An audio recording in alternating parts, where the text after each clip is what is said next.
So this is where we are. This is the same fight. See it? Fight's the same.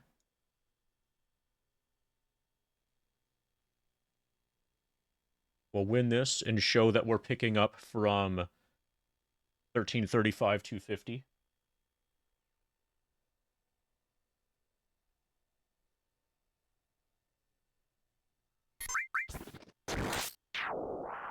Hey, tough guy.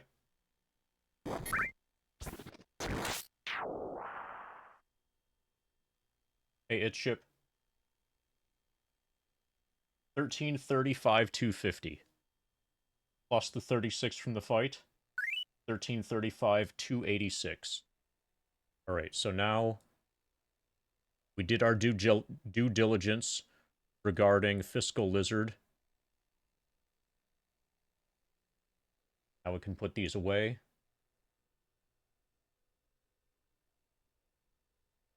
Pull up FF3.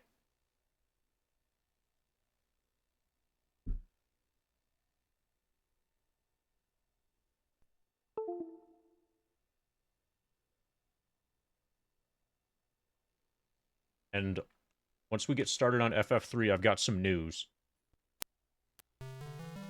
Is everybody hyped for the news?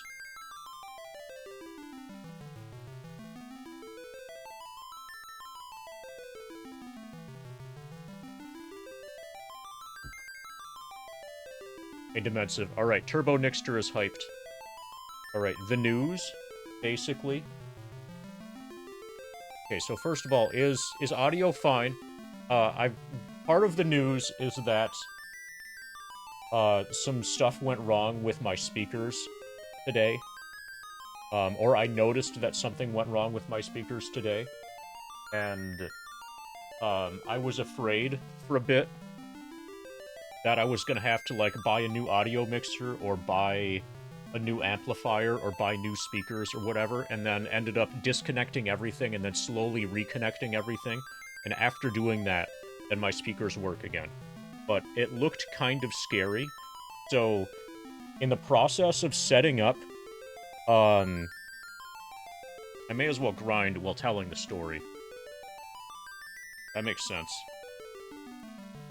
In the process of trying to get the audio, or the optical audio thing working, you know, for the PS4 to be able to capture audio separately from HDMI, you know, that whole idea to be able to play Persona 4, Persona 5, whatever, on a PS4. Some of the stuff that the PS4 had you agree to before it would allow you to send stuff to send audio to optical is like, hey, warning, if your equipment isn't set up properly, this can damage your equipment. And I'm like, well, fuck this shit, whatever, I don't care. Like, I need to try this, so I tried it. And that was basically, I did that yesterday, and then today I found out that one of my speakers was working and the other wasn't. And it initially seemed like it was my audio mixer that was the problem. Okay, Tough Guy Core, I'm gonna ask you a question. Do you think I would make that up? Alright, I'm gonna move on and just have that be my response to, wait, it says that? So then, fast forward to today, and I noticed that one of my speakers isn't working. And initially it seems like the problem is probably with the audio mixer, which would kind of suck if it were true, because this particular audio mixer, I can only really replace it with another of itself, and it would cost about $100 to replace. So I didn't want to do that. But eventually, I disconnected both the speakers from the amplifier. Something broke on the amplifier, like, mechanically broke, but I ended up, like, kind of fixing it. I ended up having to pull my whole desk setup, like, another few inches away from the wall so I could get better access to cables and stuff behind the desk. Eventually, I disconnected all of the audio, and then piece by piece started reconnecting it. And eventually, once it all got reconnected, then it was all working. And apparently, it's fine. I don't know what went wrong, but somehow everything's working now. It looked like I was probably going to have to spend at least $100 on replacement audio equipment that I had somehow managed to damage by way of the optical to RCA converter thing. So that's the good news. We didn't actually break anything. The bad news is that the PS4 can't not send audio through HDMI. So it's just completely impossible for a PS4 to send a video signal only on HDMI. If you set it to output audio through optical, what you're telling it to do is to send audio through optical in addition to HDMI. You can't shut off the audio for HDMI. So the entire optical workaround was predicated on the idea that if the console's sending optical, then obviously it's not going to be sending audio on HDMI. But nope, that's not obvious. That's certainly not obvious to Sony. The PS3 allows you to do this. The PS3 allows you to turn off, at the console level, the audio that's sent through HDMI. The other approach that I could possibly take is an HDMI audio extractor, but HDMI audio extractors don't actually extract. So it's an insolvable problem, and we simply can't play Persona 5 on a PS4.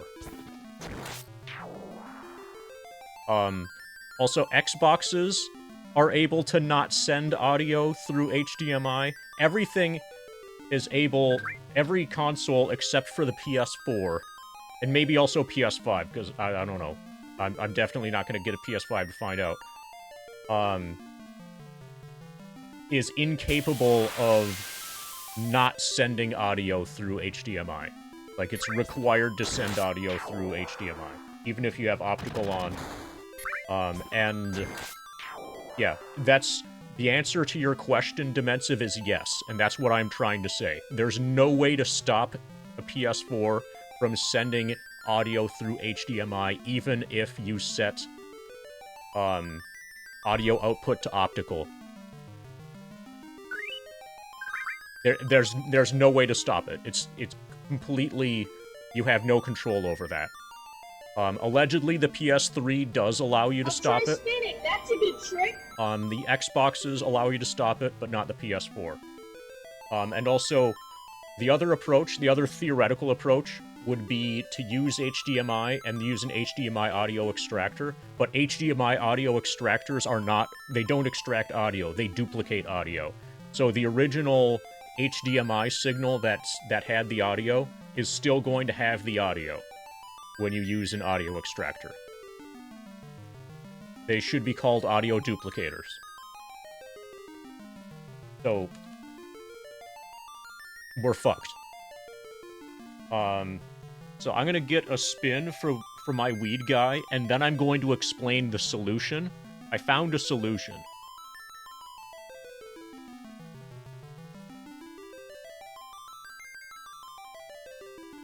Thank you for the 54 bits for 54%. Oh, and just to show how fucked we are, just to be absolutely clear, that I'm not kidding. If you look up here at my shelf, both of my PS4s are up here. There's no point in having the PS4 Pro at all connected whatsoever.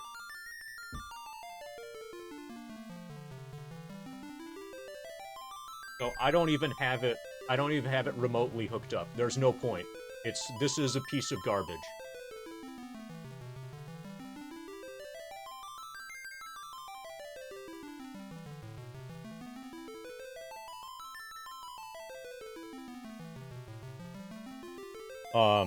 So the solution is actually really elegant.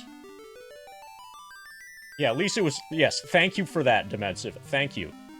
And it played The Last of Us and The Last of Us Part 2 pretty well. So the actual solution, and this is what we're going to do, this is way the fuck better than PS4. It turns out that Persona 5 is a PS3 game. And PS3 emulation exists. And if you just emulate it on PS3, if you just play it using play the PS3 Persona 5 game using a PS3 emulator, all of your problems are magically resolved. Every single problem is instantaneously solved. So we're just going to emulate it on PS3.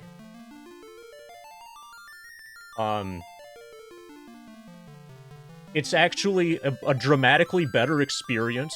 I did some testing of it on emulator yesterday, and it's a dramatically better experience on emulator than it is on console. Because obviously, because you get to control various things like resolution and how stuff gets output to a monitor and everything. So I'm actually going to be able to play it 16:9, aspect ratio, but presented on a 5:4 aspect ratio monitor. So that means that when I play it, and it looks totally fine, and it's completely visually perfect for me.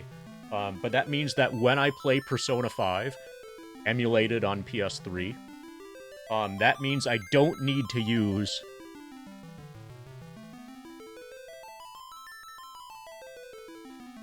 That means I don't need to hook this thing up and have this thing be on my desk right in front of my hands.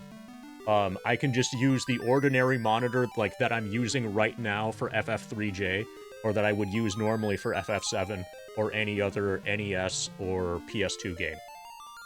So, and the audio, you won't believe this, but if you play a PC game, you can send the audio and the video separately from each other. It's crazy. Such innovation.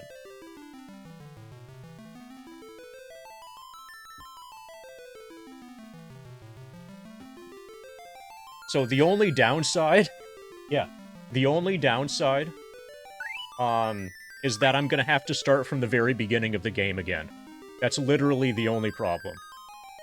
But I did some testing, I played, like, the first half hour of it, PS3 emulated. It's completely fine. It's exactly the same game. The PS4 port has no enhancements whatsoever. It was just a direct port from PS3 to PS4. It's completely fine.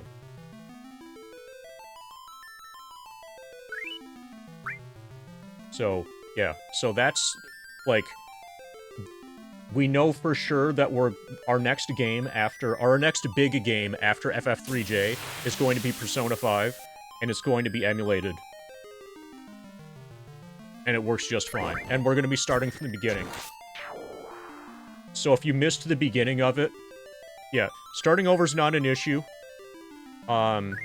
If you missed the beginning of it, you'll get to see the beginning again. I'll go through the beginning stuff relatively fast. I won't be skipping any of the dialogue, but I'm not gonna be, like, wasting time exploring areas that I've already explored. So it'll probably only take me 5 or 6 hours to get back to where I was, maybe even less than that. Oh, and then other news is that I did some more research, and I got Diablo 2 working. I have Diablo 2 functional in a way that doesn't require me to connect to the internet. So... Diablo 2 is... I wasn't sure if I was going to be able to pull it off in a way that wasn't going to involve, like, giving Blizzard $40 in order to allow them to take the game away from me because you need to connect to their servers to play it in offline mode. But we found I was able to get that worked around, and Diablo 2 is completely viable for the grind as well. What's our choice of hat for today? Cameraland Sports Optics. They sell rifle scopes. And I think they have some sort of branding with Vortex rifle scopes. So if you know about rifle scopes, if you recognize this brand, then you'll be like, oh, nice. But yeah, when you buy rifle scopes from them, sometimes they just give you a free hat or two. I actually have 2 of these. I think my brother has some as well. Toby, have you heard the news?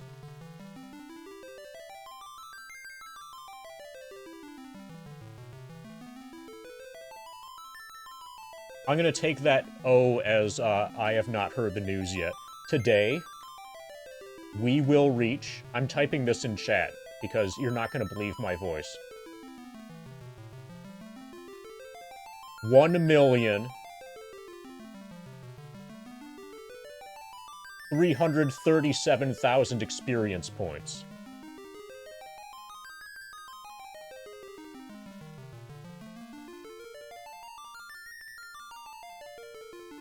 Yeah, way. We're at 1,335,000 already. We just need, like, 2,000 more. Let's see, what else is there? If there was anything else. Dino's asking, specifically, are you just trying to get an image without audio, or do you want some audio and other not audio? So, it's not... The problem is now solved, Dino, but the issue that was arising is that the capture card that I was using, the capture card that I use for 16:9 aspect ratio capture, has some issues with OBS in such a way that it can't stop OBS from presenting the audio that it takes in addition to the video. So if the so my capture card that I was using for the PS4 has some sort of incompatibility with OBS somehow, in some way, such that I was not able to shut off the audio through OBS. And so the only workaround was to prevent the audio from making it to the capture card. And so that's why we went down the path of getting an optical cable and sending audio through optical. But it turns out that that doesn't solve the problem because the dumbass PS4 continues to send audio through HDMI anyway. And yeah, you can mute your... I can mute my monitor, but I can't mute my capture card, basically, is the problem. But that problem has been solved because we can just emulate it as a PS3 game. Alright.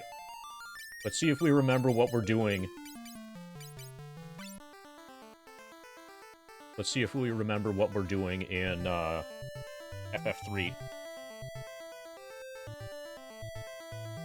Yeah, so look at this, Toby. We're at 1335 already. We're almost at 1336.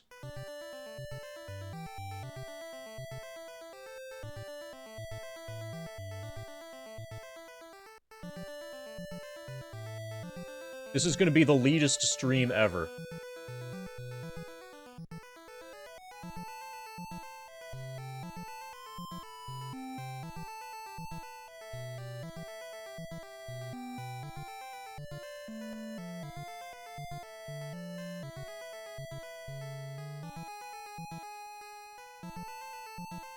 Okay, so we seem to... Is this one working? Okay. One of our cameras is broken.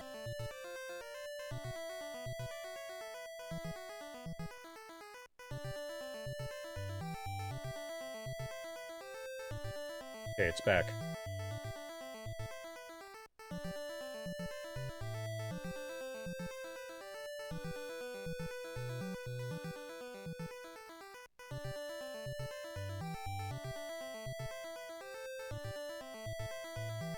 Yeah, if you find a way, if you find a way to do it, Tough Guy Core, I'm interested. Let me know if you find a solution.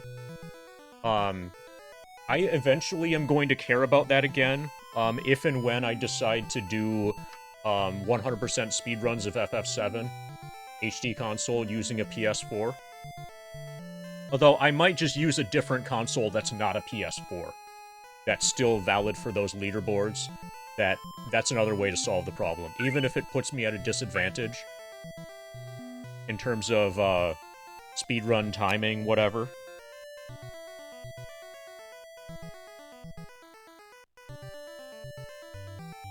So, I have no idea why anybody would use a modern console. So there's so much. So the PS4 is just an absolute dogshit thing. I'm gonna start my PS4 rant. Has anybody ever owned a PS4? If you do, then you know that I'm not going to be exaggerating about any of this. So the PS4, if you bump the controller, it turns on. So historically, consoles would have power buttons, okay? Like, you would press, like, a button on the console to turn it on. Oh, I forgot about the jet engine thing. I'm talking about ease of use right now, or dis-ease of use. But you know how, like, the PS2's got a power button, the NES has got a power button, everything's got a power button, but then they decided to get rid of that because it's too hard in the imaginations of the people who designed the PS4 for somebody to get their fucking ass off the couch and press a button. I mean, that's too hard. So instead, if you touch the controller, it just turns on. The only way to stop this, and the controller is designed in such a way that if you hold it, you are going to accidentally press buttons. You need to be extremely fucking careful with... So if there's a PS4 in the vicinity that's plugged in, then you need to be extremely fucking careful with your PS4 controller, or else you're going to accidentally turn the PS4 on. The only way to... Yeah, if a fly lands on the PS4 controller button, it turns on, yeah. If you set your PS4 controller in a pile of other controllers, your PS4 will turn on. Or maybe it won't turn on right away, but it will eventually. The only way to stop this is to physically unplug the PS4. The PS4 also makes it hard for you to unplug it without damaging it. The default method for turning off your PS4 is to put it in some sort of standby mode, which will make you damage it if you unplug it. It's not, like, actually off. It's the equivalent of, like, putting a computer into sleep mode. So, you have to jump through hoops in order to actually have the PS4 get turned off, and then, in order to afford yourself the convenience of not having a power button, then you need to manually unplug and plug in the PS4 from the wall every single time that you use it and stop using it. That's the solution to not having, like, that's the workaround for not having a power button and having the controller be insanely ultra fucking sensitive. I'm sure there's plenty of other complaints. Oh, yeah, and if you want to get audio out from it, I did find another way that we could get audio from a PS4 in the absence of HDMI, and that... I kind of want to show this. This is glorious.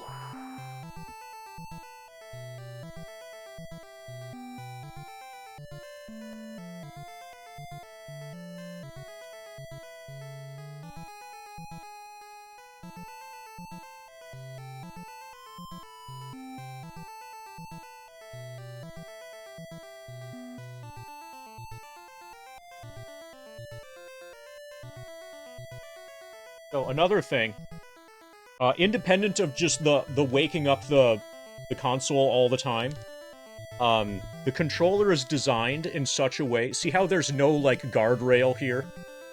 Like, the very edge of this is a button, so if you set this down... If you just set this down, you will... The way that I set that down on my hand, activated a button. You know, there's no way to hold this thing without pressing buttons. It's almost like the only way that I know how to hold it with any kind of reasonable grip that doesn't press any buttons is like this. And this is very, very much not an effective or speedrunny, you know, speedrun compatible grip in any way.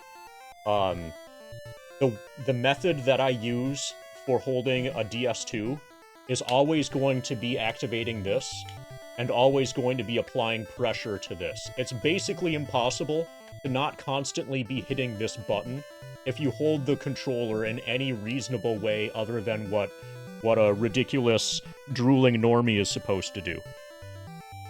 Also, for whatever reason, they decide, or for absolutely no reason, they put a speaker on this, just because, and then some games will sometimes randomly have sound coming out of here, and all it does is remind you that you're playing a stupid video game and you're holding a controller in your hands. So, one of the ways that you could theoretically get sound out of you know, a console or a gaming device would be, you know, through one of these. And there happens to be one of those here. I think the idea is that you would connect your headset to your wireless controller. It turns out that if you do this, then you're able to disable the HDMI. And then the way that I had this kind of sort of working yesterday is that if I... So the way I have this now is we've got 3.1 auxiliary audio out. I've got that to a splitter, and then two different 3.1 auxiliary audio cables. In principle, one of these could be sent to get captured, and the other could be sent to my speakers. But there are a couple problems with this. One of the problems is, imagine actually trying to play the game like this. It's absolutely fucking absurd. And the other problem is that this isn't able to sound, like, technically it does work, but by the time that it gets to speakers, or by the time that it gets, like the amount of audio, the amount of signal, I guess, that's sent directly from the controller is only enough to be able to reasonably power headphones. If you try to connect this to a speaker or to line in or anything like that, it sounds like absolute garbage. It's just completely unplayable. It's just like, it's like 85% fuzz, 15% game audio when you do it that way. But technically, that works. And technically, that's the only way, that it's possible to get audio coming from a PS4 that's not somehow caught up in HDMI.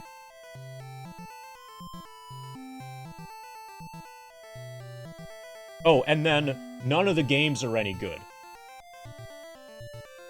I guess we'll talk about that. None of the PS4 games are any good. So, historically, The Last of Us and The Last of Us Part 2 were PS4 exclusives, but since that's no longer true, then the console no longer has any... Like, are there any PS4 exclusives that remain? So the reason I got the console was for The Last of Us and The Last of Us Part 2. At the time that I got a PS4... Okay, Bloodborne. I think Bloodborne is inevitable that that's going to be on PC. I think it's inevitable that every PS4 game, every meaningful PS4 game is going to be on PC.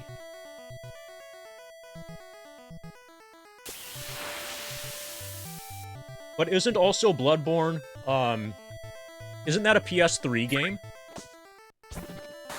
Or is it PS4 only?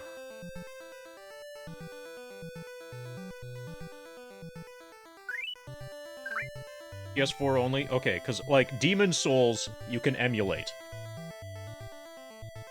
And I think Dark Souls might have been PS3.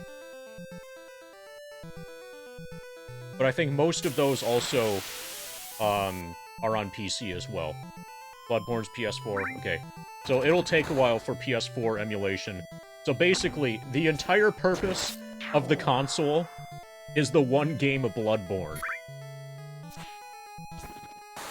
And then as soon as Bloodborne arrives on PC, then everybody can get rid of their PS4s.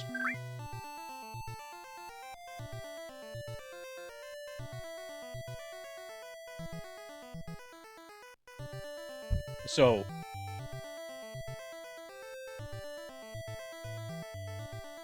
anyway, PS4 is garbage. Thankfully, the PSX and the PS2 were pretty good. You've been planning to buy a PS4 in Bloodborne? Well, I've got some extra PS4s now.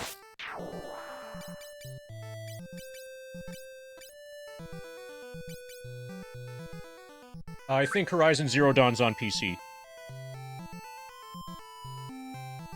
Okay, so anyway, let's try to focus on this dungeon.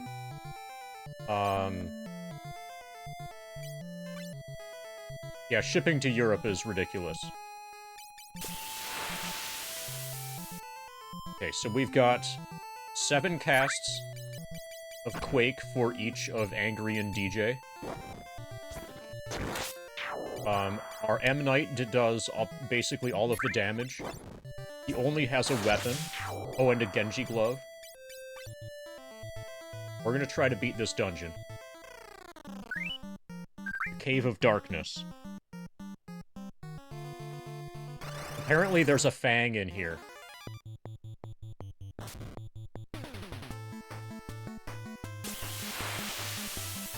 But I am really glad that I did not waste any meaningful amount of money on my PS4s. My PS4 Standard was completely free, and the PS4 Pro, was as part of a package deal that was such a low price that it was basically free, when you consider the other stuff that was in the package.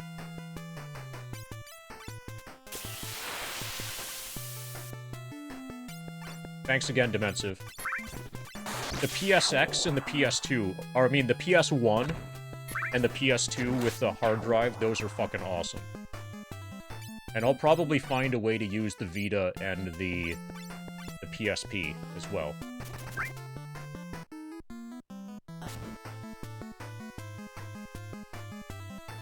So I should probably buy a bunch of high pots.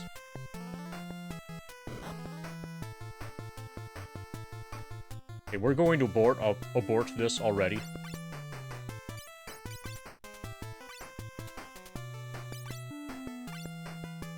And then... yeah, we have 42 high pots, we should get more.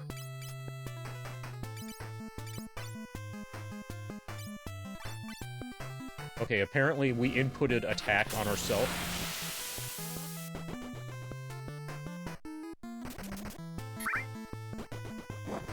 Yeah, you can emulate Vita now, probably.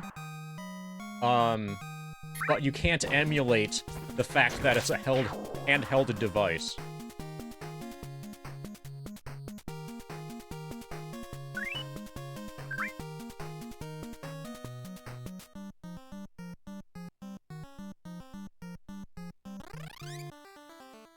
Okay, Vita, you can play PS4 games through that. Can you expand on that statement, Dino? Because if I could connect a PS4 to a Vita, and then a Vita to my streaming setup, then in principle, and then, like, capture through the Vita instead of capturing from the PS4.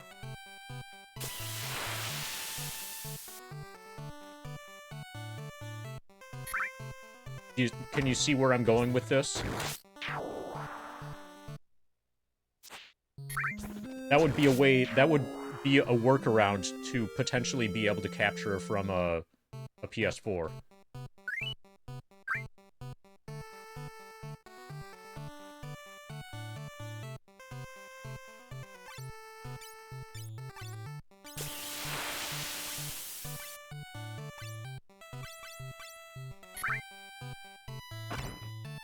Okay, we have 82 high pots. So one thing, if you manage to find a device, Tough Guy Core, if you manage to find an HDMI audio extractor that actually extracts audio, let me know. I'd be very interested in getting that device if it exists. But every HDMI audio extractor that I've found so far, or read about so far, has been an HDMI audio duplicator.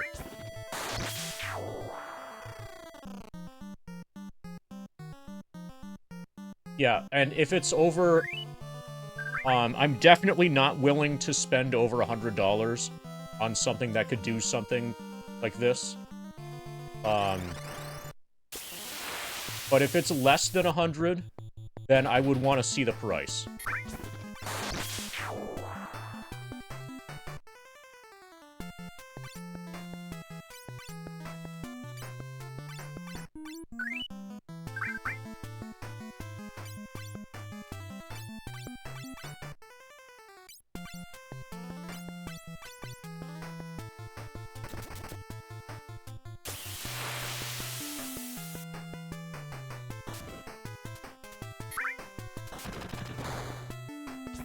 I think you can literally play any game through Vita on your PS4. It connects through remote play. Yeah, and in general, anything that requires an internet connection, I'm going to be unhappy about.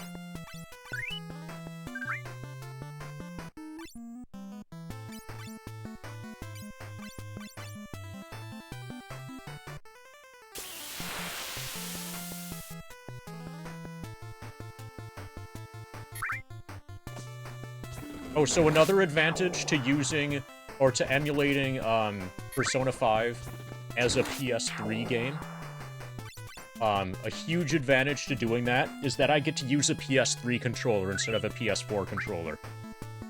And PS3 controllers are way the fuck better. You can hold it. It doesn't have a massive touchpad thing that's always getting activated for no reason. The start button is a start button. You know, you don't have to, like, take all of your attention. You don't have to focus the entirety of your attention to finding the location of the options button and pressing it with your fingernail in order to press start. And the location of the start button is even in the correct location. There's so much that's good about the PS3 controller. Basically, it's like a PS2 controller.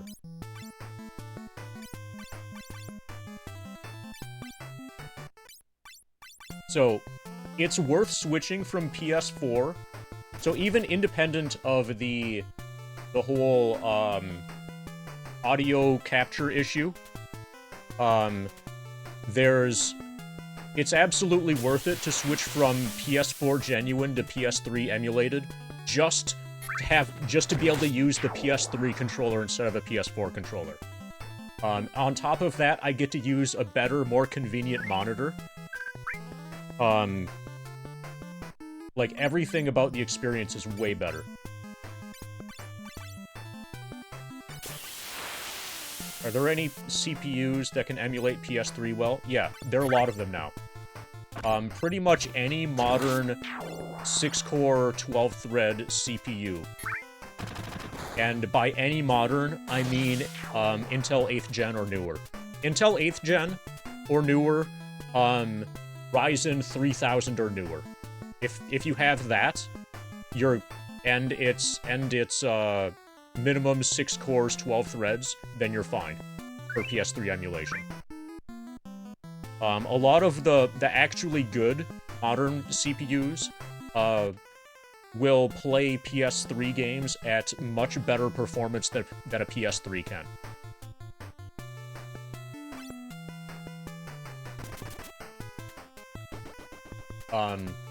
But what I will be using is an 8700K, which is Intel 8th Gen 6-core 12-thread, and it works completely fine for Persona 5.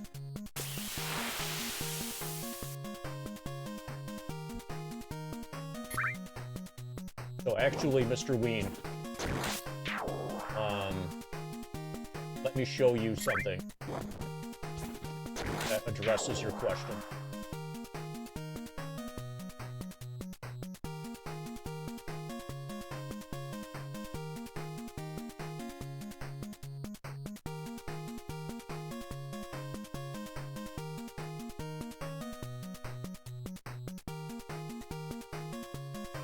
So that's a Google Doc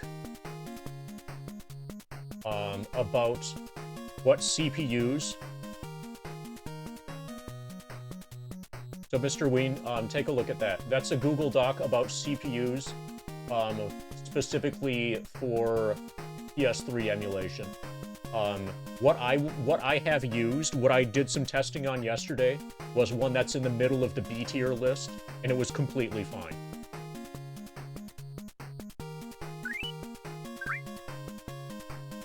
Have I played Persona 5, or am I planning to play it? I played the first... I've played it on PS4 right up to the point where you're no longer on rails and get to start to make your own decisions with regards to time management. So I think that's April 18. And then I stopped because of the audio issue. And now the solution to the audio issue is just to restart on PS3 emulation.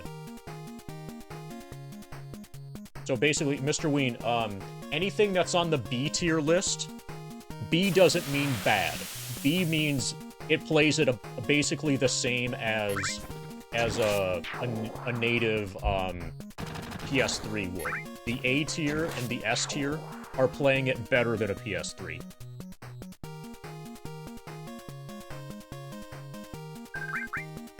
Yeah, so I'm at the very beginning of the game.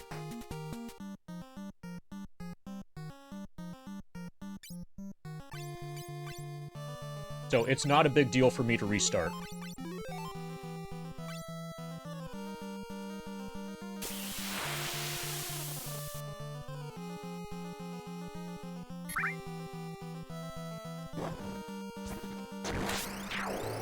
But yeah, I spent one stream on it.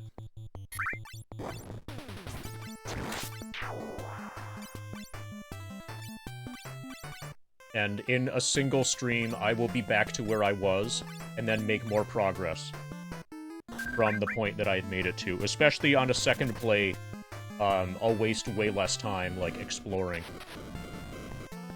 Now that I know that the game, like, locks you onto rails, and doesn't allow you to explore anything really anyway, until you reach April 18.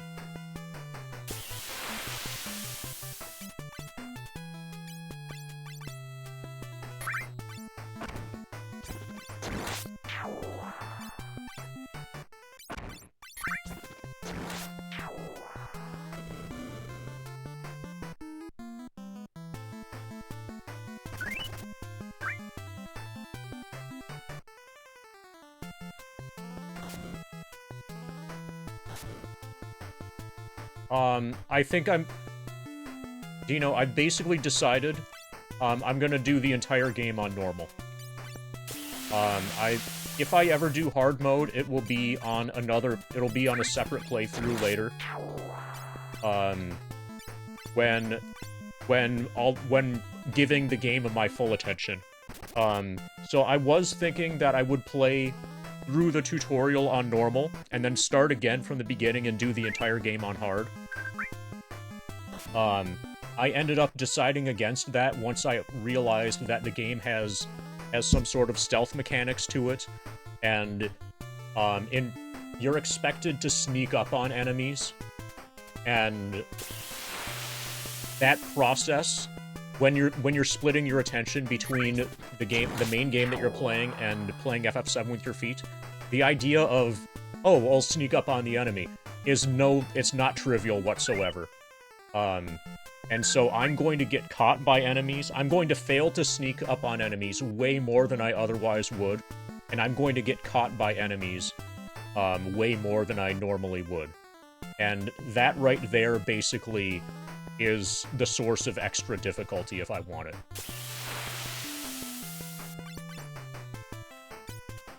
So the fights themselves are turn-based, but the movement and, you know, stealth bullshit,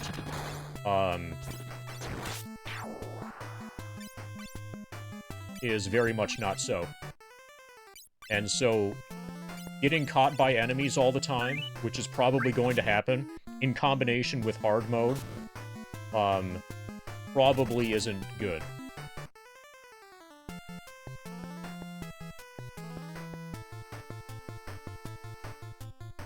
And the point, so, I was way more excited to play Persona 5 before I started playing Persona 5. Now that I have some sort of idea what the game is like, I'll play through it, I'll give it a try. But, like, I'm expecting to be blown away. I'm not really... I wasn't, like, the only Pokemon game that I played was Pokemon Blue. I didn't even play Red. And I'm completely fine with that.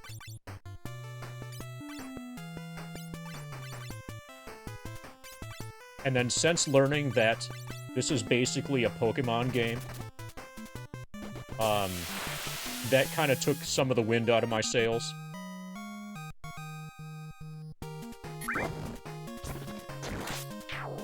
Also, like, the fact that the game is, at least so far, like, 85% cutscene, that's kind of taken some wind out of my sails.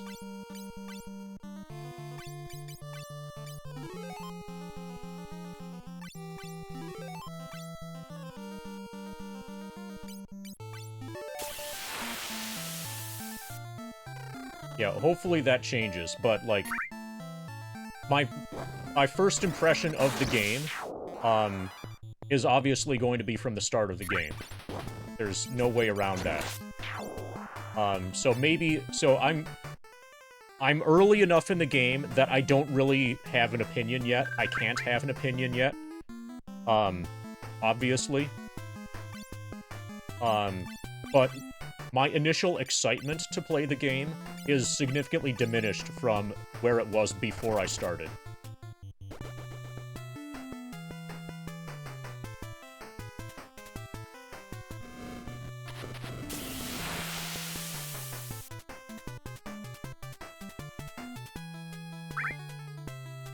I don't have any experience with any of the SMT games or Persona games. This is my first game from that universe. And I'm not going to make any sort of commitments to put any of those other games in my backlog until I've finished Persona 5 and have an actual informed opinion on it.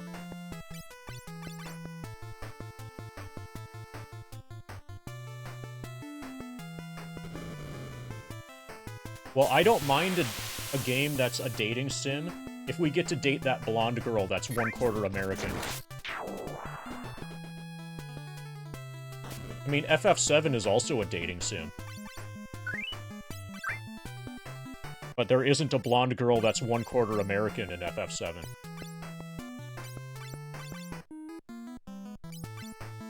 And probably neither game allows you to date the cat.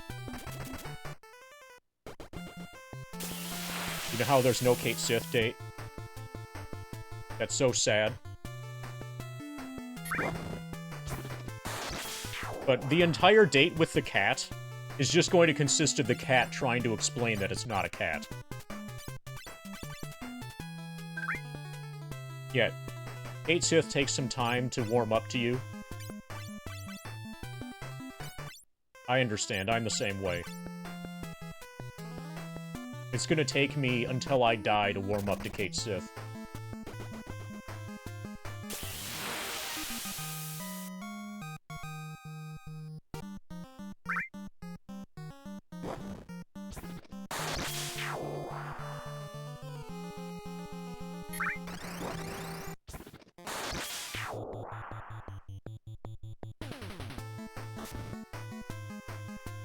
Ba ba ba ba ba da.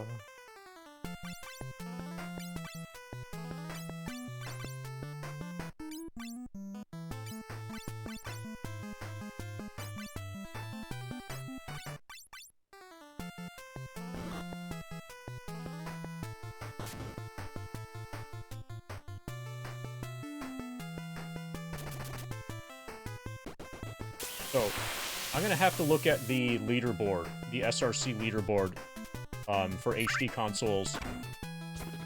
So when I eventually... So, in theory, the fastest console that you can use,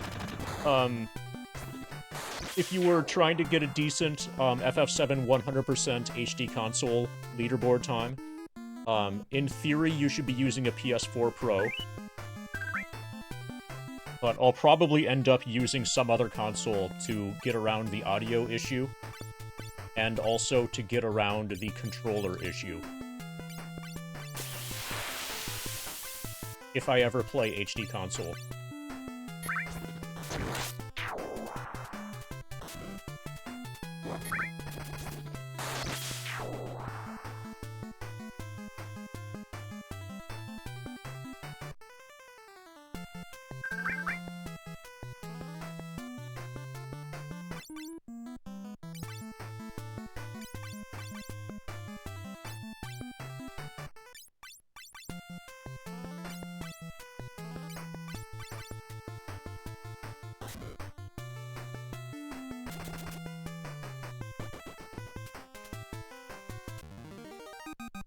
Okay, so I got an idea.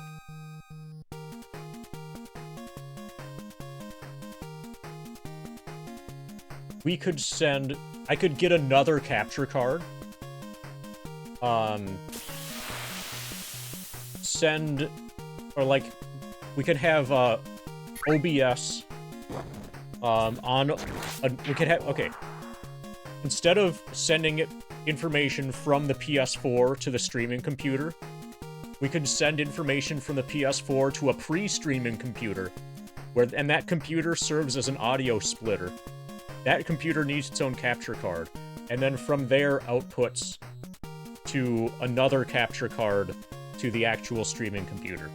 So we could use an entire desktop computer as an audio splitter, and for no other reason.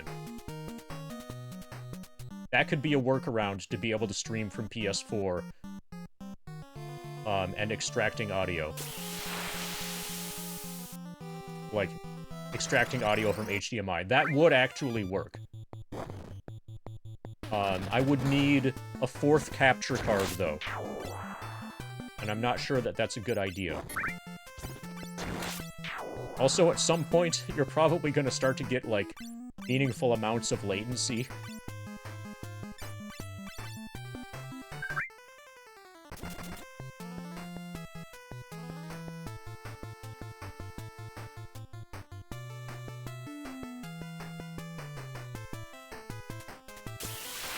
No, not to not buy the PC version. All of this is just to be able to get on the speedrun.com FF7 100% HD console leaderboard.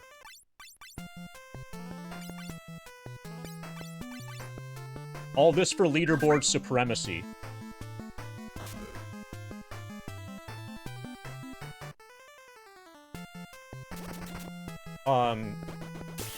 So, Dino, if you could, like, DM me, to let me know exactly what your capture card is, I would be interested in that. Because basically, the issue is... So there's an annoying thing about the PS4, the not being able to not send audio through HDMI. But the actual issue that I'm having is at the level of my capture card.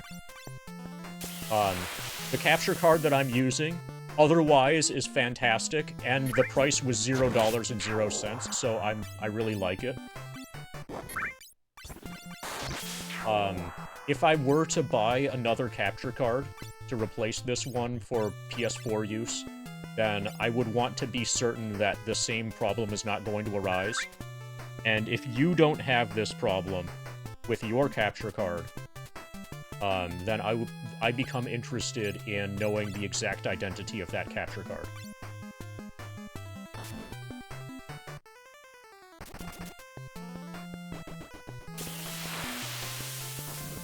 And I mean beyond just, like, the name of the brand.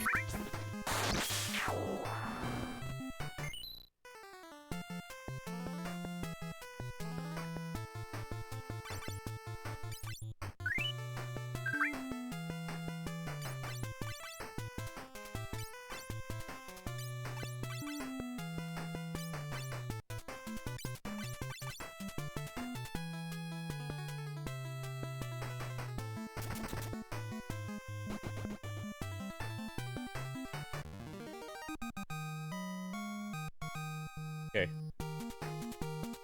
That sounds useful. So, I have the problem, for now, I have the problem resolved. With regards to Persona 5, I have the problem resolved. The long-term issue is that I'm eventually going to want to use a PS4 to play FF7 for speedruns. And so I'm gonna need to solve the problem somehow, you know, down the line.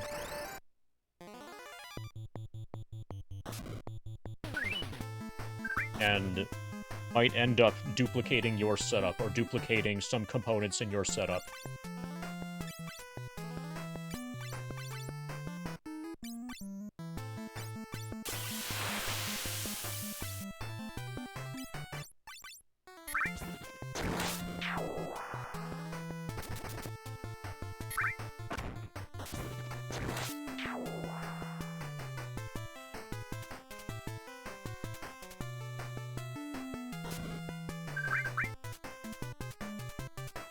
Yeah, that information would be helpful.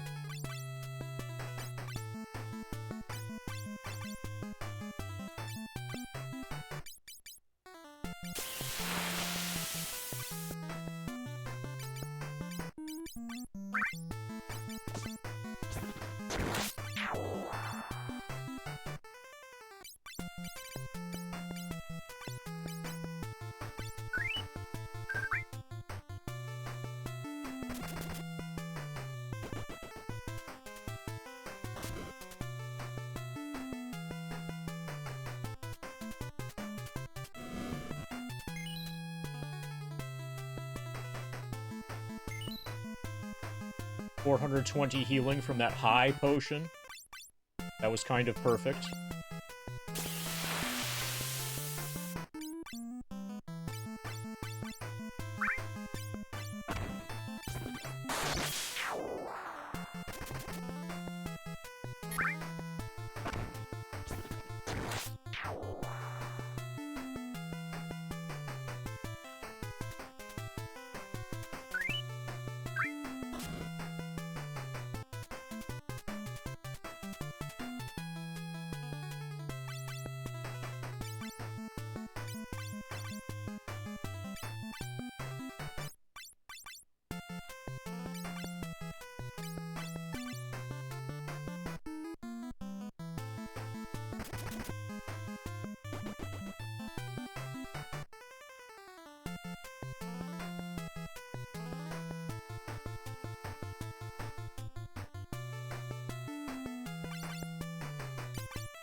Okay, so, Sadus, I see your comment.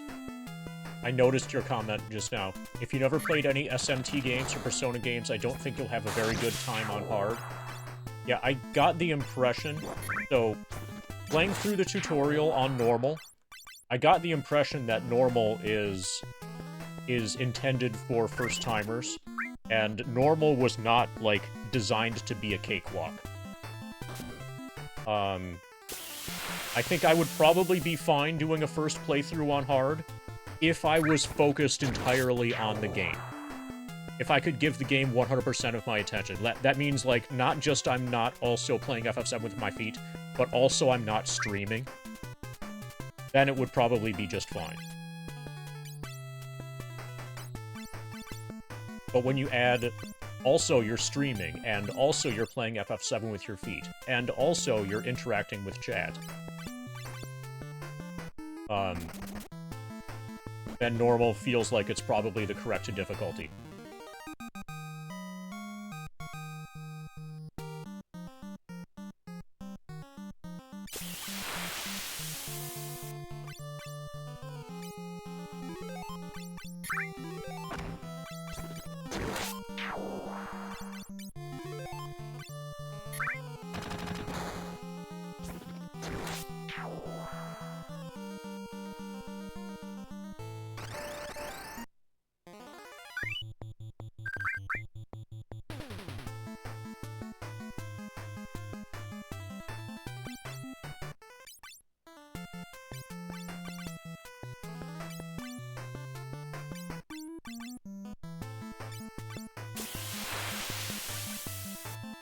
The main concern that I have with regards to difficulty in Persona 5, the concept of difficulty and Persona 5, is that the way the game seems to be structured is that you're given a limited amount of time to complete each task, each major task, and with that time, if you choose to grind, then you're going to miss out on other stuff. Oh, fuck. I probably should just reset, since I just inputted a bunch of attacks by accident. So if you choose to grind,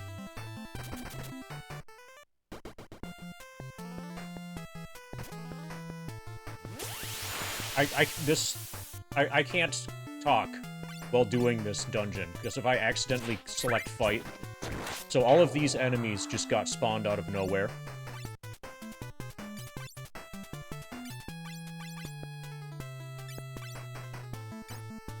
Okay, what I want to say, it appears that Persona 5 has anti-grinding mechanisms in place.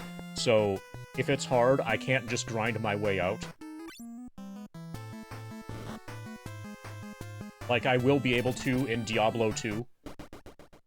Or like Vampire Survivors. Or pretty much any other game.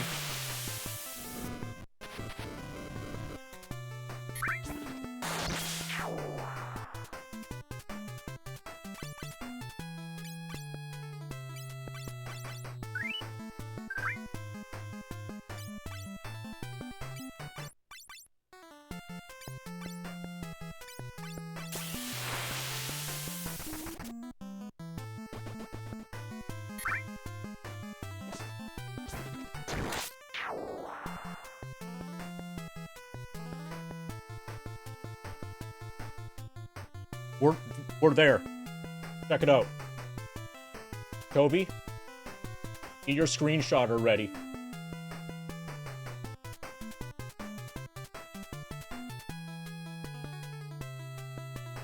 $1.337 million.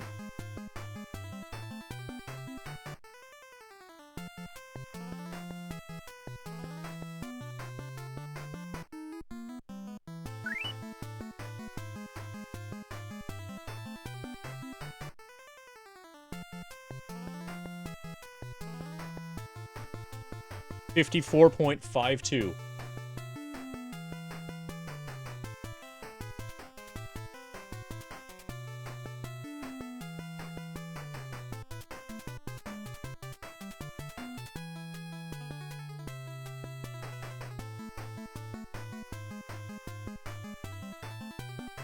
I'm gonna post about it in the Discord. Everybody needs to know.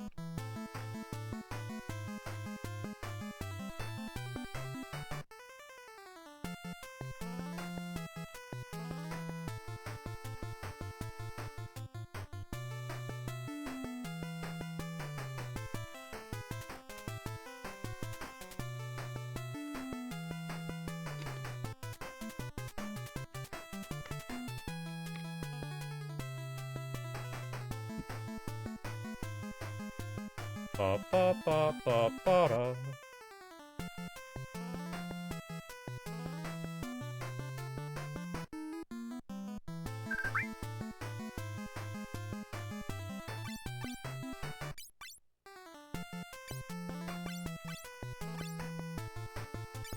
Yeah, I'll pay attention. If it happens, I'll let you know. If we get to 1337, 420. Hey, Rendell. Oh, yeah. So, last we talked, you said that you were going to start playing FF3J. How's it going? Do my complaints make more sense now?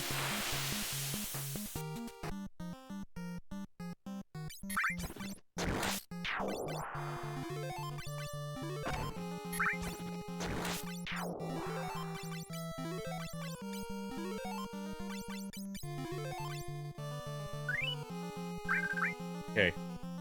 You're about where I am, the big ship in the Shadow Cave? Yeah, they sure did, yeah. So, did you notice that... Okay, so this is as far as I am. Yeah. Did you notice that, it's not just that the design is rough, but also, the tasks that the game has you do and the explanation for why you're supposed to do those tasks is extremely fucking lazy and based entirely... It's obviously based entirely off of, hey, we need to make an RPG and give you something to do, so let's have you do this. So, like, the next quest, the next big thing that you do is just explained in one sentence when you arrive in the new area.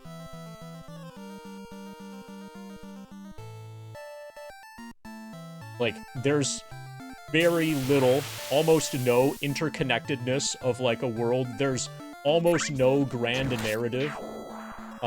It's just like, oh, well, now you arrived here. Oh, the princess has turned to stone. There's a cave over there.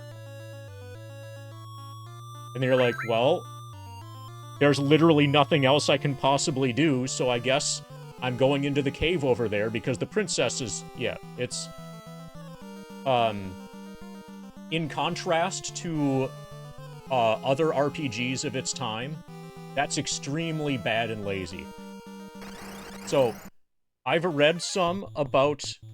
I've not read the actual detail about the complaints about the final dungeon, but I'm aware that almost all of the complaining that people do about this game is about the final dungeon.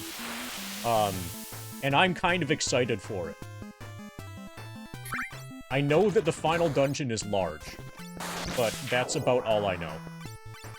I've specifically avoided reading rants about the final dungeon, but I'm aware that it's large.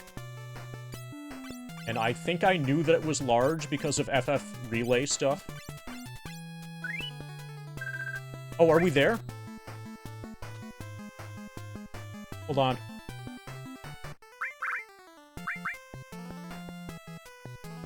Okay, we're at 1337, 370. I'm just gonna play FF7 for now. Because we might make it to 1337, 420.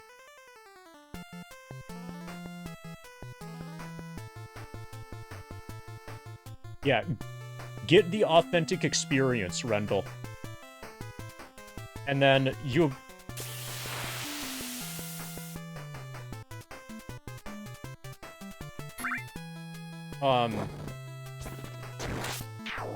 After you've had the authentic experience of FF3J, then you might want to go back and watch, like, the VOD of me complaining about it.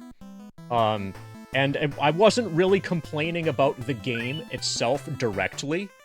What I was really objecting to was the statement that it is considered to be one of the best NES games. Which is completely bogus. Considering that there are actually good NES games. Okay, so we're at 390 now. We're doing just FF7 until we find out if we're going to possibly land on 420. Oh, I also looked up release dates. I I don't think I saved it, but, Dragon Warrior 4, I think this is true. I think that Dragon Warrior 4 and FF3J were released within a few months of each other. So if you were to do a, like, an actual, like, snapshot in time comparison between Final Fantasy and Dragon Warrior, at every point in time that you could choose, Dragon Warrior absolutely obliterates Final Fantasy. At least in the NES era.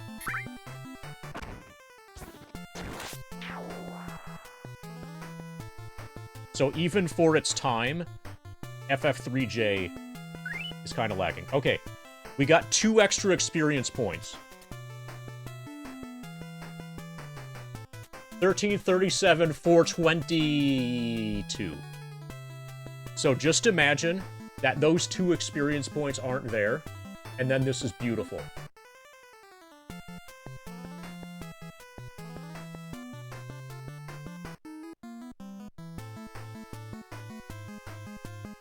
Yeah, Dragon Warrior is better, especially when you factor in release dates. 1337, 422.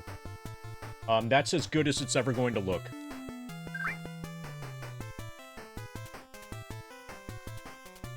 Alright. Back to FF3.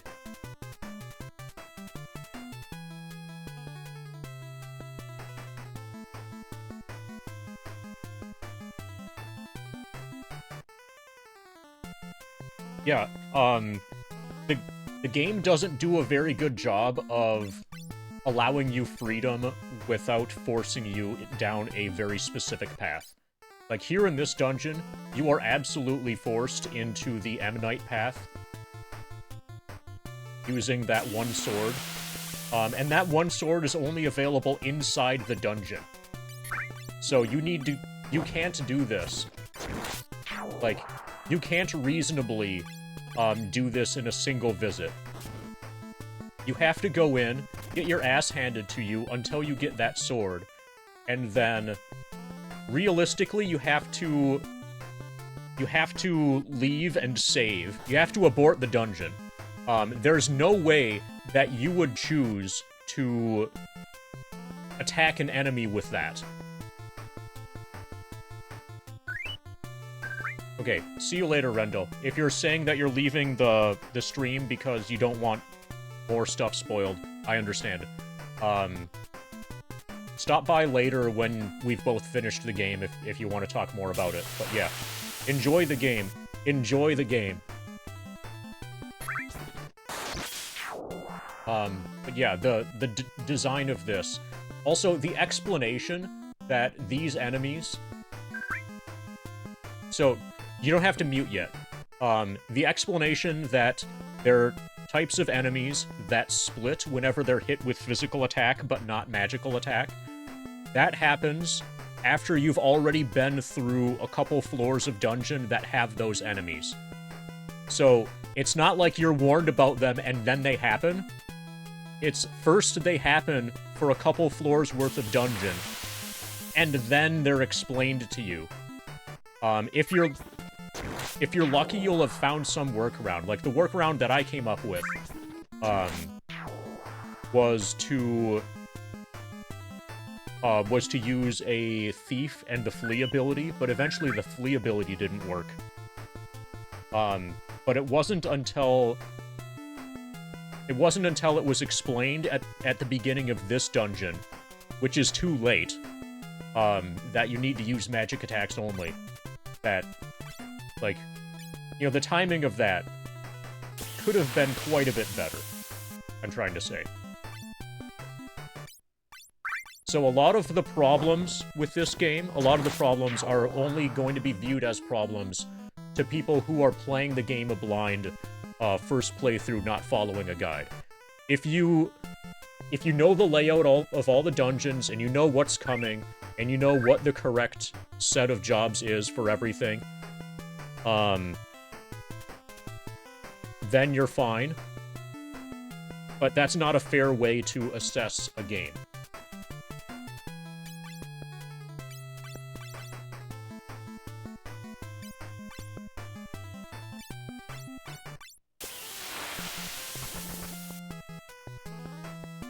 But yeah, take care, Rendell. Enjoy FF3J.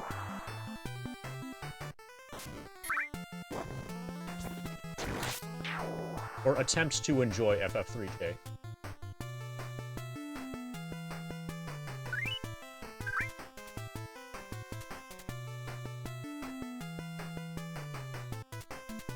Okay, I see your message, Dino. I'll read it later. Thank you. Was the game made poorly to sell more guides? No, it was made poorly because... very obvious... So, have you played the game, Mr. Ween? Because if you haven't, or if you have, it's super obvious that the game was just made because, okay, now what we should do is make an RPG.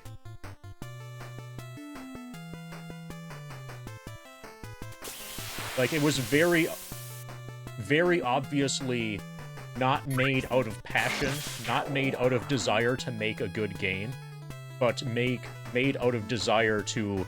Okay, now we need to do the next one in the series. What's the formula for an RPG? Let's follow that formula. And then the later, like, the...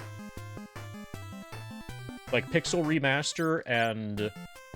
I think there's, like, some other port that has auto-saving, and... Like, the later iterations of it solve a lot of the problems that existed in the original game. Or addressed a lot of the problems in the original game.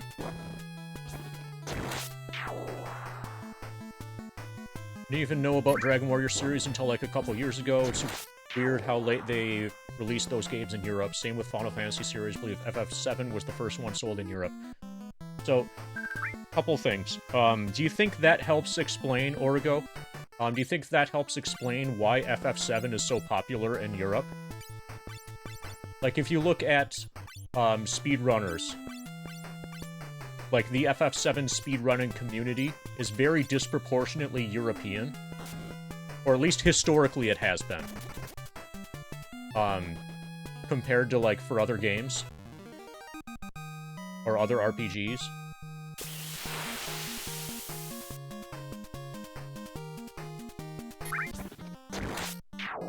And then another thing, so in the United States, Dragon Warrior's all over the place. Or at least it was during the NES era. If you were at all into RPGs, NES era, or like 8-bit, 16-bit era, you knew about Dragon Warrior.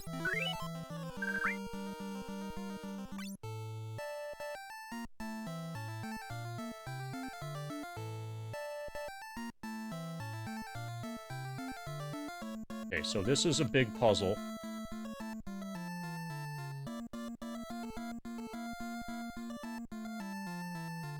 Okay, those all seem to be connected. So there are 2 paths remaining, apparently.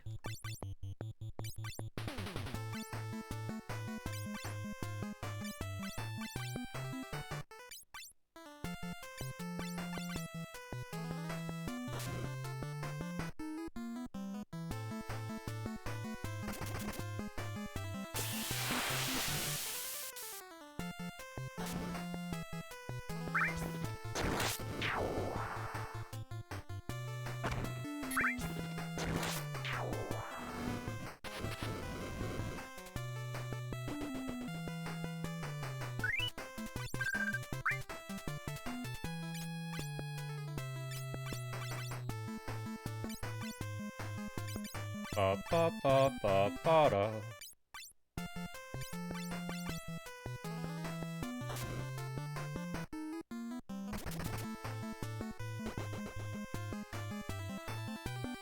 So, I'm just glad.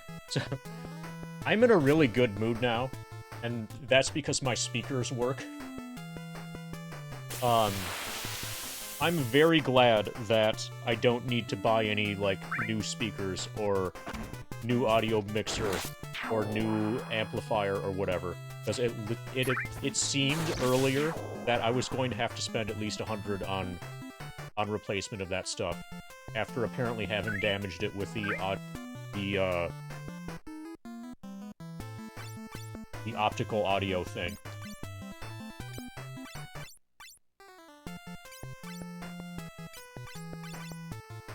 Oh, and I'm also in a really good mood because we solved the Persona 5 problem by way of emulation.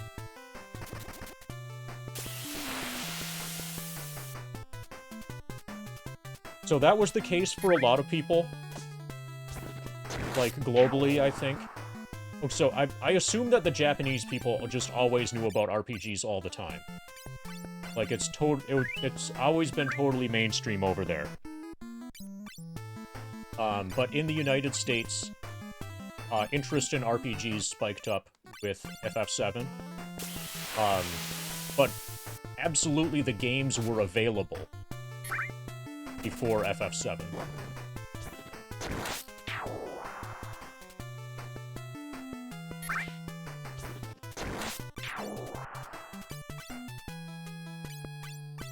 It's not like they didn't exist. Which is like how you're describing RPGs prior to FF7 in Europe.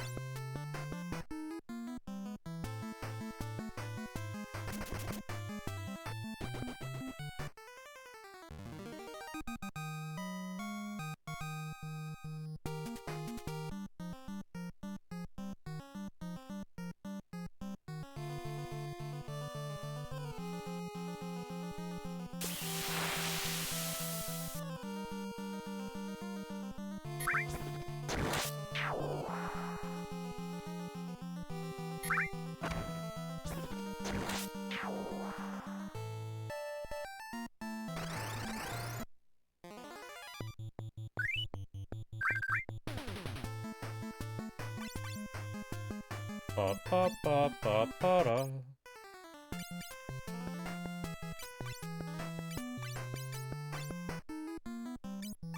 Okay, so a lot of video game stores only had the most kid-friendly games.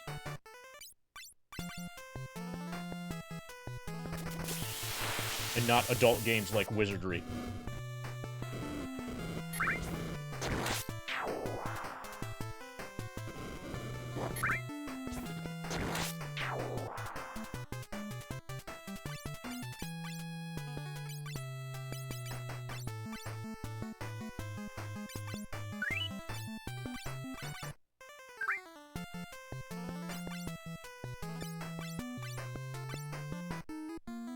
The game's got numbers in it, then stores are not going to want to sell it because they don't think kids are going to buy a game that has numbers.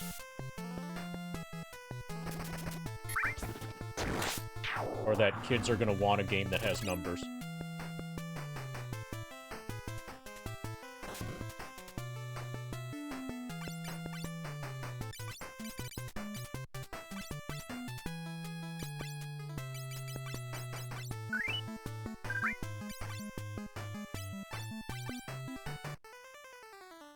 Numbers are the devil. Speaking of that, we passed 666 hours as Fiscal Lizard the other day.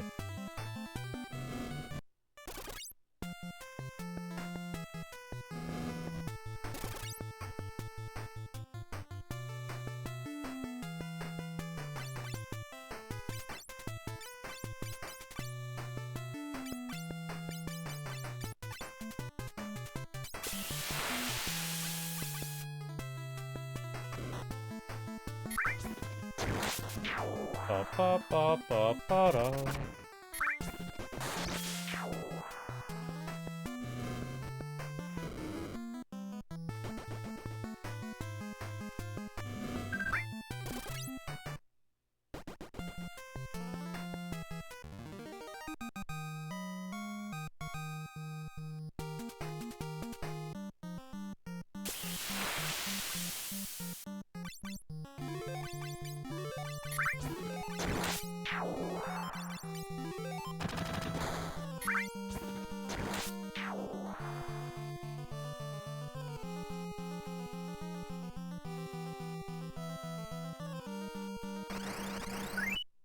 There are a couple problems with Europe, lots of languages.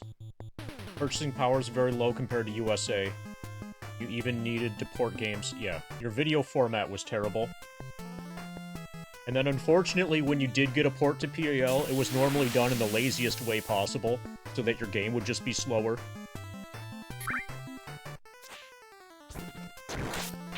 But even then, there would need to be a separate print run for PAL. And then, typically, it would be separate print runs for a number of different countries. Like, FF7 was released separately in UK and in Spain and in Germany and I think in Italy. And those are all different releases. Those are technically all different games with their own different translations and everything.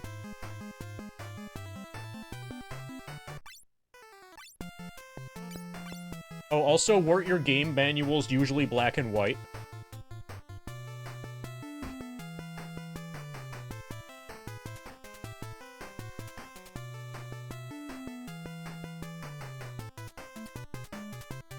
So, like, here, this is a German PAL. Let's see if it's black and white. Yeah.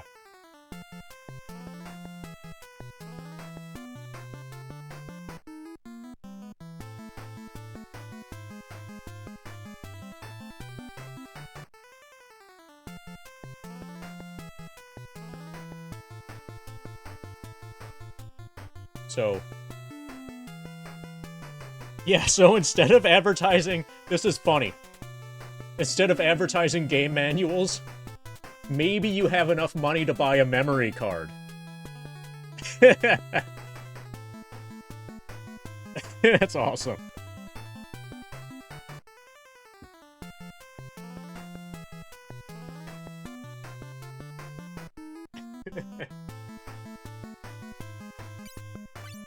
That's great. Consider buying a memory card. It's gonna make this game way easier.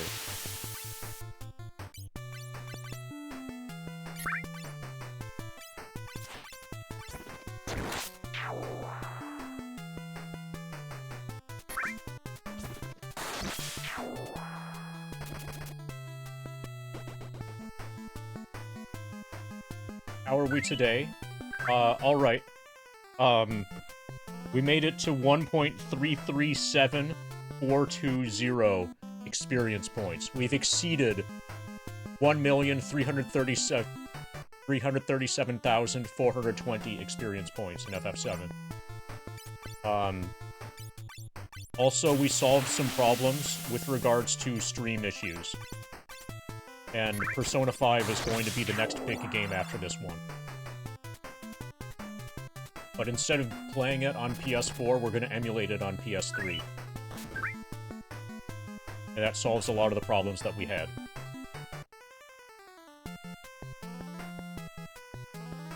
Oh, and I'm in a good mood because earlier today it seemed like my speaker system was somehow damaged or destroyed. And then I disconnected everything and then reconnected everything, and now it's working again. So I thought I was going to have to rebuild my entire audio system from scratch, but it's fine.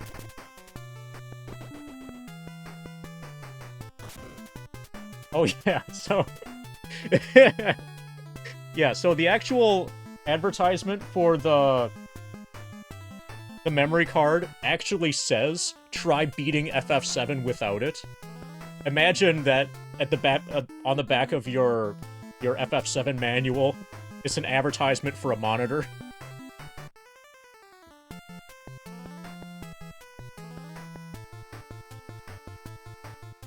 Okay, so this one's in English.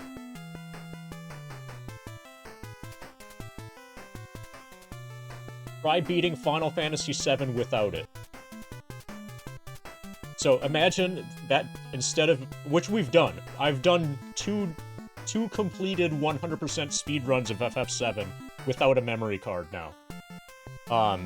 Now we need to do an all bosses without a monitor.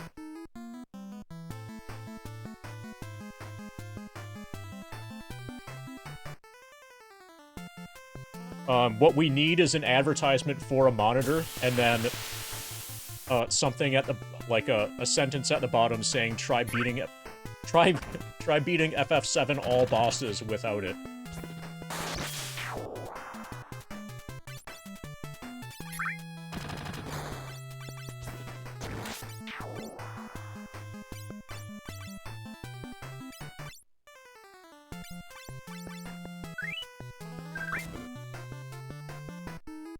Yeah, without a monitor basically means blindfolded, but you're allowed to use notes.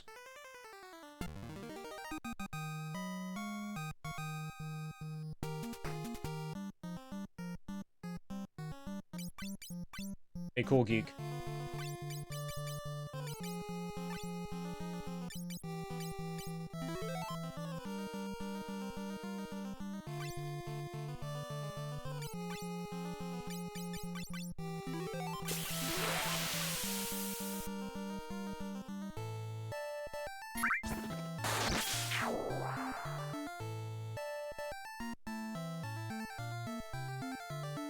Oh yeah, electricity also costs a lot more over in Europe.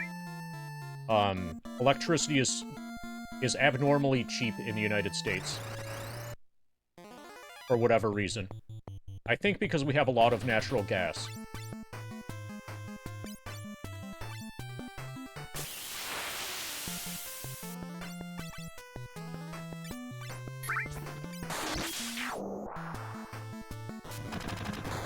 And we have a lot of coal. How much does electricity cost there? Nobody's gonna be able to tell you... Nobody's gonna know off the top of their head, the per kilowatt hour. But I can find an electric bill and get that number.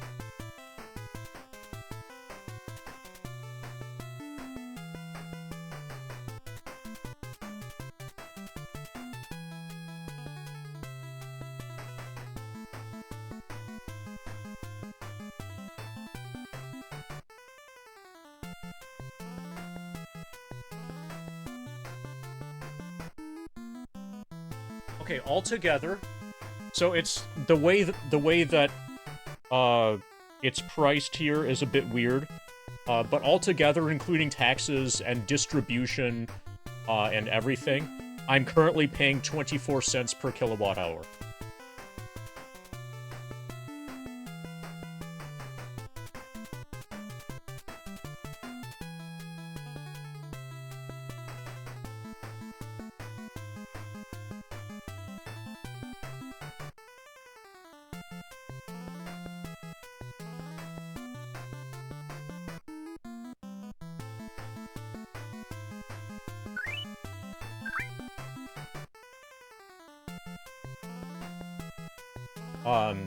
Different people are going to pay different amounts in different areas. Where I am, I think it's relatively expensive, but not really bad.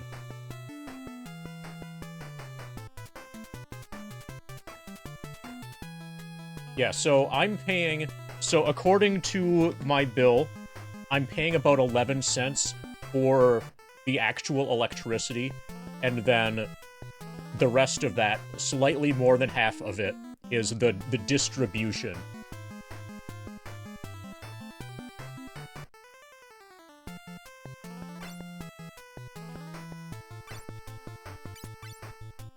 I think in other places that I've lived, the electricity has been significantly less expensive. But still, this isn't bad. I really can't complain about 24 cents.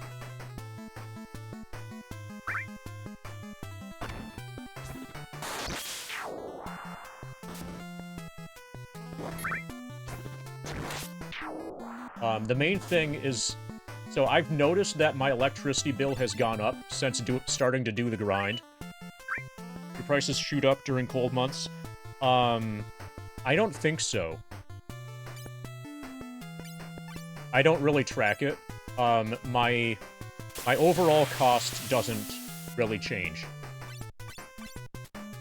I've noticed that my electric costs have gone up significantly since I started doing the grind, and now that I'm, like, on a typical day, I'm streaming for, like, 10 hours, and that's with the streaming computer working reasonably hard the entire time.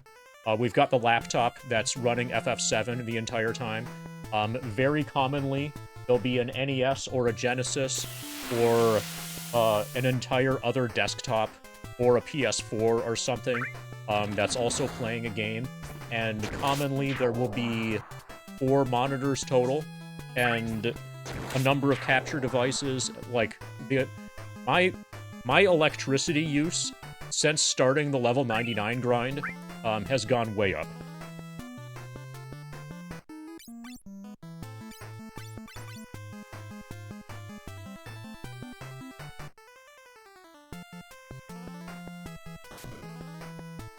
You were paid 50 cents per kilowatt hour? So that's the correct time to mine crypto.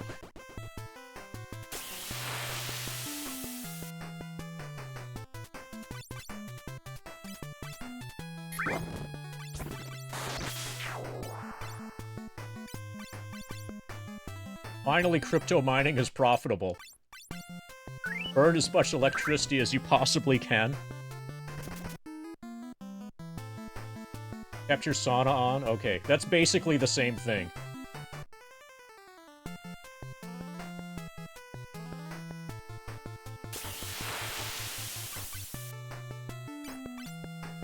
Use your graphics cards to fry eggs.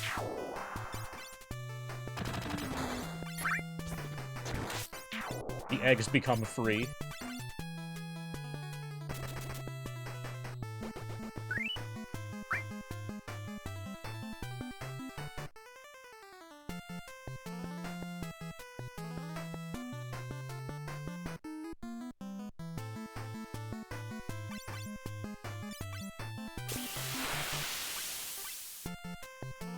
Yeah, I'm aware that that's a strategy. When I lived in Syracuse, I know there were people who would do that. But also, it was a much more viable strategy before the merge. Before Ethereum, you know, stopped being mineable. ATRJ.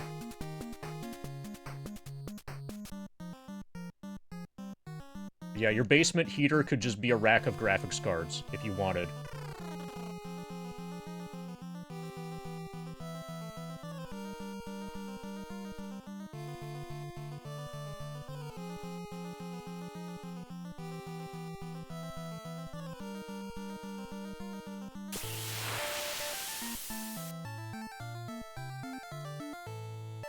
If you use crypto to heat, you can tax deduct the electricity cost if you make a profit off the crypto. Nice.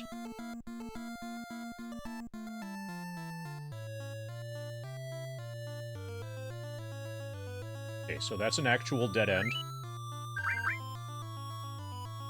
Which country is here, Origo?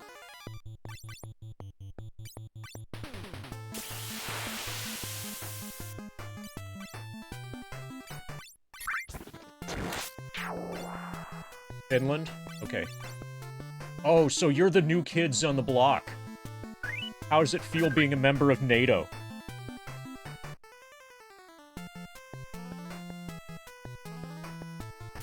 So, as an American, I gotta be like, hey. You know, like, I don't know, some sort of military, show of allegiance. Like, glad to have you on board, you know.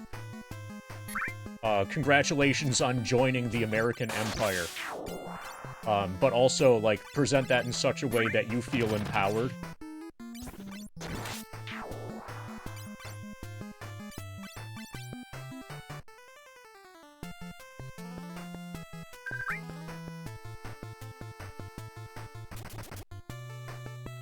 Yeah, you really didn't have much of a choice.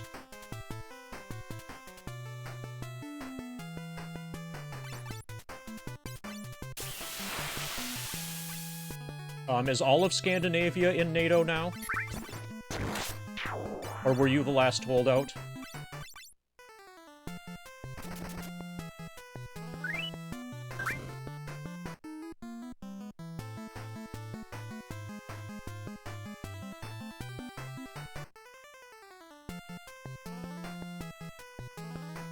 Sweden joined also.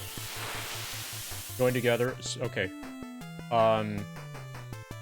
And, Norway had always been? I think one of them had always been.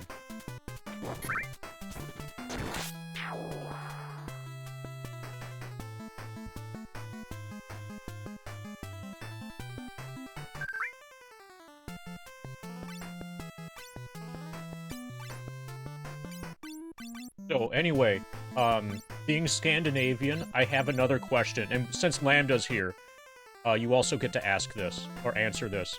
How does it feel being really awesome?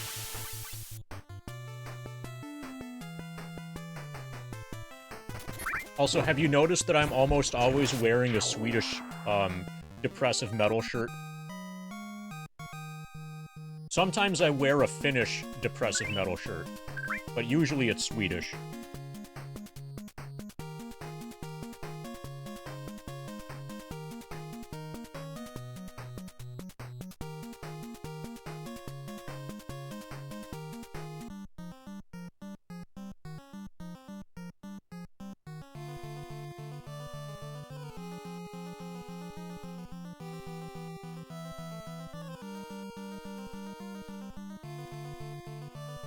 Feels good, but sometimes feels like you're getting less awesome with time. You just need to keep making good metal albums.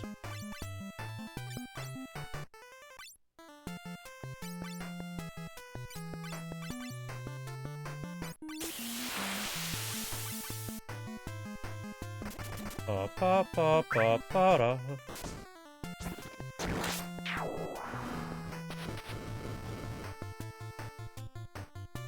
Okay, so that was a really bad quake.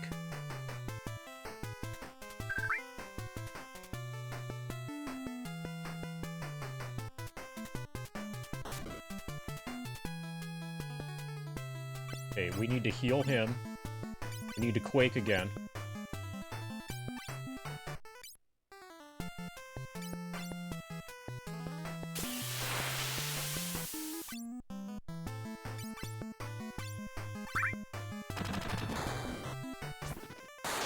Please don't kill MD.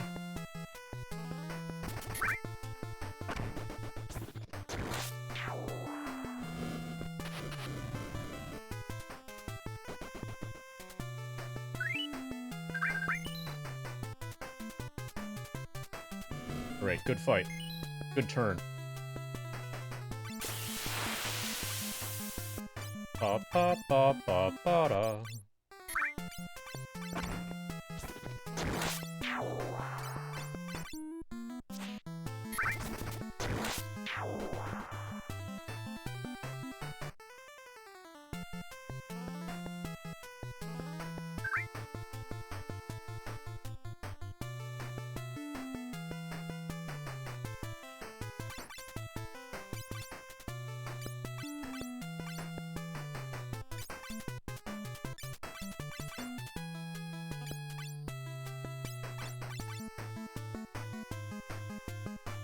Pa-pa-pa-pa-pa-da.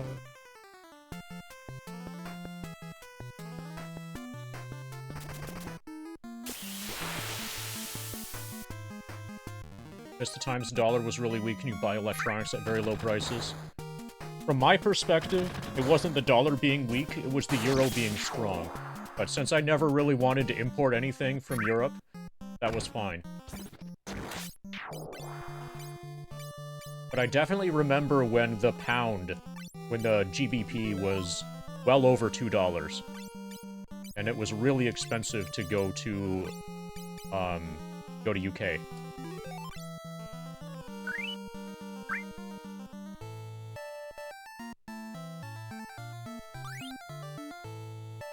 Okay, so we might be able to make 2 Magic Knights now. Or we just do way more damage. Holy fuck, we do a lot of damage.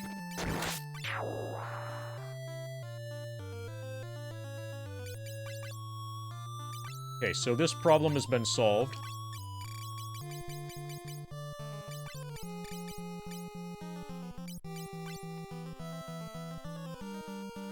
Okay, we'll be one-shotting literally everything now.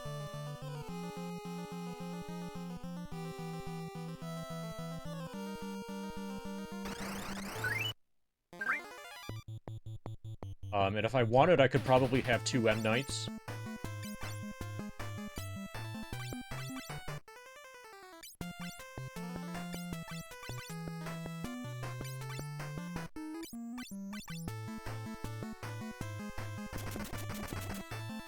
Holy fuck. Dual wielding is one option. We one-shot everything. Or we can... I'm not gonna make a second M Knight until we've drained Angry of all of his spells. But also, we could just stay as we are. This is fine. I don't mind just guaranteed one-shotting everything.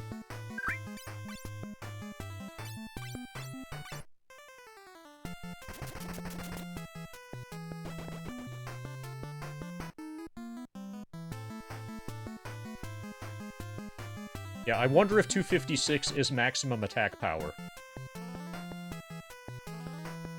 That might be the cap.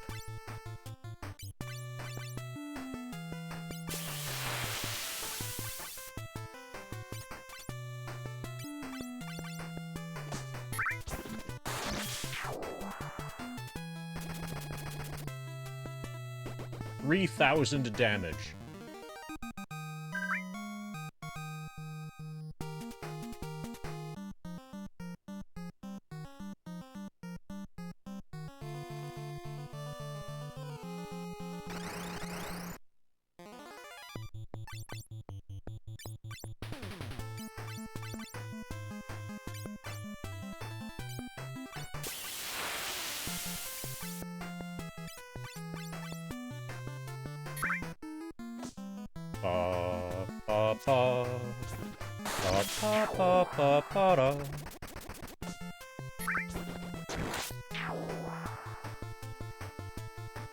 He's almost as strong as Ex-Soldier now.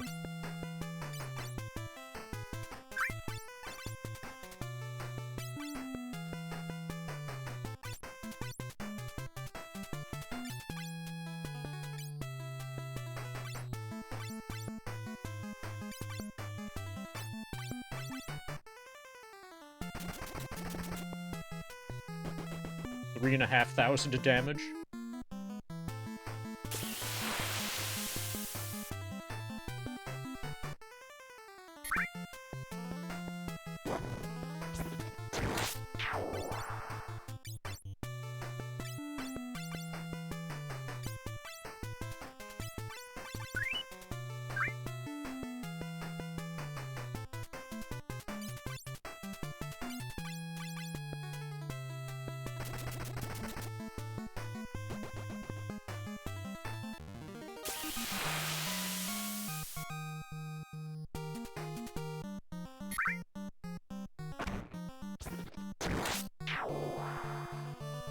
So these probably are in a loop with each other.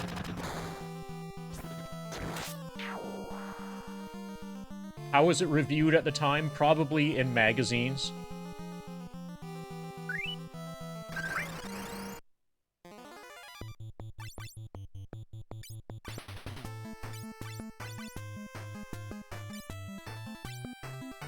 Yeah, magazines were a thing back then. So one assumption that your question makes, Mr. Ween, is that there was, like, a video game reviewing apparatus. That probably wasn't the case.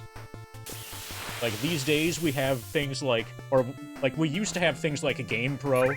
I think that doesn't exist anymore. Now we have things like GameSpot? Kotaku? Whatever the things are that get aggregated on Metacritic, those things probably didn't exist back then. If they did exist, they probably were in the form of magazines.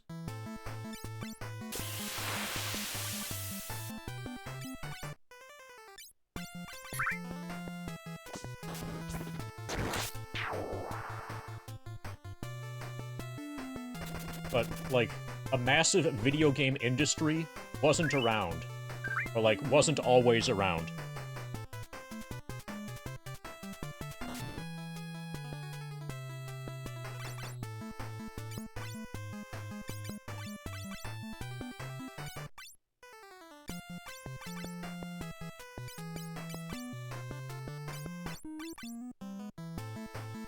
So the first reviews that I'm aware of were from, like, Nintendo Power. But Nintendo Power would never review this, because it's Japanese only. You would need... Do you know Japanese? You're gonna need to know original Japanese, or know Japanese, and, like... and use the Wayback Machine to find websites. But websites from back then aren't even going to exist. Or they're probably didn't exist at the time. The idea of a video game review existing in an electronic format from that era is just not...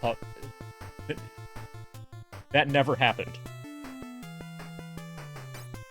So, if there were any reviews of it, there's no way that they were preserved, other than possibly, like, in a library on microfilm somewhere.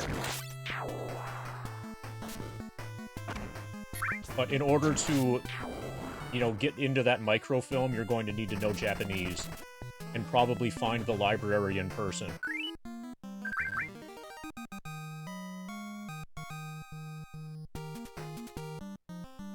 This is from an era before record keeping. This is from the Dark Ages.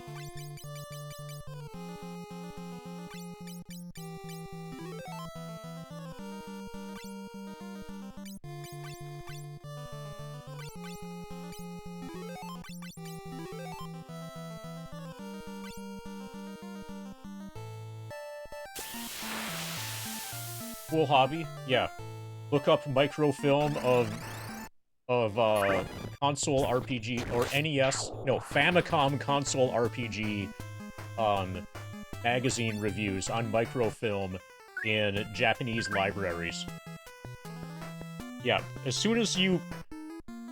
Any sentence that has Japanese microfilm in it, sounds pretty fucking badass. Like, you're probably halfway to the plot of a James Bond movie.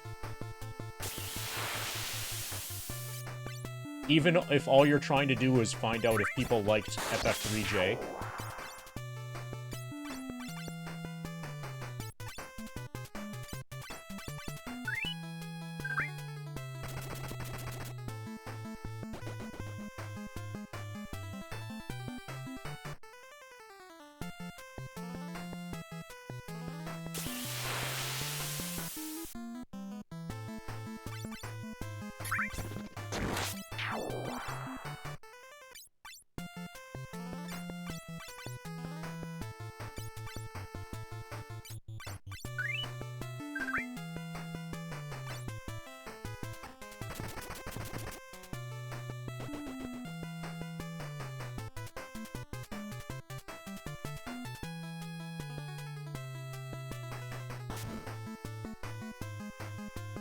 Pa pa pa pa pa da.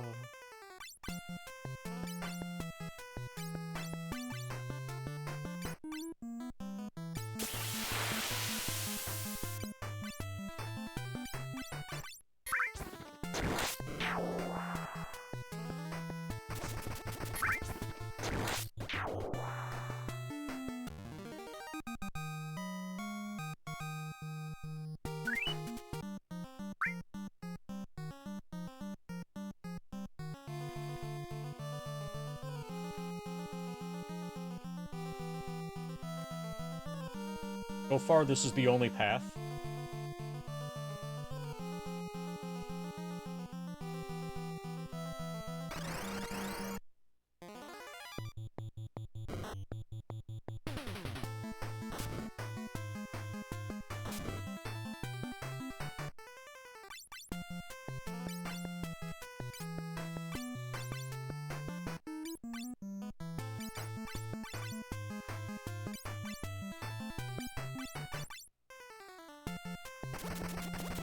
Nice crits.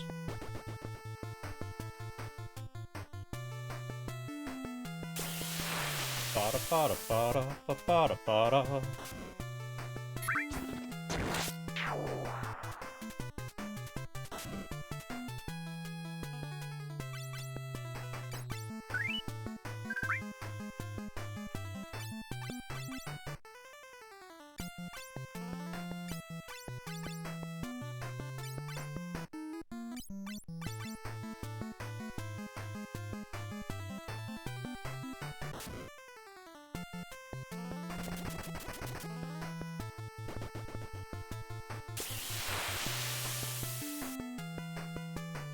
Bada bada bada bada bada.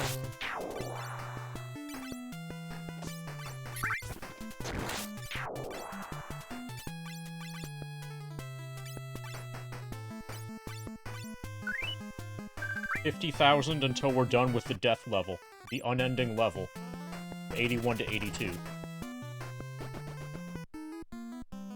I got about 11 hours in as Fiscal Lizard since the last MD stream.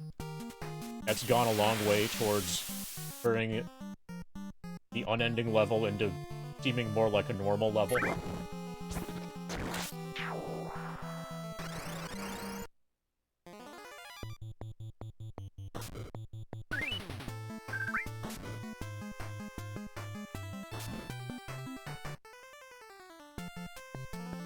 I'm gonna fight from back row.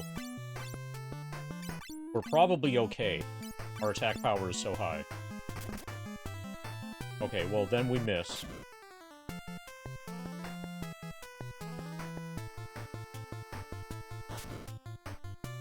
It has 320 inventory slots, 200 materia slots. Okay. So the reasons for those numbers aren't immediately obvious.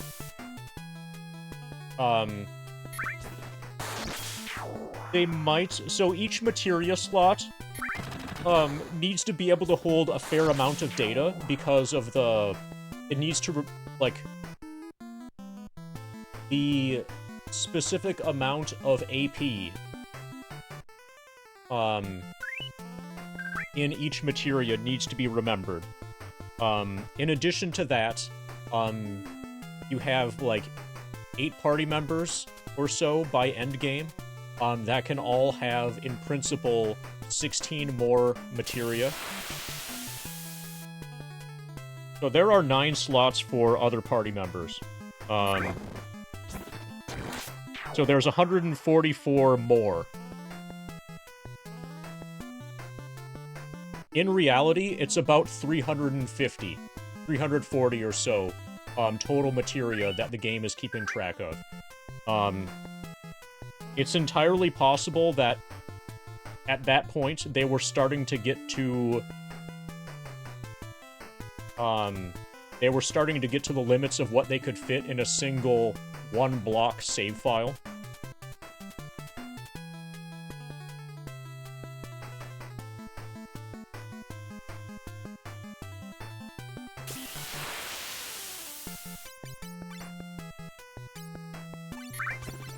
But yeah, it's about the same number of item inventory slots as materia inventory slots, if you count the equipped as materia that the game needs to keep track of.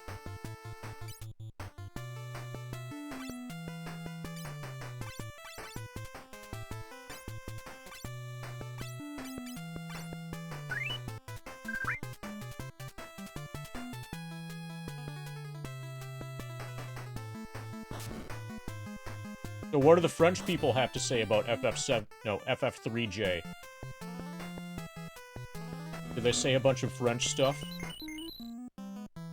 I'm gonna go out on a limb and guess that the review is in French.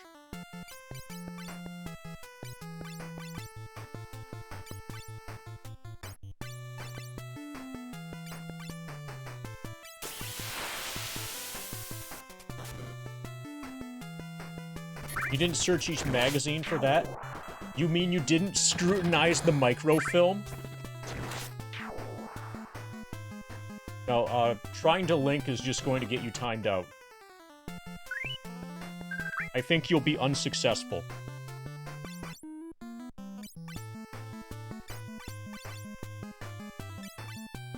My Nightbot doesn't like links.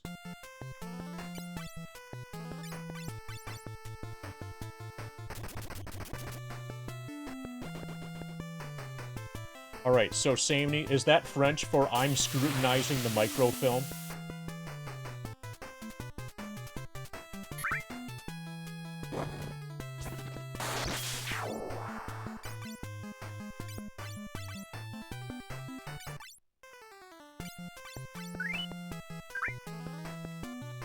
I knew it.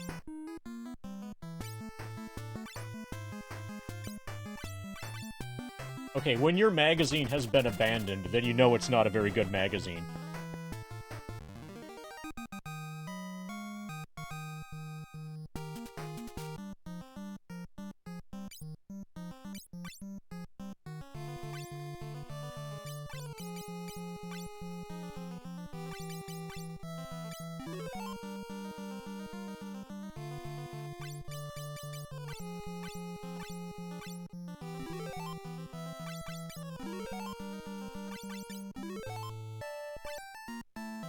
Yeah, exactly like Game Informer. Game Informer always sucked compared to GamePro.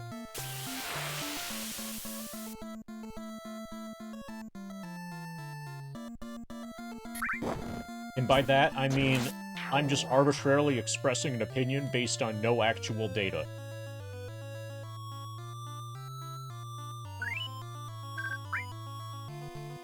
Alright, I see the text block.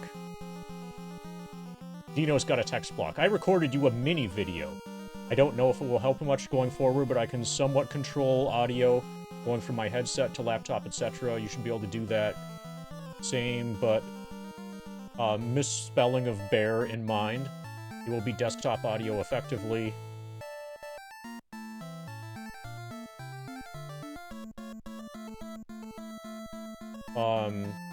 In reality, I could probably actually use another computer as an audio splitter if I had to. Okay, so this is a dead end. Yeah, I'll look at that. I can't evaluate it now. Obviously.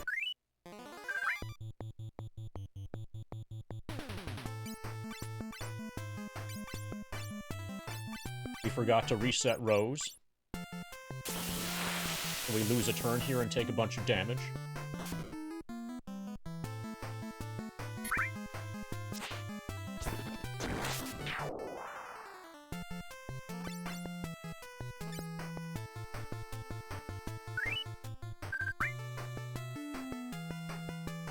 Yeah, I can probably find... So the thing is, for Persona 5, I'm not willing to spend another $40. But for FF7, to get on the leaderboard, I might be willing to.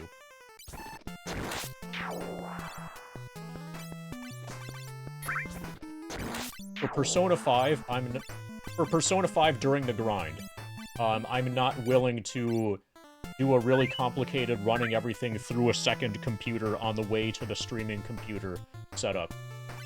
But for FF7 to get on the leaderboard, possibly I might do that.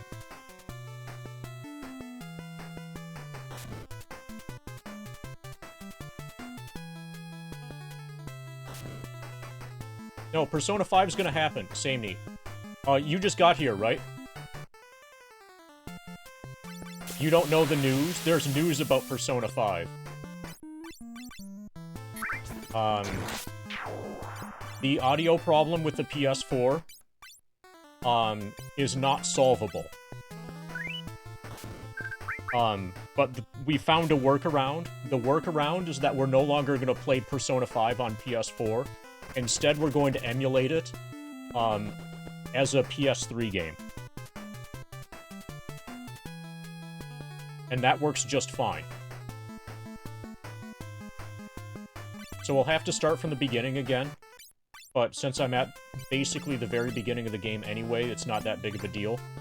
But, Persona 5... Yeah, the solution... Yeah, the workaround is to destroy the PS4.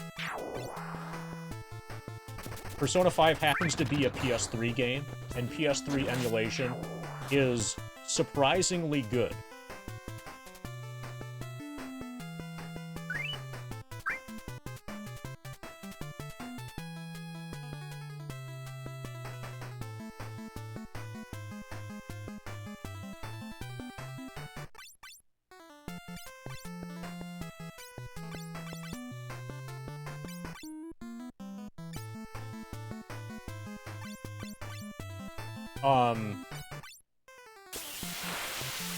Well, you don't know if I have purchased a second-hand copy of Persona 5 PS3, right? You don't know because I haven't made any statement about that. I have made the statement that I'm not going to allow Atlus to have any of my money. But Persona 5 for PS3 is actually pretty cheap. It wouldn't be that bad for me to pick up a used copy. If I end up liking the game, I'll probably do that. And note that that's compatible with me already having one. Maybe I'll get another one if I already have one.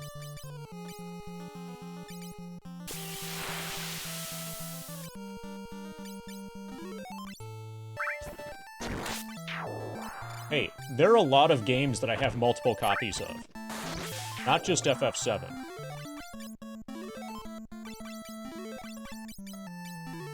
I've got at least 3 Final Fantasy IXs, 2 Legend of Dragoons, 2 Chrono Crosses,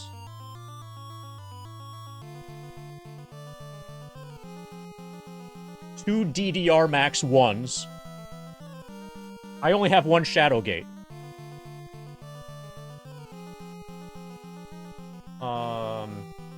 I've got 3 Star Trek The Next Generation Echoes from the Pasts.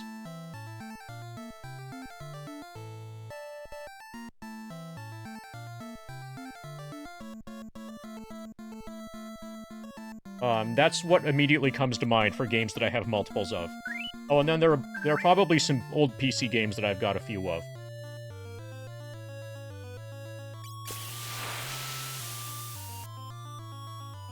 PS4 emulator seems to be coming along nicely.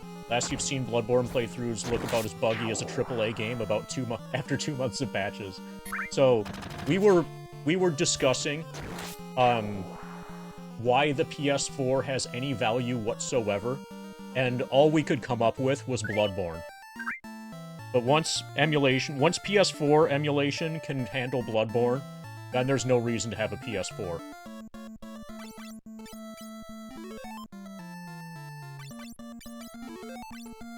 You'll probably need a good CPU for it.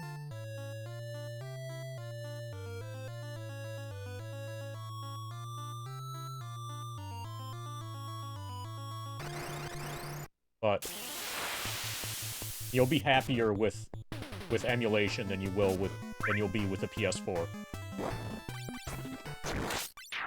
I certainly am.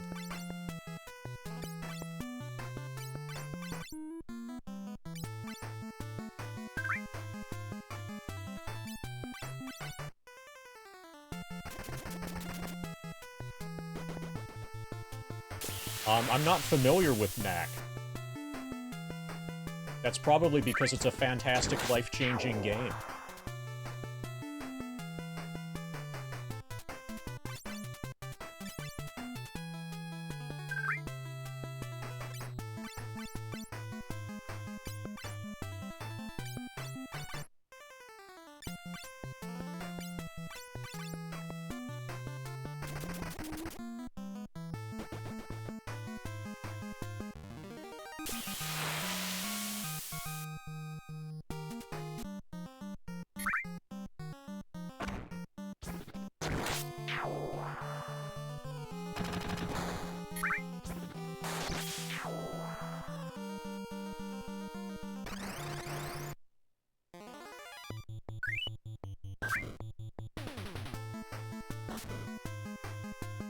Ba ba ba ba ba da.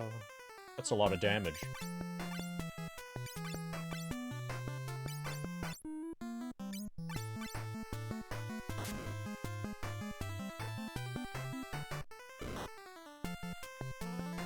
So I've heard that Saturns are hard to emulate for, but it does exist.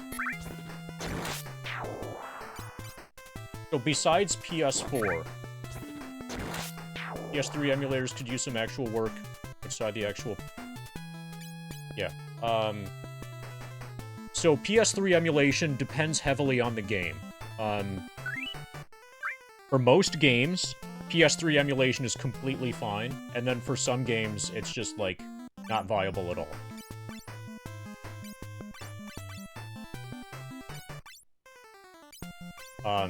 We happen to be lucky that Persona 5 is one of the completely fine games.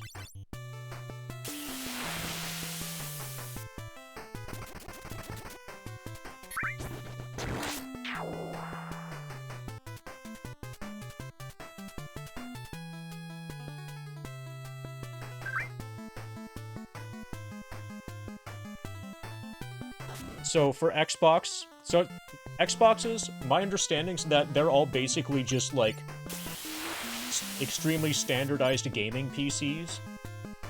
So they should be really easy to emulate, in principle. I could be wrong, but I think the entire idea of an Xbox is basically just, like, a gaming PC, but that keeps you from being able to do any of the actual stuff that you would do with a PC.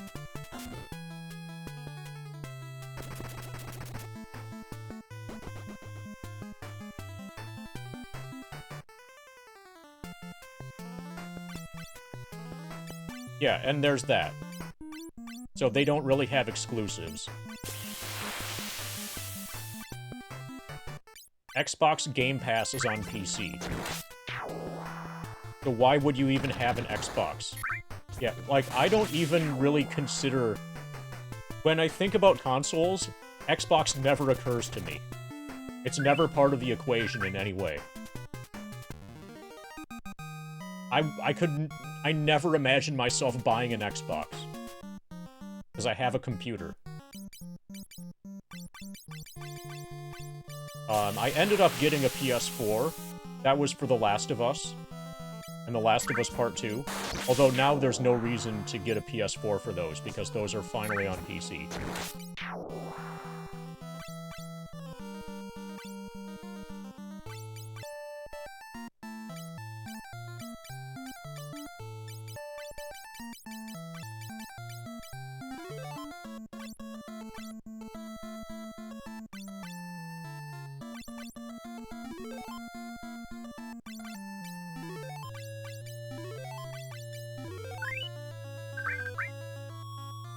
The best console of this generation runs Linux and is a computer. It's a handheld computer.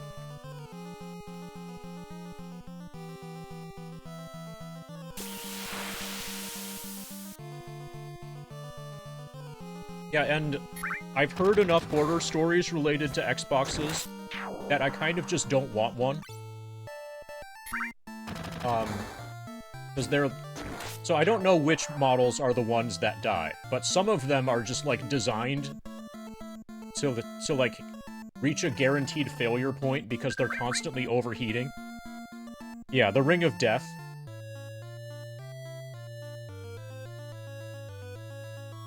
So one of the Xbox models is just constantly cooking itself no matter what. Like, you can't use it without damaging it. And I think that's the one that gets the Ring of Death. Or that gets, like... That's the most famous for the Ring of Death.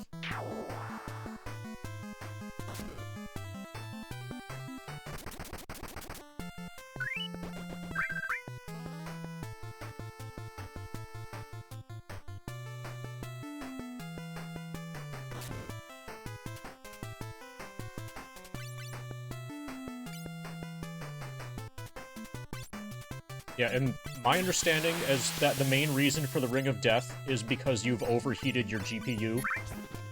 but you're always overheating, like, eventually, you will have overheated your GPU long enough that it no longer functions. And that's when you get the Red Ring of Death. But there's no way to run that console at a safe operating temperature. It's sort of like the newest Intel chips, where if you just run them at stock speeds, they cook themselves.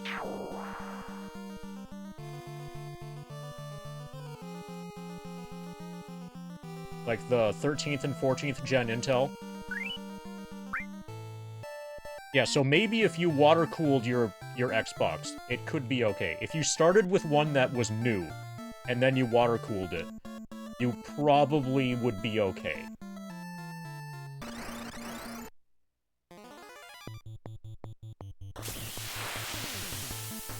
But nobody is going to know that at the time. Nobody's going to know that until all of the Xboxes that are on the market are already damaged.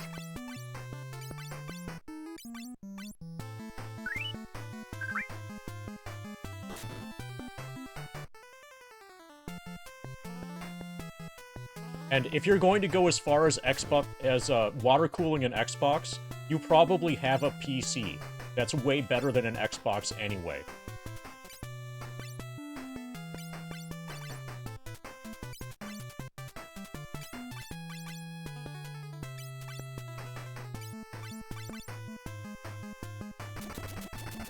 So really, water cooling one of those is basically just an art project.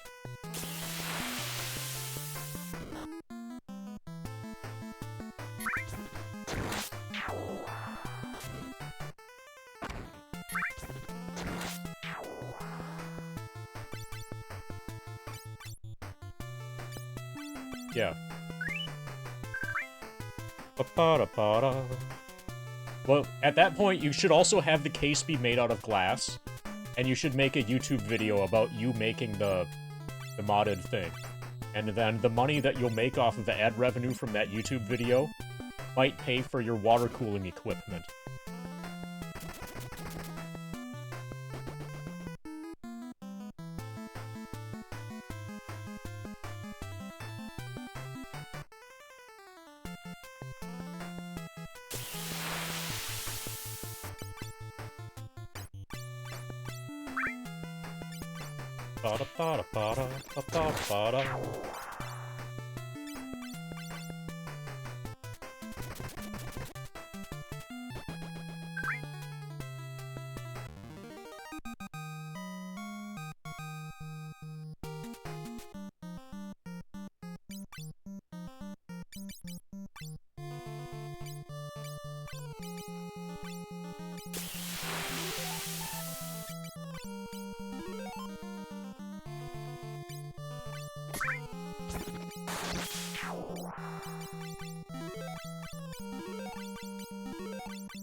Okay, I'm glad we got back attacks twice in a row. Because we're in the correct, row orientation for this fight now.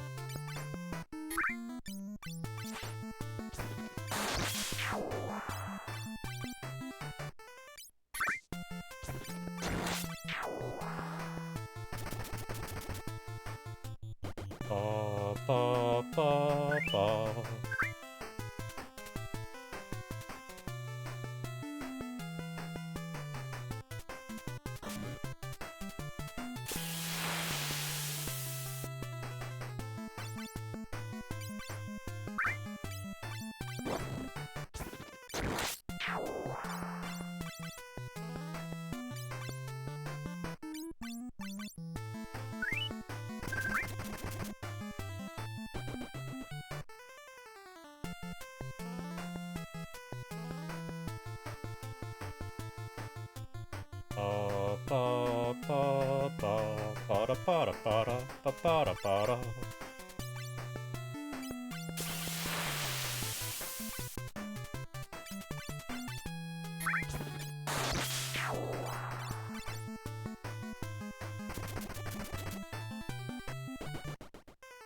Okay, so hopefully this is another sword, then I can make 2 M Knights.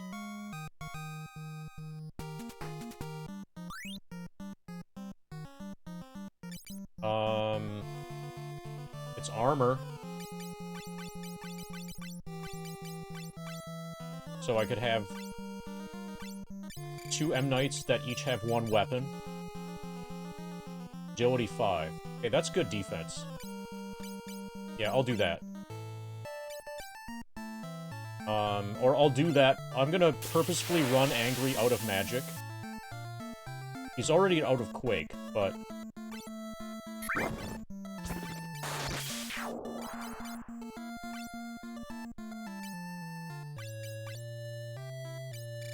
we're gonna have him run out of Fire 3, at least. Or we'll try to.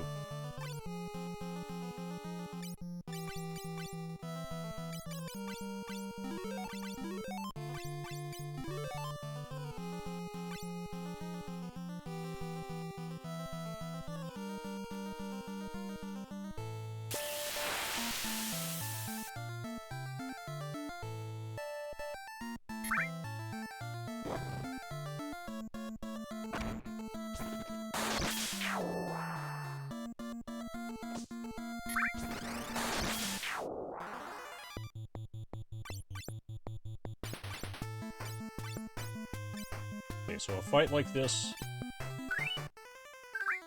or we'll just keep dual wielding.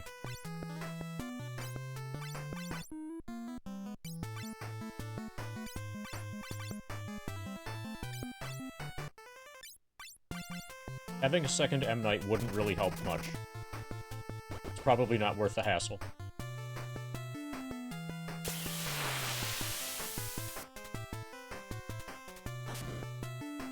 Because a lot of these enemies are not going to die in one hit.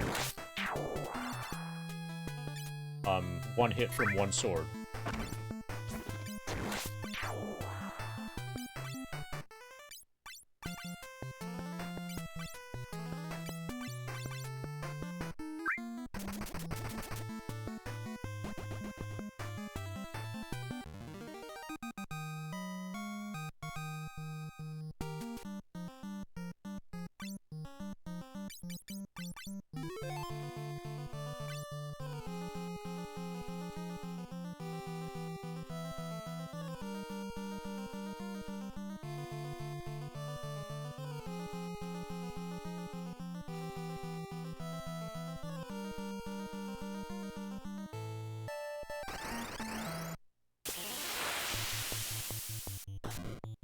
Are they gonna sue the museum? That would be awesome. That would be a historic lawsuit.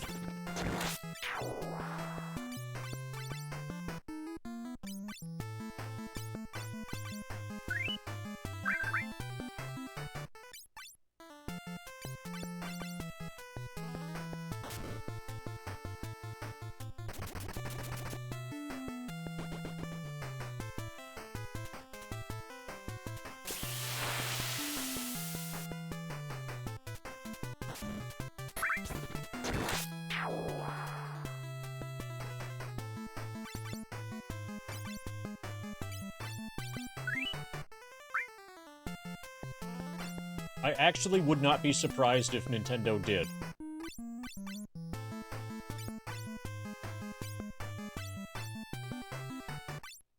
And it would be funny if they sued over some, like, bullshit patent stuff.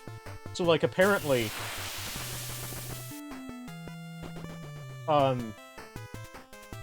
if there's an in-game character, or in-game, like, entity, that casts a shadow, and then you can see that shadow, but you can't see the character because they're, like, behind a wall. But you can see because there's, like, another light source, you know, also behind the wall, and see a shadow of that character. Nintendo patented that. So, all Nintendo would need to do is go to this museum and look to see if there are any humans that cast shadows, and you can see the shadows without seeing the human, bam, lawsuit.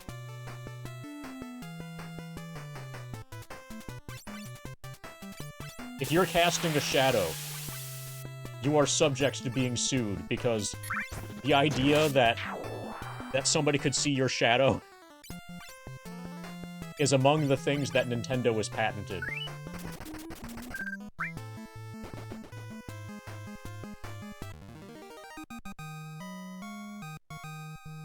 There's all kinds of bullshit like that. That's just one that I happen to know off the top of my head.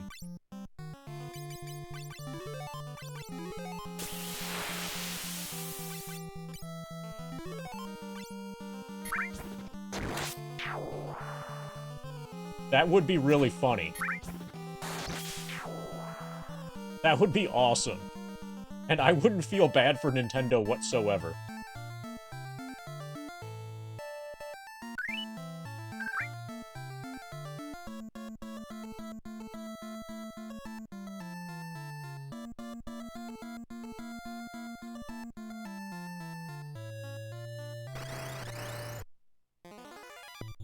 Okay, we've got new enemies.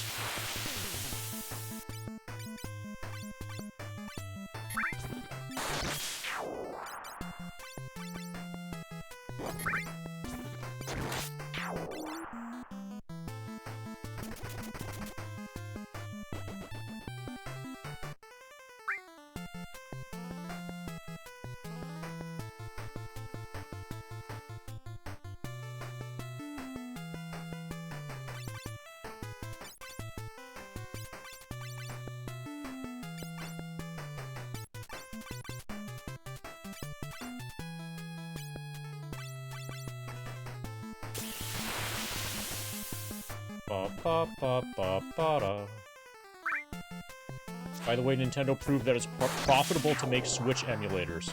You make one, Nintendo will give you like $100K to stop making it. Dude, I should really make a Switch emulator.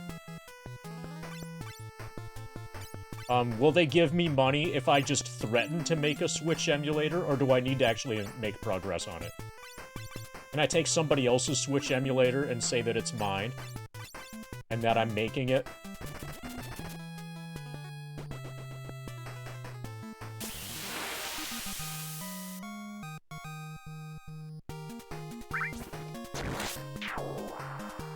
Alright, this sounds totally viable. Dozens of emulators? Can we get 100K per emulator? So far, only Ryujin's got bribed. And the deal of his getting bribed probably meant that he wasn't able to make more emulators.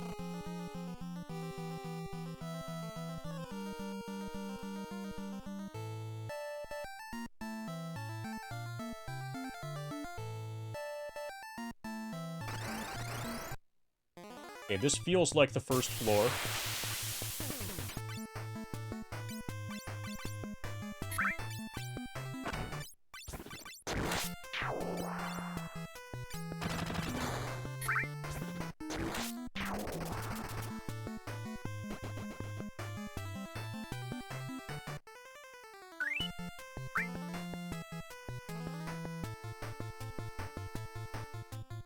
So apparently PS3 emulation is totally legal, assuming that you own the game that you're emulating. And rip it yourself.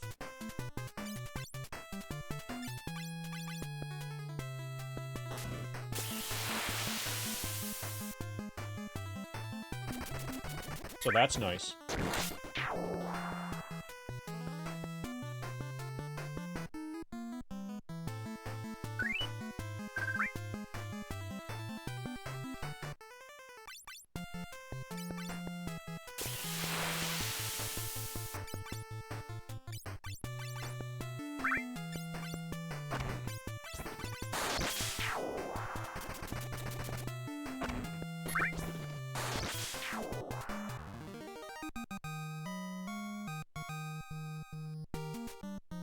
Okay, so these enemies are finally giving actual experience points.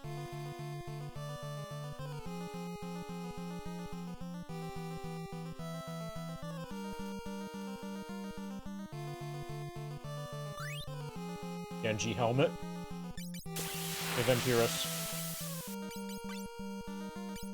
Made it in time for us to equip the Genji helmet.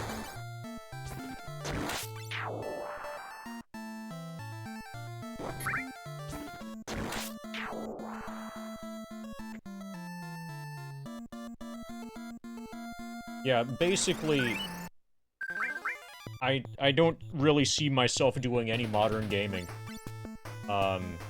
Certainly not on console.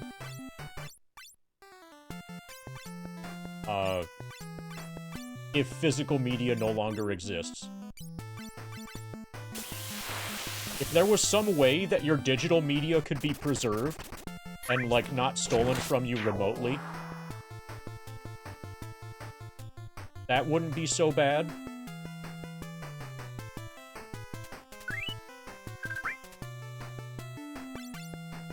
But the fact that these days, single-player games that, in principle, there's no reason why they can't be completely offline, require internet connections, or require periodic internet check-ins. Basically just for no reason. And as a result of that, the game developer can just take away the ability to allow you to check in.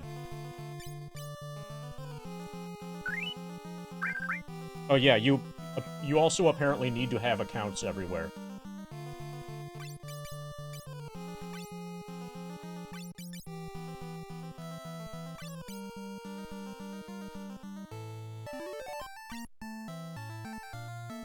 So I'm interested, for example, in Diablo 2, because, you know, because of the possibility of playing Diablo 2 during the level 99 grind.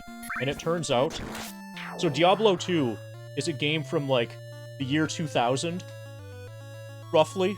It's about a 25-year-old game, approximately. The original discs are available on eBay for, like, $12, maybe $15 shipped.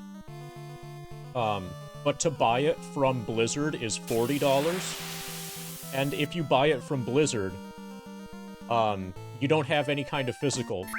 And even if all you want to do is single-player offline, you need to periodically... So, you can technically play it offline a little bit. But you need to check in with their server. You need to log into their server at least once every 30 days. So as soon as their server is down, then you no longer have Diablo 2.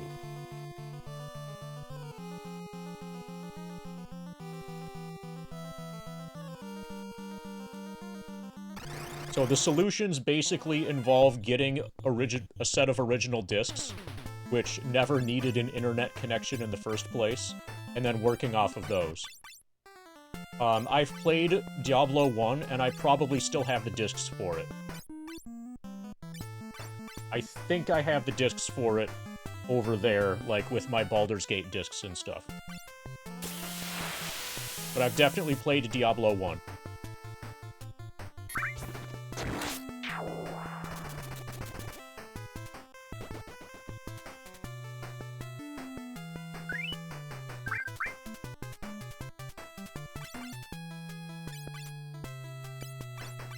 But yeah, so if you buy Diablo 2,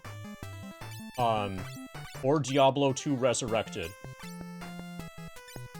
I think you can pay less to not have it be resurrected, but either way that you buy it, if you buy it directly from Blizzard, you are required to periodically check in. You're required to have a Battle.net account, and you are required to periodically log in and authenticate with their server.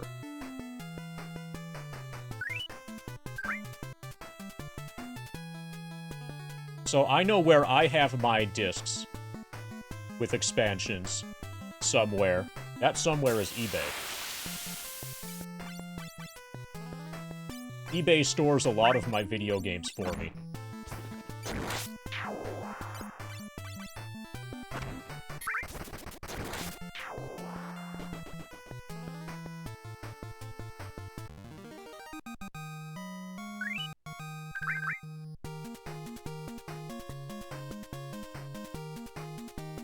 So I don't know what median XL is.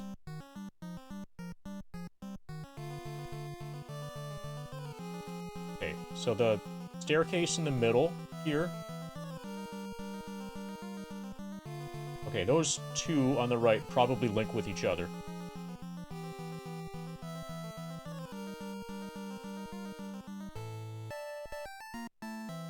Okay. These are both dead ends.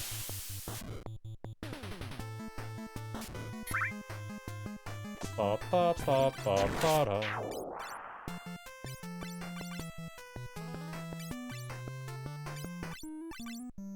It's a Diablo 2 mod? Okay, I've not heard of it. What I will be playing will be original Lord of Destruction patch 1.14. That's what I have currently working. Currently working in a manner that doesn't require me to connect to the internet ever.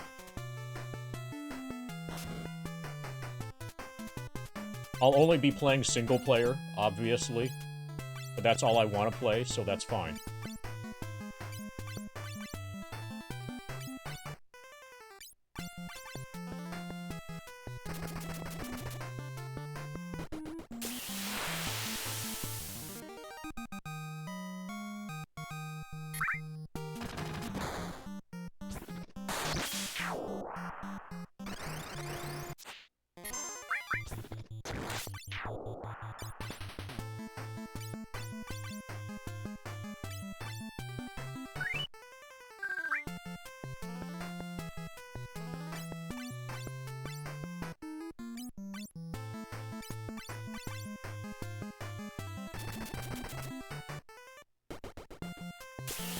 So my guess, when people say things like that, Tough Guy Core, my guess is that that's only really relevant if you need to have the best build. Figuring out what the best build is probably a ton of work.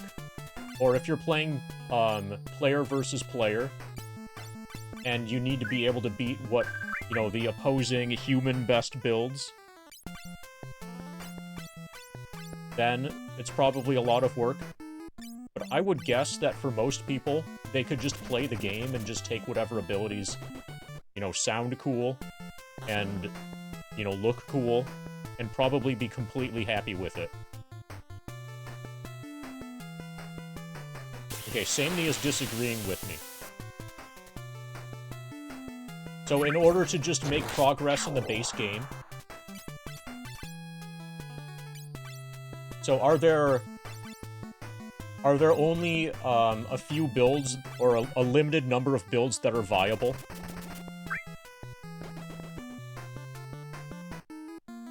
Because usually, when a game is complicated, it's complicated to get the best build, but pretty much everything is viable.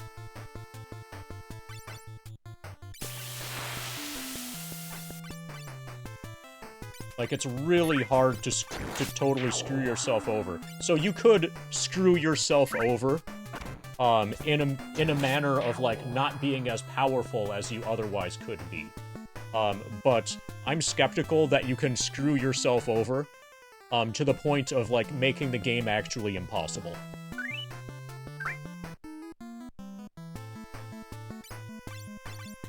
Maybe that's true, but that would be very unusual if it were true.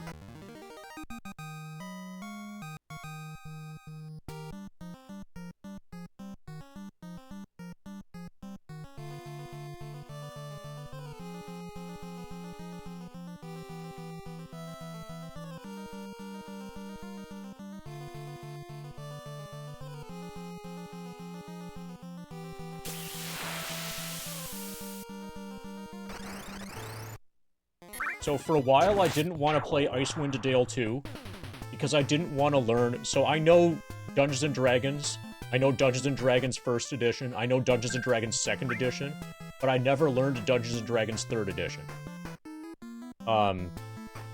Of the Infinity Engine games, all of the Infinity Engine games are in AD&D 2nd Edition, except for Icewind Dale 2, which is in, I think, 3.5. And for a long time, I delayed playing Icewind Dale 2 because I didn't want to go through all of the trouble of learning a new, you know, rule set for Dungeons & Dragons just for one video game. And then eventually, I just realized, you know, I can just do whatever. Game's gonna be fine. And then I just did whatever, and then the game was fine.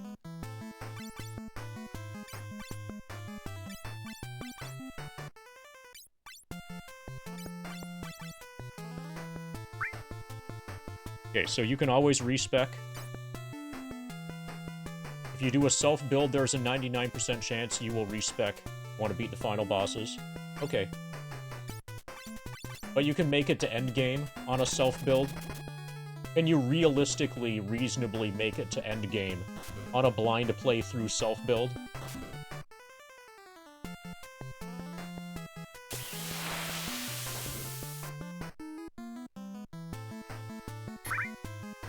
So if a game is so technical that you're basically required to follow guides and, like, use other people's spreadsheets and stuff, then it starts to feel like you're not playing the game anymore.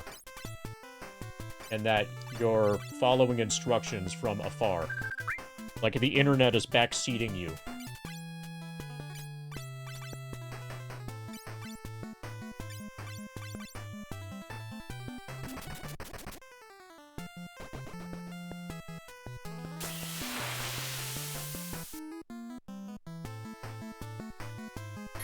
Like, the process of making a build and everything, like, the process of figuring out how things work together, as a process, is what, to me, is interesting and entertaining.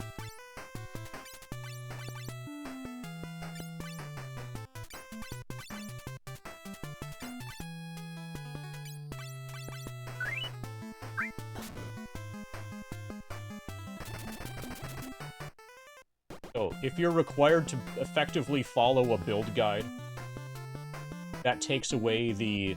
or that dramatically limits, that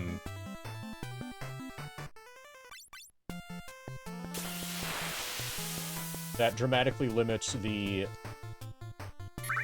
you know, the appeal of the customizability in the first place. The customizability is really only there if you're allowed to work with it and not get shafted because you experimented. Very viable to at least reach the point where you can afford to respec. There's a shot at doing that, but you will likely need to spend a lot of time going over all your options and potentially respecing. That sounds... if I ever were to play the game, that sounds like how I would do it.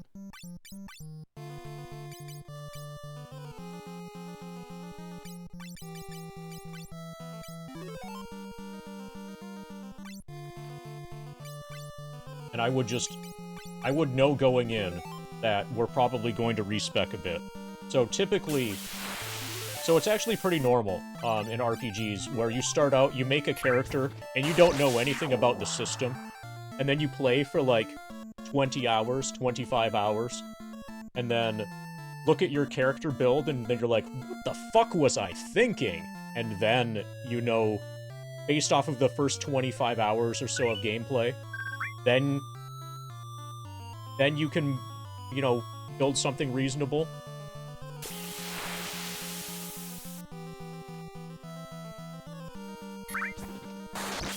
Like, I don't mind that at all. I wouldn't mind that at all.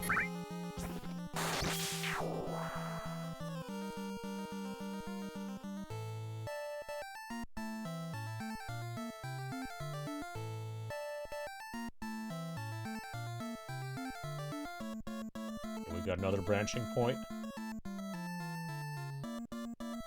That's a dead end.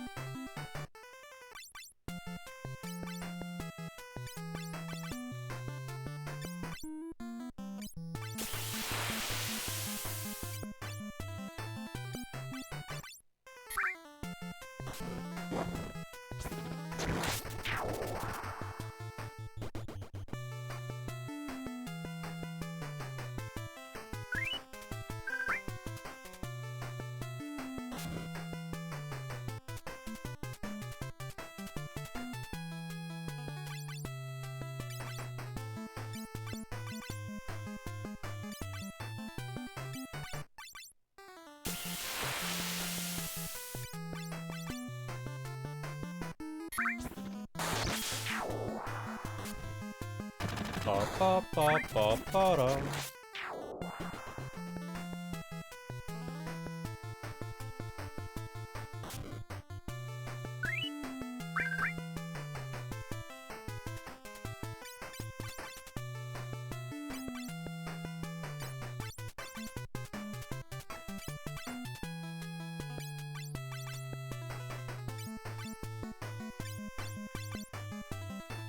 Similar in Dark Souls as well. That's why the respec option is there, because they know you will do it wrong to begin with.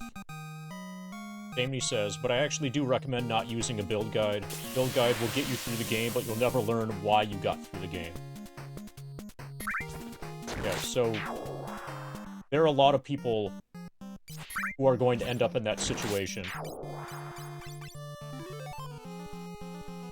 So if you look at Diablo 2 content, so since I'm in the market for playing Diablo 2, I've seen a fair amount of Diablo 2 content on YouTube lately.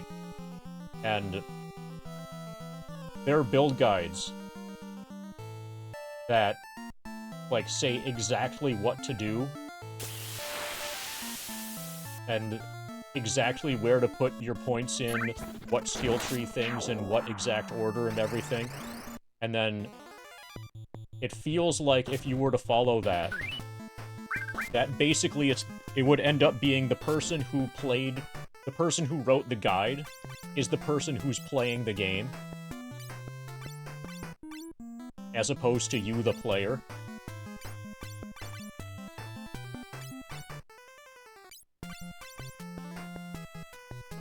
And that just doesn't feel right.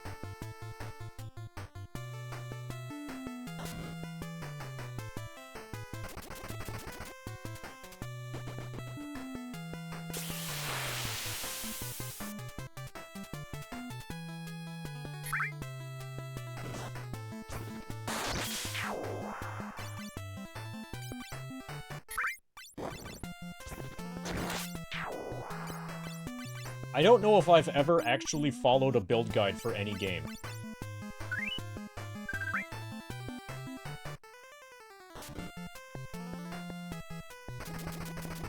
$300 hours? GG.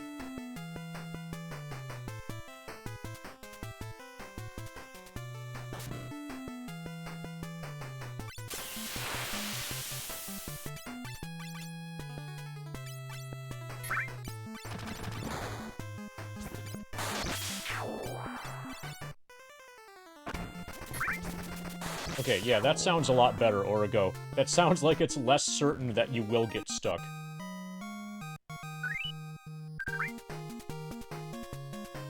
If you are going to consistently get stuck, you should consistently get stuck at 69% completion. That's what I recommend.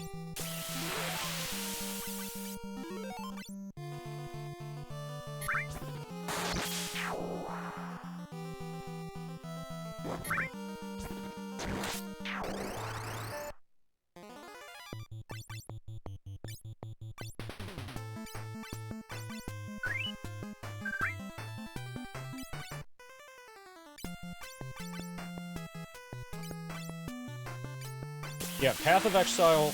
So is that on Steam? I feel like Path of Exile is one of the games where if you look at the Steam reviews, that most of the reviews have at least 500 hours in the game.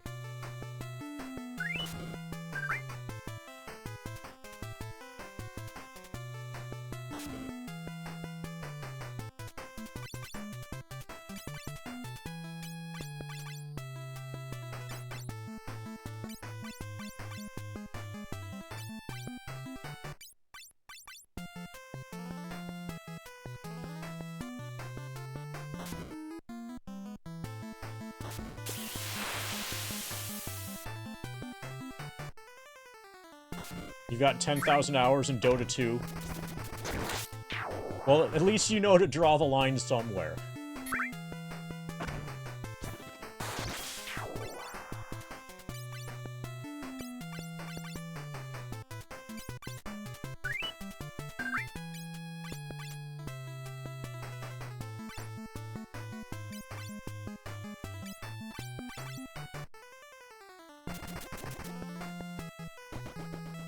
You might have...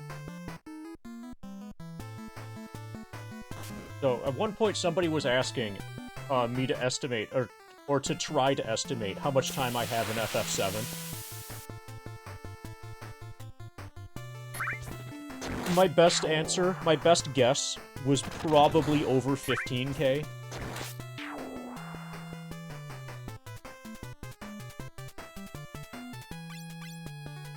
Definitely over 10.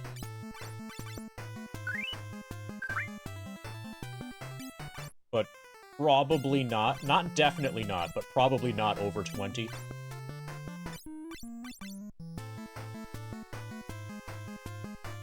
$300 hours was how long it took to beat about 9 expansions ago. Okay.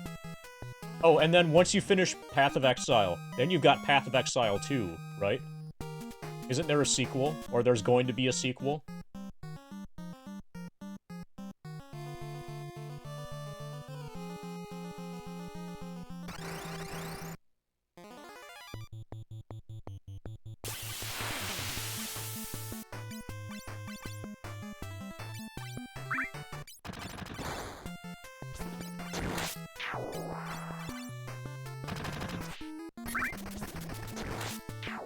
Yeah, when this grind is done, if someone were to make a pie chart of all of the time that I've spent playing FF7,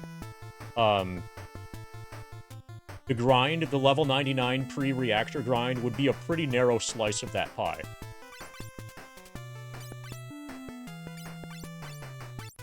Like, I think it would be visible, it would be noticeable, but it's not going to be large by any means.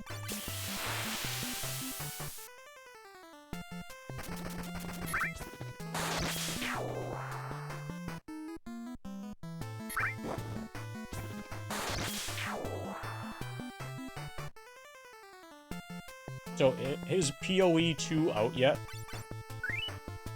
Or is that just something that's been announced a bunch? And that people are building hype for it or something?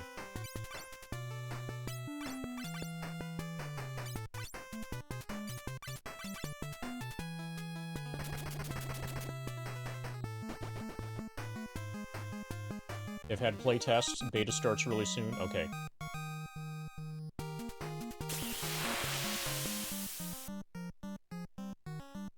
Enter early access in November. Alright.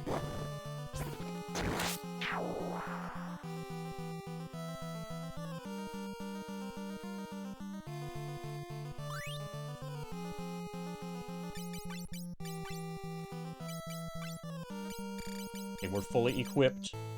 56 defense, nice.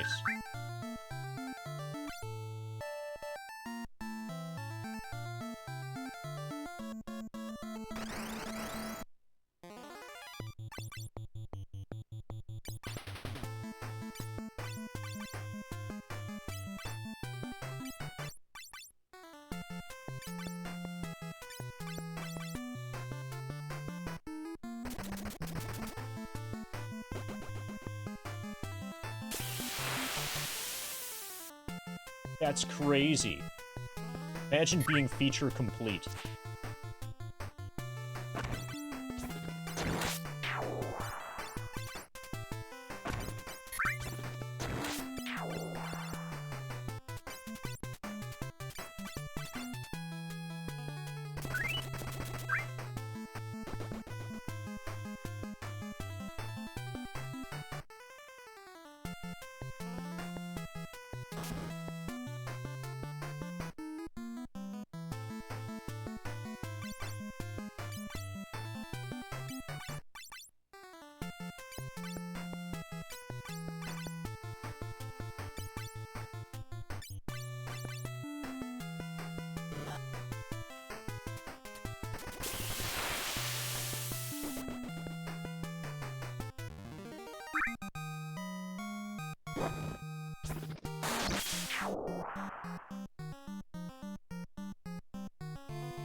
Okay, there's our Fang.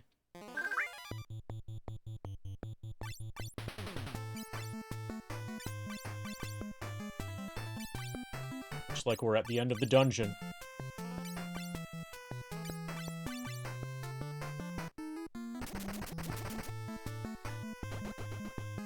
Ba ba ba ba ba da. I feel like I might just switch to Power Wash Sim at some point today. Or maybe tomorrow. Or soon. Or spend a fair amount of time doing Power Wash Sim in between this and Persona 5. I feel the urge. Like, over the weekend, I really wanted to play Power Wash Sim, but I need to save it for stream.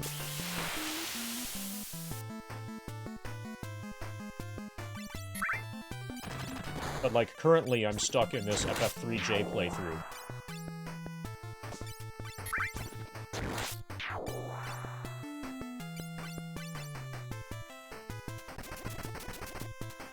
I don't know if I really... Yeah, I'm not sure if it's accurate, really, to say that I dislike ARPGs. I say that. But really what I mean isn't that I think that ARPGs are automatically bad.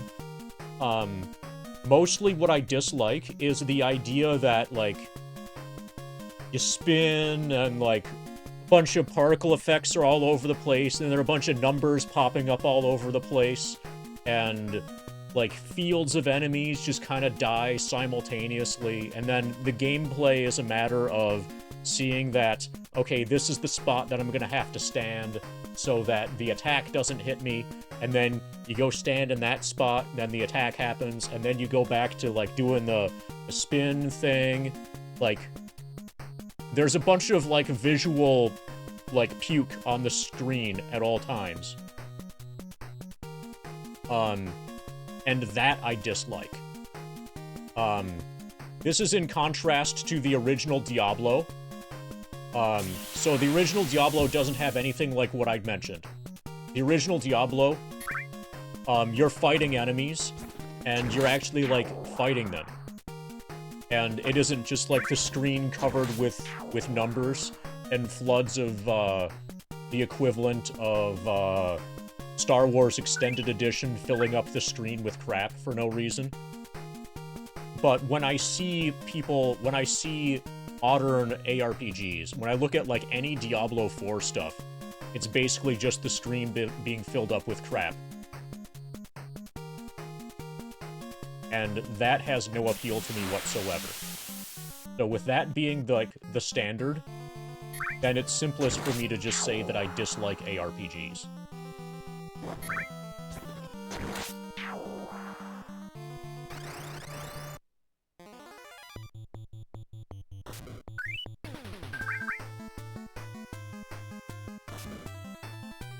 So I'm optimistic for Diablo 2. Diablo 2 wasn't like how I just described. Yeah, I saw that. And then dodge apparently is spacebar, so you just mash the spacebar. Or, like, get a macro that mashes dodge for you.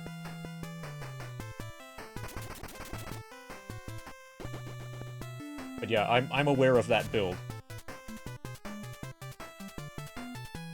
That's the new meta. But yeah, I don't want to play a game that's like that. There are some other ARPGs that I've enjoyed. Dungeon Siege was pretty cool. I liked Dungeon Siege. If anybody remembers that?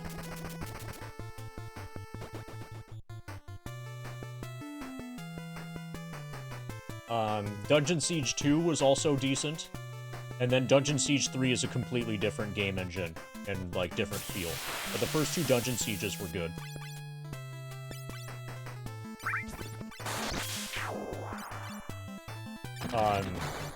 When I say that I dislike 3D ARPGs, I much more mean that. It's very rare for a 3D ARPG to exist that I don't dislike. And by very rare, I mean, The Witcher 3. The Witcher 3 is good despite being a 3D ARPG. This is also coming from somebody who has not played any of the Dark Souls games. So it's entirely possible, or even likely, that I'll like some or all of the Dark Souls games. But, I mean, when I say that I dislike 3D ARPGs, I mean games like Final Fantasy VII Remake, games like, Kingdoms of Amalur: Reckoning. My guess is, from what I've seen, is that I would dislike Monster Hunter.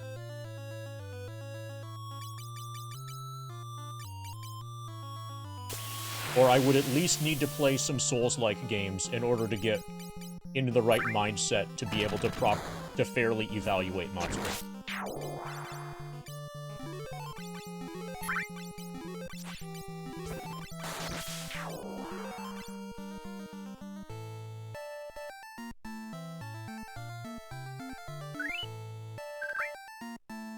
If you consider,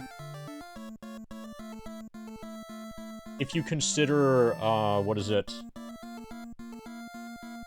Kingdom Come Deliverance to be a 3D ARPG, I don't really. I consider it like a social RPG like Ultima. But if you think of it as a 3D ARPG, then I guess that's another one that I like.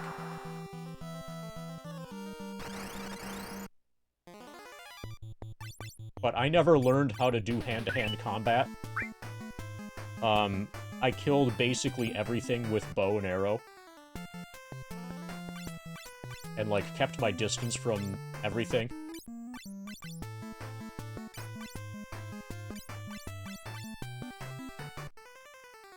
So I basically sidestepped the entire combat system.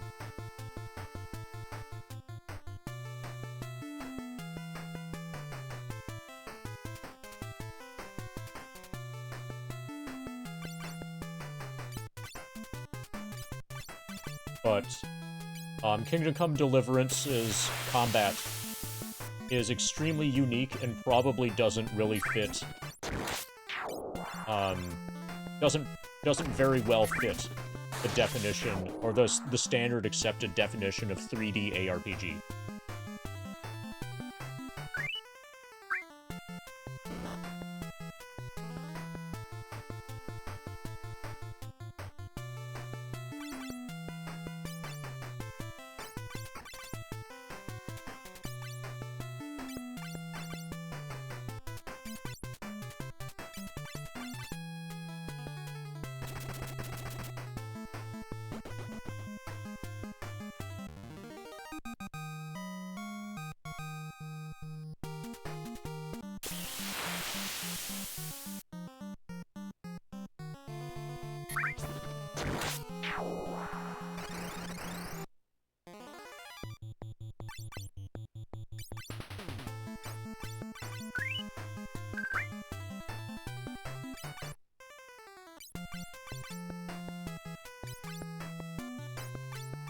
Speaking of PoE, we need more games like Pillars of Eternity.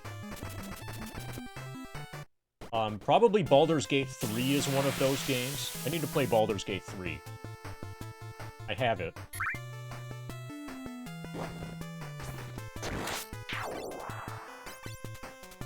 But PoE 1 and PoE 2 are both extremely fucking good. And that genre of game is extremely fucking good.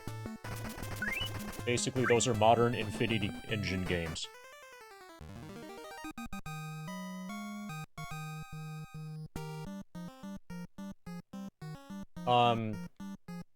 Not a good grind game. It's gonna take too much attention. It's too good of a game to be able to do during the level 99 grind. Also, it's too good of a game to stream. When I play it, it'll be offline. Alone.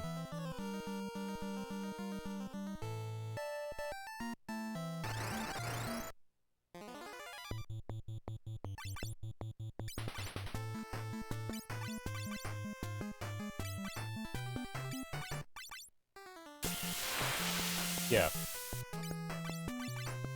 then when I try to backseat myself, I can just punch myself in the face, or I can ban myself.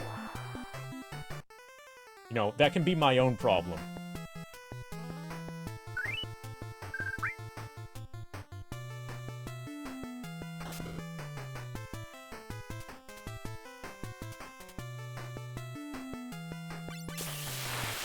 But it feels like Baldur's Gate 3 is going to be best enjoyed with only one monitor active.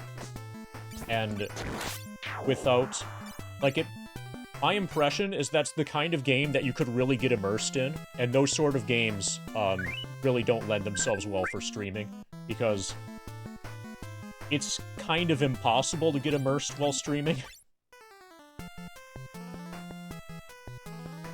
Or if you do, then your audience, like, hates you. And then they're like, hey, remember you're streaming. And they're like, fuck you. And then they get mad because you just told them fuck you. Yeah, people really underestimate, yeah, and then reading yeah, that hurts a lot. So I definitely did not stream Kingdom Come Deliverance. I don't know if I'll stream Kingdom Come Deliverance 2. I don't want to read text out loud. I don't know, we'll see.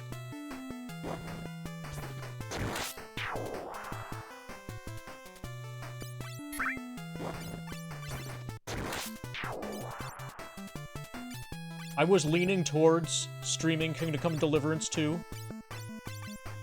but now I'm less sure.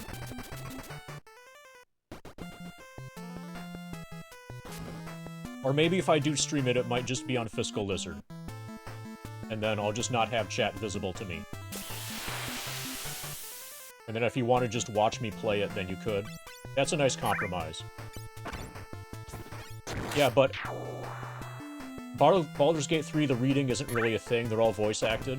But let's say you find a book, or a scroll, or you read a or you find a description of an item. That stuff still, like, I assume that that's not going to be voice acted. Narrator as well? Holy fuck. Well...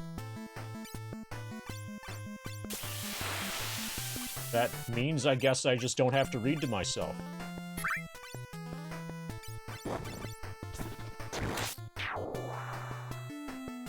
How much did they pay this narrator?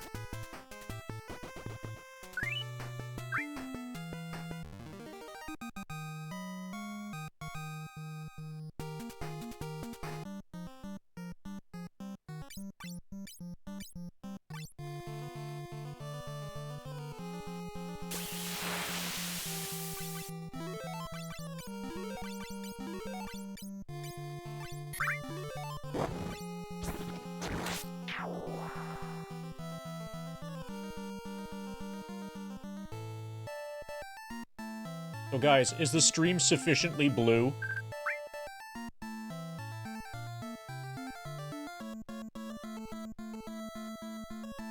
There's some more blue in the upper left corner.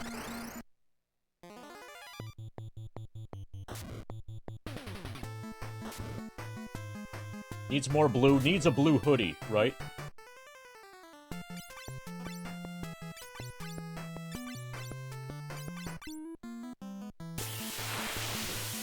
I know one of the Diablo people is always wearing a bright blue hoodie.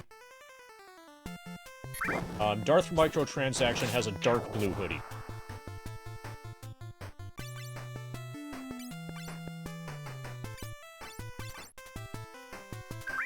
Yeah, the blue hoodie guy is the Geomancer in this game.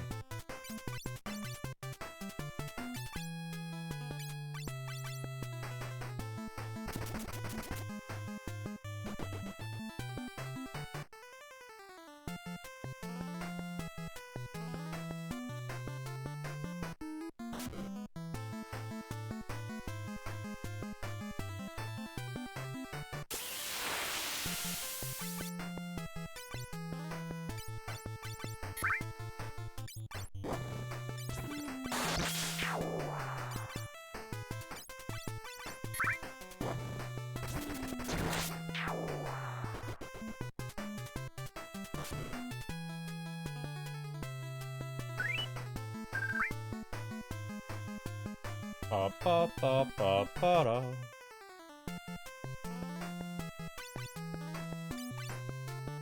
So, Origo, another thing you could do is just not stream it.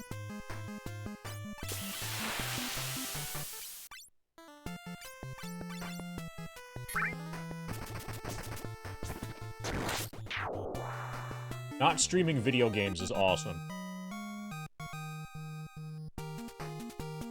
Okay, you hate reading at all. It's not just reading out loud.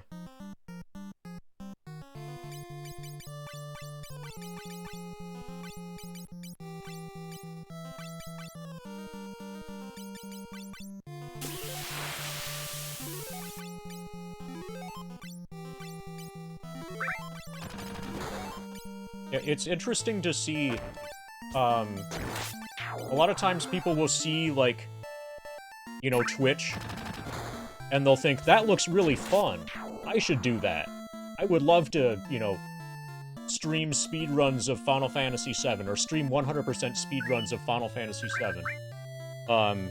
And then they start streaming, and the experience of them streaming is extremely different, like, very, very different than what they imagined. And it's very, very mentally, draining. It's, like, playing a video game recreationally alone for 5 hours versus streaming it for 5 hours, are massively different in terms of how much they drain you, like, physically and mentally. I've seen a lot of people, like, decide that they were going to stream, and then they try it, and now they're not streaming anymore. And they're not expressing an interest in ever streaming anymore.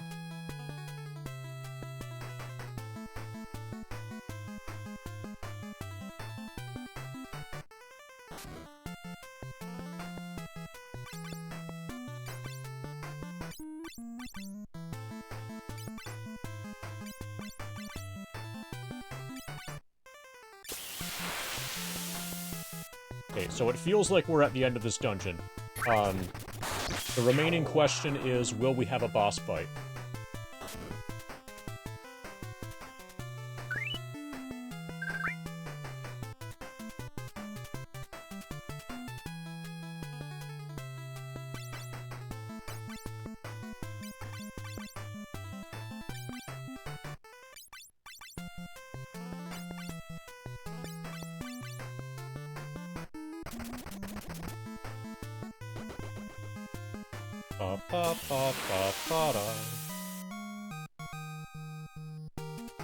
Honestly, with the narrator, Baldur's Gate 3 feels like you're in a D&D game, with full video showing and everything that's happening. Kinda amazing. So you get to actually see the bear sex scene, as opposed to your DM just telling you about it.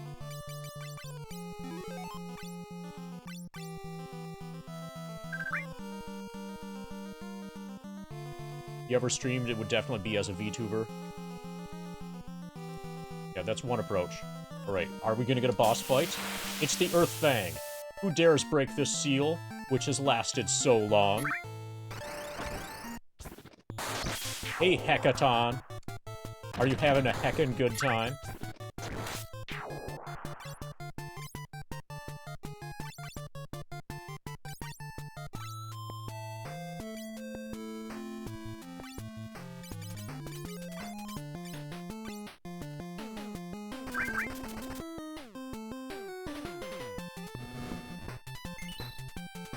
Attack up.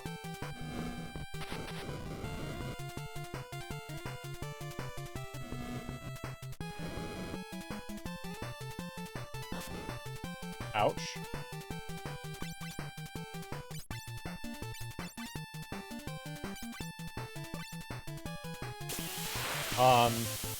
That's a really good question that I need to ask Mind of Gemini. He probably knows the answer. Mind of Gemini probably actually has that model already made and just waiting for me to ask for it. That's how awesome Mind of Gemini is.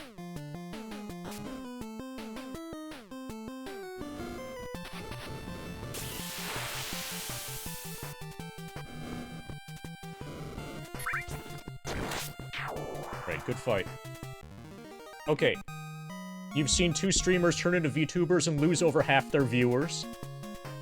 But how many streamers have you seen turn into level 99 before the reactor streamers and lose half their viewers?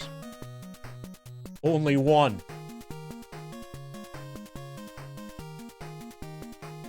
Also, the streamers that turned into VTubers that you know of that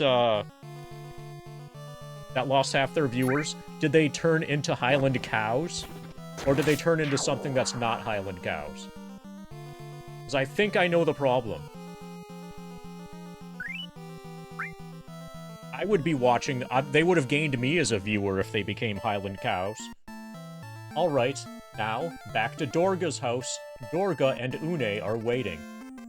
So I don't know where Dorga's house is. He might be, like, wandering around the world map a lot now.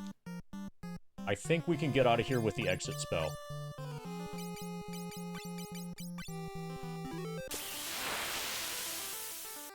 Alright.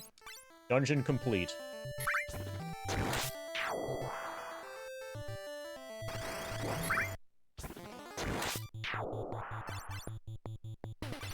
Okay, so we can actually fight this.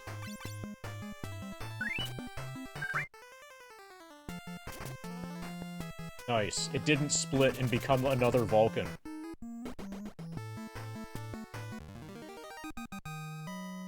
So I think we're gonna keep MD as an M Knight for now. Okay, let's save again. We have all the fangs, so we should be able to fly past the statues. I'm gonna go to the bathroom. That seems like a really good idea. I'm gonna go to the bathroom and get more mountain lightning. You guys can, like, look at me getting decapitated by the airship.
Okay, I thought of a really good bad joke. I could become a VTuber with a model, you know, image, whatever, of a potato shaped like a V.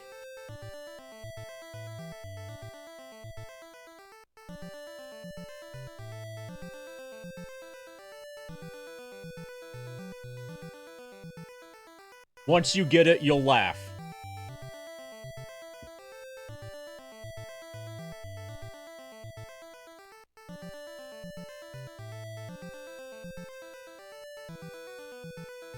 See, Origo Reborn gets it.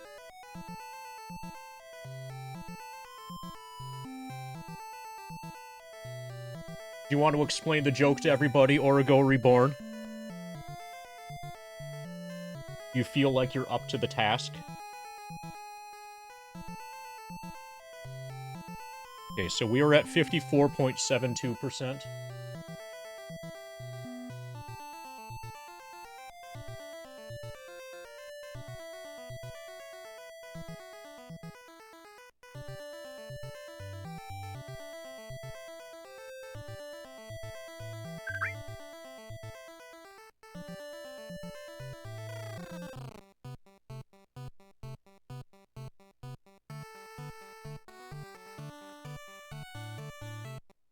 Okay, so a potato is a type of vegetable that is known in English as a tuber.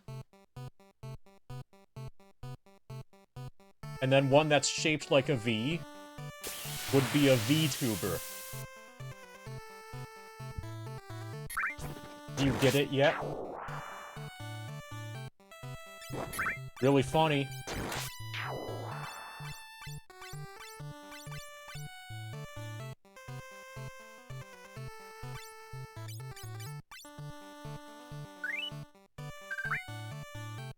Okay, so we're gonna have to fly.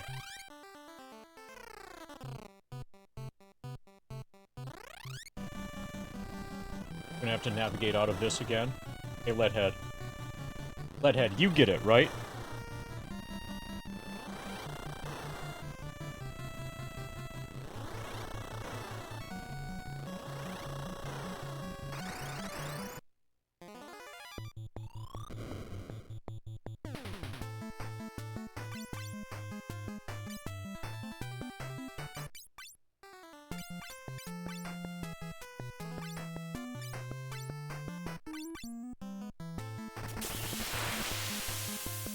Pa pa pa pa pa da.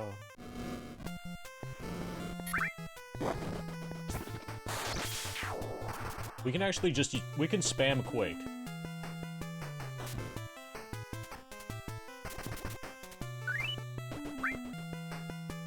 Okay, so those enemies apparently are extremely weak.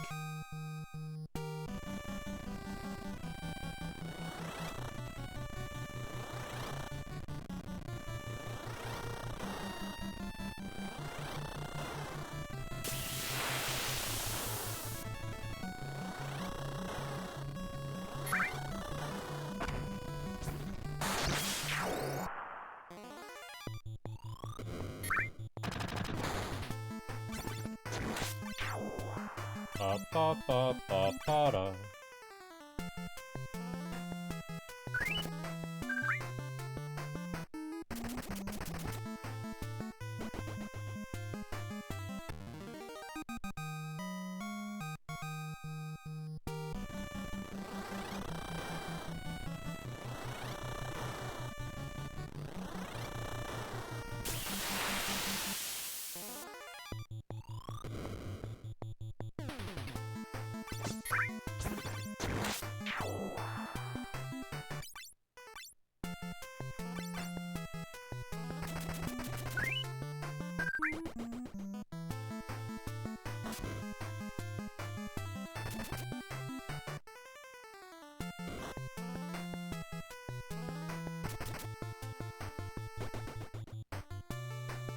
Okay, this is overkill. So, Cornfed. One more month until you can drop emotes in Fiscal Lizard streams. Have you figured out what emotes you're going to drop before you get banned for... Not banned. Timed out for 13 days. 13 days is the longest I can time out somebody for without banning them. So basically every 13 days... So So corn-fed. Have you considered... That's an excellent choice.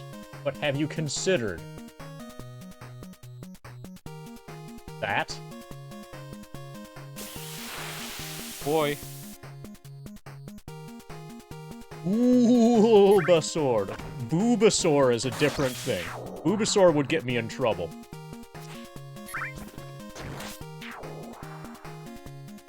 No, I'm not gonna ban anybody. Well, maybe if they do it a lot. But I'm thinking I'll just time them out for 13 days. And then we'll decide what to do once the grind is done. In terms of, like, long-term, you know, prospects. I have no plans to ever monitor chat, during a Fiscal Lizard grind stream.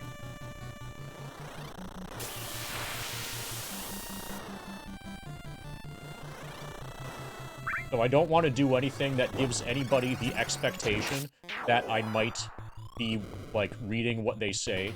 Because then they're going to get mad at me when I don't reply to whatever it is that they said.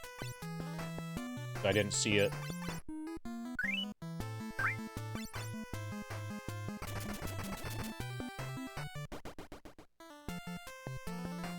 No, you'll only get timed out for like 13 days at a time.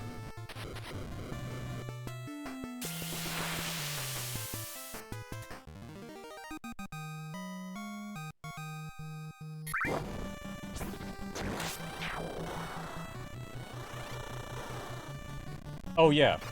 Yeah. Is there some way that you could tell me to hydrate by way of emotes? So, currently I have chat in, like, ultra-slow mode. You can get a bot that warns anyone who chats. After warn, it can time out for 13 days. That's a really good idea. Chat is in ultra-slow mode, which is, like, I think you get to send one message every 2 minutes. And it's emote only.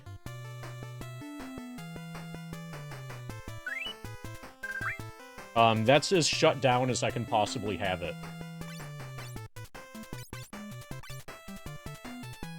Okay, yeah, I'm gonna have to look into the Nightbot, settings.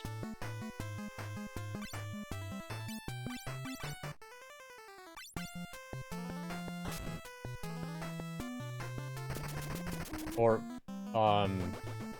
whoever that is, Fiscal Lizard is gonna have to get Nightbot.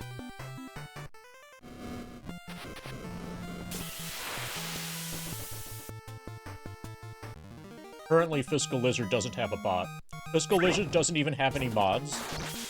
He might make Monetary Dragon a mod, possibly. But for now, Monetary Dragon isn't even a mod.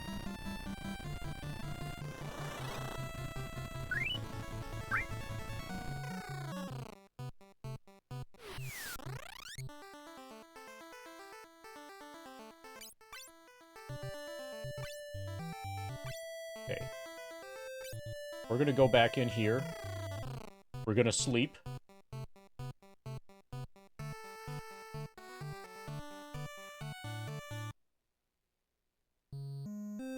Well, I don't want Nightbot to ban anybody for chatting. But really long timeouts sound like a good idea.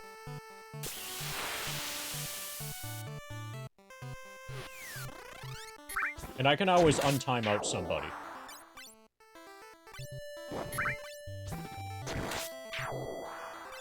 Yeah, I can't. I obviously cannot untime out Tough Guy Core. Everybody except Tough Guy Core can get untimed out.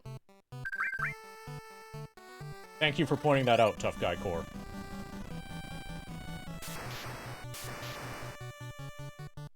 Dude, we should be able to get through this. That's what our fangs are for. We have the wrong airship. Or we're gonna have to find Dorga's house, wherever that is. I think Dorga's house is a scam.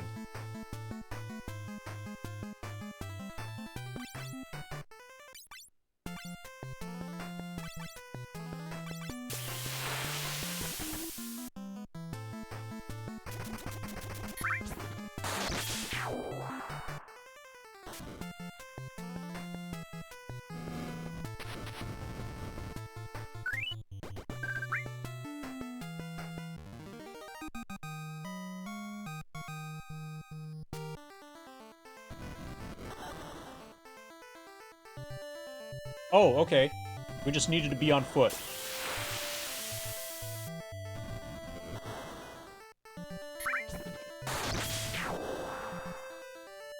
Let's foot and go.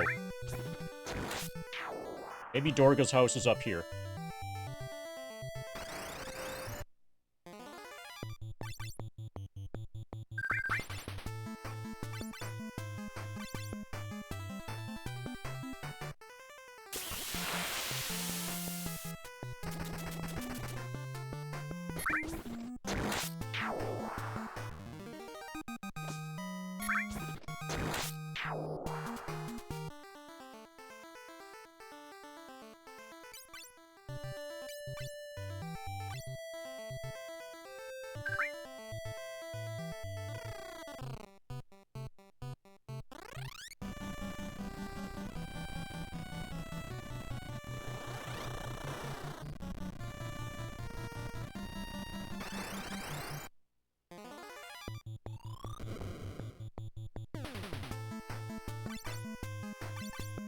Ba ba ba ba ba da.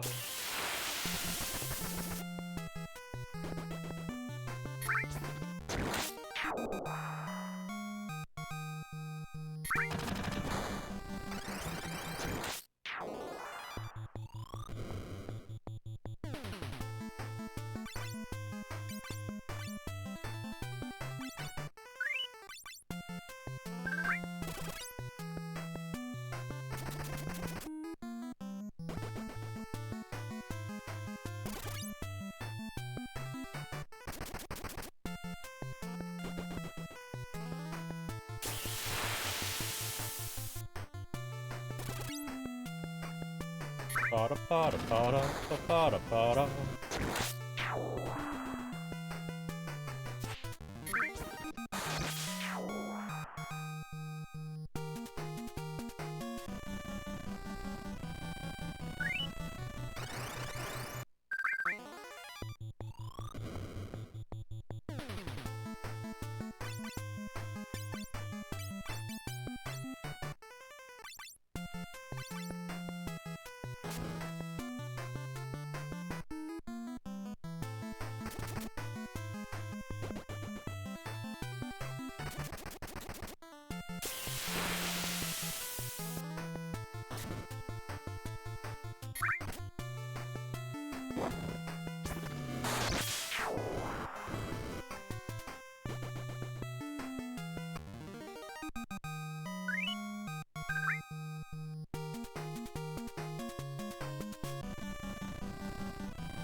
Ba ba ba ba ba da.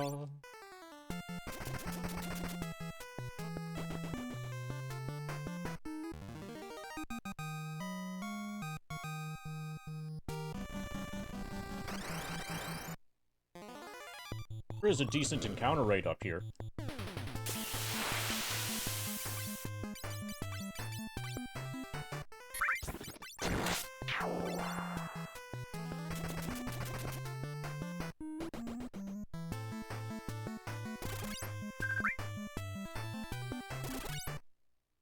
So I just targeted them with ice. I wonder if this will heal. Yeah. Okay, so let's not use ice.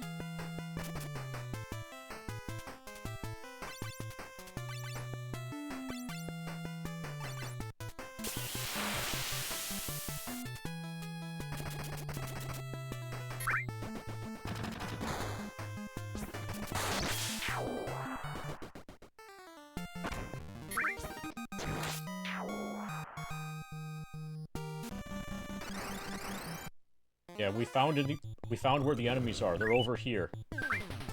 The enemies happen to all be flying.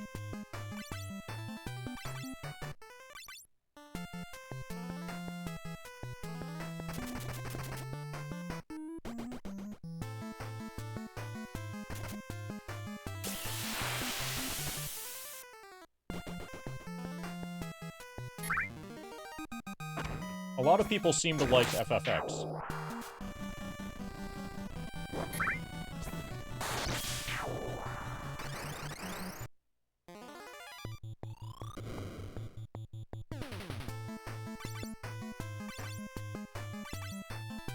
I see value in it. So all I've done, with regards to FFX is a single blind playthrough that I did on stream.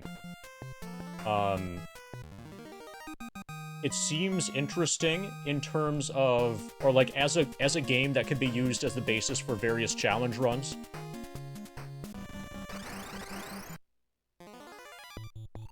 Like no sphere grid, and like variations of no sphere grid, and all kinds of limitation kind of stuff. The game seems to be well built to be able to make that kind of run be interesting. The particular... So I never did any of the like, super bosses. None of the super bosses seemed that interesting to me. Like, in comparison to, Emerald, Ruby, from 7, Omega from 8, Ozma from 9, etc. Even, Shinryu and Warmech. Or whatever they call Warmech in, like, FF5. I remember Shinryu's name.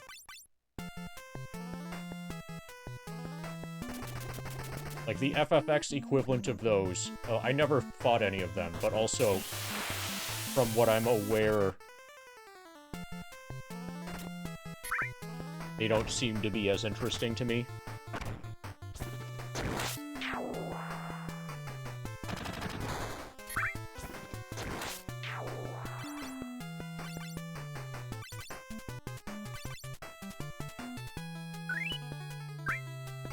One nice thing about FFX is that some of it is voice acted. So if you stream it, sometimes you don't need to read it. Because sometimes, you know, it'll be, like, spoken by the game. So that's nice.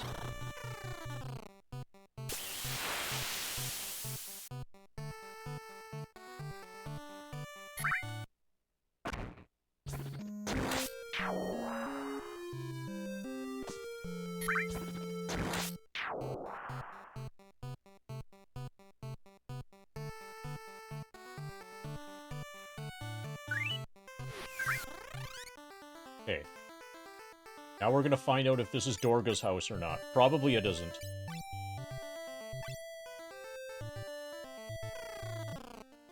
Ancient's Labyrinth. We're supposed to go to Dorga's house. Earth Crystal.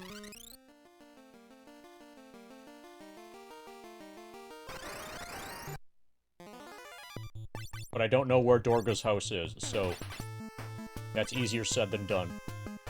I think the game probably expects me to remember where it was. But we'll fully explore this as far as we can now.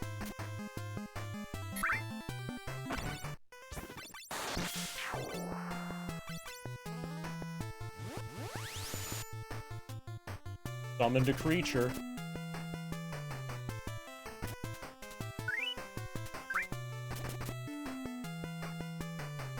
Man, this demon is great.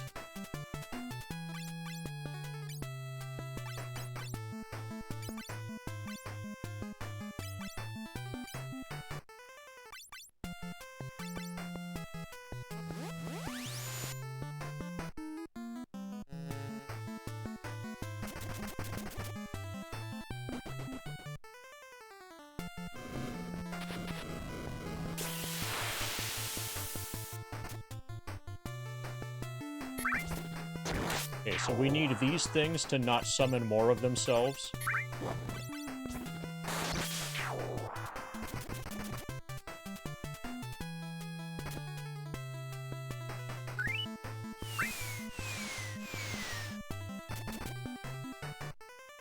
Maybe we should have a theme.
Crazy to think that this game is from before Nvidia, and now they're one of the biggest companies in the world.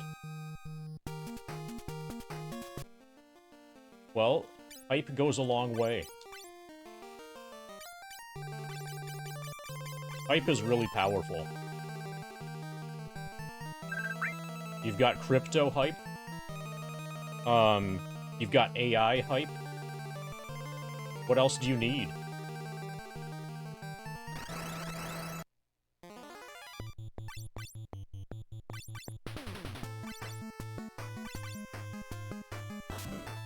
Okay, so we're gonna find out if these guys divide in response to ordinary physical attacks. Hopefully not. Okay, good. We appear to be through that gimmick.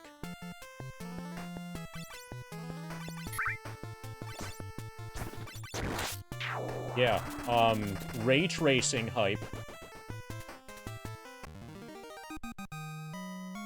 When you die, and your whole life flashes before your eyes, how much of it do you want to have be ray traced?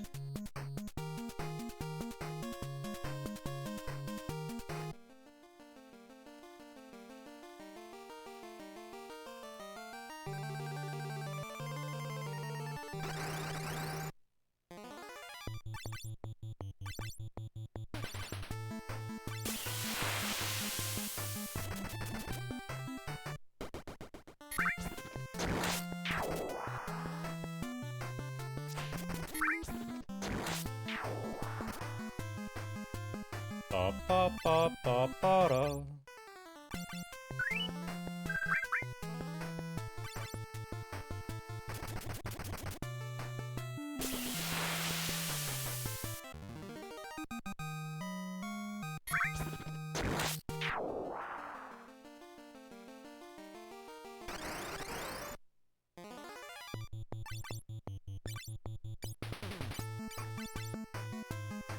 So we actually want to focus damage on this thing.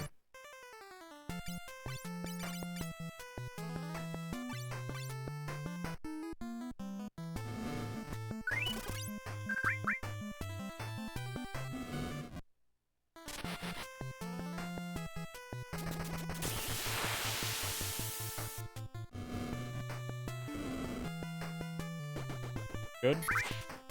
Killed him before he could summon anything.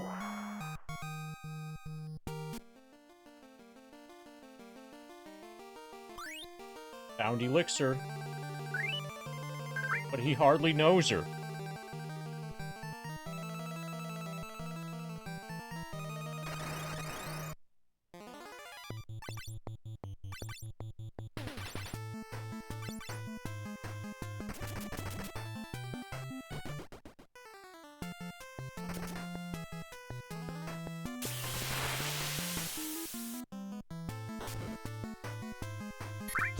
Ba ba ba ba ba da.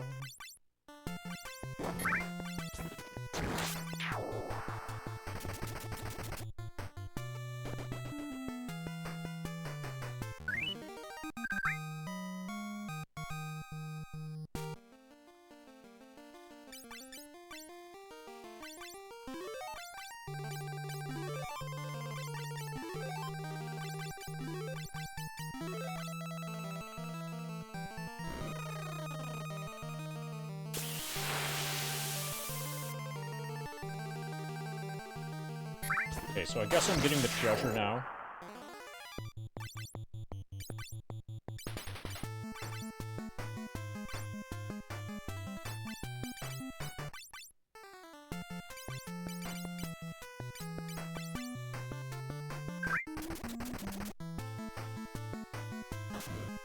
Okay, good. He didn't spawn anything. Things go well, we can kill him in one turn.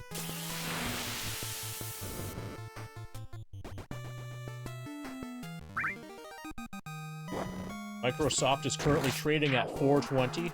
Sounds like their stock price has gotten pretty high.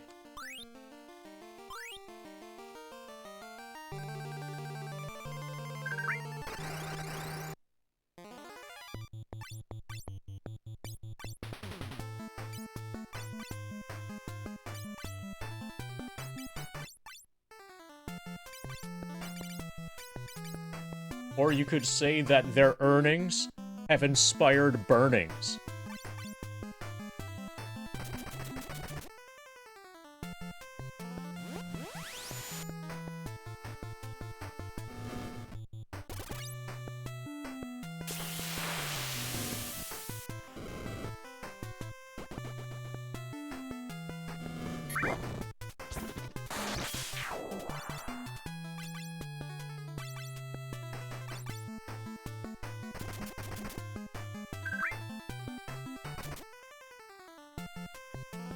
Okay,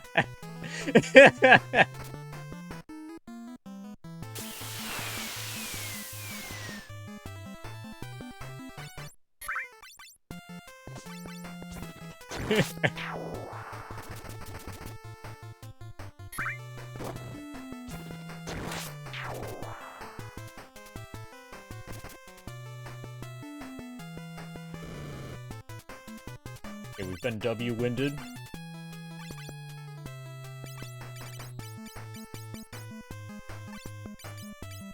Gonna be fine. We'll just cast Cure 3.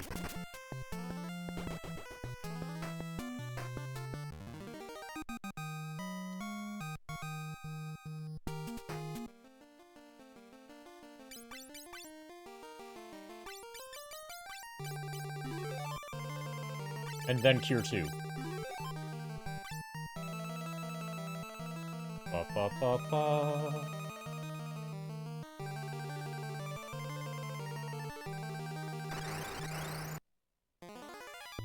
Hey, Thanatos.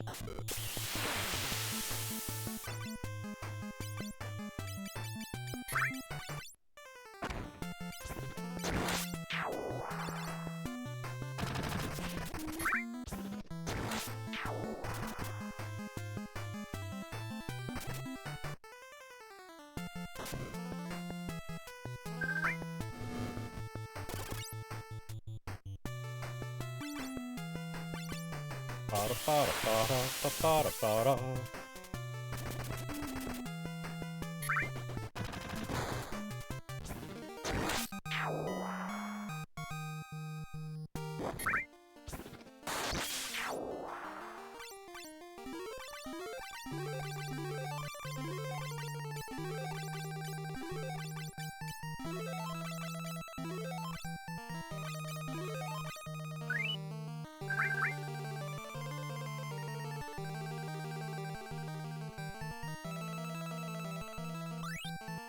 Dark Scent?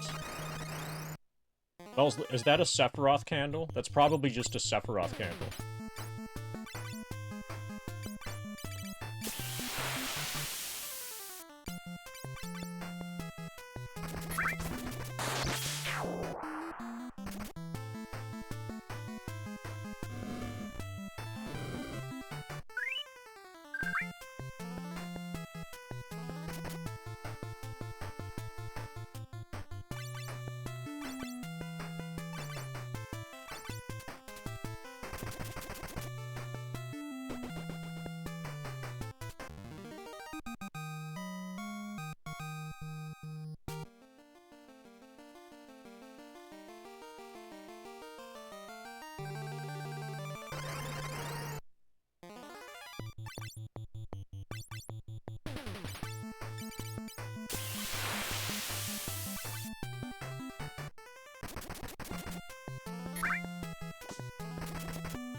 Ba-ba-ba-ba-ba-da.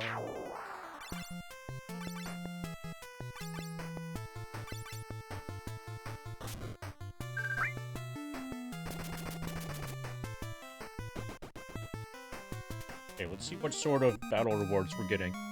I haven't been paying attention. Okay, a decent amount of gil. Reasonable amount of experience. So we're not wasting our time by killing these enemies.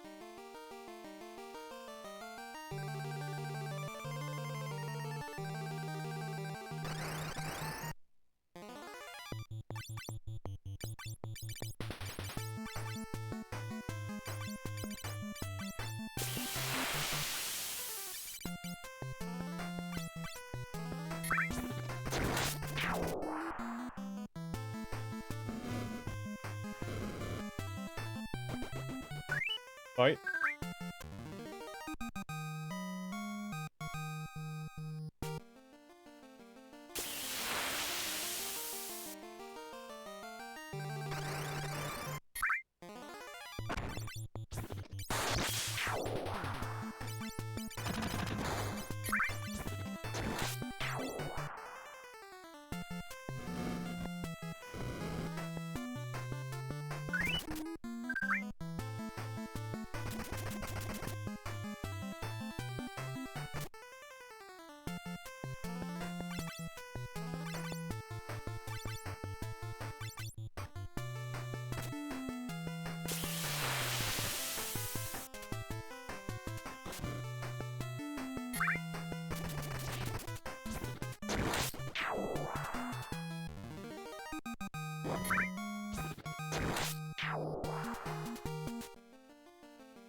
Ba-da-ba-ba.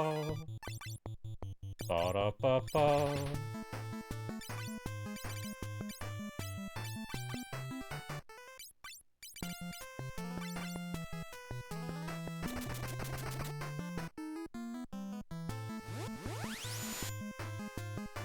Okay, he did the thing that we wanted him to not do. That's okay.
Ba-ba-da. Ba-ba-ba-ba-ba-ba-ba-ba.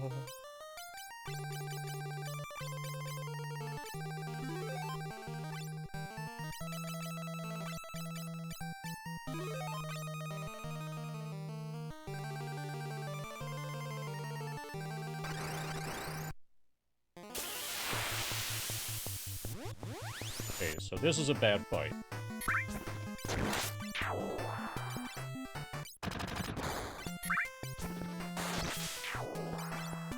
I think I'm probably going to be warping out of here soon, and I want to check that room right by the beginning, and then we might just leave this dungeon for now. This is pretty clearly not where we're supposed to be right now. We're supposed to go to Dorga's house, wherever that is.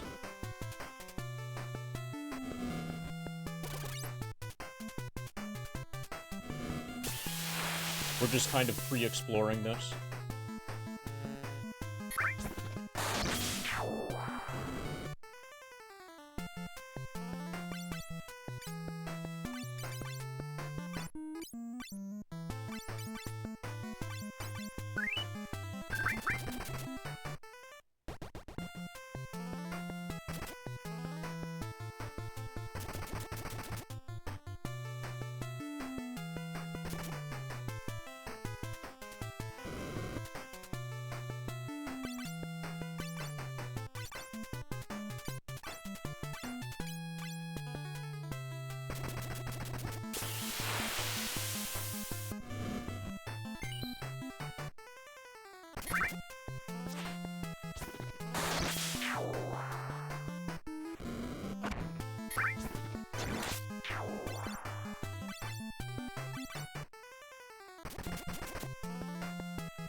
Ba ba ba ba da.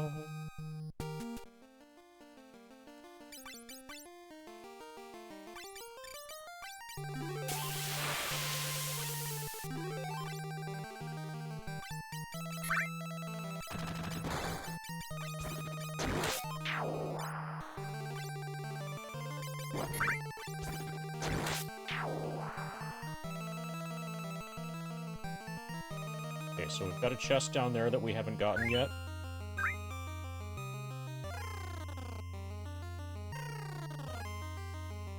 Entirely possible that that's only accessible from here. From the right side. But, whatever. We're gonna be leaving this area soon.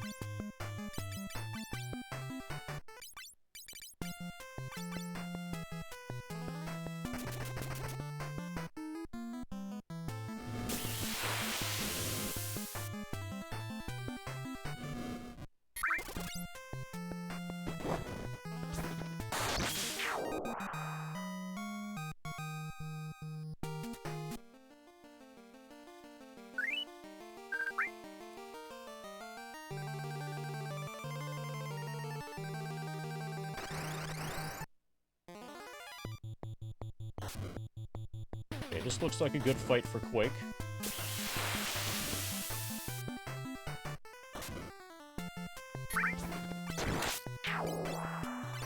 Especially since we've decided that we're leaving soon. So we may as well use our Quakes.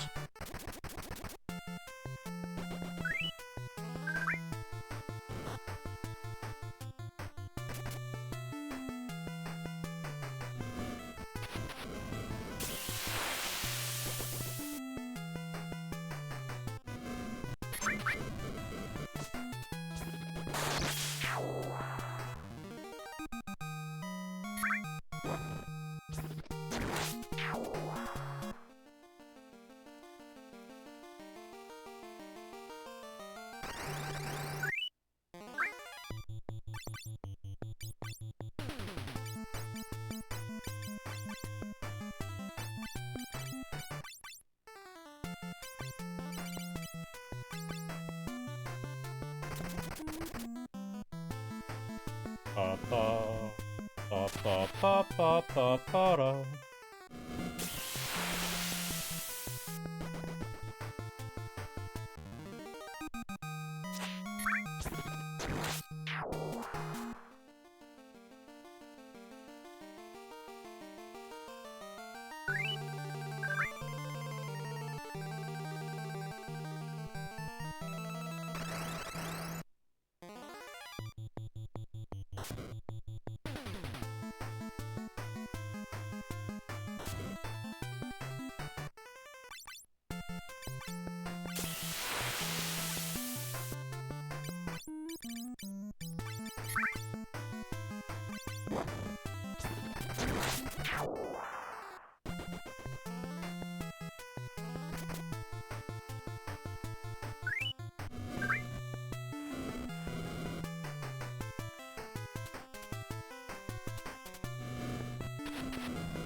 Ba ba ba ba ba da.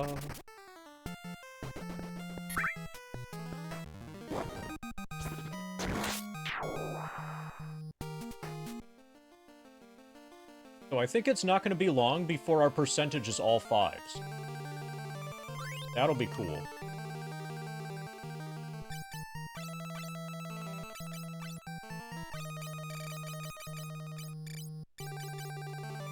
Holy crap, this is good.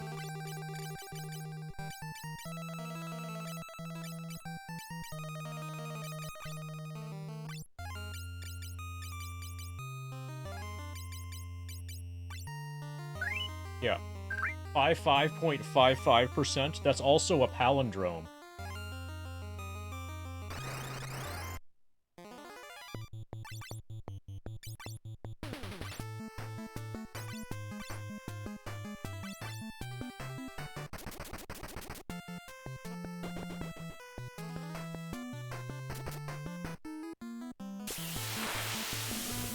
It's ha ha ha ha in Thai. Are you missing a period? Yeah, you're missing the dot. Ha ha dot ha ha in Thai.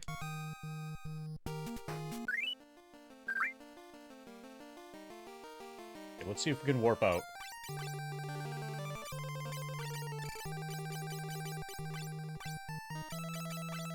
Can't warp. Okay, that's interesting.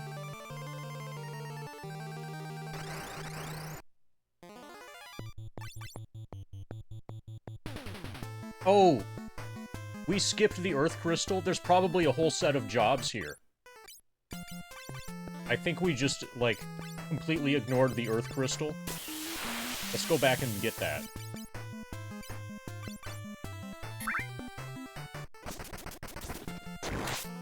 If only we knew where Dorga's house was.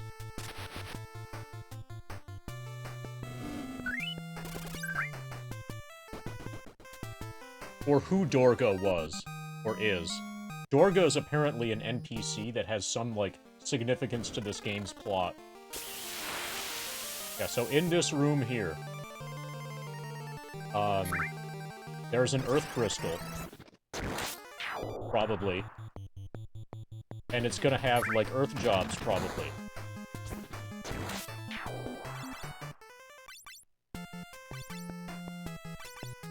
And we should have access to every job. Probably.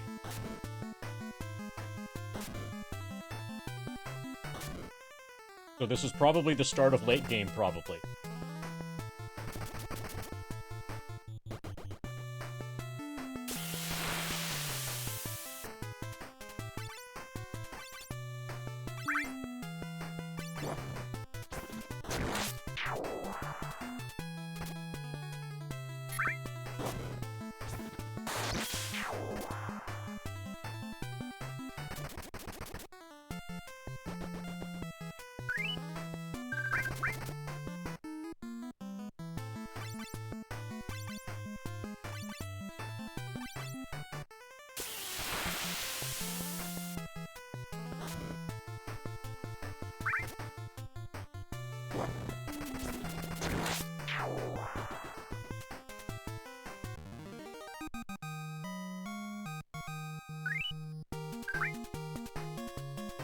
Okay, those give a lot of gil. Nice.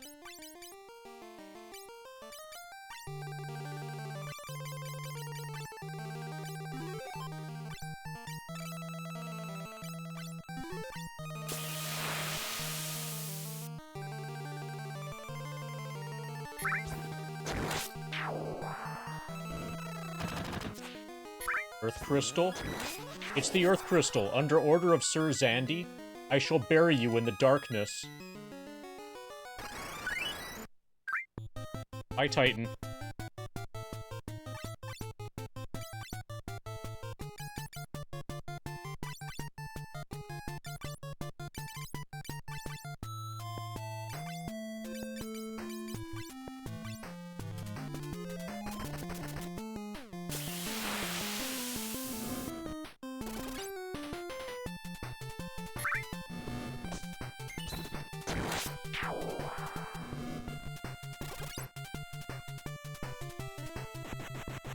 I think we might have the wrong build for this fight.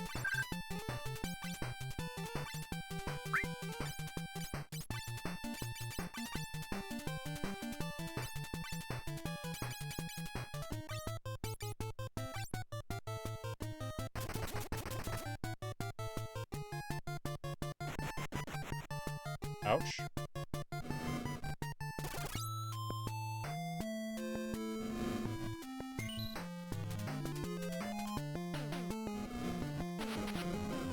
Don't heal him. Okay, good. All I ask is that my magic does not heal the enemy.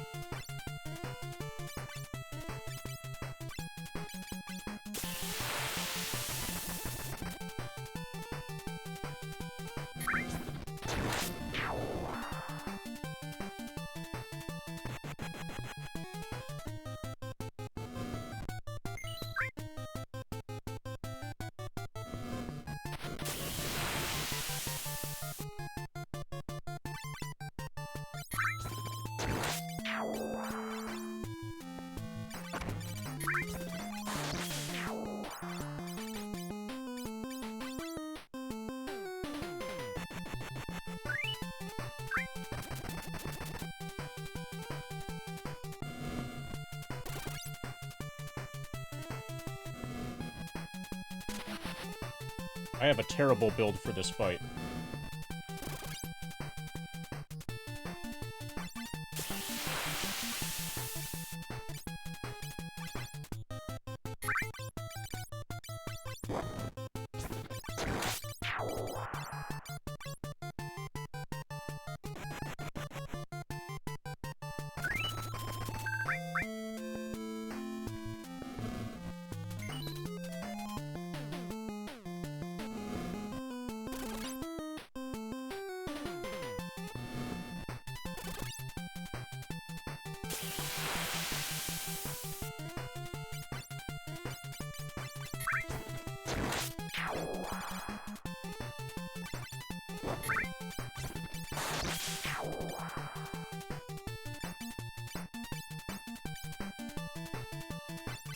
Remember when people used to smash the brand new iPhone model outside the store on release date?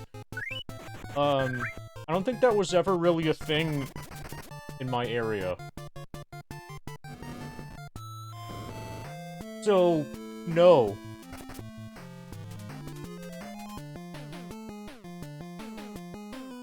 No, I don't remember that.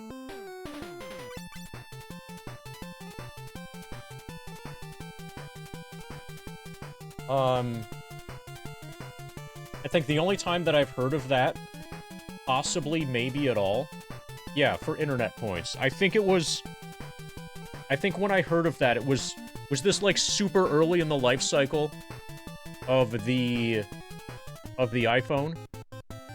Like, people were doing this, like, really, like, with, like, when the iPhone was a new thing.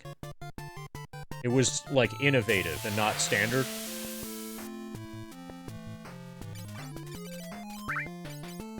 I know about Gallagher, like, smashing Neo Geo Gold systems with a sledgehammer as part of a comedy sketch.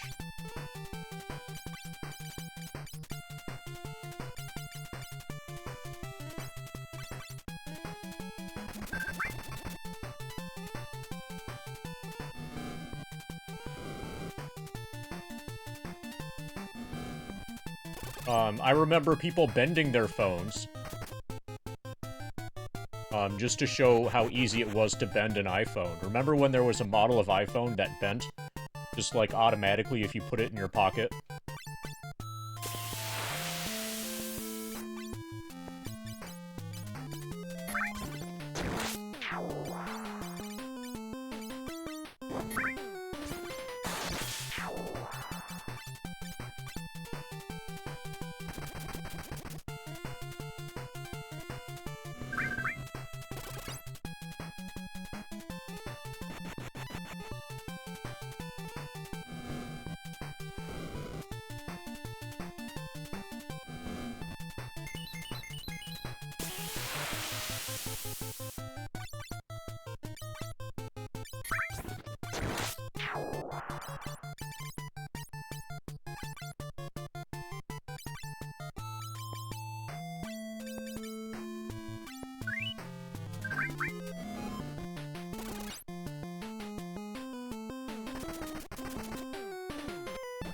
Got him.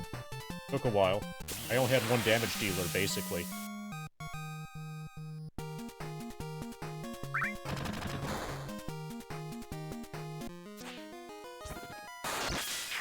Light warriors, the one called Zandy is abusing my power to plunge the world into darkness.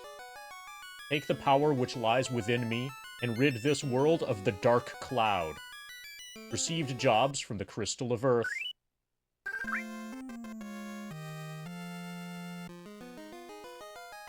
The Silk's Tower was built by concentrating the power of light. Zandy is trying to summon the dark cloud there, using our power. Light warriors, go to the Silk's Tower and stop the Demon King Zandy.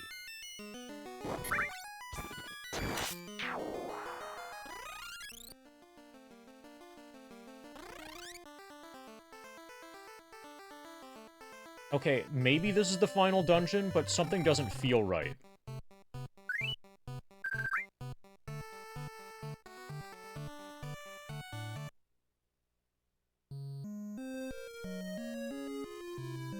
We're supposed to go to Dorga's house.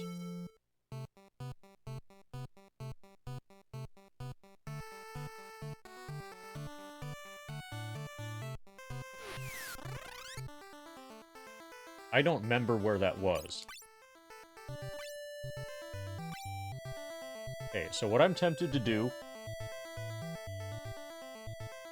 is pull up video from earlier plays, you know, earlier streams, and look at them in VLC and try to find one that has Dorga's house in it. Get an idea of its location. It's going to be easier to find it this way, easier and faster to find it this way. Oh, happy 420 of stream time. I've been streaming for 4 hours and 20 minutes.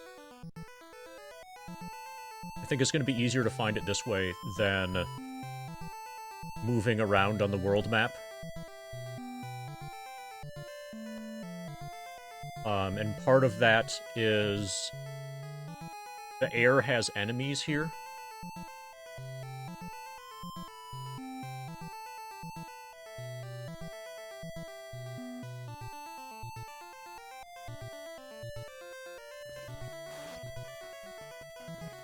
This is probably okay. Okay, so I've thought about some stuff. So first we're gonna unequip everything. Hey, Frank. The only appropriate use of your time is to grow beans, right? Check that out. Turn beans into greens.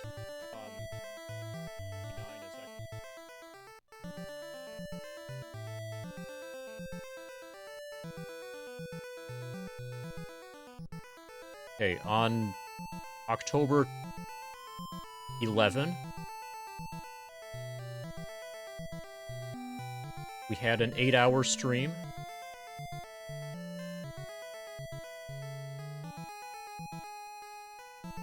I'm kind of scanning through this to see if there's a Dorga's house.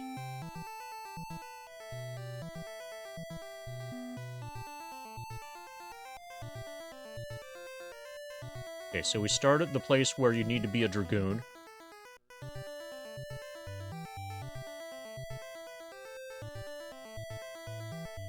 We're doing underwater grinding.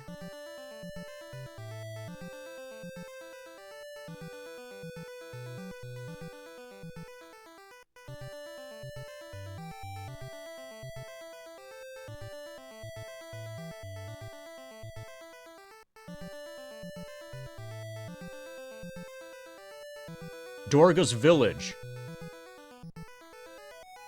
Okay, that's where all the black mages are. And they sell all of the... But the village doesn't... I don't think it has a house. But at least we know, like, the region.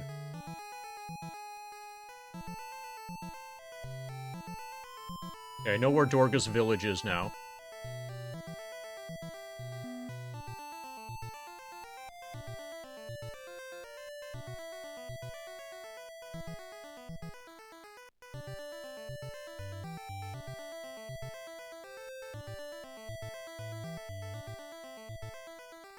But there are no houses in Dorga's village. It's just people that are just chilling. Like, on fields.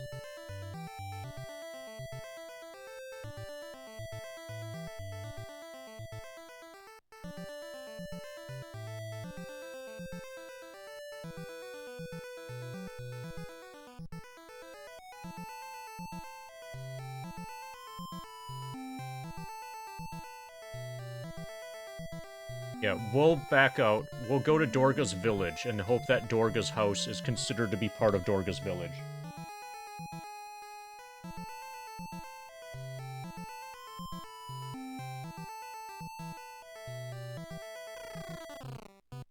Oh, we should see what our new jobs are.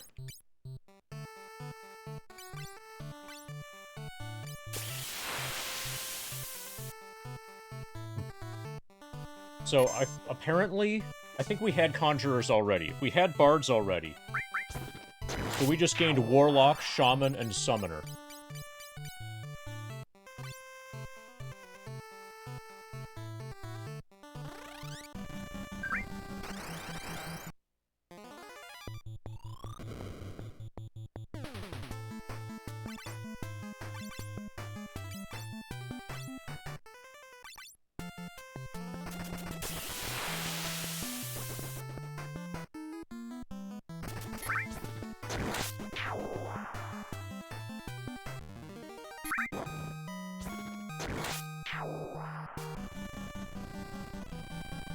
Yeah, it feels like that's the final dungeon, but there's still stuff that I'm supposed to do before going in there.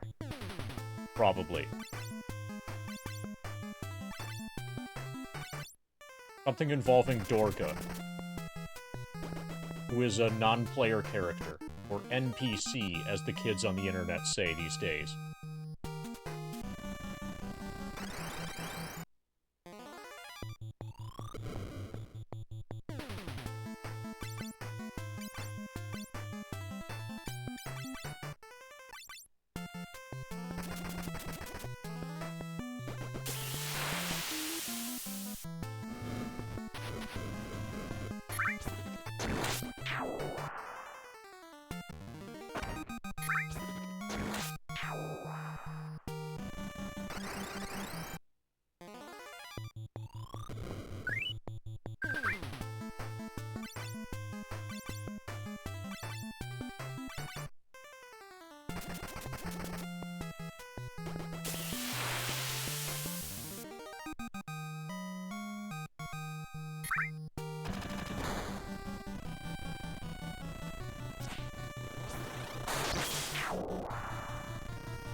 Actually, we're gonna have to find... In order to get to Dorga's village, we're gonna need to switch airships. We're gonna need the submarine. And I also don't remember where I left my submarine. I think it's gonna be by the entrance to the swamp.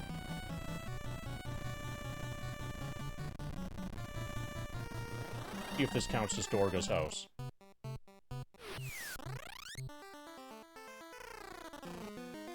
Temple of Water. Water Cave.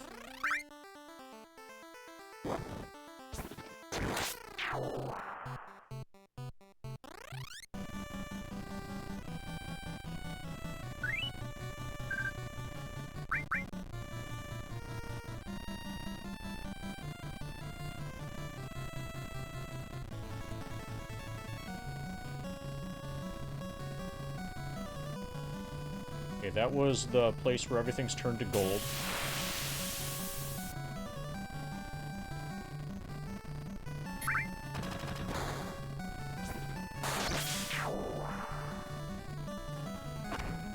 If I go east from here, I should reach another continent.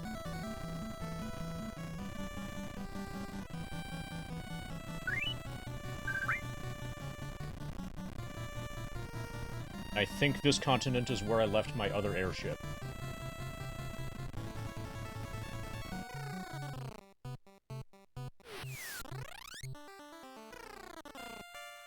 Une's Shrine. That's not Dorga's house.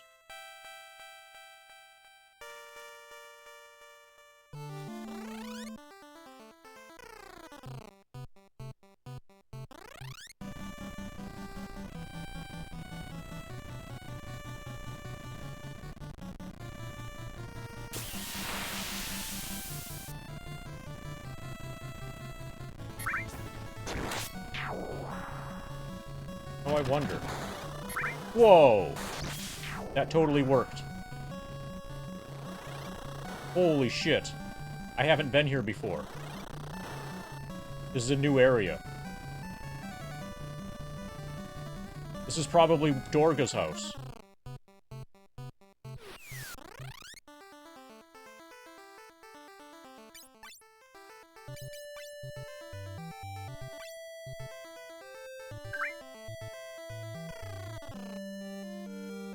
Fargabad. No, we have been here. This is Fargabad, a town of people who are trying to oh, no, we heard about this. Okay. I heard the name. This is the Dark Sword place.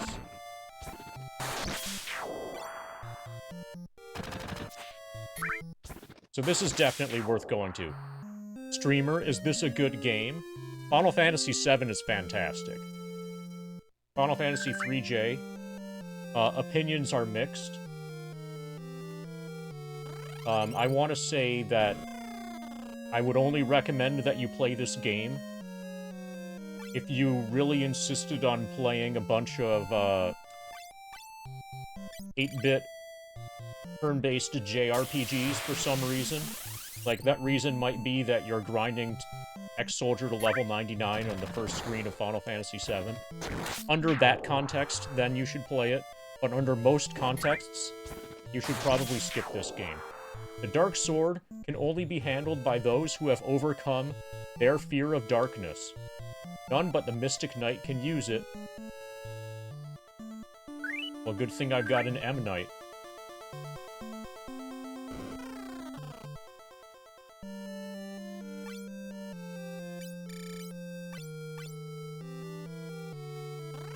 What? Yeah. FF3J is quite possibly a game ever made. Are you gonna sell Dark Swords? Okay, well, they sell a Dark Sword.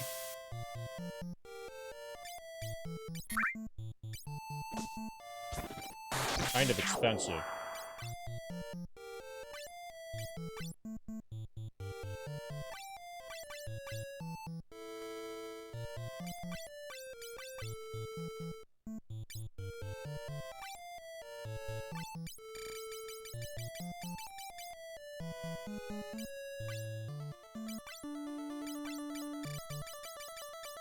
Okay, Kiku, 142. 122. Then the new one that's available, 82. Okay, so this one kind of sucks.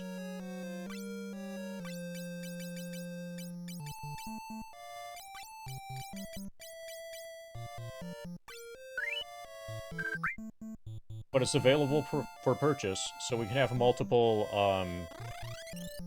we can equip more than one of these guys. More than one M Knight.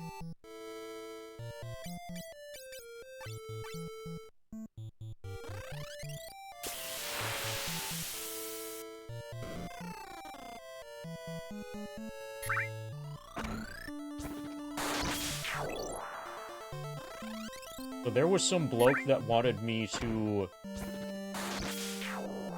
No, I don't think it was to go find anything. Or, like, get him anything. But somebody in one of the other towns, hinted at the existence of this place. It kind of looks like everybody is a... Ooh, the Phantom Blade, Masamune, is said to rest somewhere. Probably it's in the grass. Over in the bottom right corner of the city. I'd love to hold it in my hands just once. It's said only Dark Swords work effectively on the monsters in the Cave of Darkness north of Amur. Many have gone there to test their skill, but no one has ever come back.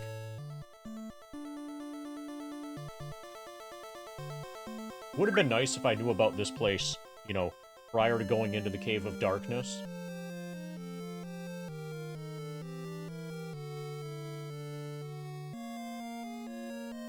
The monsters in this cave can only be defeated by Dark Swords.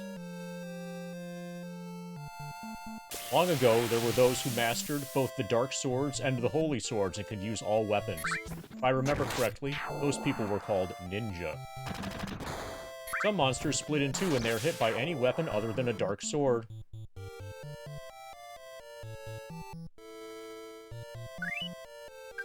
So we need a way to get into the water. So that we can climb up there. And there's going to be the Masamune there. Gotta be. So basically now, we're gonna have to push against everything. There has to be some kind of hidden passage somewhere. Weapon type effect split.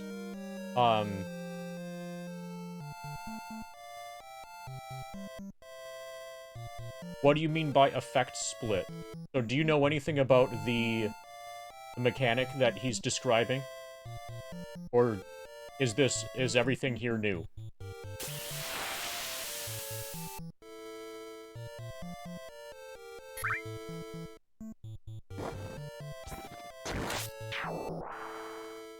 You've seen it? Yeah, so some enemies will duplicate themselves if they get hit with physical attacks. The only exception to that... Okay, so there's the secret passage. The only exception to that is the sword of a Mystic Knight. But literally any other physical attack will cause this certain enemy type to duplicate itself. But there aren't different types of splitting. It's just the enemy either duplicates or it doesn't.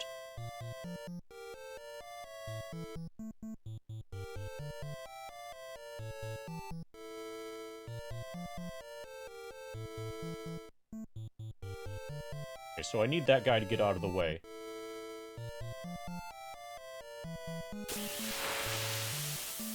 Let's reset this village.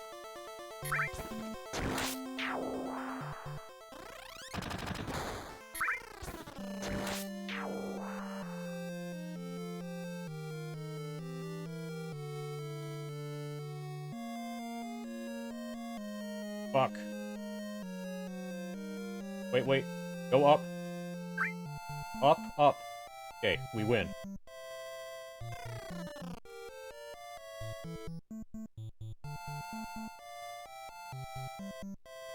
I am searching for someone worthy of this Kiku. I wonder if you can defeat this monster? Hi, Shinobi.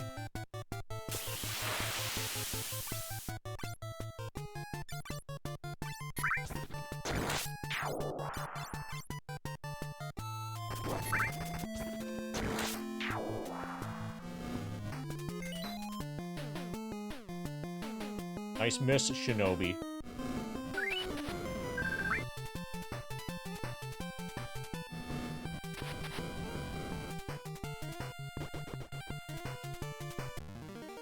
Wow, Shinobi's weak.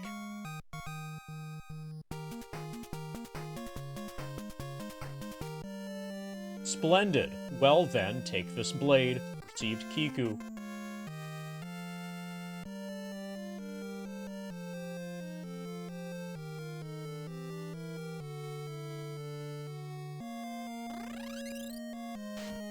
I'll try spinning. That's a good trick. Percent. Hey, Ifrit. Thank you for the 53 and 54 bits for 53 and 54%. I dedicate to you this demon armor. And the demon shield. Get you some spins. This is a spin for 53. What are you gonna do with your demon armor? And your demon shield? This is for 54. Oh, so soon we're gonna be at 55.55% complete.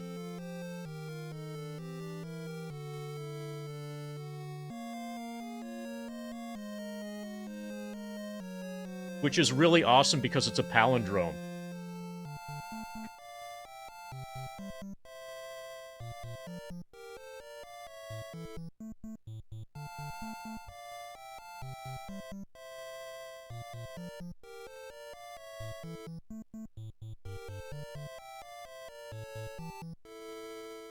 $13.44, $6.54. We're at 54.82% complete now. We're closing in on 55%. We'll probably reach 55% today.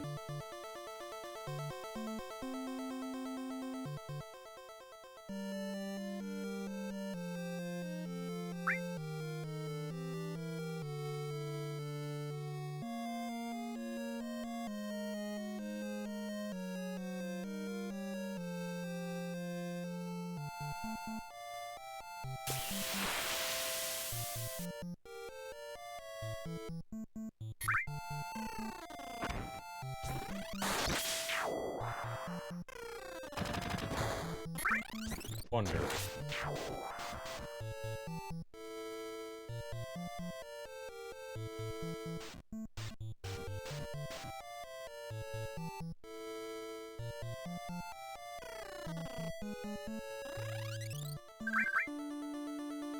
Okay, so we've got a dungeon here.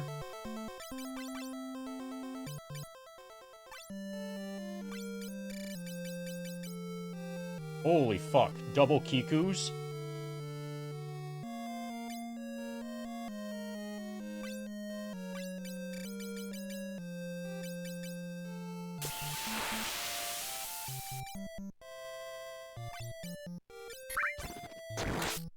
Okay, so DJ is going to become another M. Knight.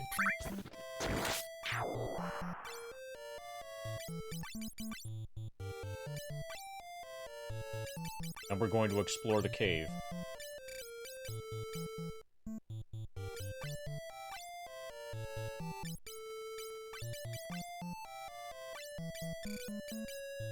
Kiku?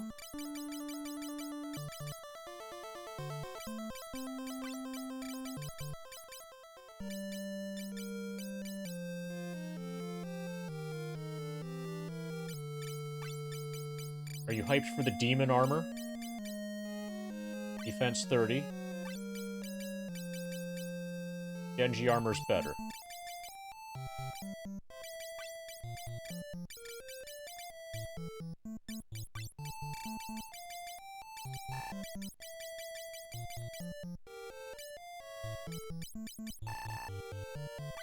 Okay, so that's pretty good.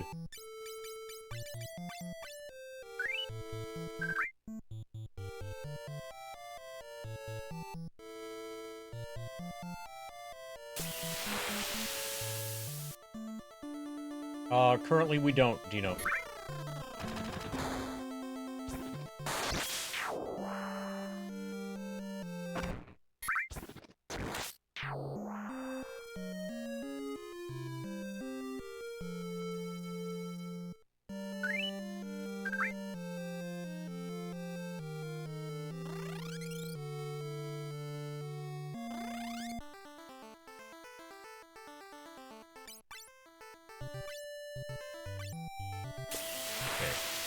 So even though we haven't found Dorga's house, definitely it feels worth it to have come up here.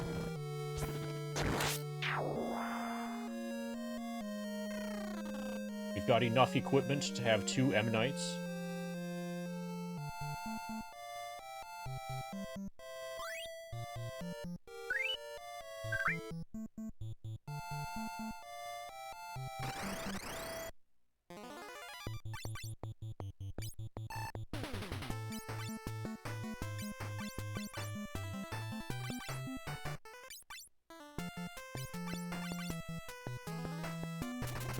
After being Goblin Punched, they stay asleep. You can get a ton of steals off before they wake up. The sleep will eventually wear off naturally, right? It's just you'll almost always have a Zeo Nut before they wake up naturally. Yeah, level 81 to 82 is the massive level. This is the one that's bigger than every other level.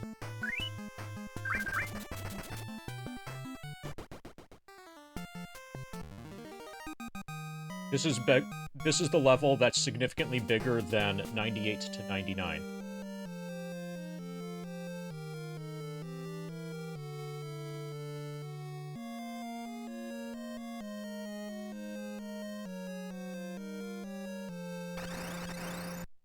Okay, I feel like we're probably gonna have to map this.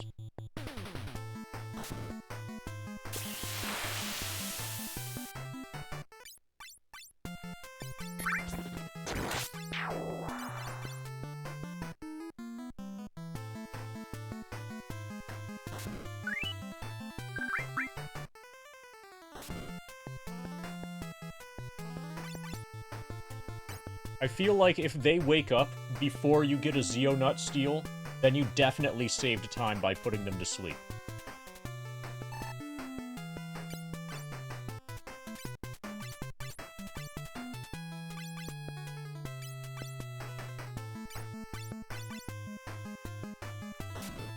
But yeah, that sounds completely viable and something that I'll look into.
So the Masamune is probably in this cave.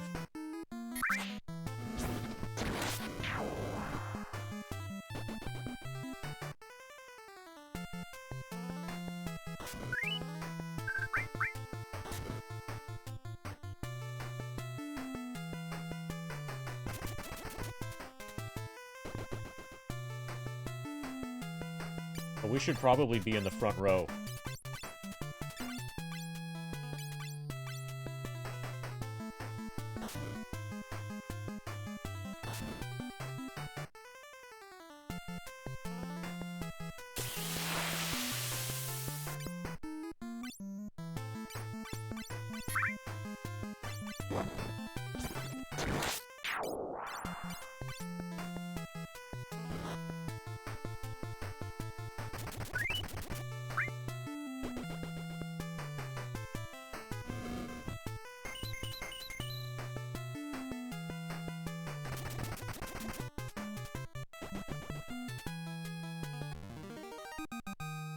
Ba-ba-ba-ba-da.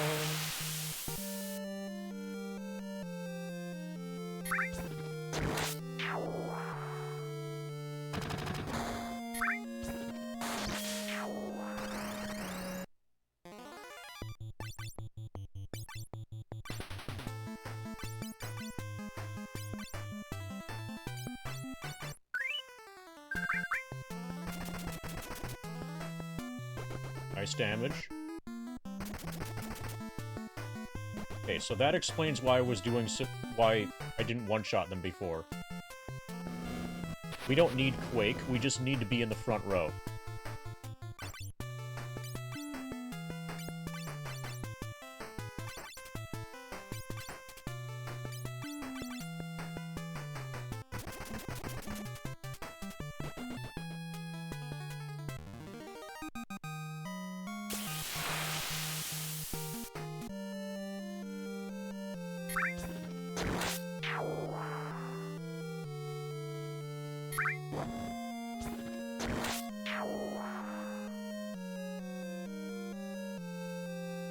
Okay, we found one dead end so far. That's another one. Good. Both of the west paths here are dead ends.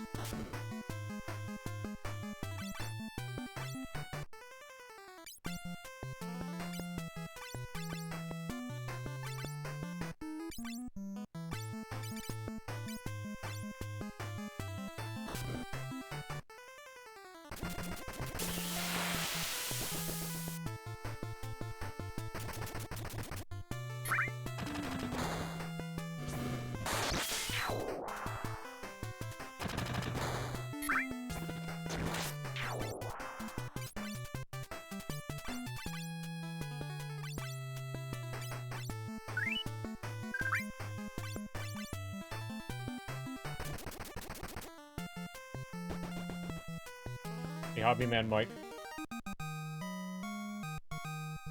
I see that you failed to wean yourself off of my content.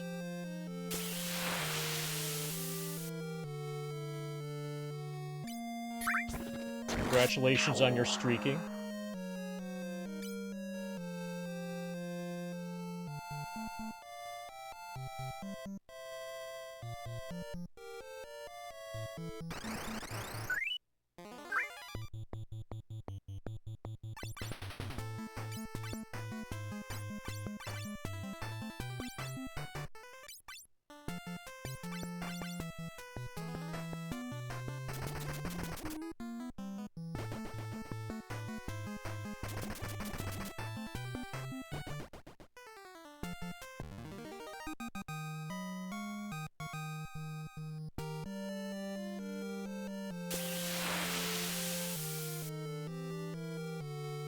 Okay, fuck it, I'm gonna map this.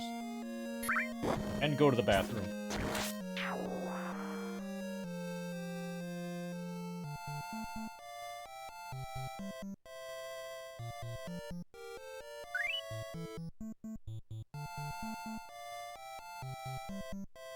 Name changes take 3 months, apparently. Yeah, exactly like the Fiscal Lizard chat.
Okay, so we're mapping this.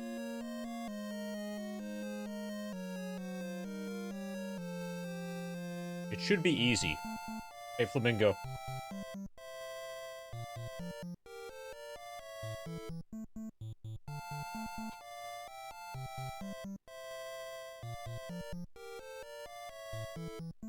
Can you sleep L all? Is it reasonably viable to do that, Dino?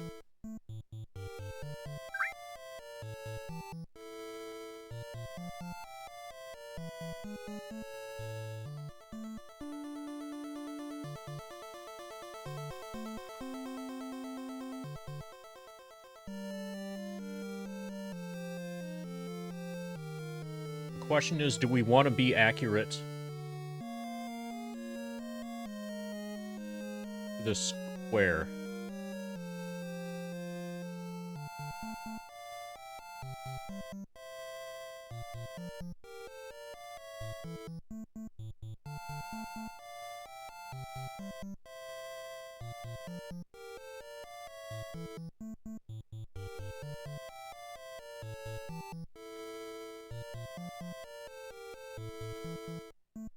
Yeah, it's worth considering bringing your own apparatus.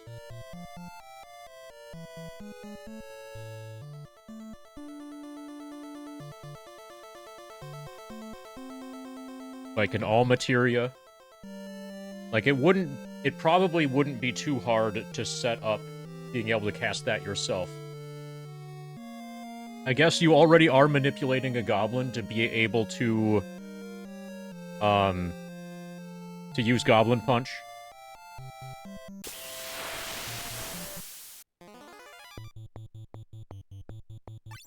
Which is almost certainly how you got the idea in the first place. Because you just saw that Sleepo was right there, so why not try it?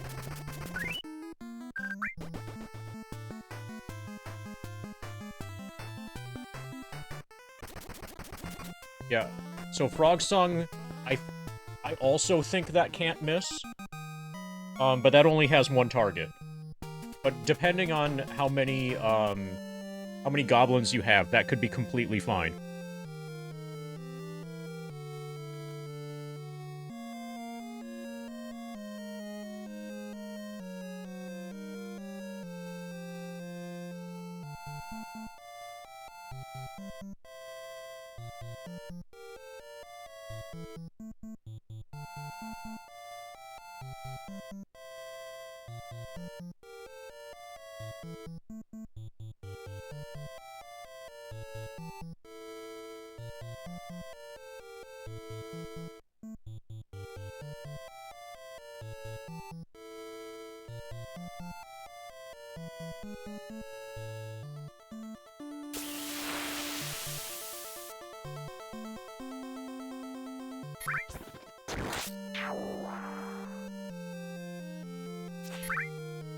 you kind of prefer to get a lot of goblins.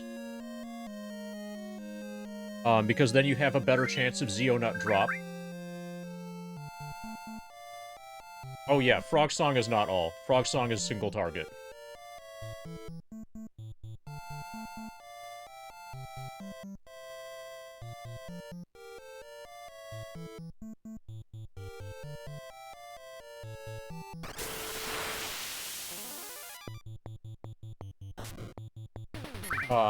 But in situations where you only have, like, one goblin... So what are you doing? You're manipulating... Can you manipulate a goblin to put itself to sleep? Do you lose access to the manipulation?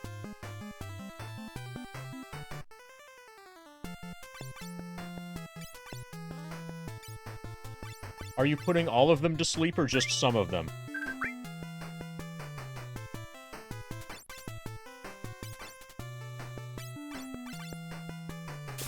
I wonder if someday we'll IGT manip the Goblin Island fight.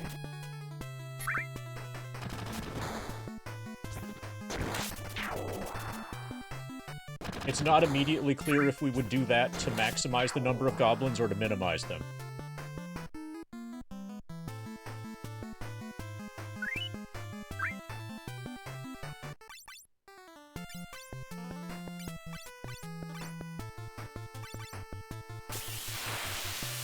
I would guess to maximize them and then just gamble.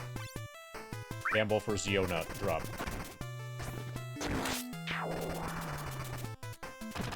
In a run, I prefer to have more goblins than less.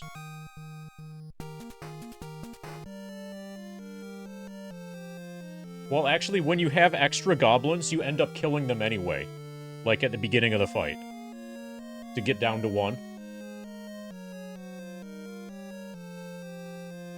So you should only need to put one of them to sleep. And you just murder the others.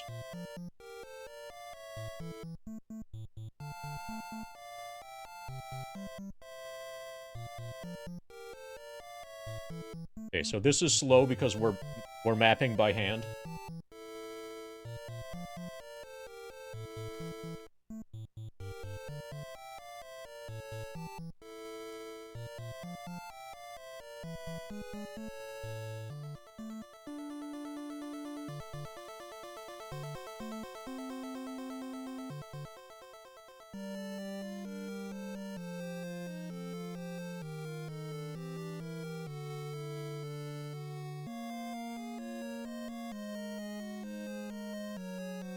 Yeah, so that's what we're currently doing.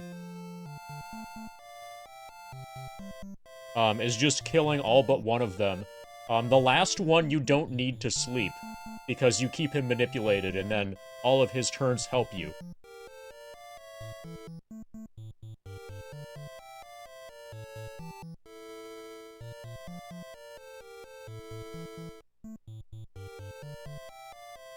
Yeah, that's currently the play. So thinking about that some more, probably the current play is the correct play, and Sleep L is a waste of time. Sleep L / Frog Song / whatever. It would only be beneficial at the very beginning of the fight, but also you can just kill the enemies.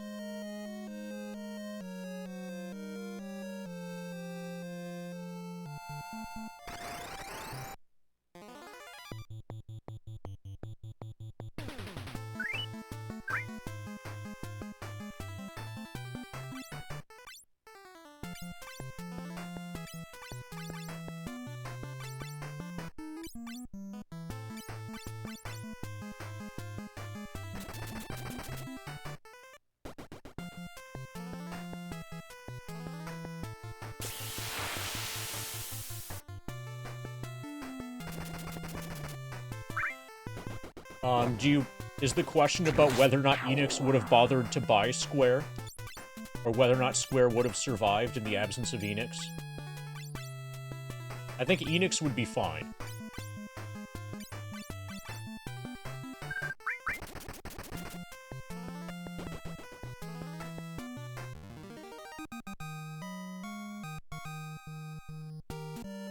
Enix would be smaller, but I think Enix would exist.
Demon armor.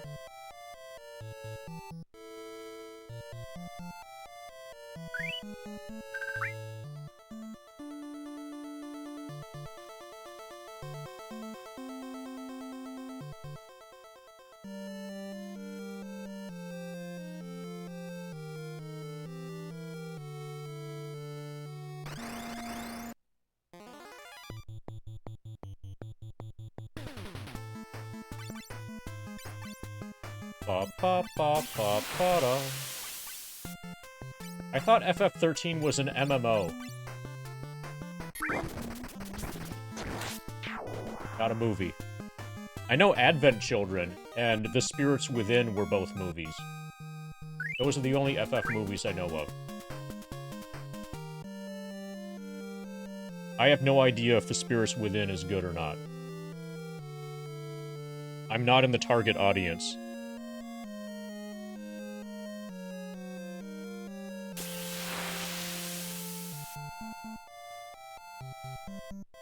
'14 was the MMO, 13 was the movie.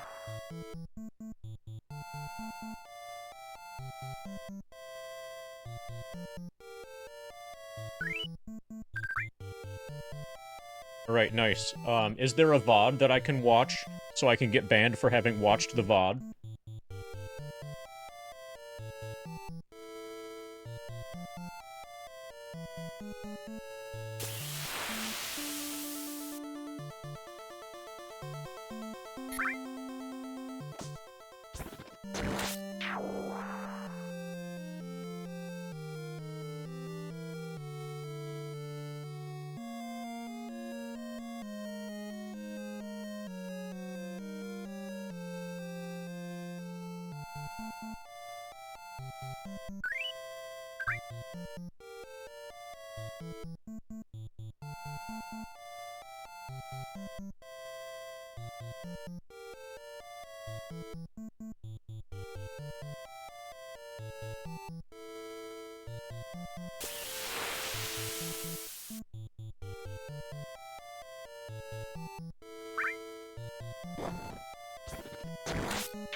Ba ba ba.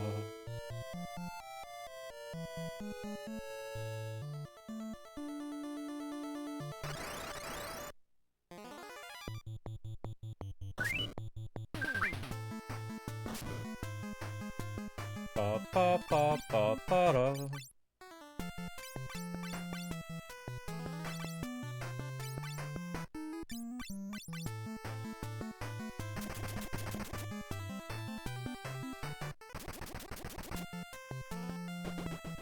So how much did they spend on that movie? I assume that they made almost no money. I don't remember anybody saying that they liked it, or that it was good, or that they paid to see it, and were proud of that fact.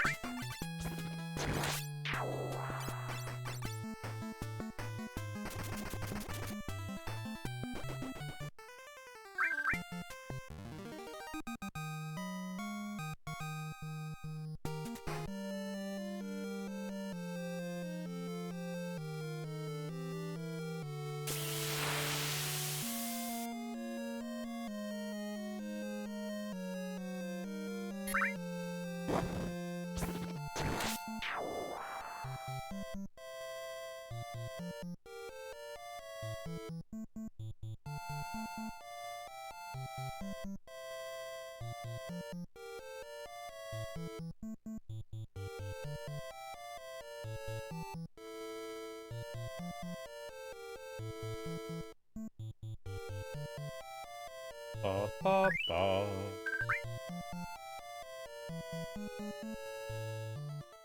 So what gave them the idea to make a movie?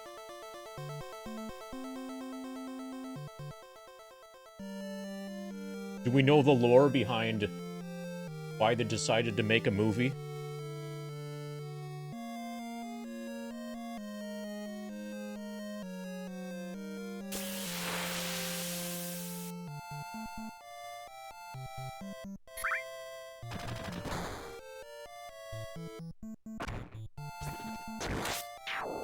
But this is history, this is Squaresoft history that I basically don't know anything about.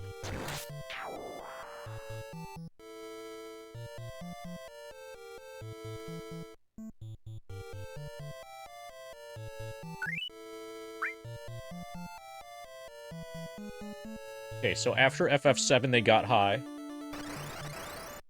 I think a lot of people get high after FF7, or during FF7.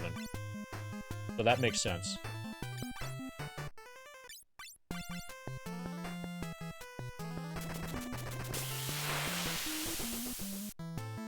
Oh, because movies are cool. Thank you. Yeah, that was the one thing I was missing, Proggers.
Okay, we have 2 paths remaining.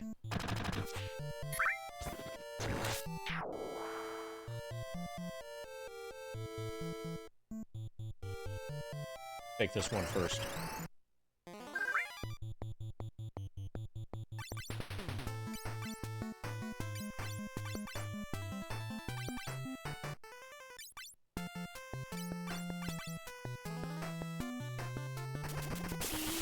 Yeah, I remember them making a weird game called The Bouncer that wasn't very good. They definitely had an experimental era.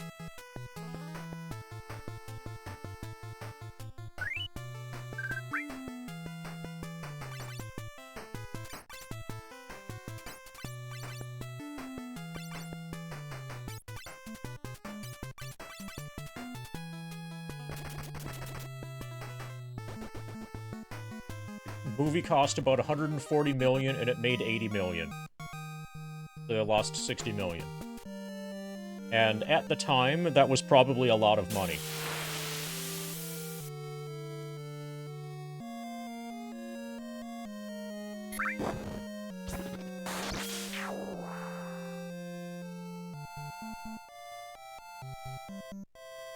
Yeah. They could have done so much with that 60 million. Well, or realistically, that 140 million. And instead, they did nothing. Instead, they just lit 60 million on fire. While wasting, years of development time.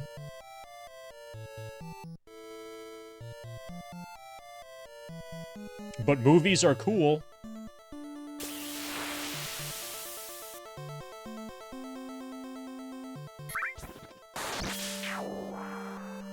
$200 people. It's like for a brief moment, Square deluded themselves into thinking that they were Pixar.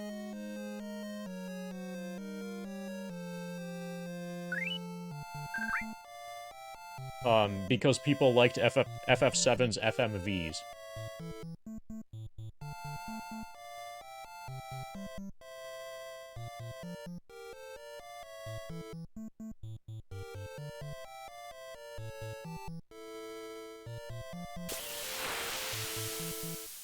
Yeah, if it had been a success, then they would be the equivalent of Pixar today.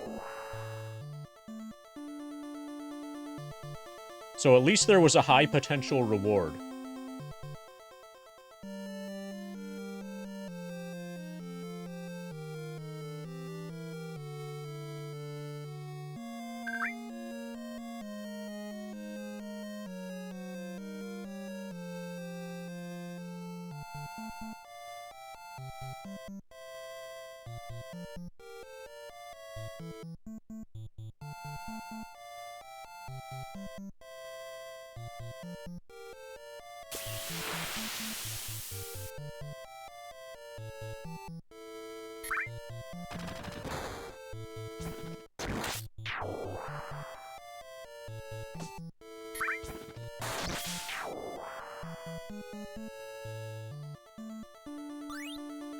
Otetsu? Ashura.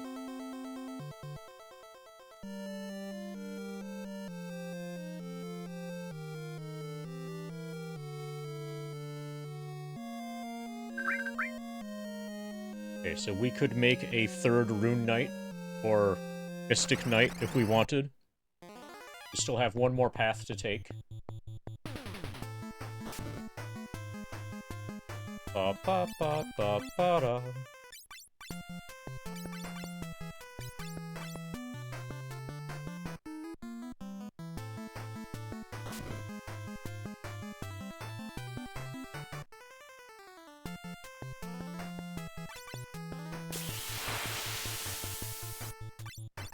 So, Origo, what you mean to say is that I should start selling NFTs, right?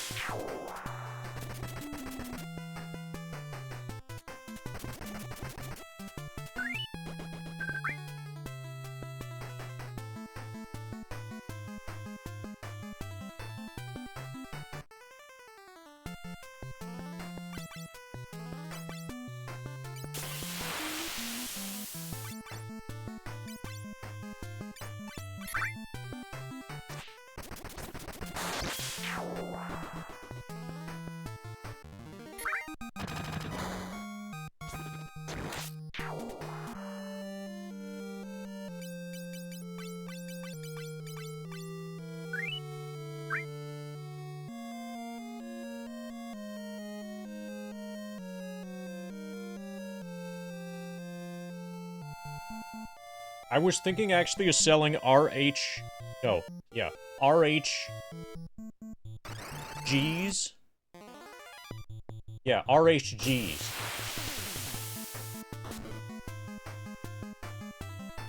Would you buy a Monetary Dragon RHG? That's really hype gift.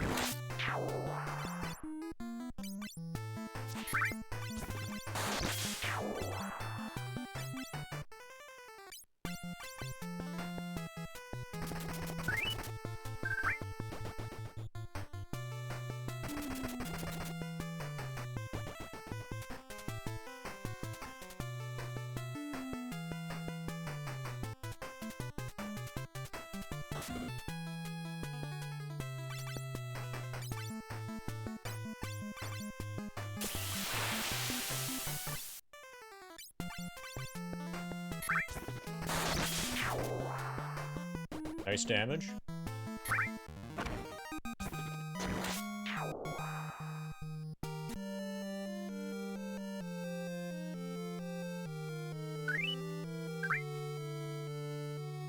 Okay, this is starting to sound like a good idea.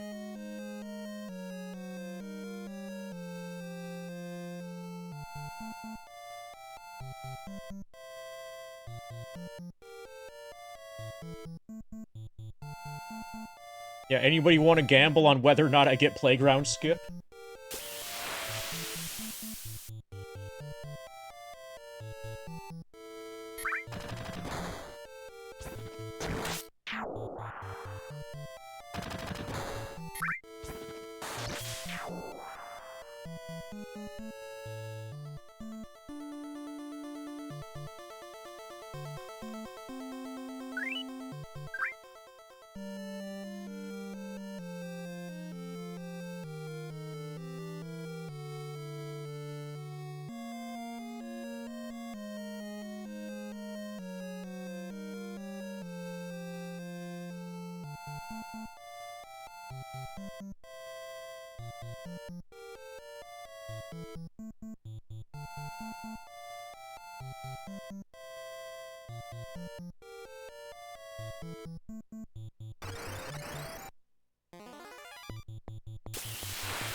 Ba ba ba ba ba ba ba da.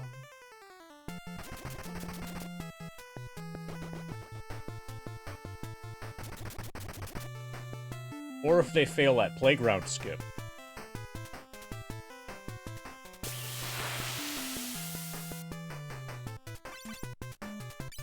But if it doesn't fail and it WRs, that's pretty good.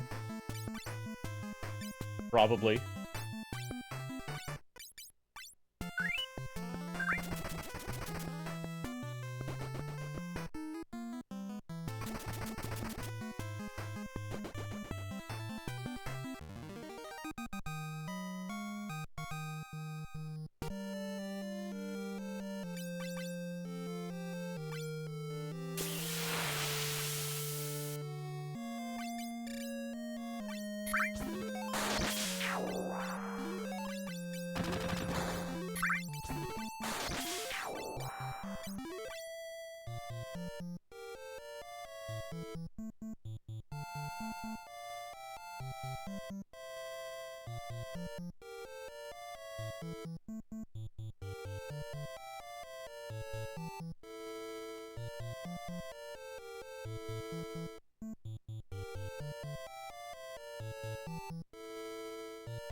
Okay, it seems there's more to this, somehow.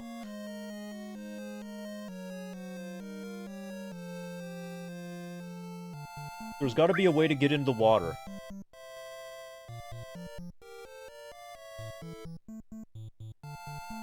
Can I sell physical copies of the run on cassette tape?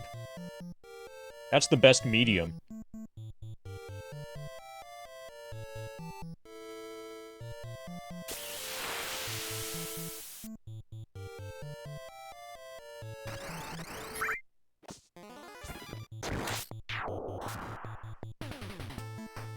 Or VHS, I guess. That's actually not a bad idea. Would anybody want to buy a world record run on VHS? I think I would be willing to sell it. I think I can send it media mail.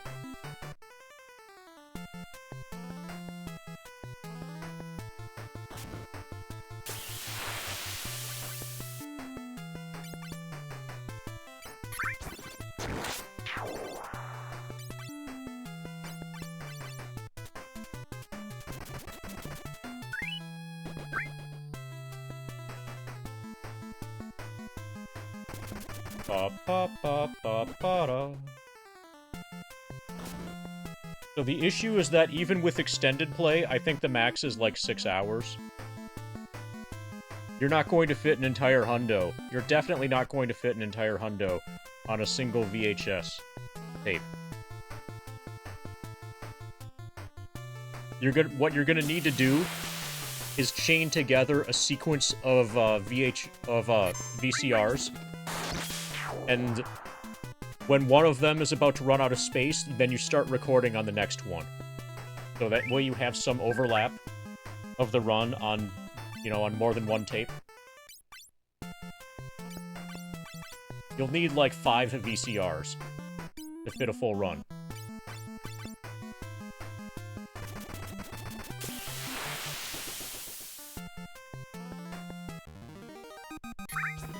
No, if you pause to change the VHS cassette, you lose time. What you need to do is have a bunch of VCRs that are daisy-chained together.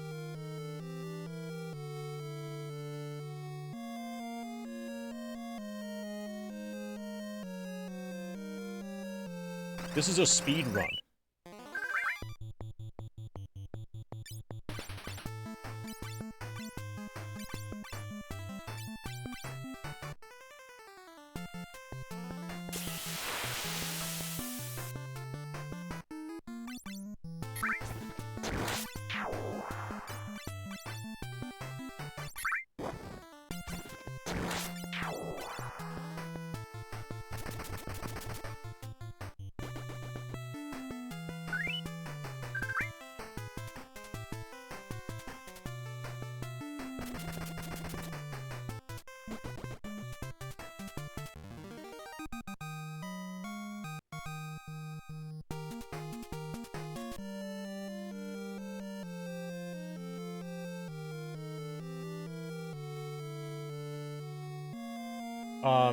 I've got a quick question for you, Spongled.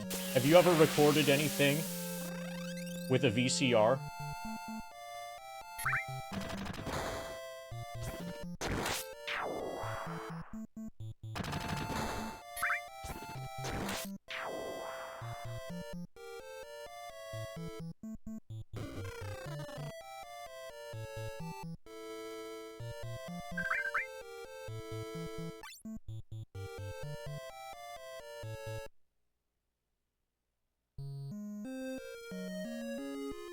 Okay. So in order for me to have any kind of over-the-shoulder stuff, what I was thinking, the only way that I've ever done recording of gameplay footage to a VCR is to run the video signal directly from the console to the VCR to the TV, and then you just hit record on the VCR.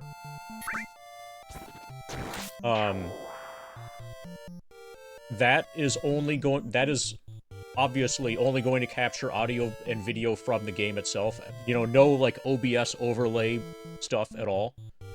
The only other way to do it, to get any kind of, context, is going to be with, like, one of those over-the-shoulder camera things. You know, like that you would see, you know, a film crew person have over their shoulder, you know, in, like, a Ghostbusters movie. I could get one of those and point it at the setup. But as exciting as this sounds, I feel like that's going to be out of budget. And I feel like nobody's going to want, the tape anyway. So I would recoup 0 of those dollars.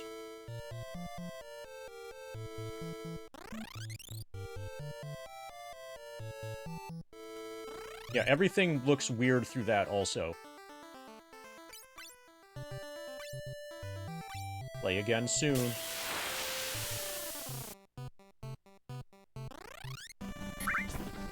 USB VHS recorders exist. I suspect the answer is no. For all practical purposes, the answer is definitely no. Oh, hey, you can probably get to hear... Okay, so Choco Forest. That's what this is for. Okay, so we still need to find Dorga's house.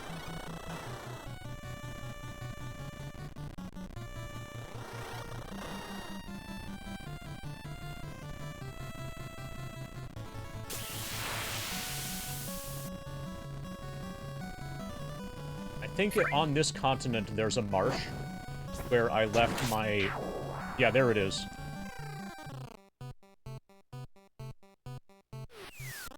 Time to switch airships. This is a flying submarine. That can't quite make it there. But maybe we could get in here from underwater.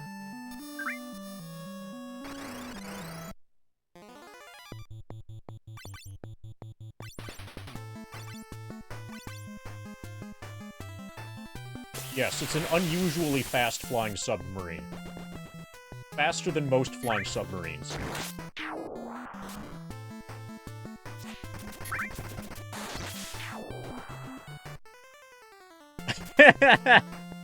So... I can also hear that voice. I know exactly the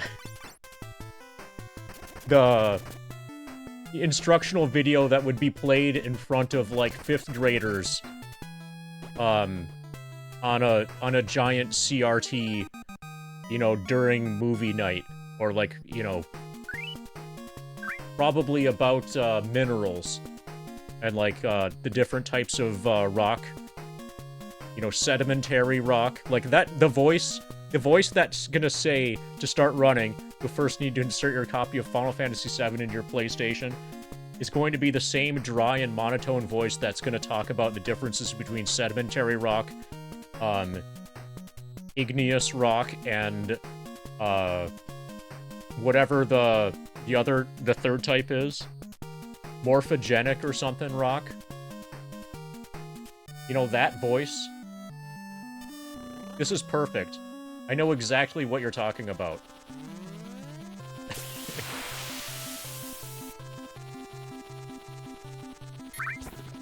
Yeah. So, an important part of that trolley is that there's a strap that goes over the top of the TV, so some kid doesn't just, like, knock it over. But the answer is yes.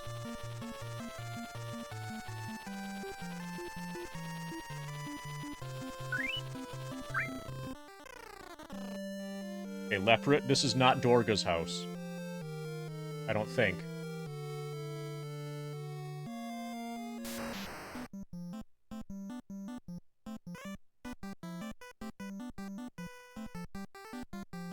Ba-ba-da-ba-ba-ba.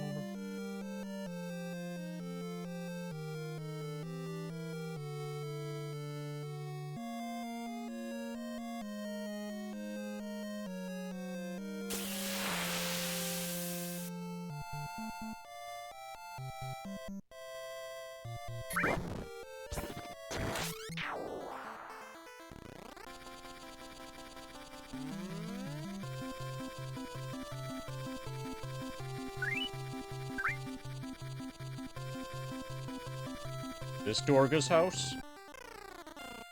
No, it's Une's shrine. We've been here. Okay, so we've got the correct airship now. We can go to Dorga Village.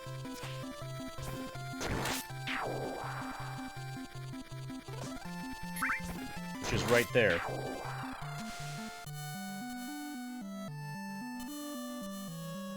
using the wonders of our submarine.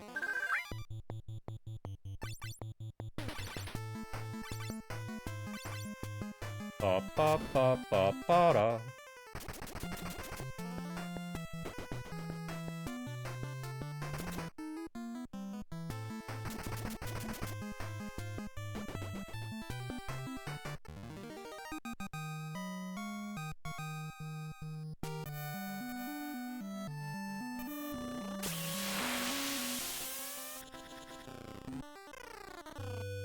Dorga's village. All the magic sold here was called from ancient times by Sir Dorga.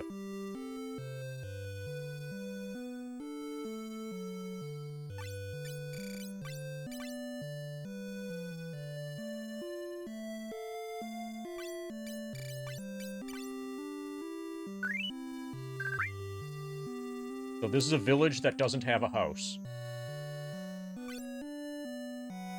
So maybe we were only told to go here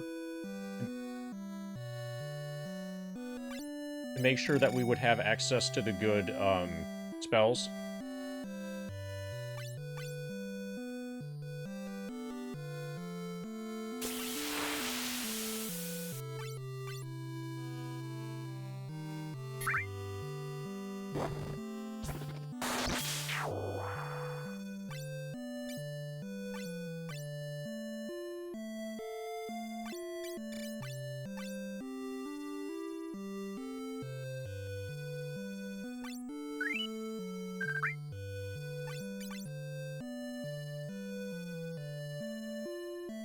Yeah. Okay, so there's nothing new here.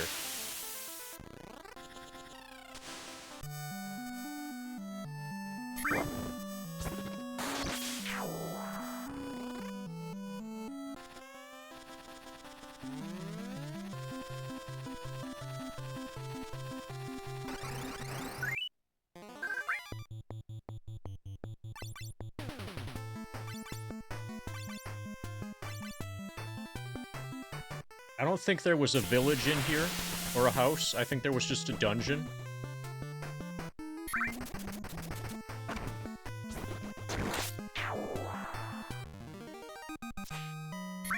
I want to look up some old VOD stuff to see what the woman actually said. If this Dorga's house thing...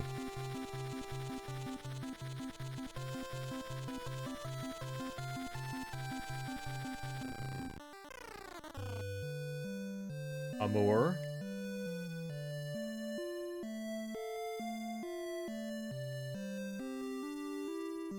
Yeah, I'm gonna look up some old VODs.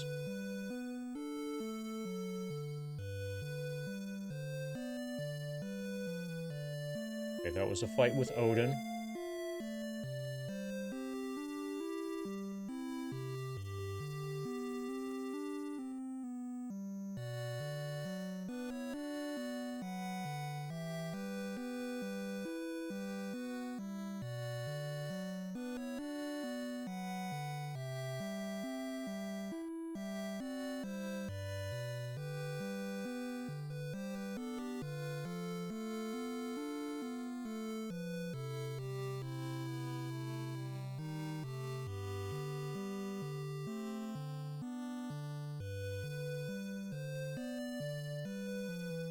Remember this well. You can go down that stairway. If you go down that stairway, you will return to the ground.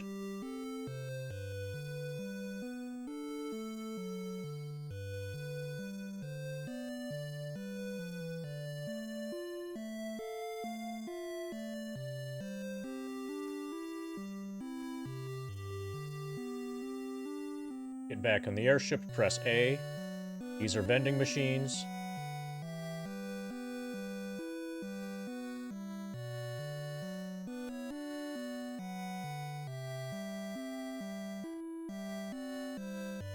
And rest in the bed in the back. Dorga is calling. Huh? Are you leaving? Yes, the rest is up to you.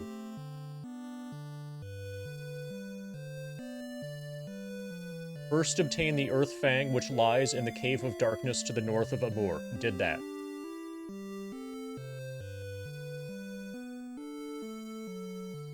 Then come to Dorga's house. We'll have something to give you.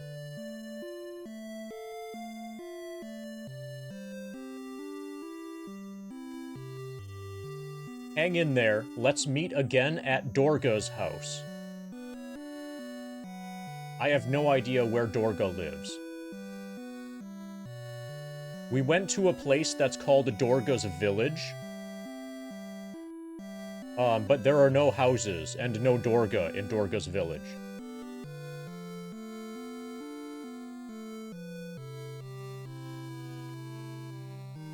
Okay, so I think every city, I'm just gonna have to go to every house. Because one of those houses, could be Dorga's house. Go see Salonia. It's a very large walled city. There's a huge city called Salonia. I hear that they have a really fast airship.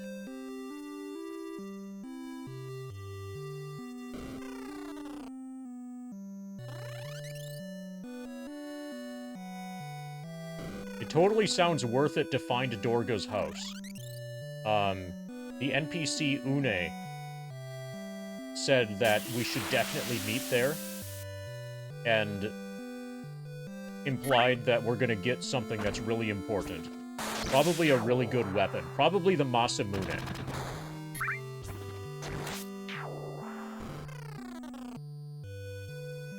Okay, that's Jiru, not Dorga.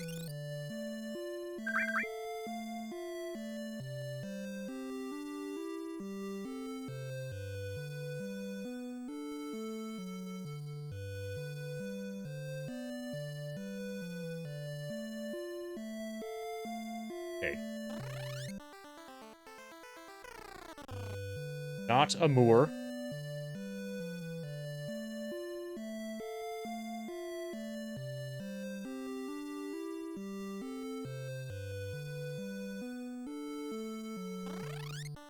Rule out Amur.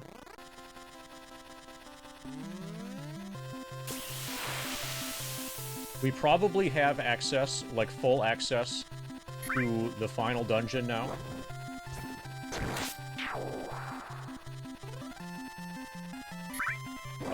But I want to do this Dorga's house thing. I think we probably need to do this Dorga's house thing to have a chance.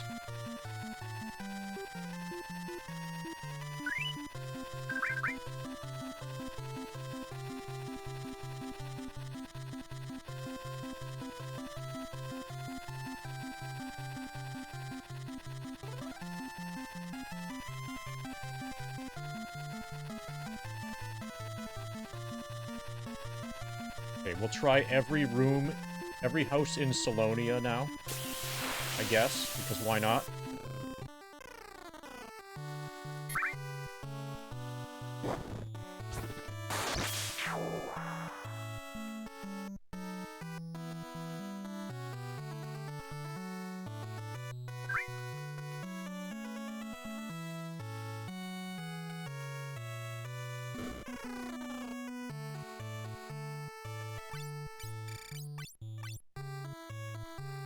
So we've likely been there, and the game just expects me to remember exactly where it is.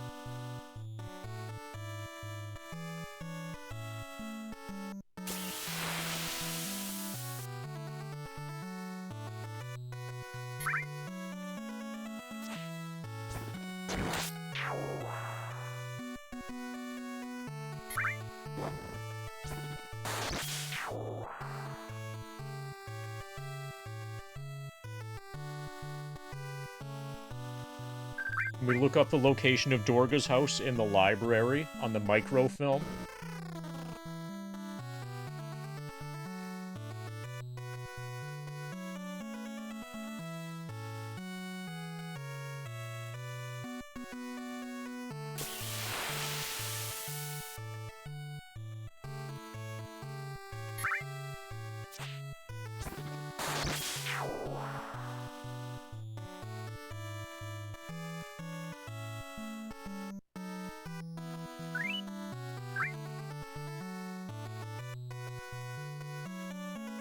It will be placed due west of Delug's cross-shaped promontory. We might end up returning to Floating Continent. I wonder if Dorga's at Floating Continent. That would be funny.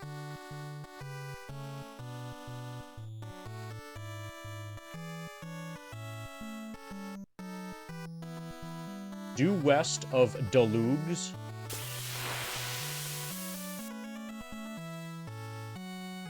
Cross-shaped promontory.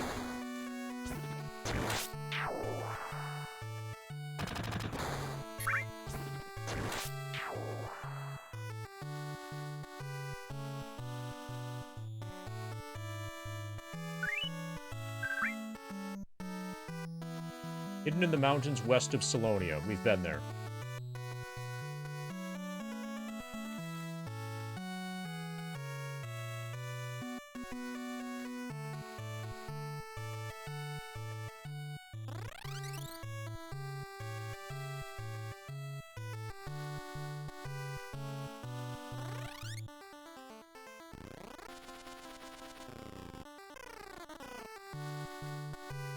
Southwest Salonia.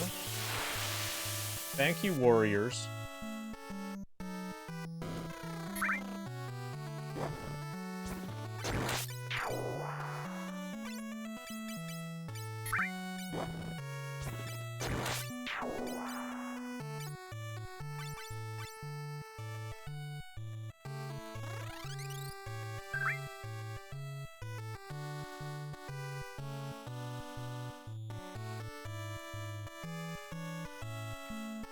Are you Dorga's house?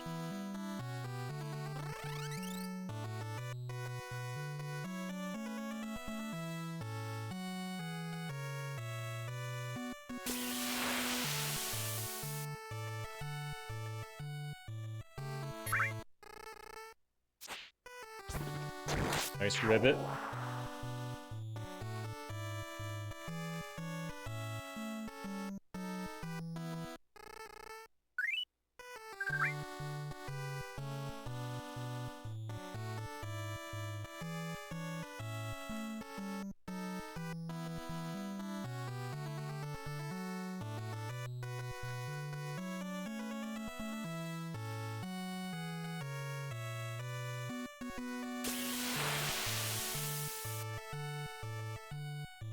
Pa-da-pa-da-pa.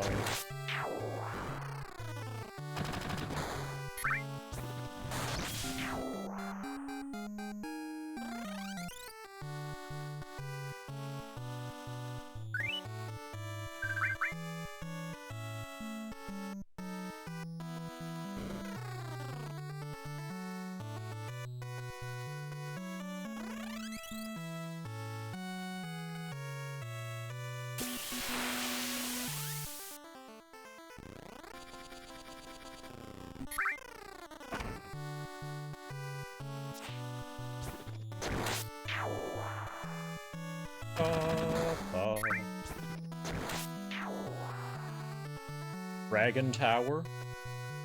There's Dragoon stuff in there.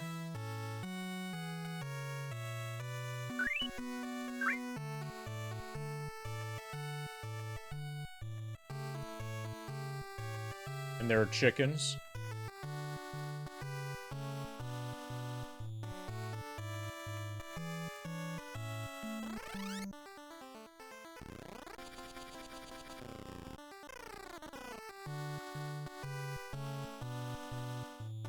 On an island south of Salonia is the town Dastar. Many geomancers and bards live there.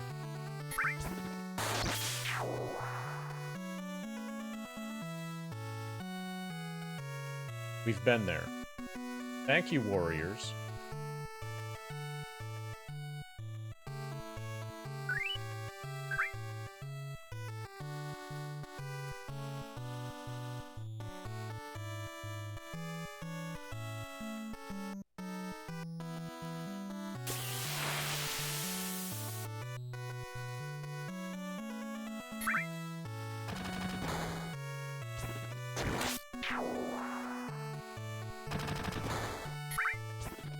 If I don't have it within, like, maybe 2 or 3 hours, I might look it up. Like, I don't feel like having this be hidden. is, like, particularly meaningful as a source of challenge.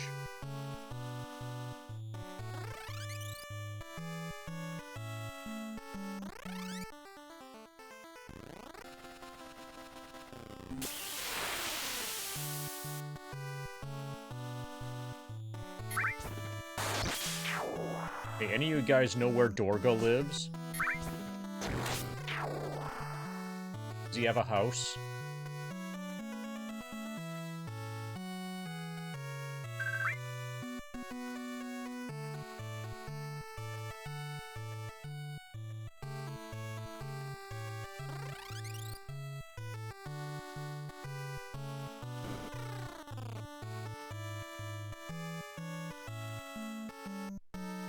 Yeah, it's gonna be 69 cents a minute. That was a lot of money back then.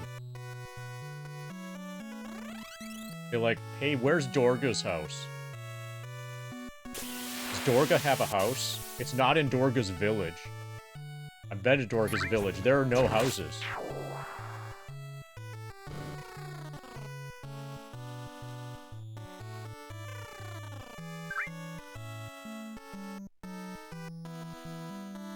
Well, they told us where to go. I just don't know where that is.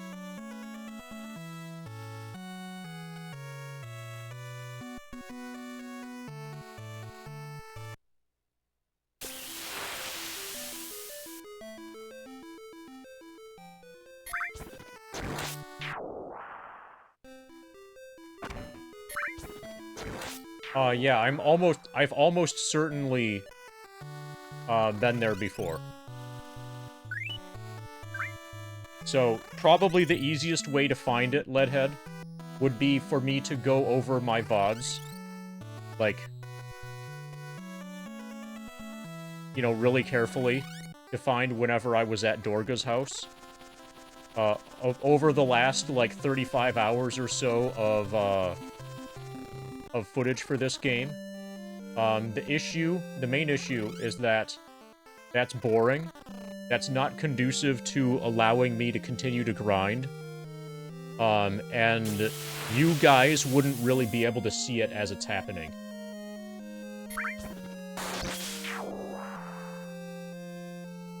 No, in the 90s, your best option was to take a baseball bat and smash the cartridge.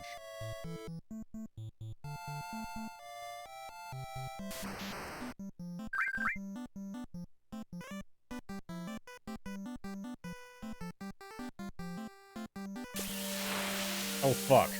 Don't overmash here. He summons another one.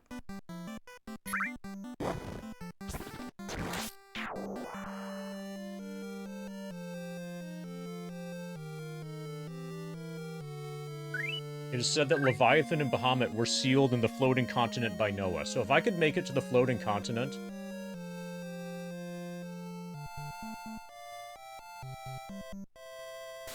that would be pretty cool. Because I could probably get Leviathan and/or Bahamut to join me.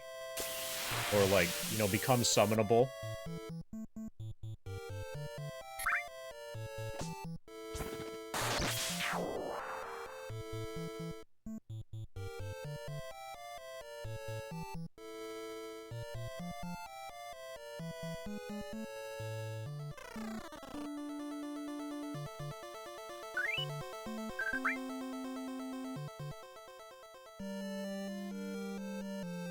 We already got all that treasure. So that's why memory cards were so awesome. When memory cards were invented, then you could rent video games and not, like, have your progress be guaranteed destroyed.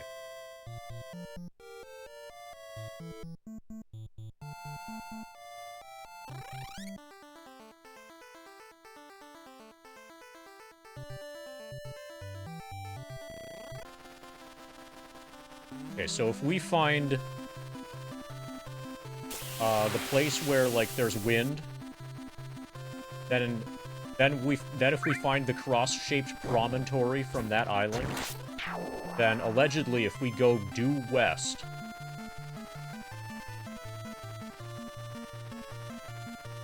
it's Amur. Yeah, so Dorga's not there. If we go due west, from that cross-shaped promontory. Which I think is this. There we go. LFG. Floating island. So there's probably stuff that we can do here now. Okay, we can't go below the water in the floating island. Oh, we can probably mountain hop here. See that? See this gap? We're gonna hop that. Fuck yeah, we got stuff to do. We might even find Dorga. Is Dorga in Tockle? Let's find out. But I'm in the wrong airship right now, clearly.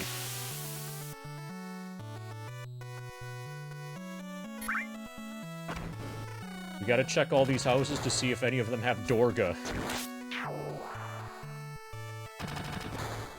It's unlikely, but not impossible.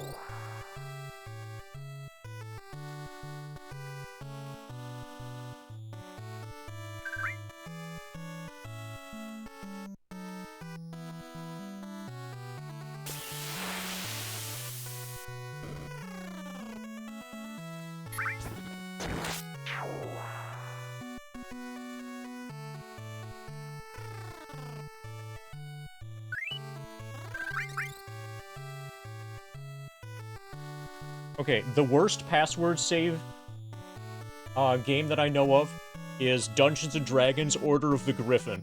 I'm not aware of any situation, I don't personally know of any situation where somebody has taken down a password from Order of the Griffin and then input it again later and had it work.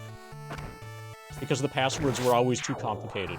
The entire screen, when you try to pull up the password, to see your password, the entire screen is the password.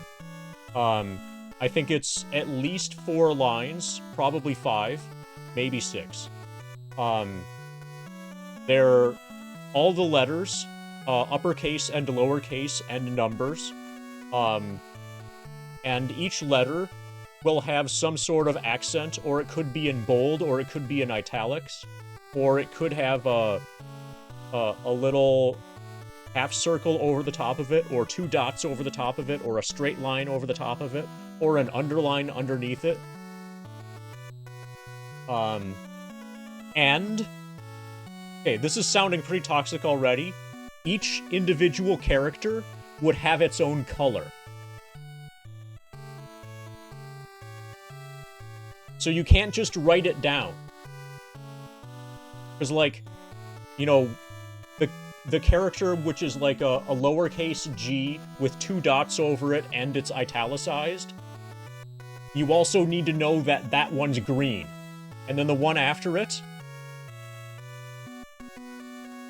you gotta, I'll type it in chat.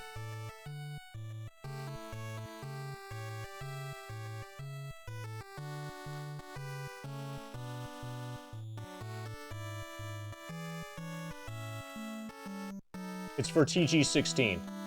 TurboGrafx 16/PC Engine. So, thankfully, if you have a Turbo Booster Plus, which is basically a memory card that plugs into the back of your console, then you could save onto that. But if you didn't have a Turbo Booster Plus, that game's totally unplayable. I want to look up what the passwords look like for this. They're horrific.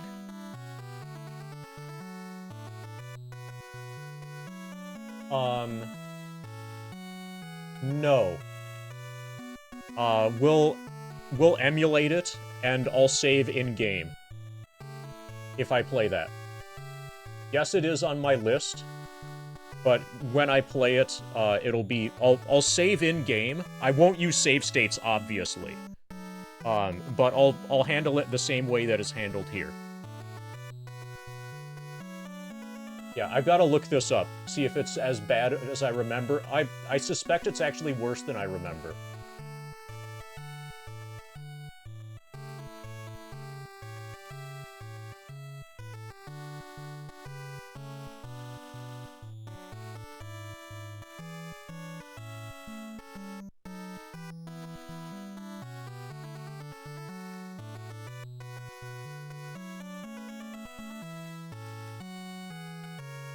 Yeah, some of them will be italicized.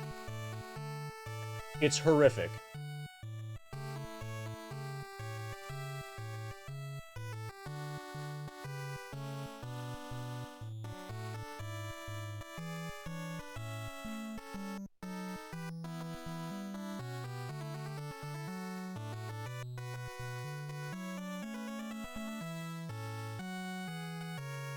Okay, so this is the... Yeah, so the different colors, I'm remembering that right. I'm trying to find just a link to just an image. Alright, here. So this is an example password. Hopefully that goes directly to an image. So this, what I just linked to, that's a completely ordinary password for that game.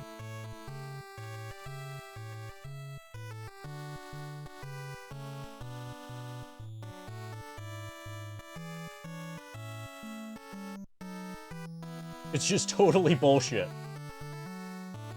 The different colors are what push it over the edge.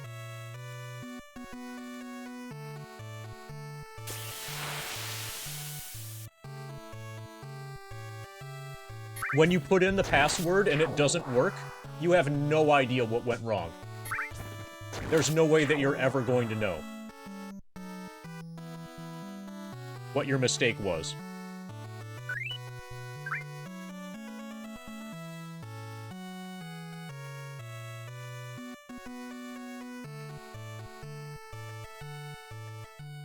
So these days, it's more reasonable. These days, you have the ability to, like, you know, take a picture of the screen and then reference that while you're putting in the password. But back then, there was no way that you...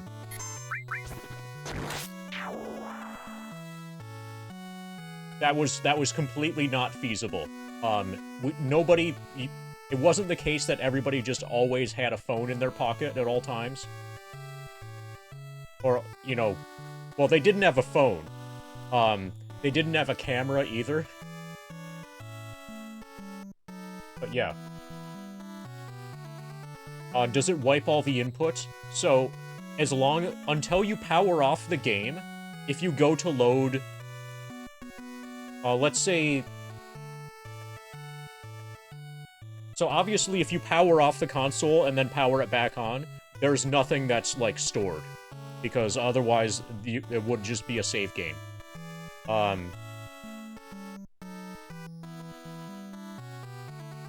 But in-game, within a session, you can effectively load a save by loading a stored in RAM password, so to speak. But yeah, even if you took a picture, it would take quite some time to figure out what your mistake was. Oh, and also, the quality... I forgot one of the other issues. The video quality... So remember, you're seeing the password on a CRT at, like, ridiculously bullshit resolution and various blurring effects because it's a CRT. What you're seeing when you look at that password is through emulation, obviously. That's why everything is so crisp and you see individual pixels. As a kid, when you're trying to deal with this, you don't see the individual pixels.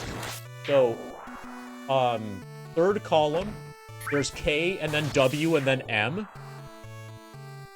That W and that M, when displayed on a CRT, look basically the same. But you see how there's, third column, there's a green K with a caret on top, and then below that, there's a W with 2 dots, and then below that, there's an M with 2 dots, and both the K, the W, and the M are all green.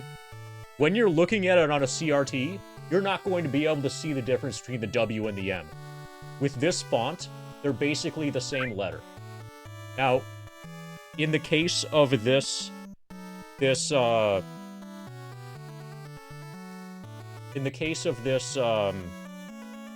this image that's taken from an emulator that's probably processed through a RetroTink and stuff. Or if this is actual gameplay footage, it's definitely processed through some sort of upscaler that's showing us crisp individual pixels. But you don't get crisp individual pixels when you play this in real life, back then. If you made a wrong input, could you correct the single error? I think you could. I believe you could, but that doesn't help because you have no idea what the error is.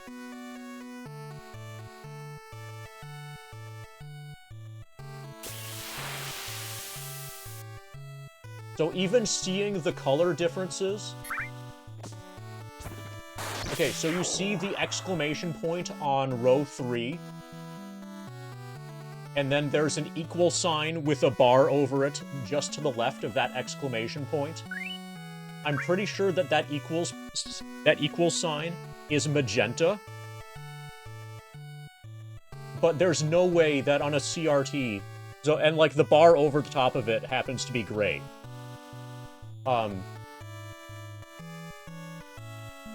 If you thought that that was gray instead of magenta, which I think it's probably magenta, but even here, I'm not sure, and then you go back and you put it in as gray, you're fucked. How the fuck are you supposed to know that that is the thing that's wrong? You'd have absolutely no idea. And looking at this, even right now, reading this, it's hard to say for sure if that's gray or magenta.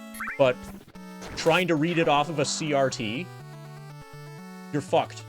You're just completely, like, it's not possible. You can't do this. The only way to play the game... Oh yeah, you could crack the code. Probably the easiest way to do this is to reverse engineer the way that the password system works.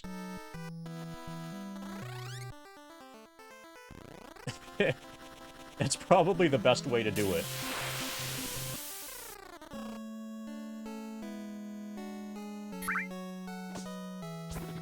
Ancient's Village. Ancient's Village have Dorga's house.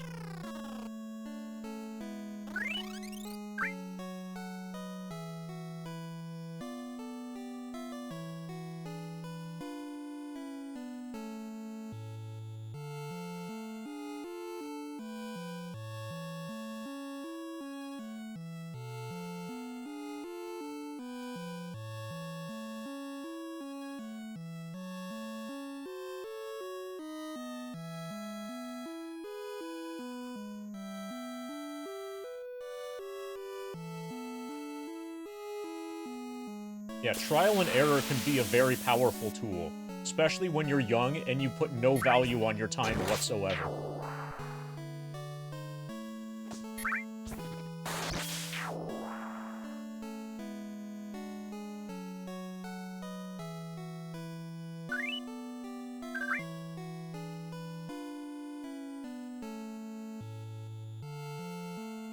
But with an Order of the Griffin password displayed on a CRT TV, you could probably take 10 people and have each one of those 10 people separately write down the password.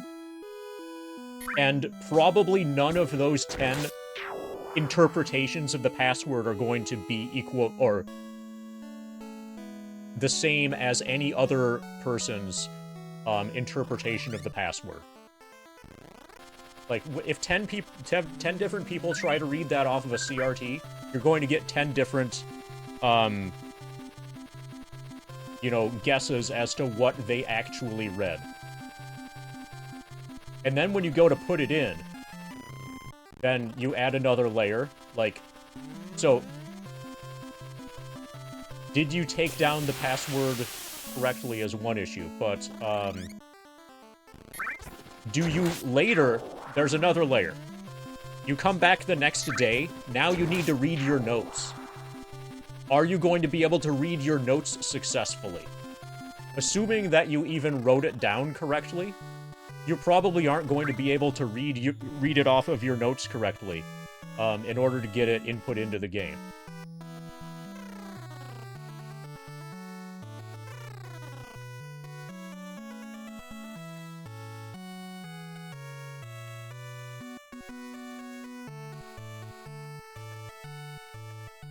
Okay, I'm gonna get the other airship, and then probably we're going to get Leviathan.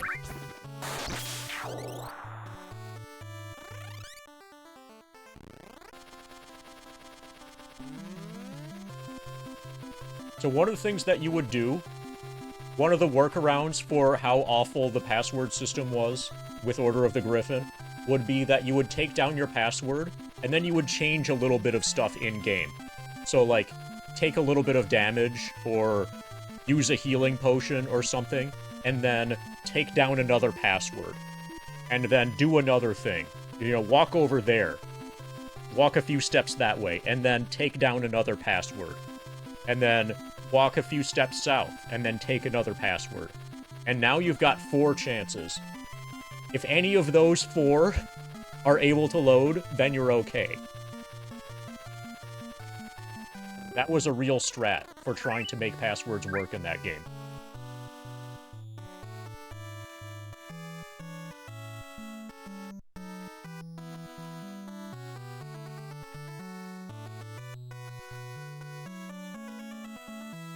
Okay, let's go talk to Sarah. You know where Dorga is, Sarah?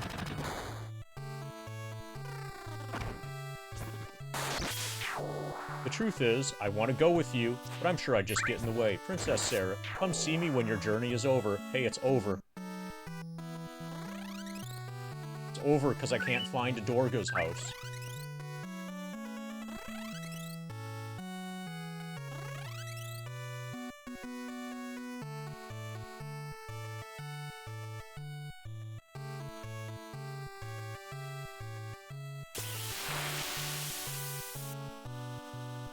Okay, so we're going to go get the big airship, and then we come back here with the big airship.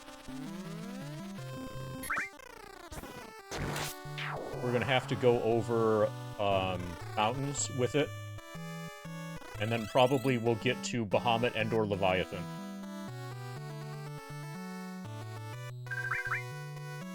But as long as I'm here, I'm checking everything to see if Dorga's house happens to be up here for some reason.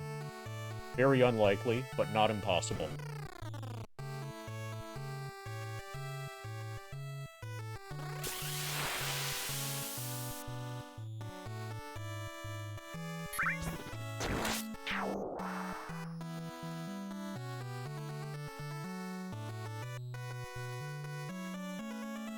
So the thing is, Origo, those aren't even short passwords. Or, relative to other NES passwords, those are really long.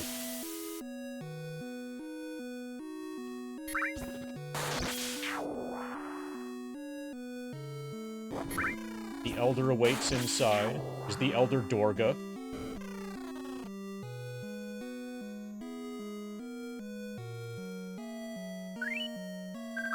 Apparently not.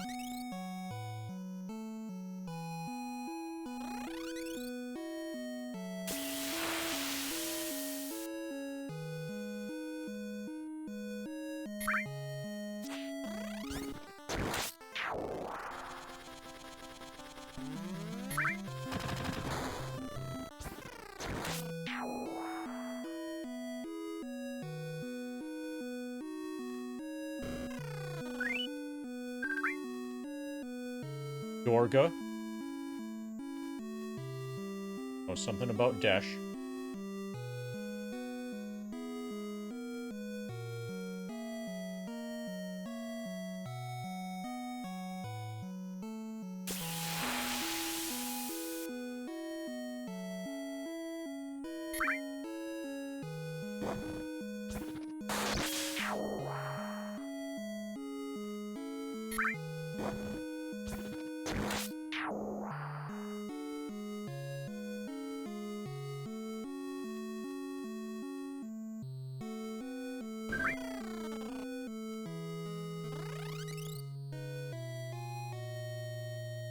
This is Sid's mom's house.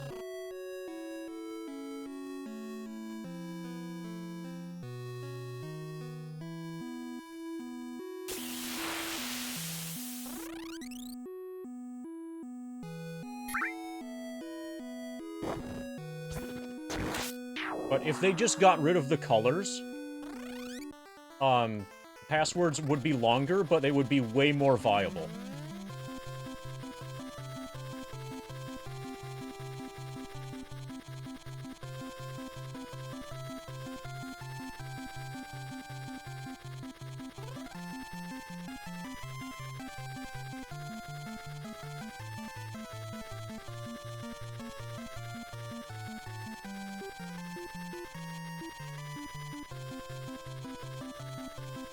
So now we need to switch airships again.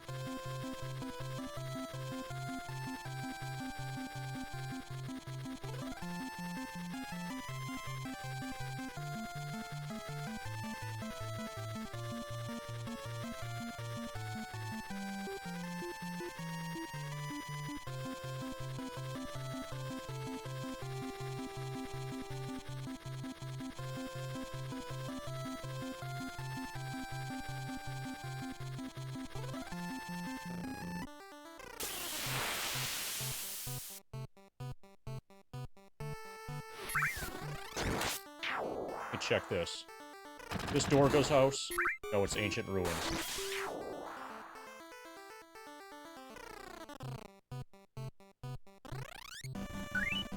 Okay, so now we can get back to Floating Island, but with the big airship. And then we can explore a new part of Floating Island.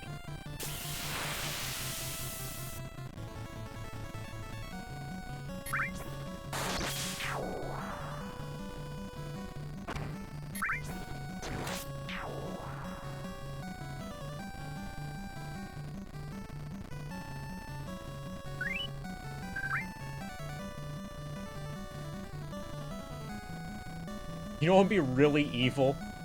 If you were a dungeon master, and you required your characters, like at the end of a D&D session, you like,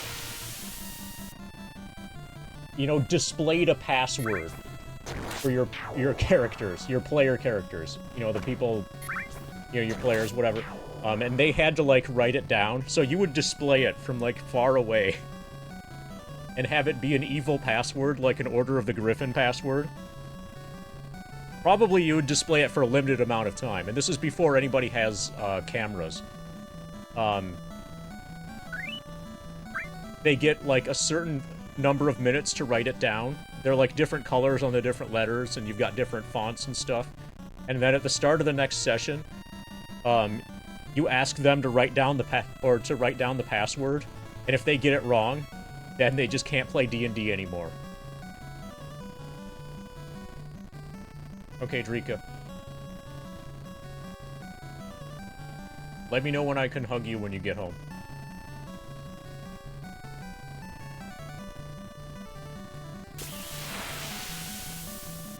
Oh, not just banned, they also get trespassed. If they return, then you file charges against them. That's kind of what it feels like to play Order of the Griffin. Without the memory card thing.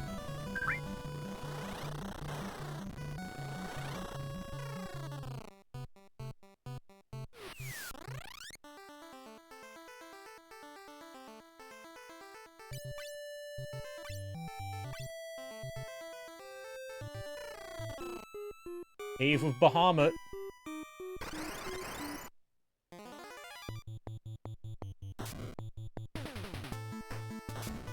Okay, so these enemies hit hard. Apparently they're good at ambushing.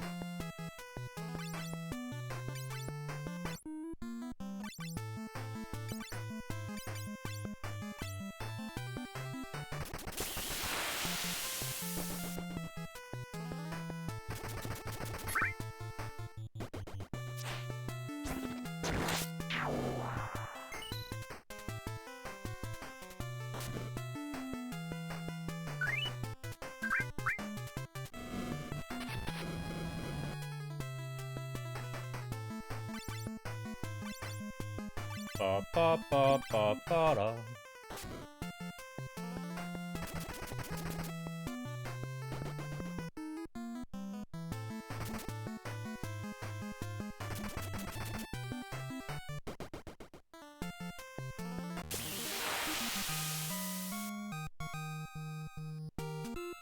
Okay, they give really good experience.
Ba ba ba ba ba da.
Ba ba ba ba ba da.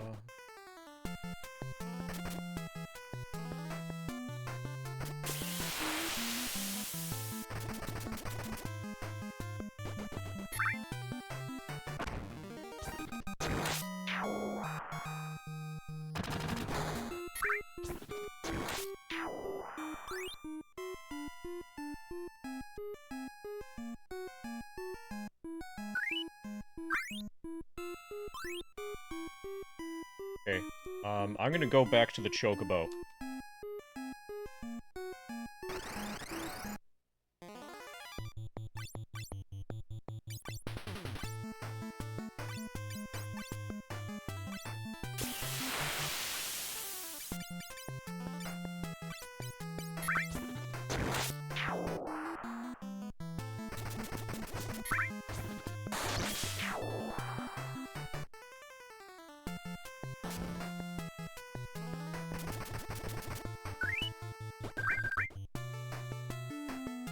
We're gonna go visit our fat Chocobo. Our inventory has gotten clogged.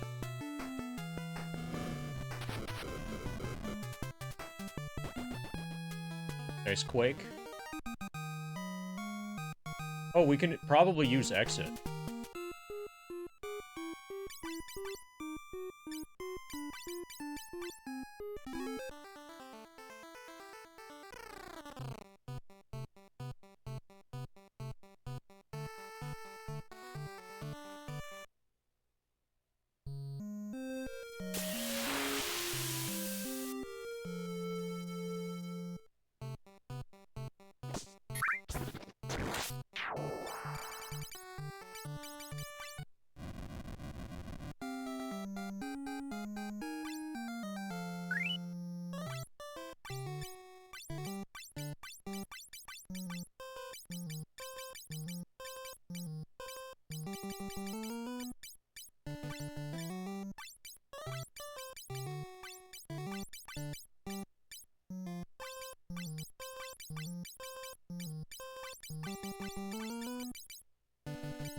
Okay, that's fine for now.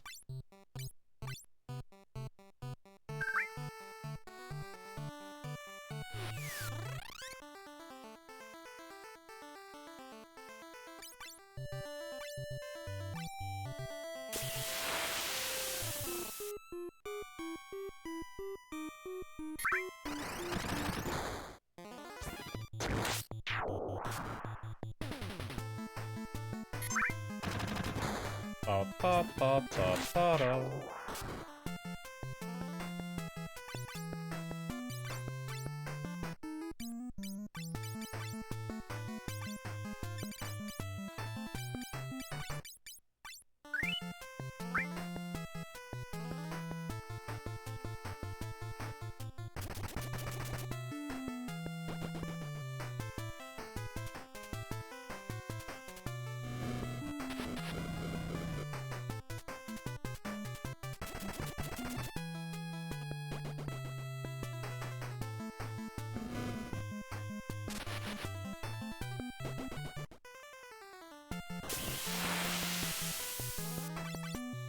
Things hit hard.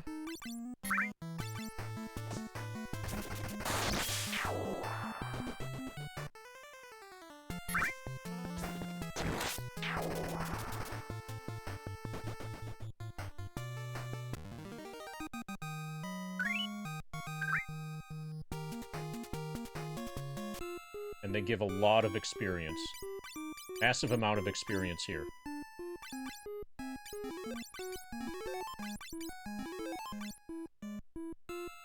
This is by far the best grinding spot so far.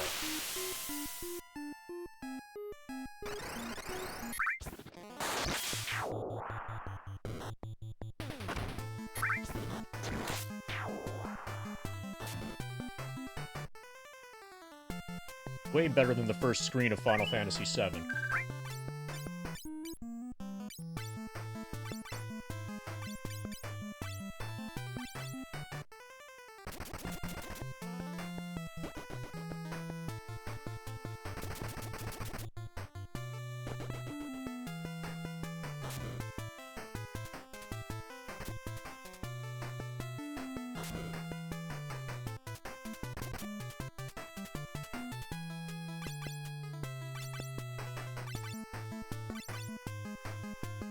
Ba ba ba ba ba da.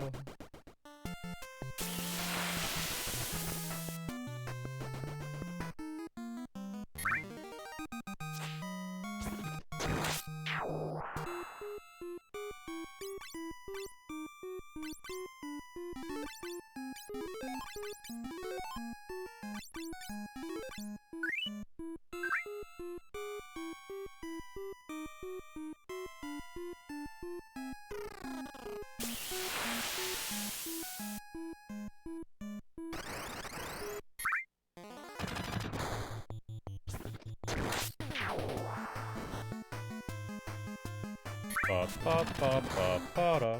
That wasn't that bad.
Nice miss. Oh, they probably count as back row. Oh, I'm in the back row.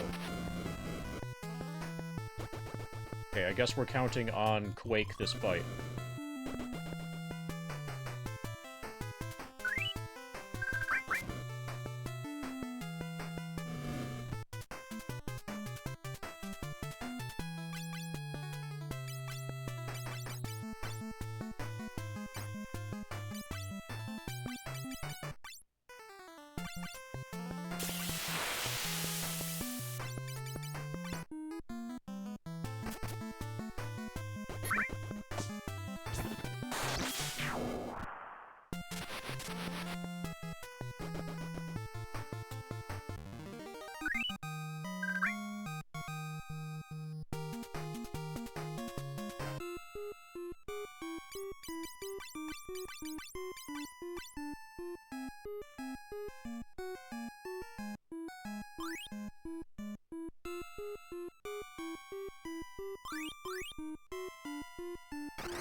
Ba ba ba ba ba ba da.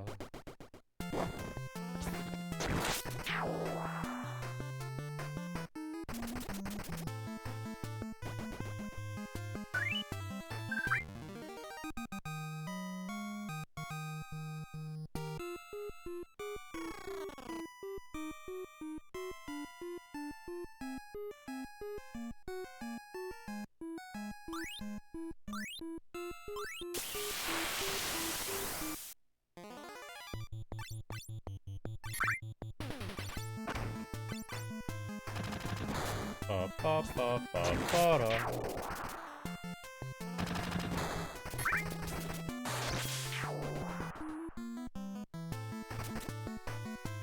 Finally found something that takes more than one hit.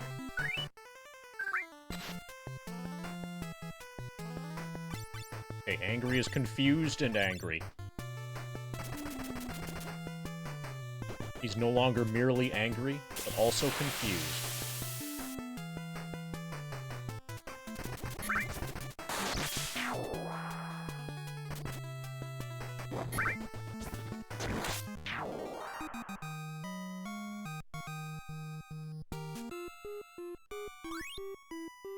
Got another Kotetsu.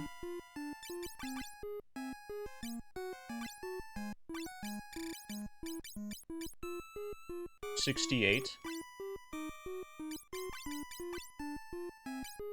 Kiku Kotetsu. 52. Okay, Kotetsu is not as good as Kiku.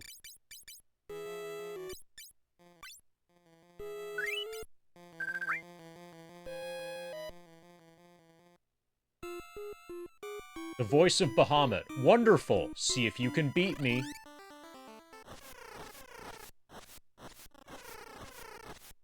We also need to beat Leviathan.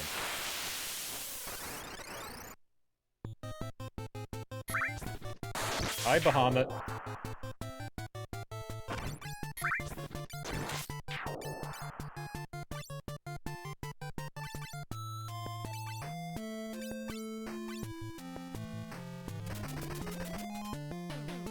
Okay, we can damage him. That's a start.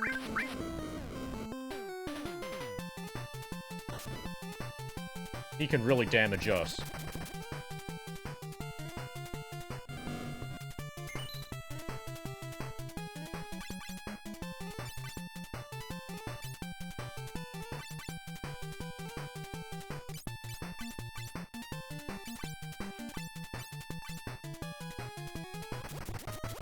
Nice crits.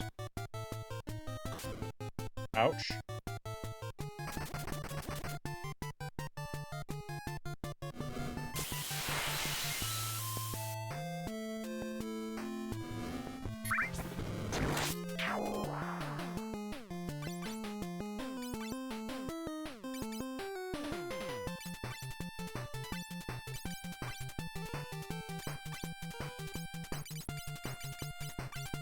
We're gonna hope that the life lands before the high pot. Good.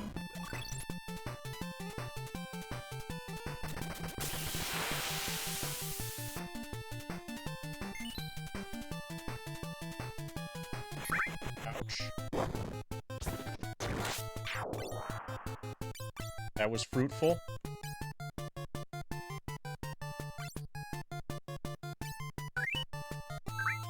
Hey, Snake.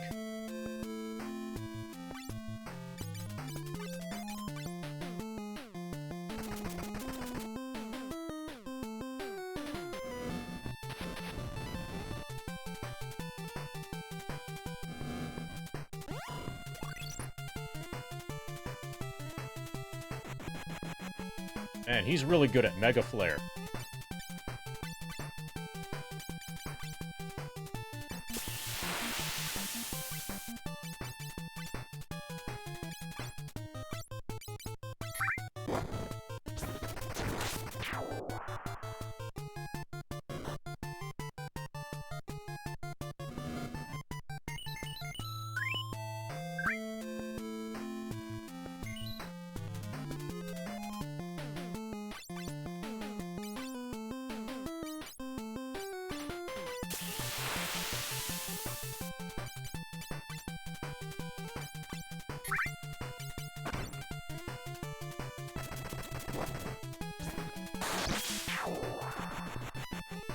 Ouch.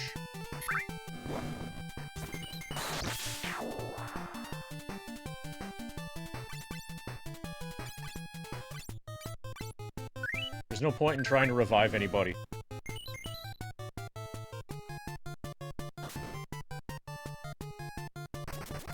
Without like 2. Nice! LFG.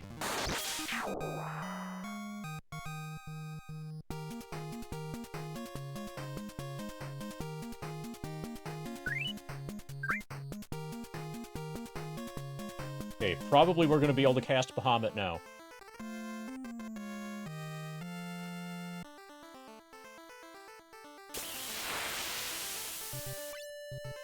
Yep, we got Baham.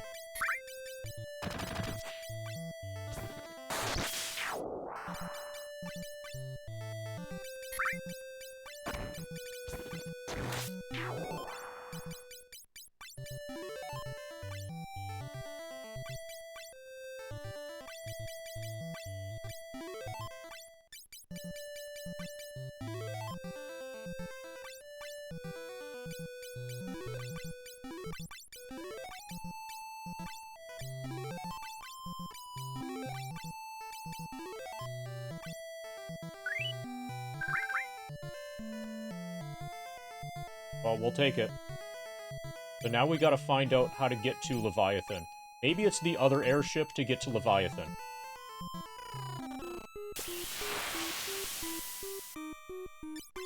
This may or may not work.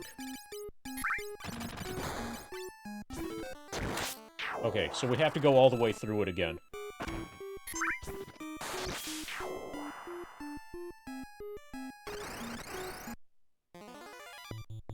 But that's fine. This isn't, like, a difficult dungeon.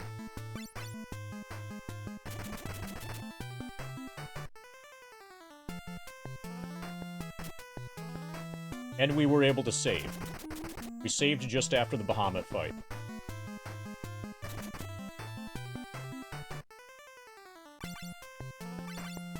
So I suspect that we're going to need to go underwater in order to fight, in order to encounter, fight, whatever, Leviathan. But now we can cast a Mega Flare. Probably. So that's good.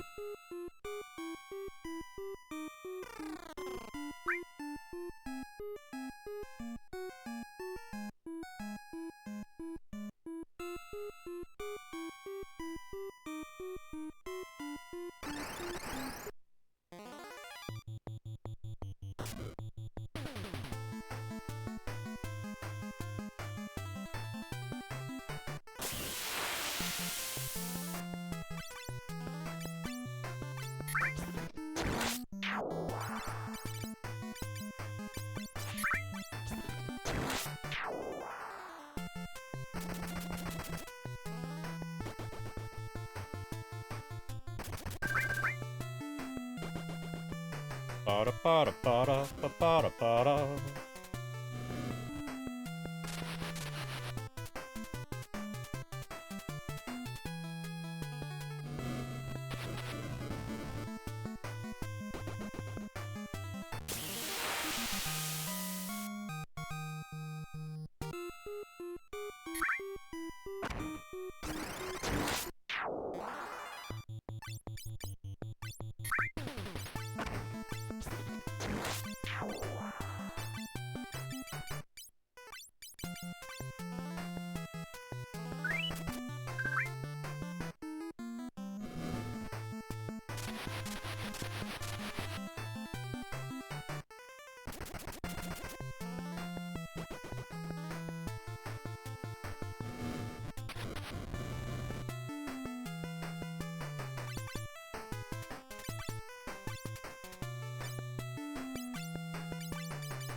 Ba ba ba ba ba ba da.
Ba da ba da ba da ba ba da ba da.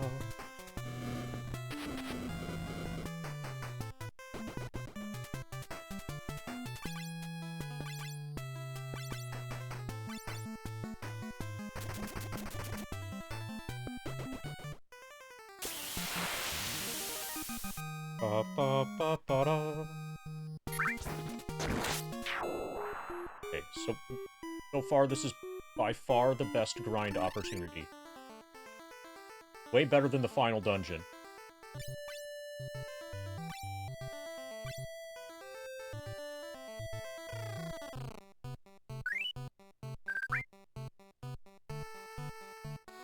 Okay, I'm guessing we're going to need the other airship to get Leviathan. Let's find Leviathan and see if we can get any sort of hints as to how to get to him.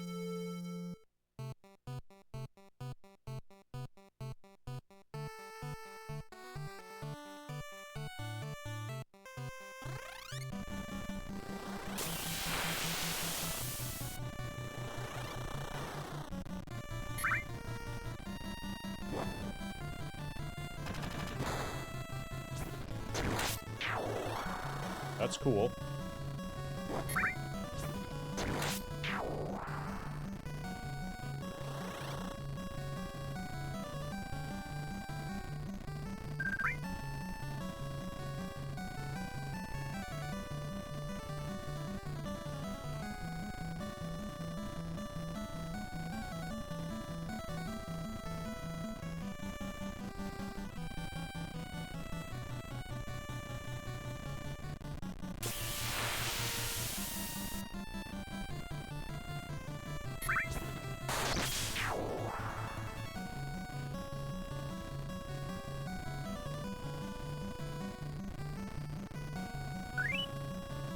Oh, there we go. Okay, so we can probably fly over the mountain to get to Leviathan right here.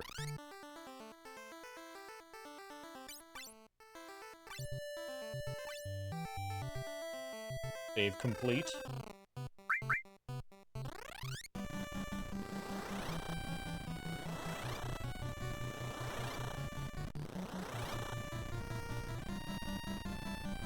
Okay. I thought that was gonna work.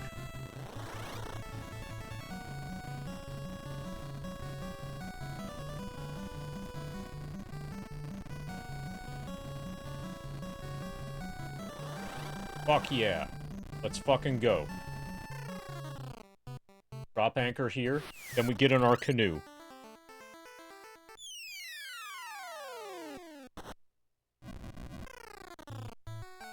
Lake Doll.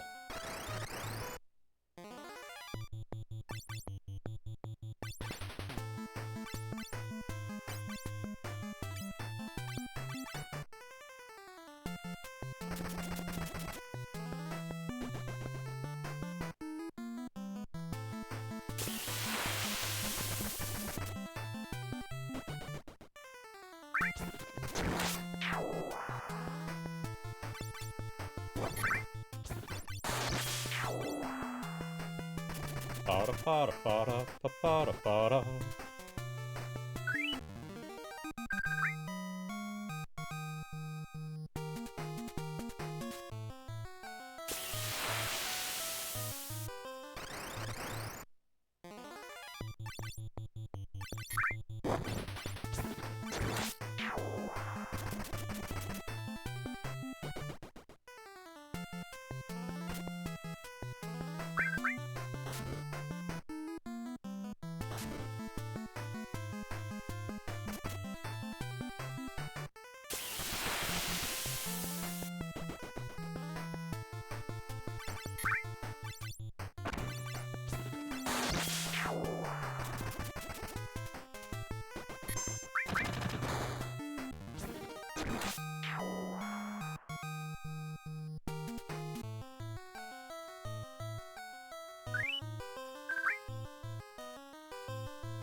Lots of damage items.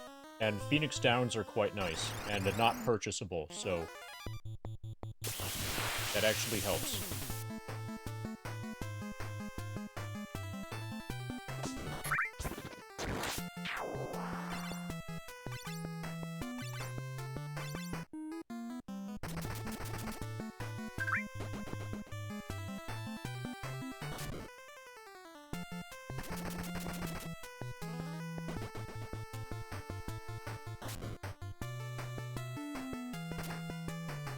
Ba-da-ba-da-ba-da-ba-da-ba-da.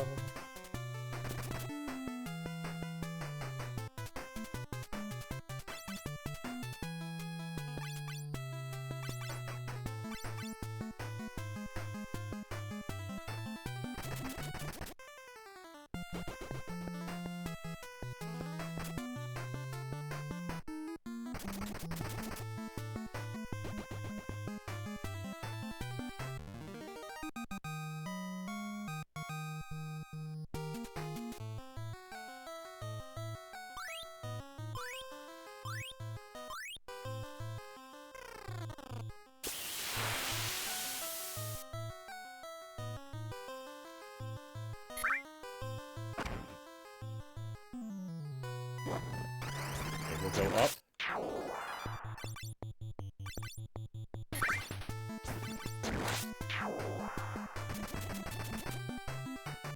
There's a surprising amount of optional stuff in this game. Optional dungeons that you don't need to explore, but that have good treasure in them.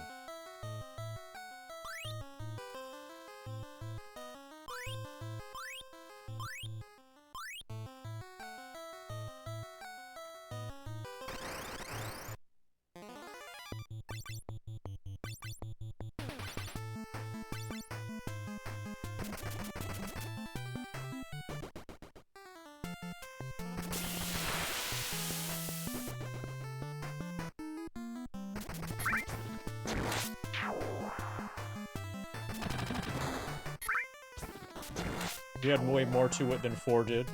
I don't remember much of 4. 4 was way more story-based. 4 was the first one where they're actually trying to tell a story over the course of the game. And actually developing characters. Or trying to. And then 5 was a dramatically more advanced copy of 3. And then 6 was a more advanced copy of 4. And then 7 was awesome.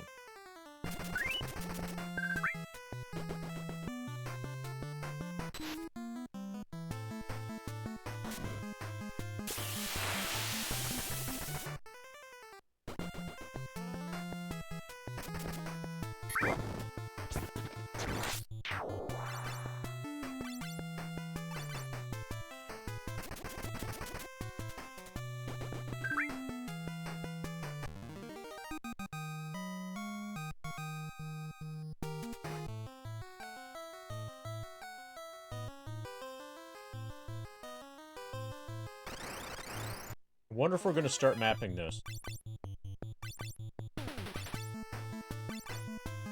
Probably not.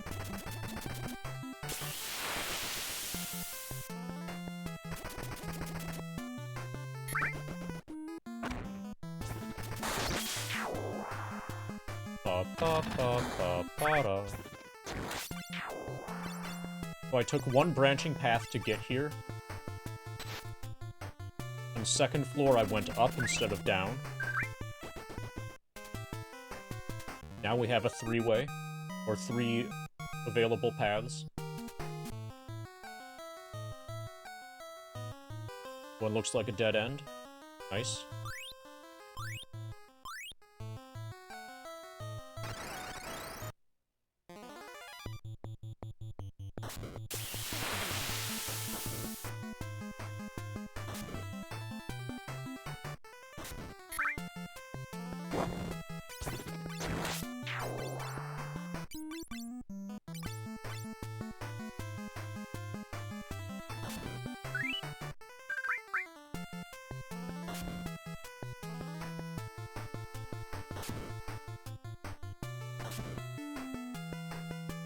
Ba-da, ba-da, ba-da, ba-da, ba-da.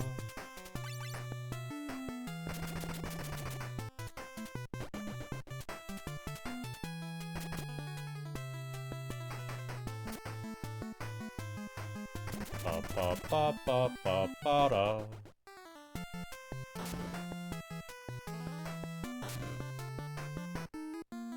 Okay, that hurt.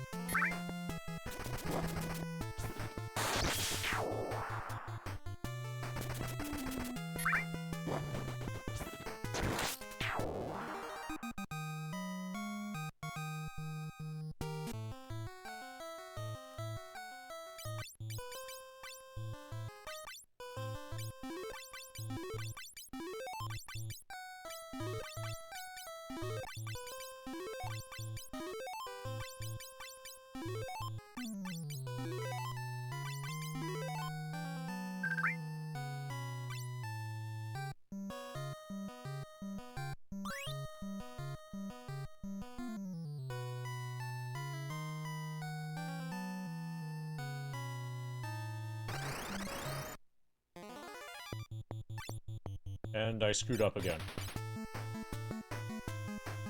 I can probably just win this fight from back here. I'll win the fight from the back row. Probably.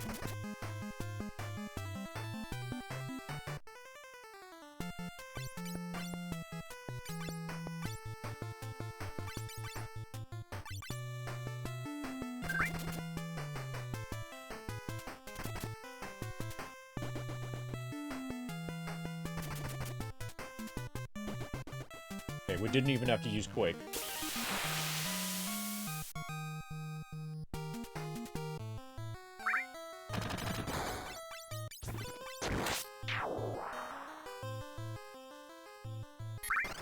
Okay, I'm gonna do upper left next.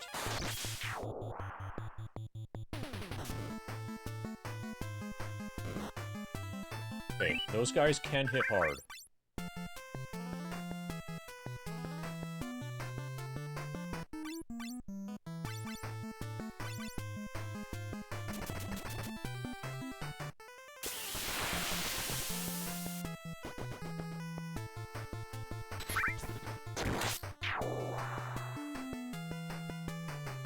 Ba-ba-ba-ba-ba-ba-ba-da-ba-da.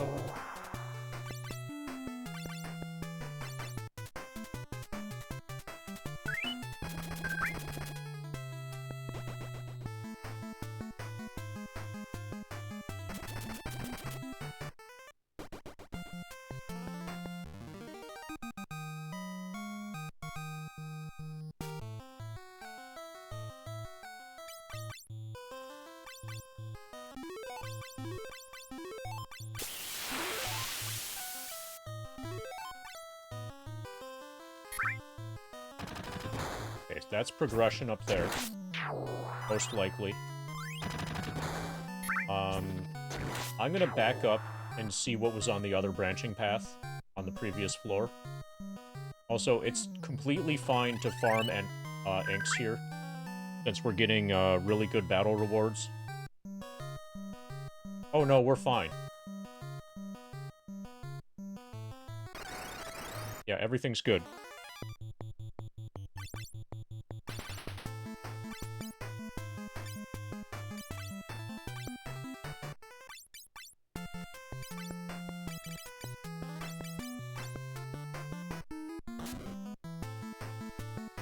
Never mind.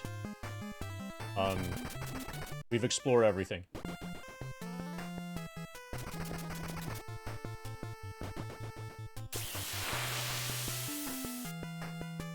Ba-ba-ba-ba-ba-ba-ba-da-ba-da.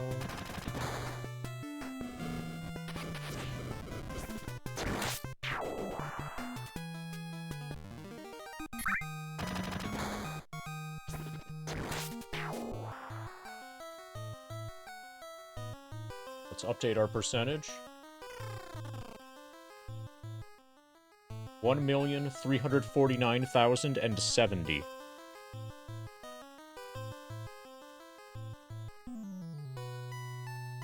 55.00% complete. Good timing.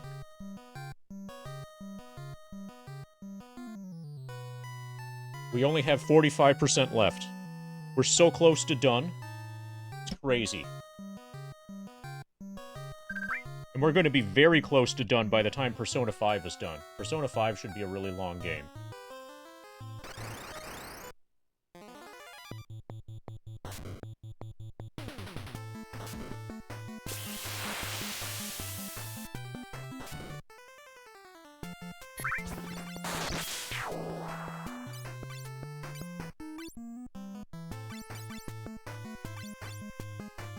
Ba-ba-ba-ba-ba-da.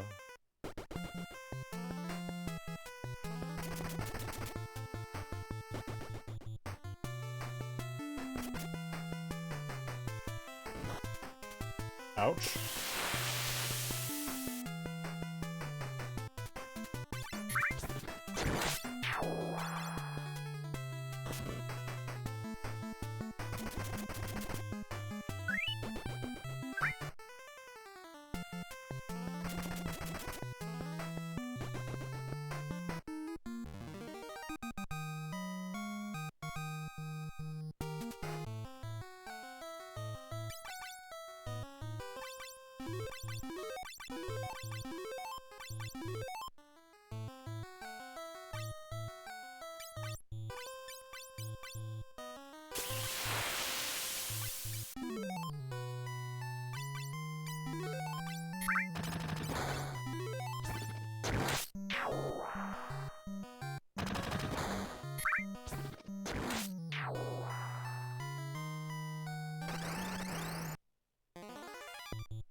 Ba-ba-ba-ba-ba-ba-da.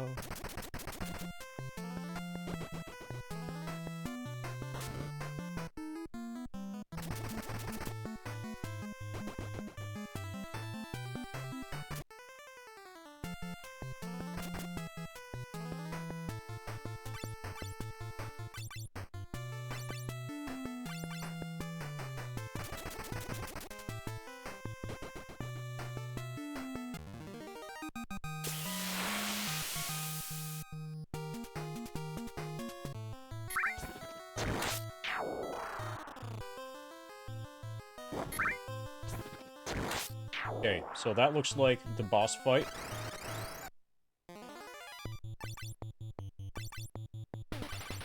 We should probably heal before that tile.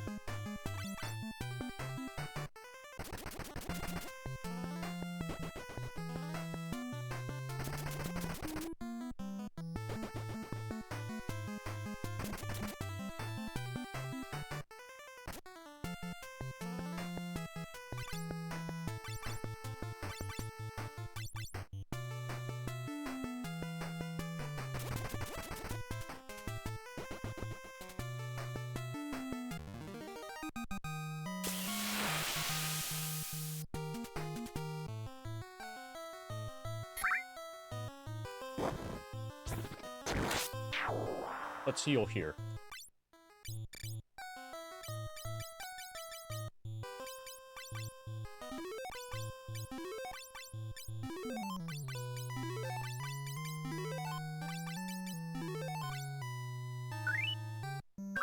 Right, LFG.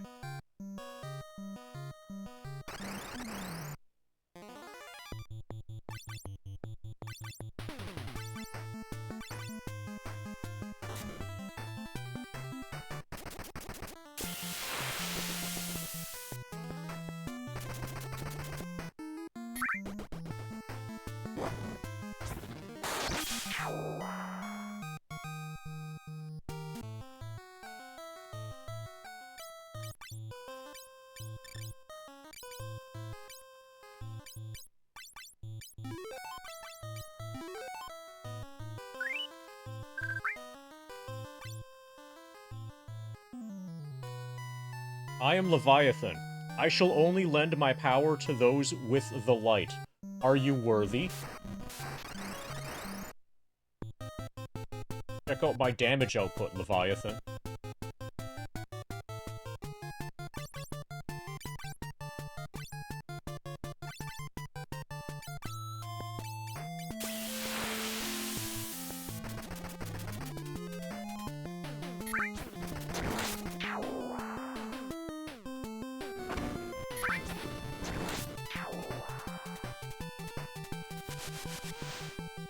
Ouch. Not as bad as Mega Flare.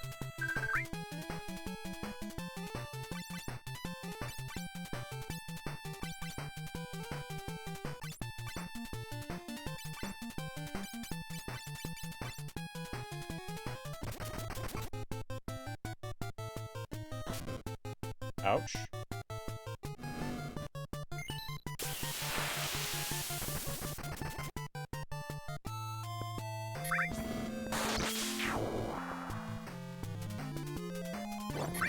Okay, that's better than Quake.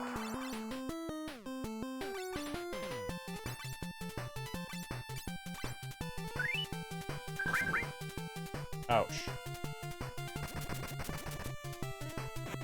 Got him. He and DJ is really good at dying. And not being alive at the end of a boss fight.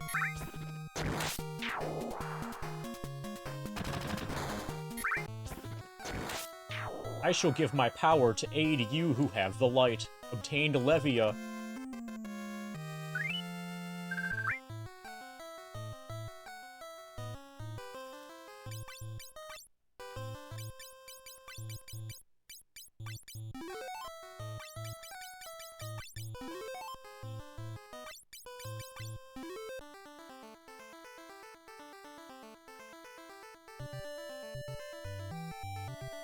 Okay, so I'm pretty sure that we're done with everything at this, like, you know, on the floating island.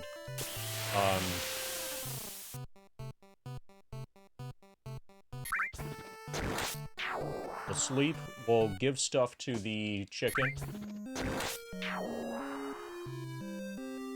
And then I think I'm gonna Google where Durga's house is. I don't feel like spending hours, going over old VODs to try to find where Durga's house was. I know that we're supposed to go to Durga's house.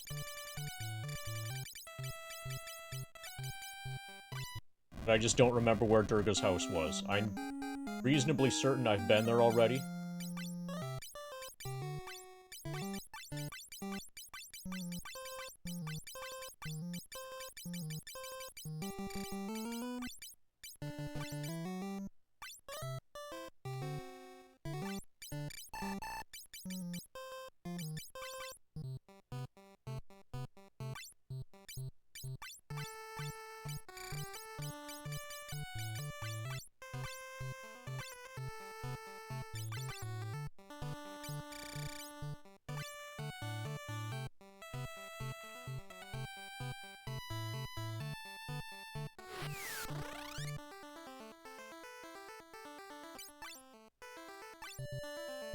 The game has said, go to Durga's house. We'll have something to give you.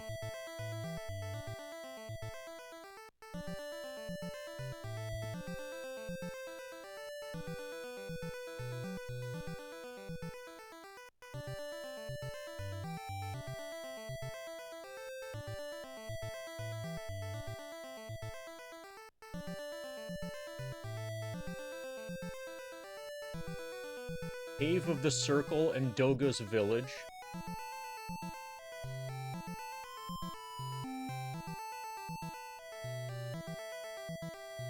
Doga's Manor. It's located in the middle of the Dalga continent. That's probably enough for now. Okay, it's probably the same continent as Doga's Village. That's just like a sentence. That's probably enough. We'll work with that. We'll attempt to work with that.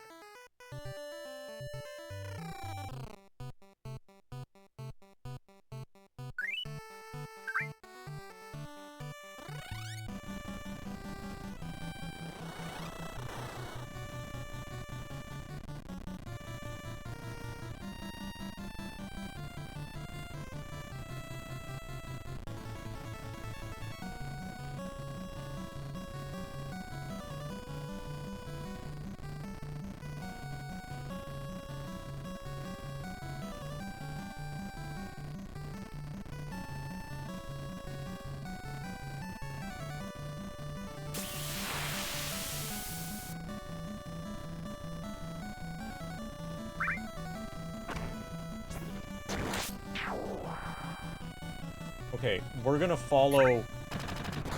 We'll go upwind here.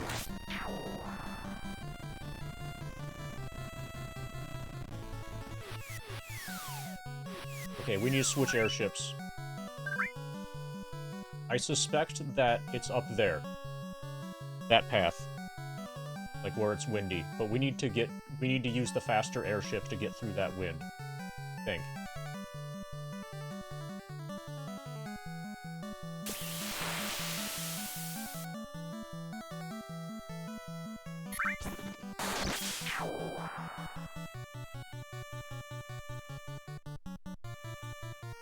Yeah, there's nothing else on this island.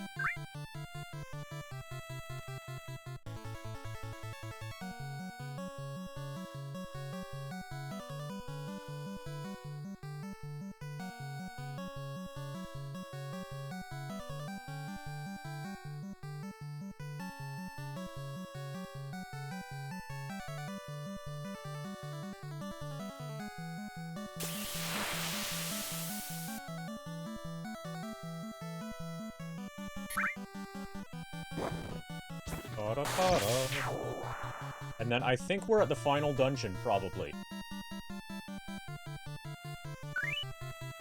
Which is famous for being absurd. Yes.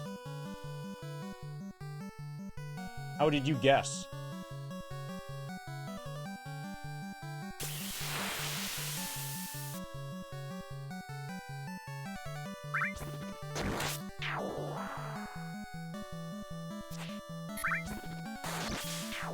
It's not just a pretty big airship, it's a beautiful big airship.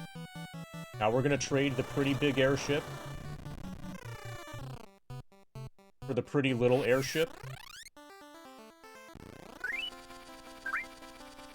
which is also fast AF.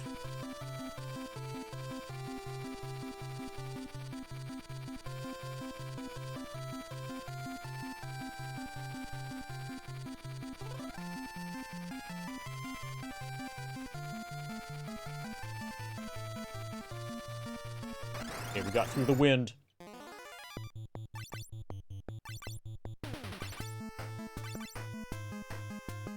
Ba ba ba ba ba da.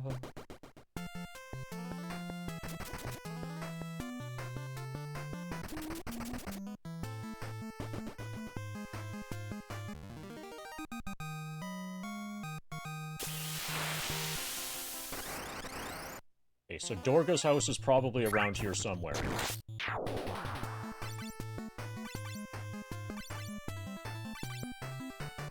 I'll go to the right first. And Dorga's got something for me. And then we go to the final dungeon.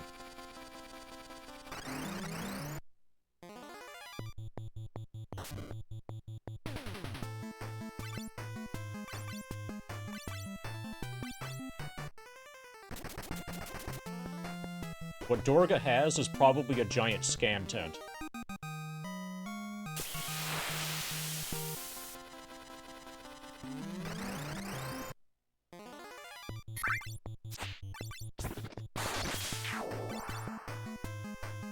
Ba ba ba ba ba ba da.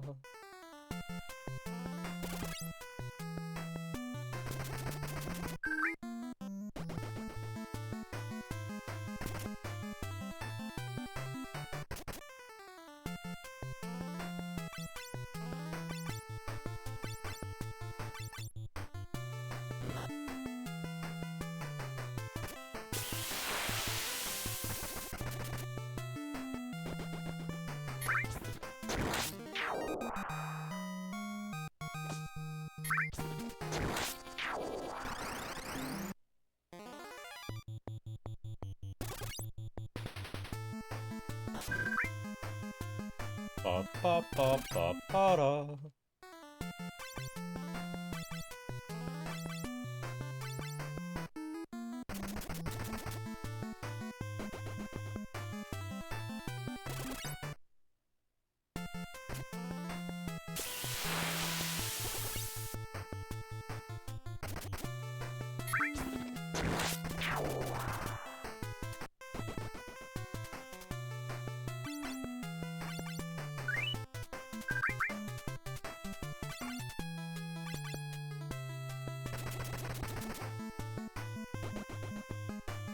ba ba ba ba da.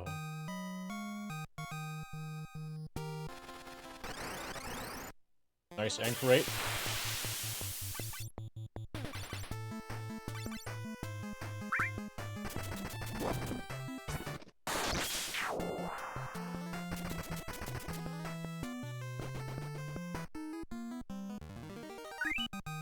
Yes, you want them to be predictably hungry.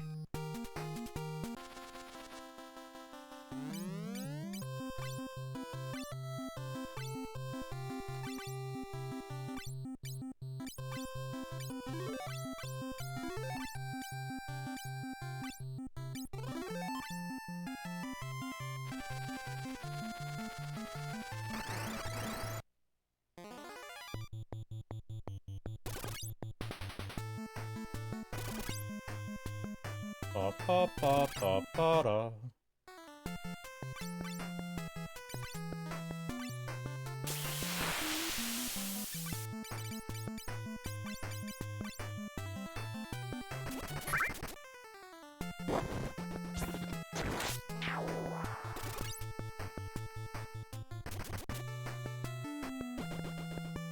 Ba ba ba ba ba ba ba ba da ba da.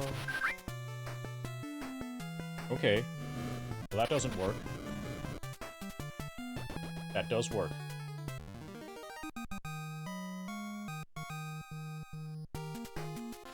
So if I were to ever speedrun that game, I would only do it on GameCube, because the GameCube doesn't have alternate controls. And that's the only way that I could convince... That's the only way that I could conceivably convince my opposition on a leaderboard to not use alt controls. Alt controls just... The thing I dislike about that speedrun the most is the abuse of the alt controls against enemies that are very obviously balanced under the assumption that you're using tank only.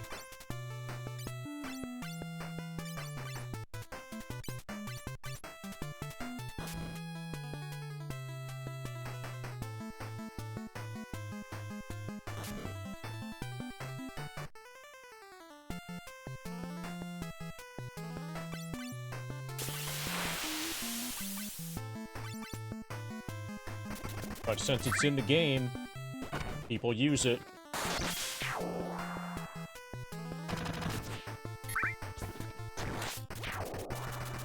Yeah, it makes it, like, pathetically easy. Absurdly easy.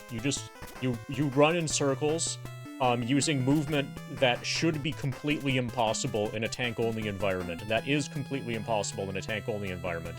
And then, when something lunges, then you're like, okay, and then you just dance around it. Like, WTF. Is this supposed to be a horror game, or is this a dancing game? It's kind of a dancing simulator.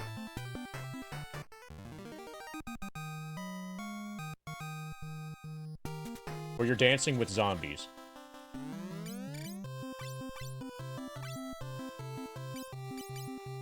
I'll try spinning. That's a good trick. Thank you for the 55 bits for 55%. Ifrit. Let's get you a spin. That's a good trick.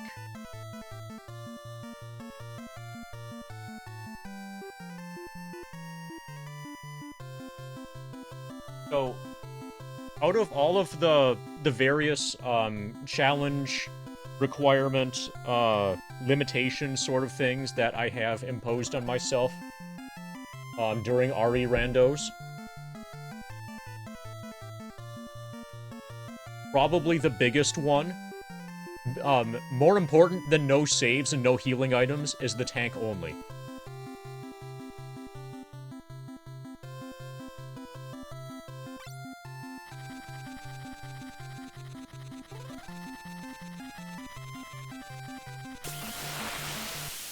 Okay, so this is probably Durga's house, or Dorga's house.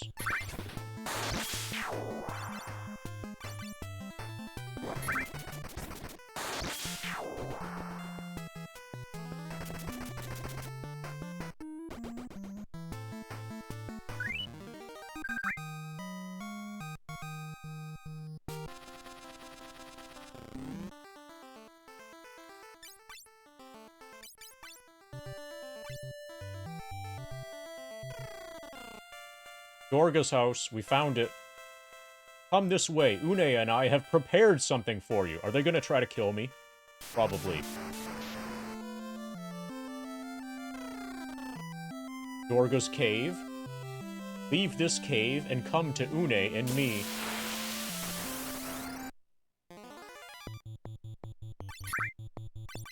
Yeah, they are trying to kill me. I should have healed before coming in here.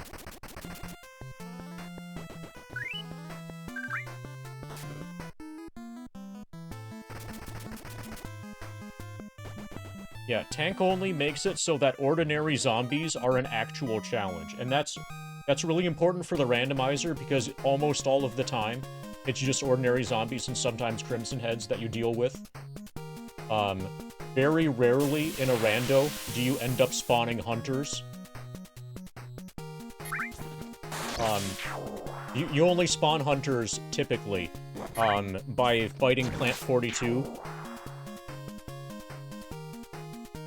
And usually you will have died before that happens.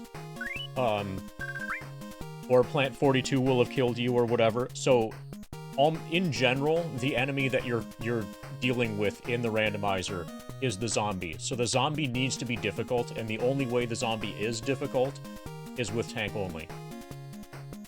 And when you actually dodge a zombie with tank only, it feels incredible. It's like you actually accomplished something.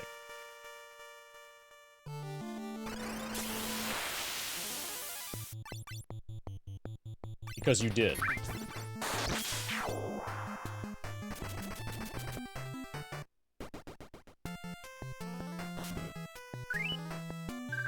Dodging a zombie, with tank controls is not trivial at all. It's totally possible, but it's never free.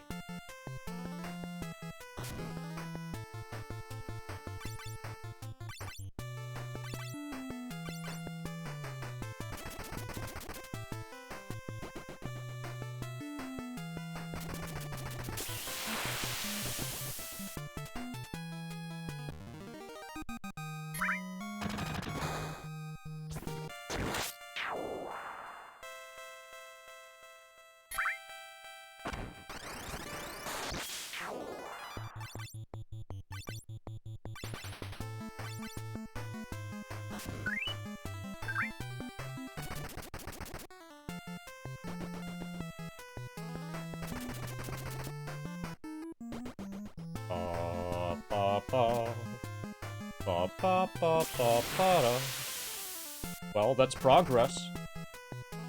I can't do it not in a run.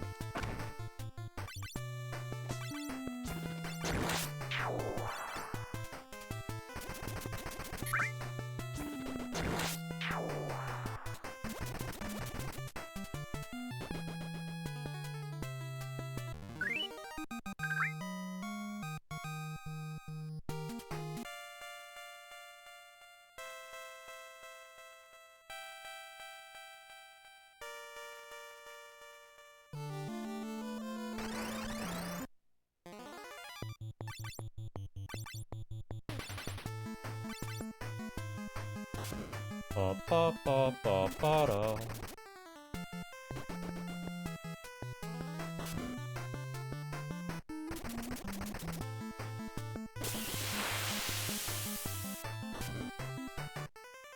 Dodged the zombie in the piano hallway with tank before, but just that one.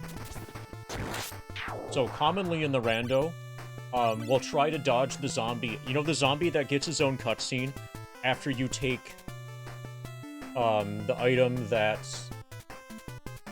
Okay, so there's the statue that's got a map, and you're supposed to, like, push some furniture and then climb up that to grab the map.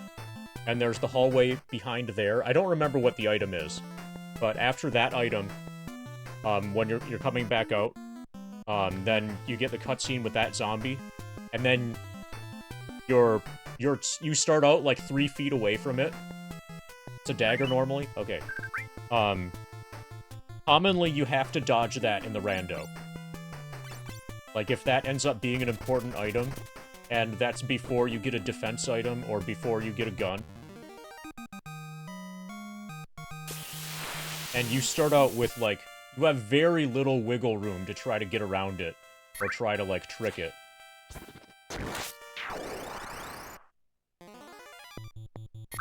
My success rate on that zombie under those circumstances, probably about 1 in 3, getting past it without a bite. Which is pretty good.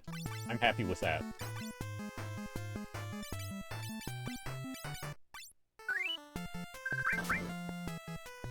Well, bye, DJ. Okay, let's see if we can warp out of here.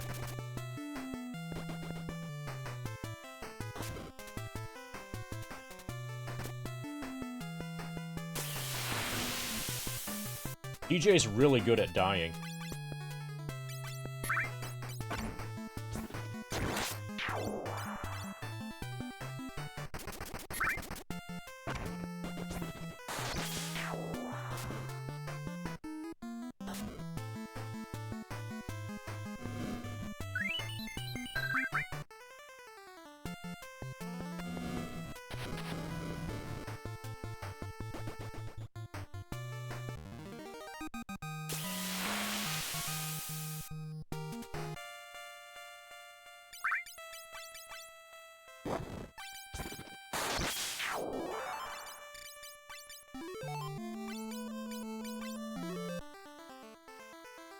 Okay. Oh, but we don't have an inn. We can save. But since we don't have the big airship, so the big airship has an inn built in. You know, a bed and stuff. But yeah, I forgot that we've got the crummy airship. Okay, at least we know that we can warp out of here if we have to. Okay, so that was the dead end to the left.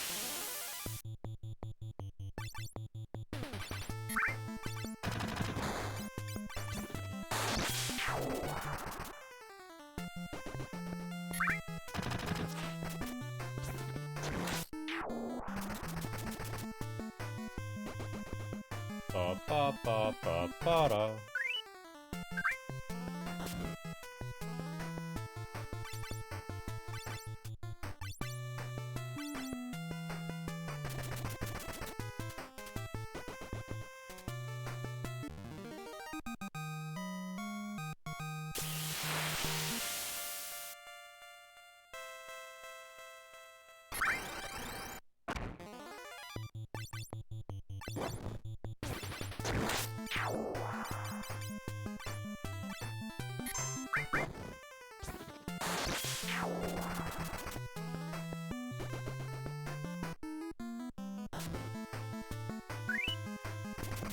Ba ba ba ba ba da.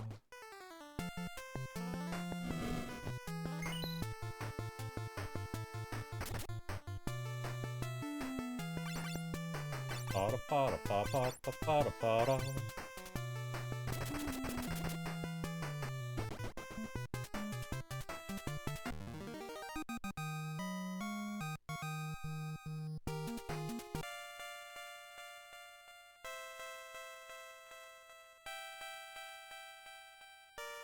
Okay, so this is left path.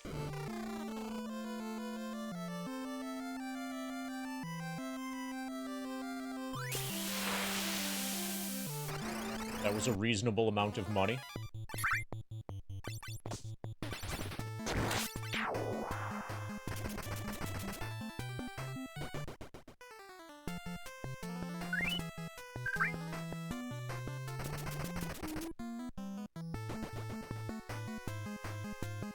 Ba ba ba ba ba da.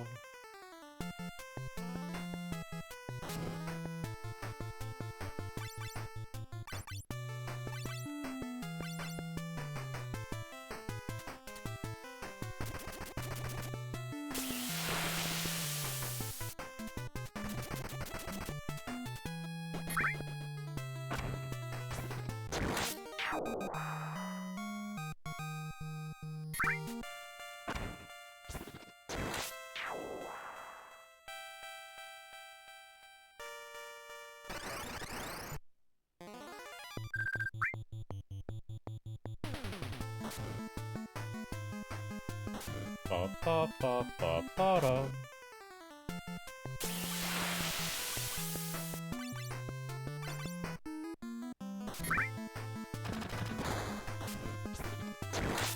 So as much as I've complained about FF3J over the course of this playthrough, I'm not regretting doing it as part of the grind.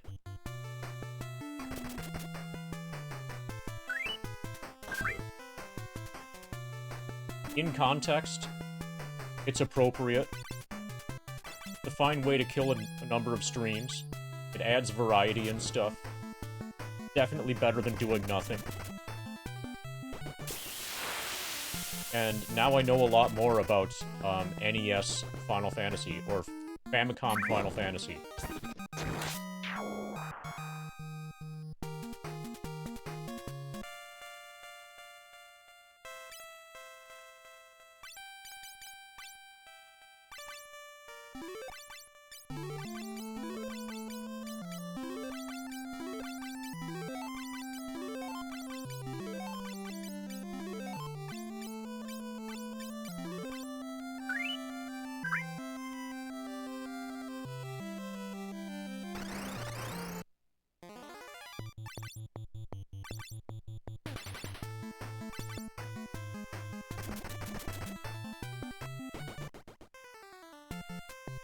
It doesn't make me want to play FF2J.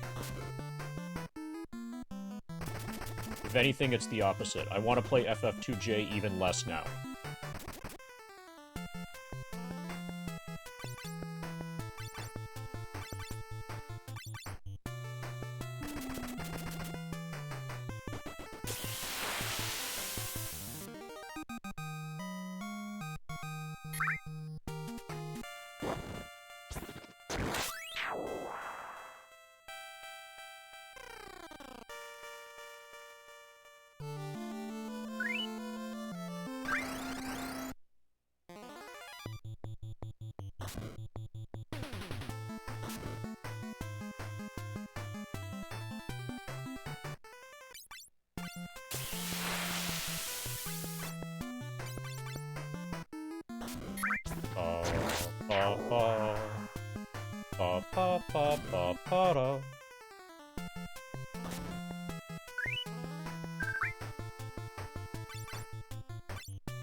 Yes, always better.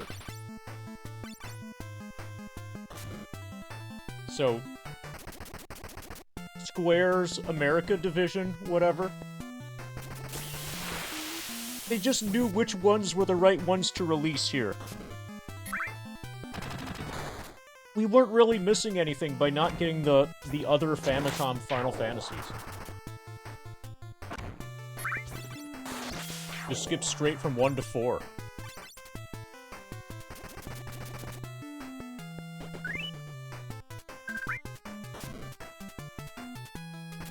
You're better off not knowing they exist.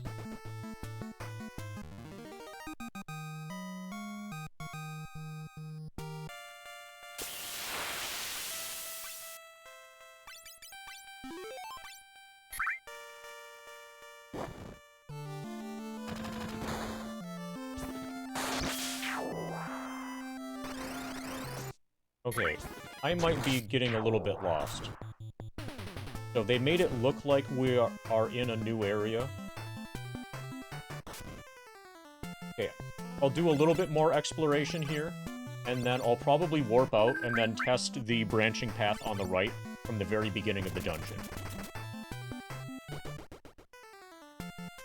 Also, this is a Resident Evil 3 crossover here, apparently. These enemies are all tyrants that say stars.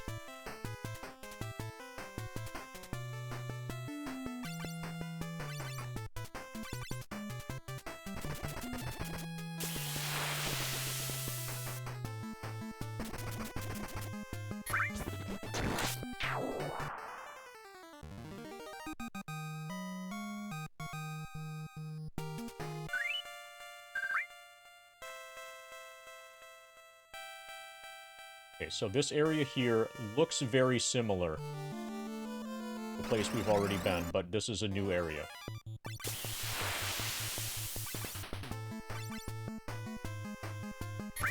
Apparently.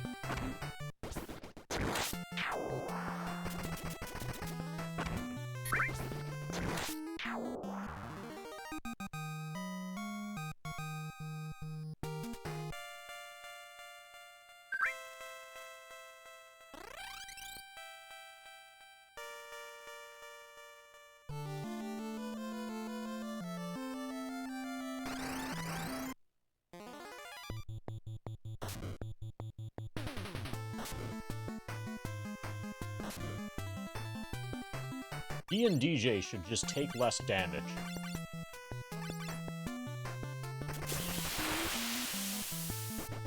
That would be my advice.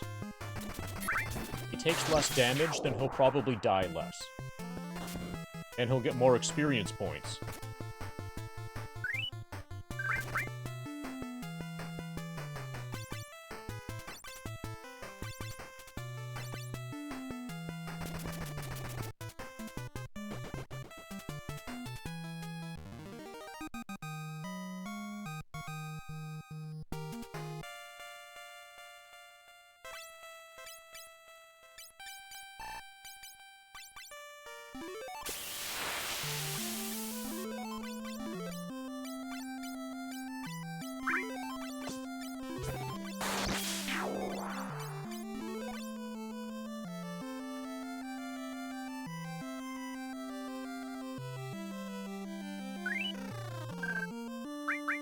Go left first. Then there are doorways in the upper right and upper left of this side.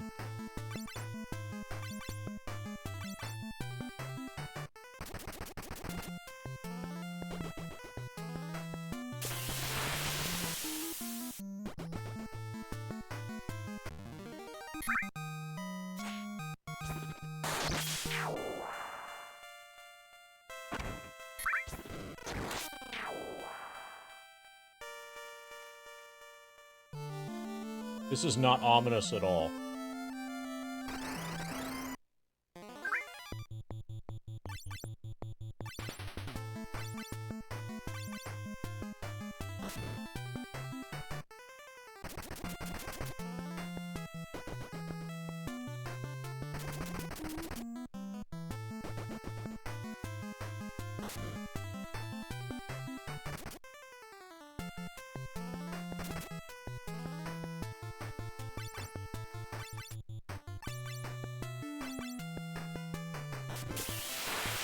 Ba-ba-ba-da.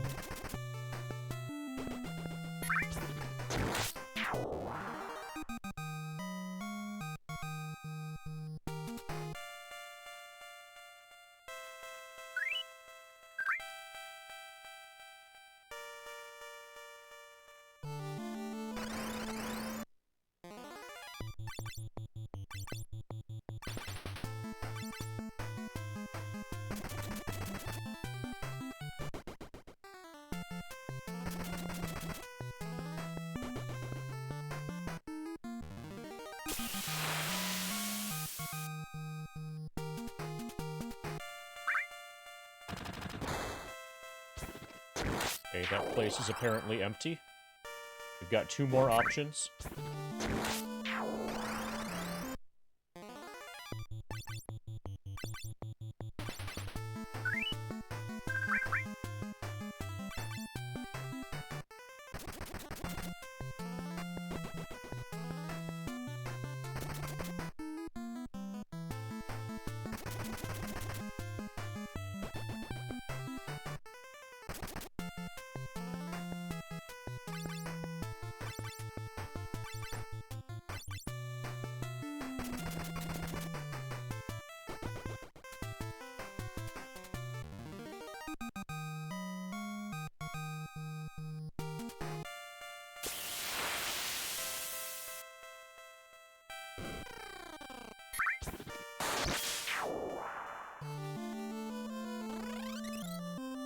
Go there later. Next.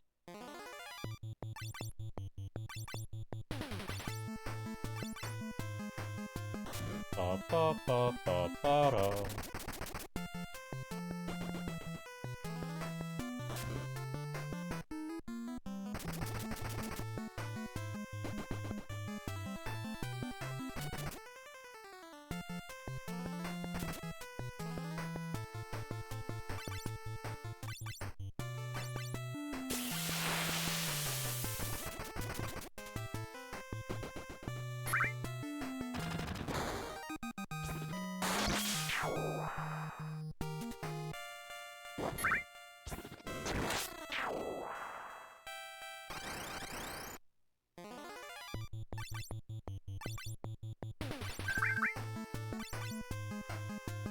Ba ba ba ba ba da.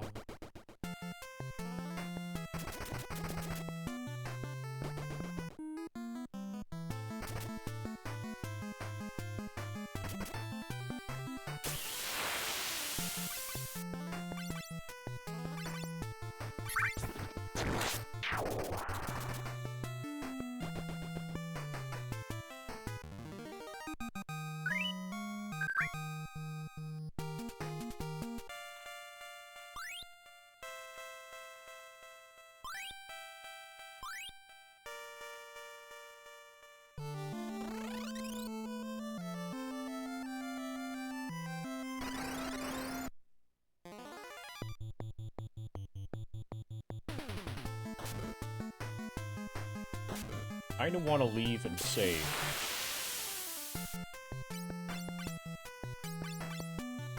And explore the branching path to the right from the start of the dungeon.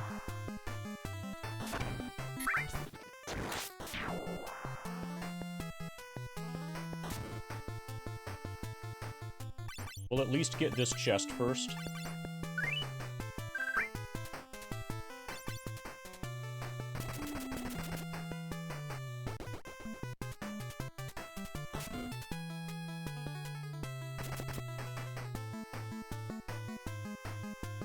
Ba ba ba ba ba da.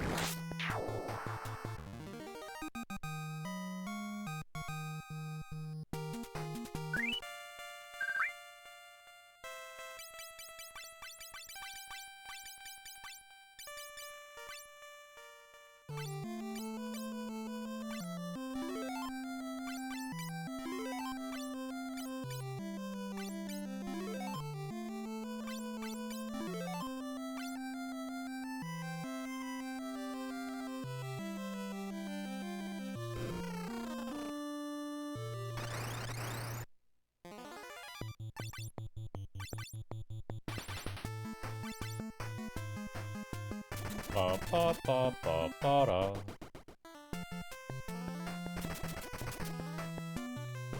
Also, I don't mind doing this dungeon multiple times, since the enemies here are relatively safe and give pretty good battle rewards.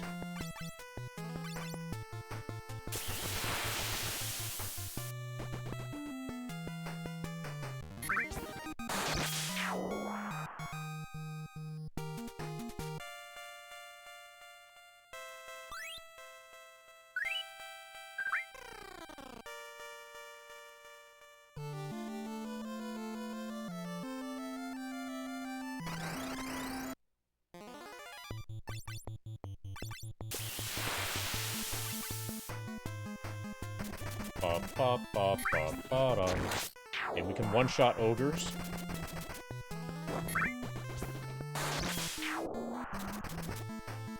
We can tickle a humbaba, whatever that is.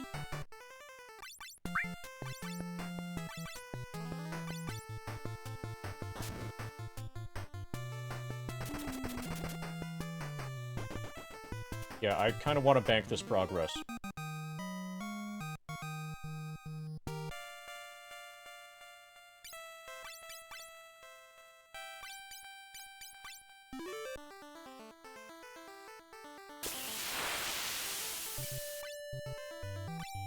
Also, I kind of want to go to the bathroom.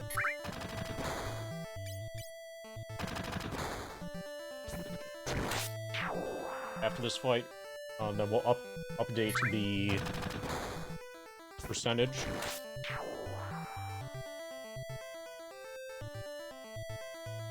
We're approaching 8 hours of stream. We'll get through this dungeon for sure.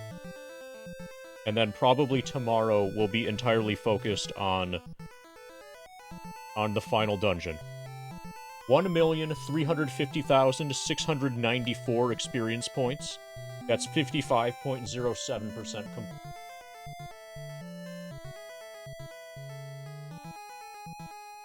inexorably grinding towards 100.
So how is it going, everybody? Are you enjoying the grind?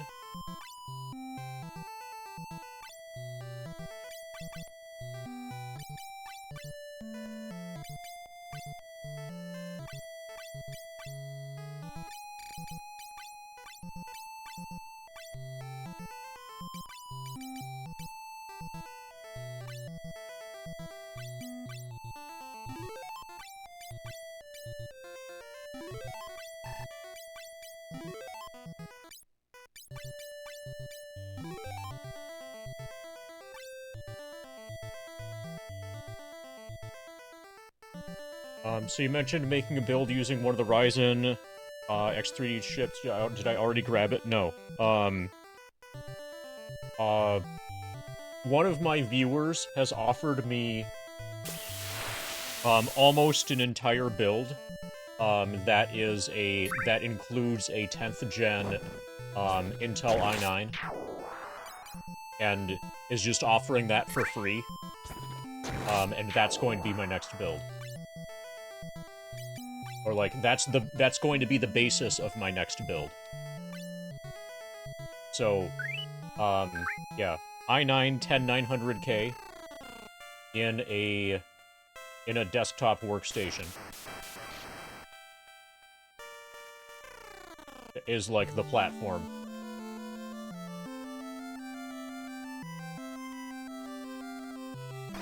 So that's a pretty good deal.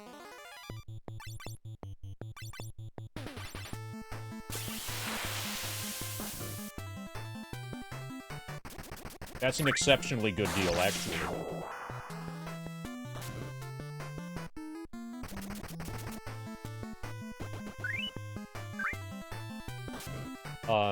The 10th gen, Intel 10th gen doesn't have the, oxidation, self-destruction problems that the others have. Or that, 13th and 14th gen have. The 10th gen is pretty good, actually. the 10th gen i9 is 10 core, 20 thread. And it's all big cores, none of the, efficiency core bullshit things.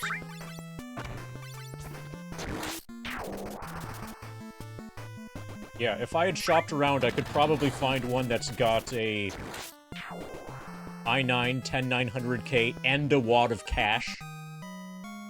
Like, the cache, C-A-C-H-E, actually consists of cache. But this one apparently just has the C-A-C-H-E, and not the C-A-S-H. Although, maybe I'll be pleasantly surprised. Maybe it will contain cache. Okay, so this was a dead end the entire time.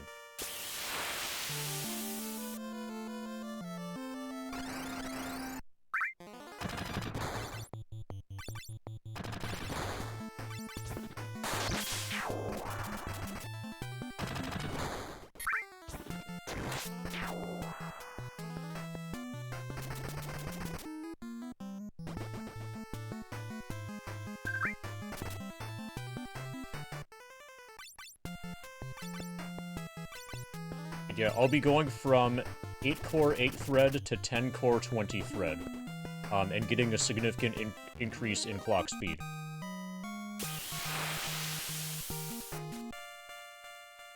Yeah, I've heard also that there are now a significant amount of fake 7800X 3Ds on the market. Like, they're popular enough that people are making bootlegs of them that are fakes. But they're, like, designed to trick computers into recognizing them as 7800X 3Ds. But obviously their performance is gonna suck. Relatively speaking.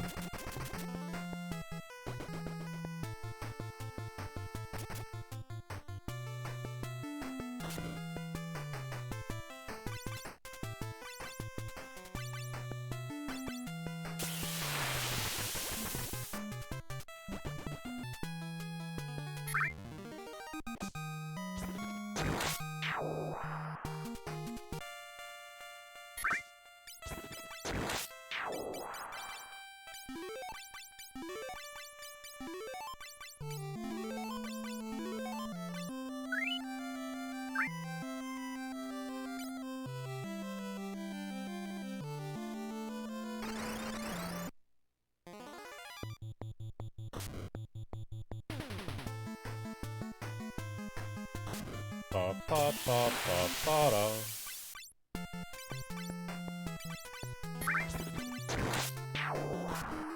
Ouch.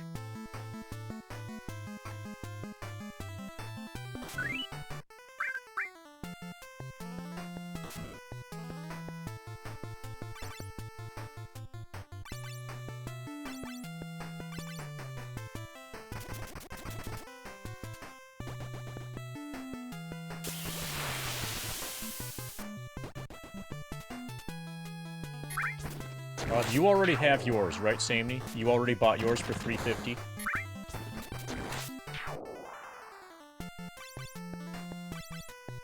So you're good to go?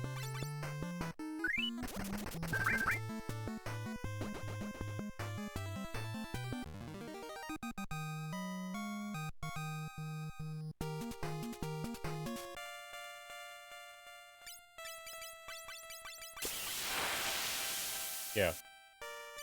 That sounds pretty safe.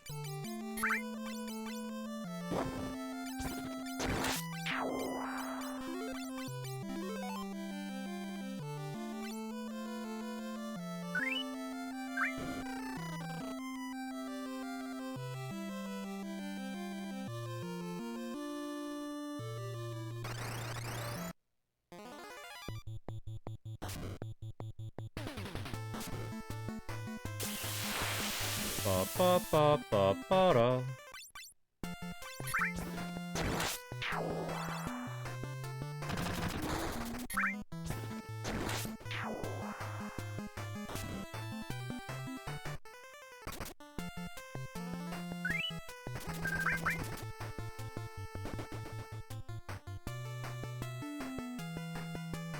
Ba-ba-ba-ba-ba-ba-ba-ba-ba-da.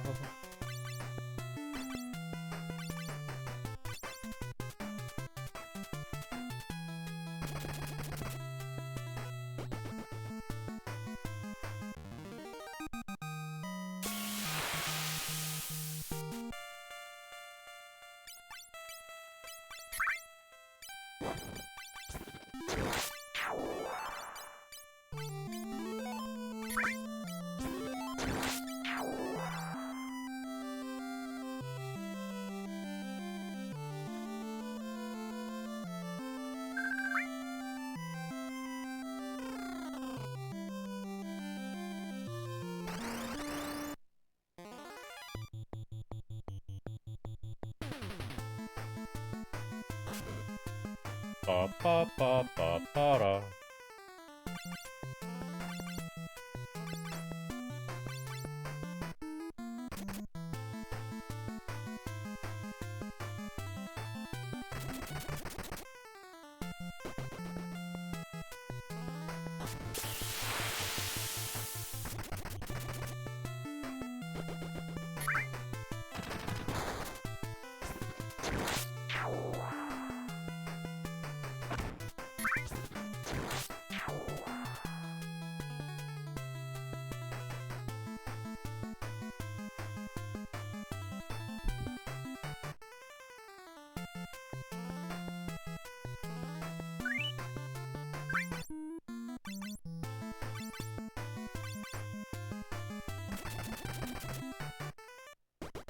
Yeah.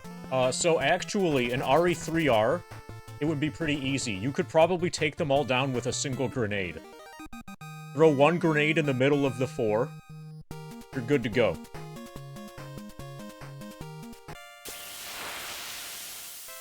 See, I've played RE3R.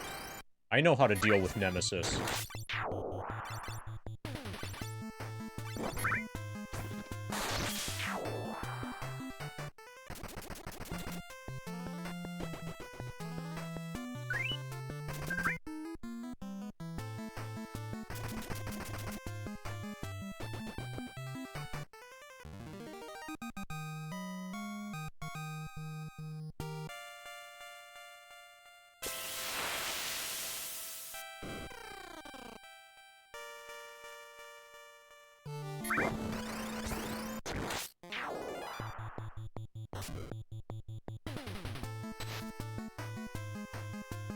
Ba-ba-ba-ba-ba-da.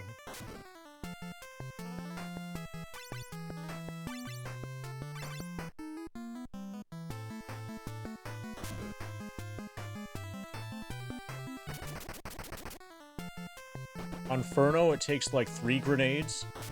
Okay, that's unfortunate. On normal difficulty, and I think on...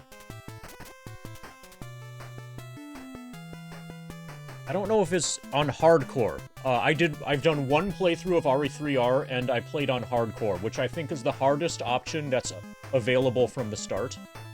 The hardest option available for a first playthrough. And on hardcore, 1 grenade is enough.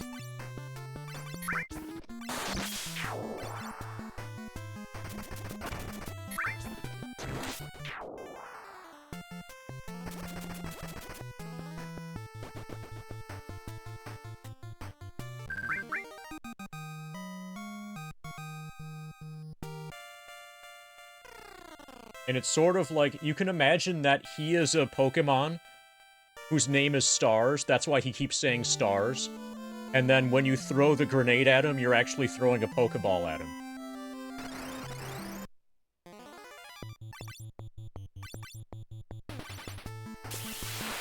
Also, it's not immersive whatsoever.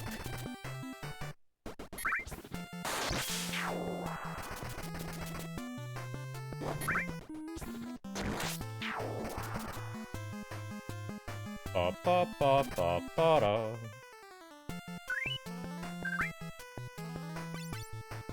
If you picture him as a giant Pokemon named Stars,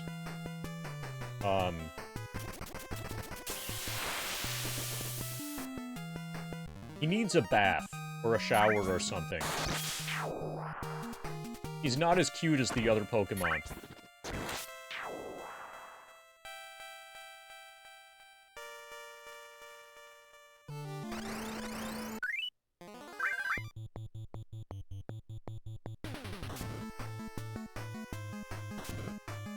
ba ba ba ba da.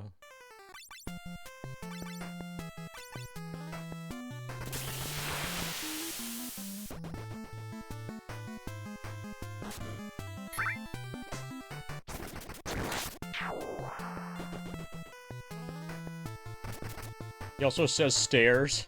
Nice. I think sometimes he says stores, too.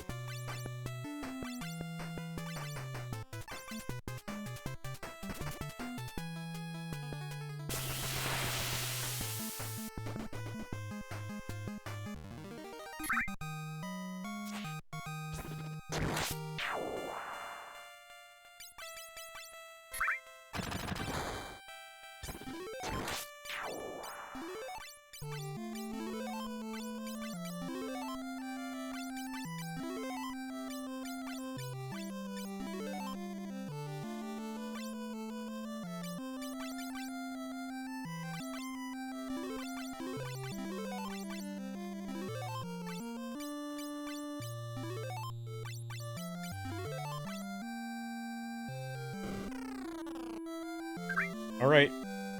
So now we're gonna find out that these have been the bad guys the entire time.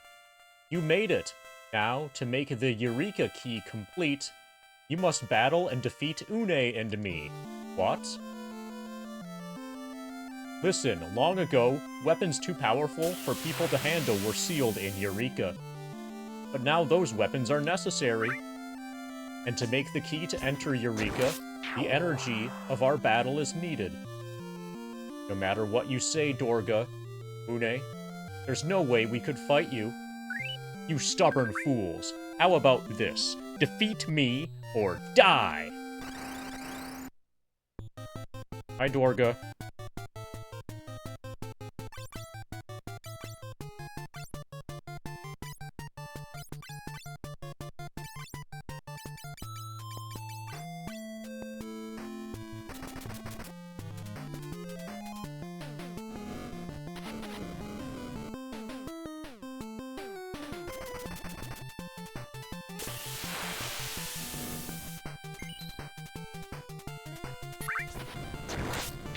Ouch.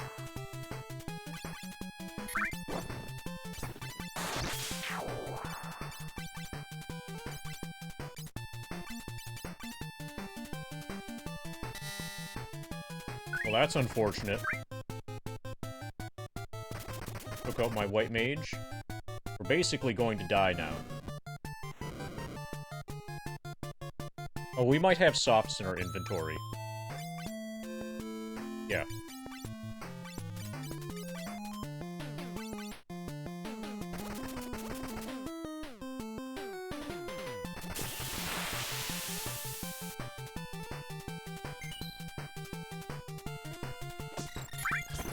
Ouch.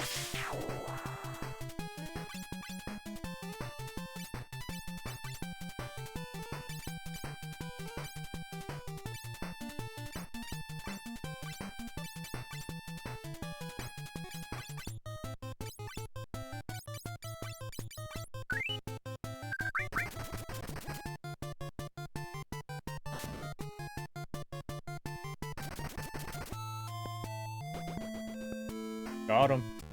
Alright, who's next? Now we get to kill Une. Dorga, don't die. Une, next is my turn. No, Une, we don't want to fight. Oh, don't whine. Even if my body dies, my soul will not perish. Now, let's go. Oh yeah, that's what Une looked like this entire time. Obviously.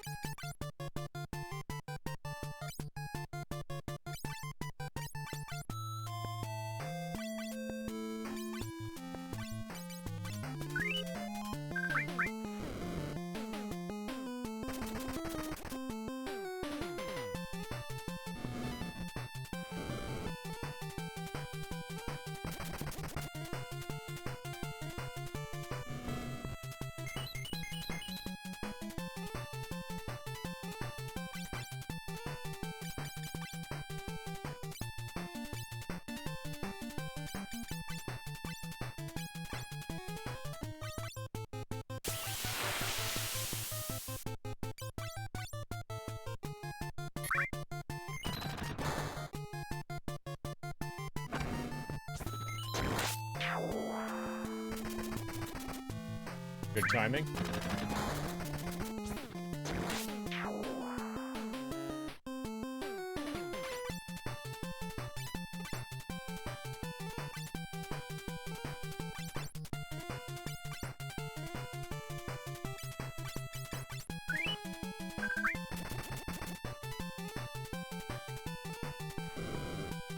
Ouch.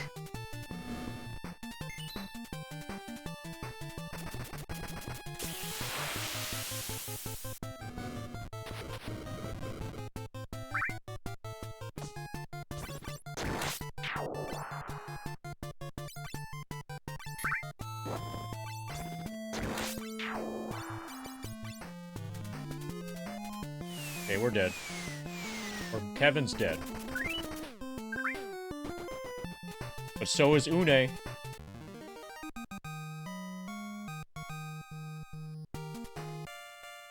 everybody's dead. Dorga, Une. We were the bad guys the entire time. We killed the heroes of the story. What a plot twist.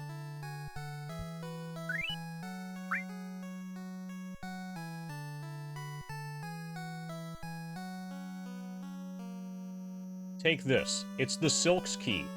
The key that opens the sealed door in the Silk's tower. I'll always be watching over you. I'm counting on you. Received Silk's key. Alright, now the Eureka key is complete. Take this with you. Received Eureka key. Dorga, don't worry. Though our bodies may die, our souls will not be lost. Now, go to the tower protected by the 4 statues. The Silk's tower. You must stop the one who is trying to summon the darkness, Zandy. I feel safe knowing the duty is in your hands. The entrance to Eureka is in the Silk's tower.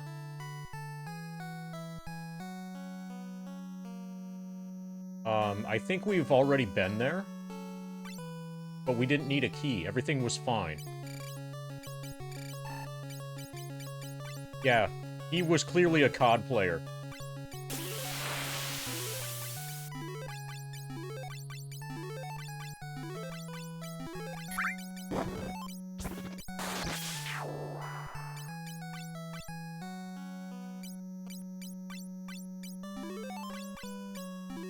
Also, hey, Joe Gruff.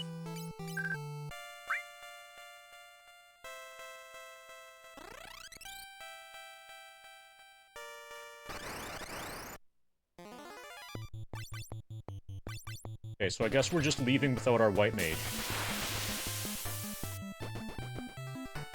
You finally found a manga that did the paladin archetype justice. Main character is basically a paladin. They're sentient demons/monsters like orcs.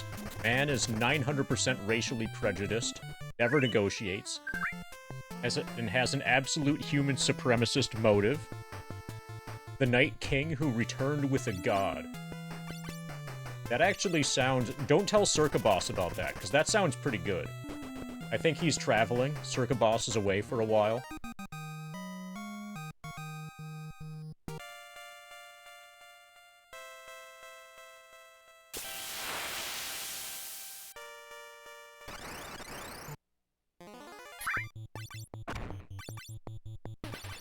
I don't want to waste a Phoenix down. So we're just gonna leave and have Kevin not get as much experience as the other party members.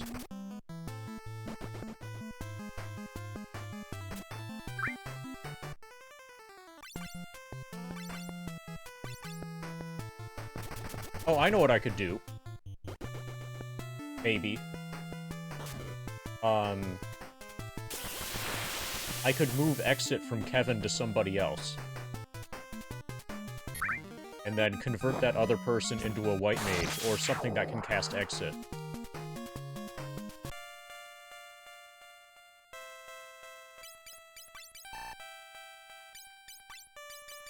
We can't even take his magic off. We can't swap his magic. Okay, apparently the people who made this game thought of that already. Can't unequip magic from dead people.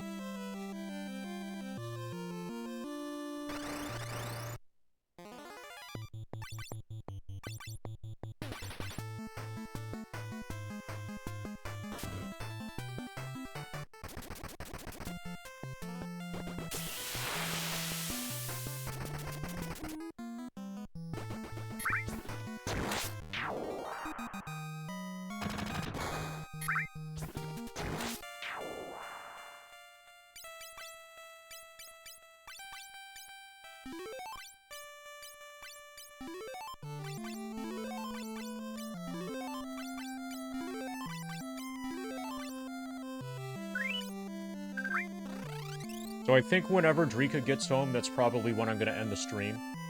And then I'm probably going to review old VODs to try to find out where Silk's Tower is. I'm reasonably certain I've been there, and I've been to the door that was mentioned. But offline, off-stream, I'll review VODs and figure out where that is.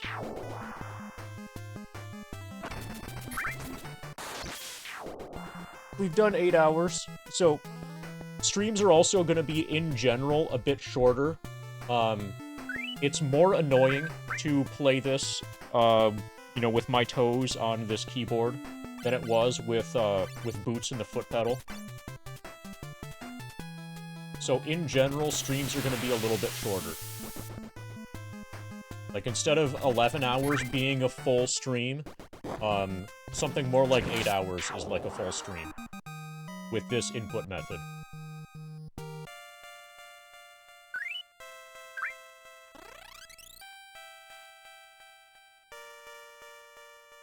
But we'll make up for that with lots of Fiscal Lizard.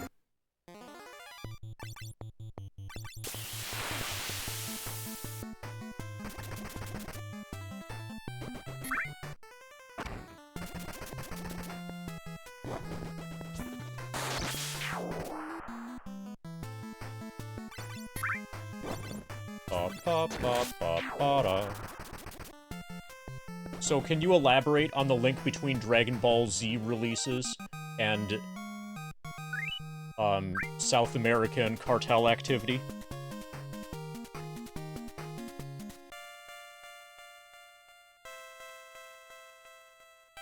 Don't just assume that I'm an expert on that already. You know, fill me in.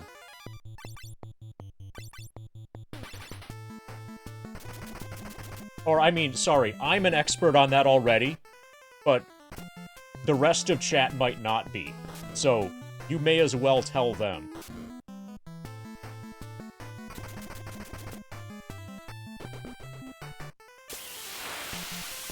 Two weeks and 4 days until you can get timed out.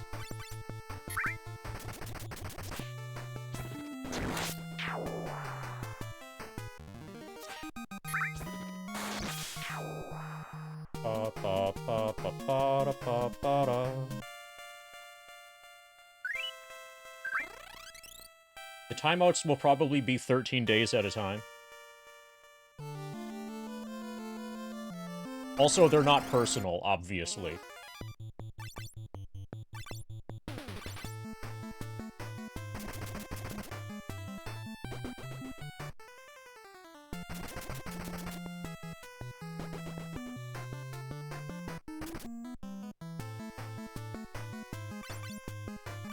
Pa-pa-pa-pa-pa-da.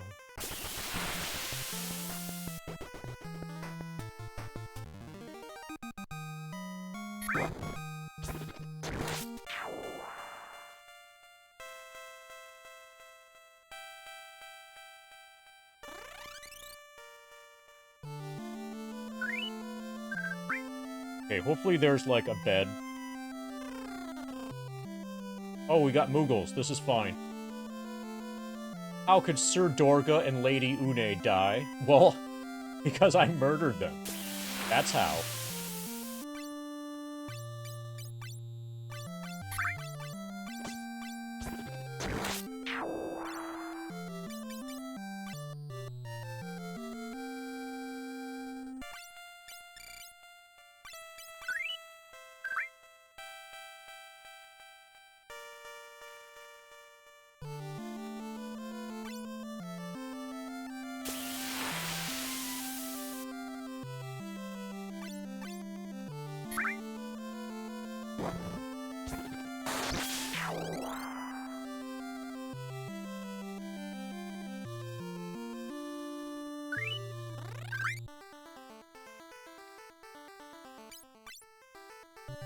Okay, so we need to get out of here. Need to revive Kevin.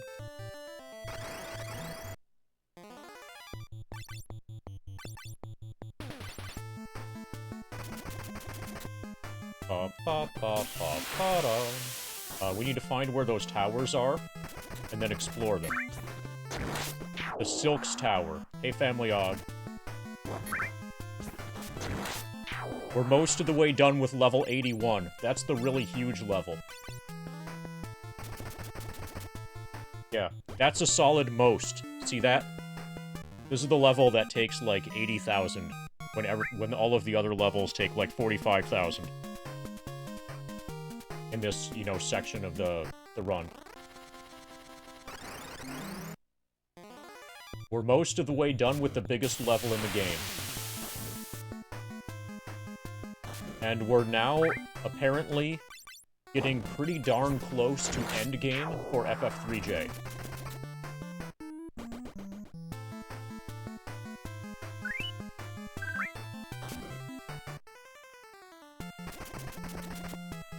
Oh, and Kevin's dead.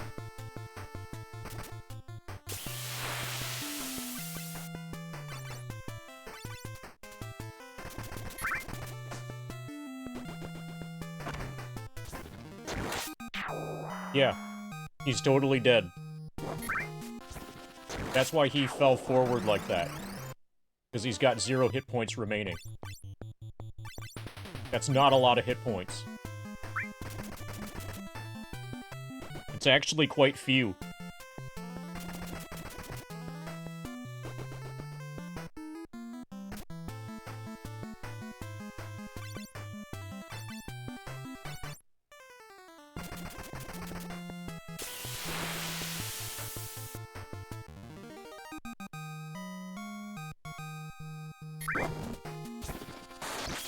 And he's missing out on tons of experience points that he's not getting because he's dead. Somebody should wake him up and let him know that he's missing out on tons of experience points because he's dead.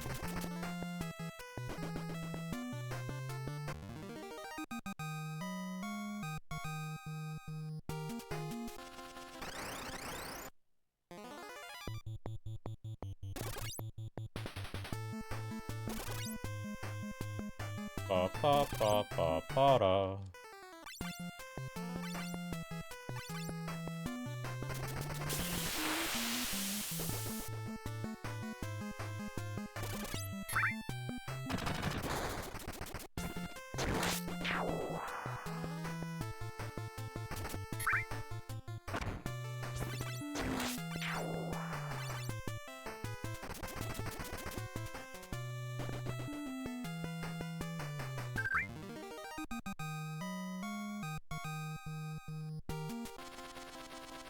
Okay. Now we need to switch airships.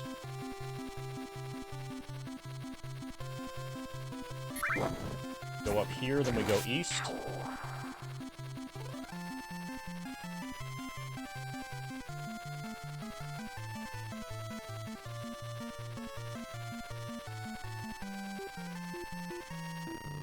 Where we toggle airships. Oh, I wonder. We might need to go to an actual, like, healing place.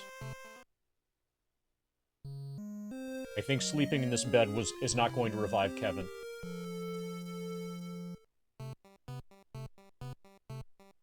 Yeah, Kevin's still dead. Come on, Kevin.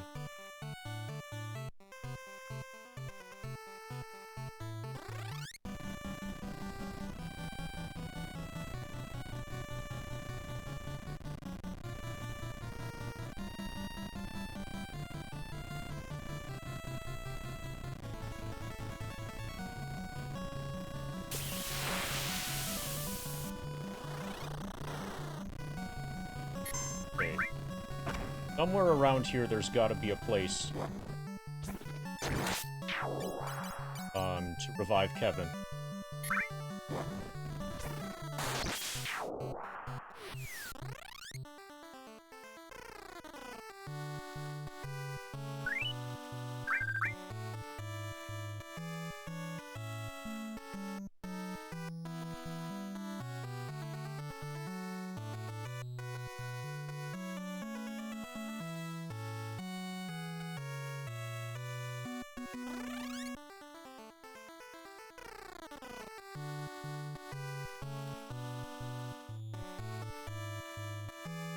This house? Nice.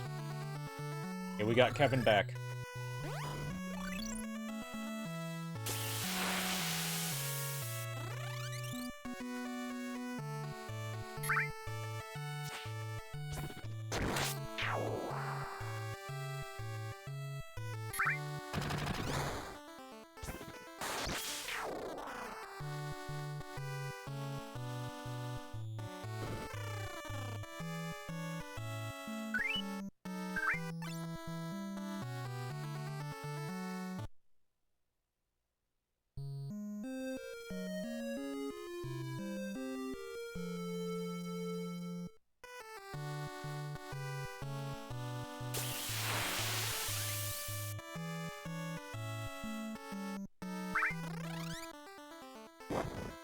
Okay. Need to find that tower. I have a suspicion as to where it might be.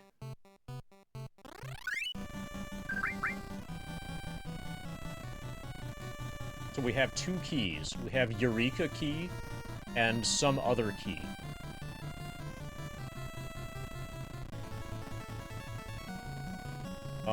There was a mysterious tower.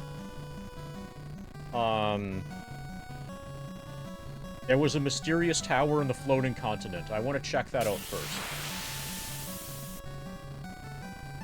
There haven't been very many towers in this entire game.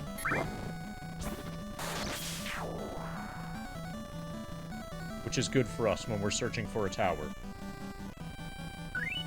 The final dungeon seems to be a tower.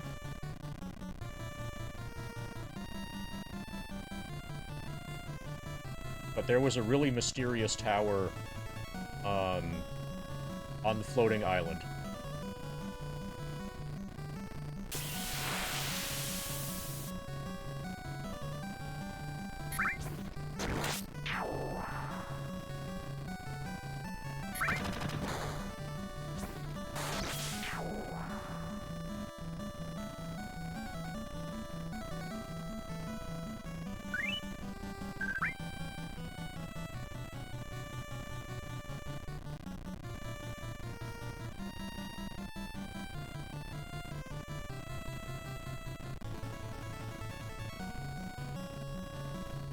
Looks like it.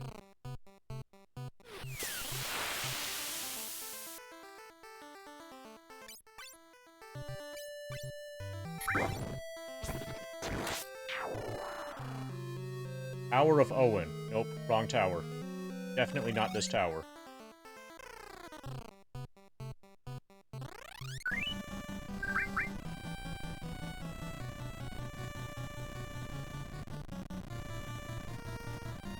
I kind of feel like just ending it. And then, like, reviewing VODs to try to figure out where to go next. This feels... So I've been streaming for 8 hours, 20 minutes. This feels like a pretty good stopping point. We just got those keys. The tower is probably just the final dungeon. Which we were already at, kind of. Yeah, I think I'm just gonna stop here.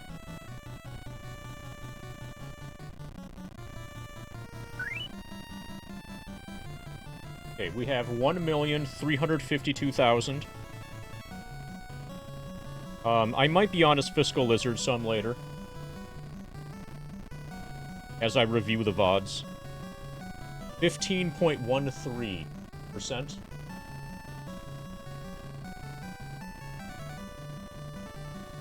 But this feels fine.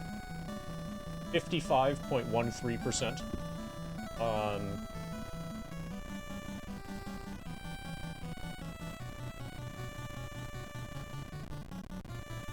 We've got Mutski doing FF9. Matty Ice is doing The Last of Us. Hey, Shadow Swift. We're ending the stream now-ish. Pete Swanson's doing FF9. Scout Blaster's doing FF7 JP, but we just rated him.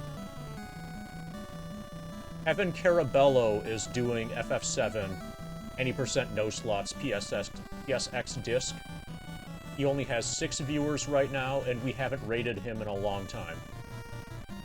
So that looks like the right thing to do. Okay, it's gonna be Kevin. Yeah, Caleb's got plenty of viewers. So, me rating him, and if you want to watch him, you're watching him already. Like, he doesn't need the publicity. He doesn't need, you know, people informing. He doesn't need me to let people know that, that he exists and that he's playing FF7. We'll be rating another no slots player that currently has 10 viewers. Okay, so we have 1 million.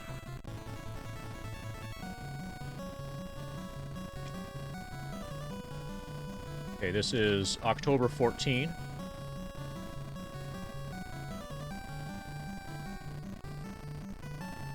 This is stream 65.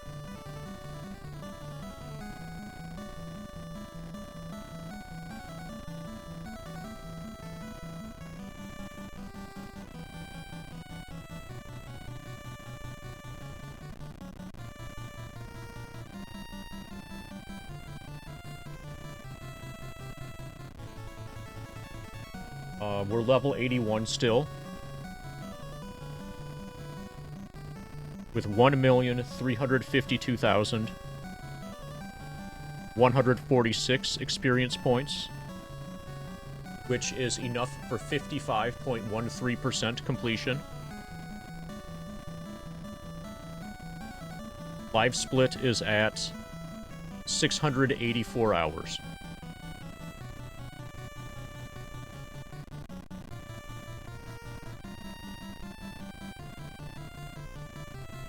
And I'll leave the laptop on. It's probably like 50-50 for whether or not I'll be on as Fiscal Lizard later.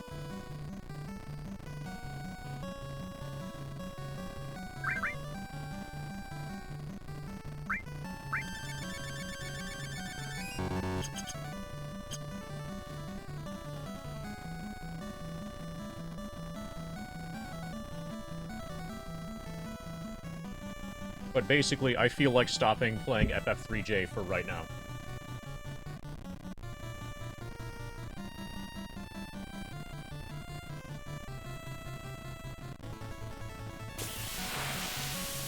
We made some pretty good progress.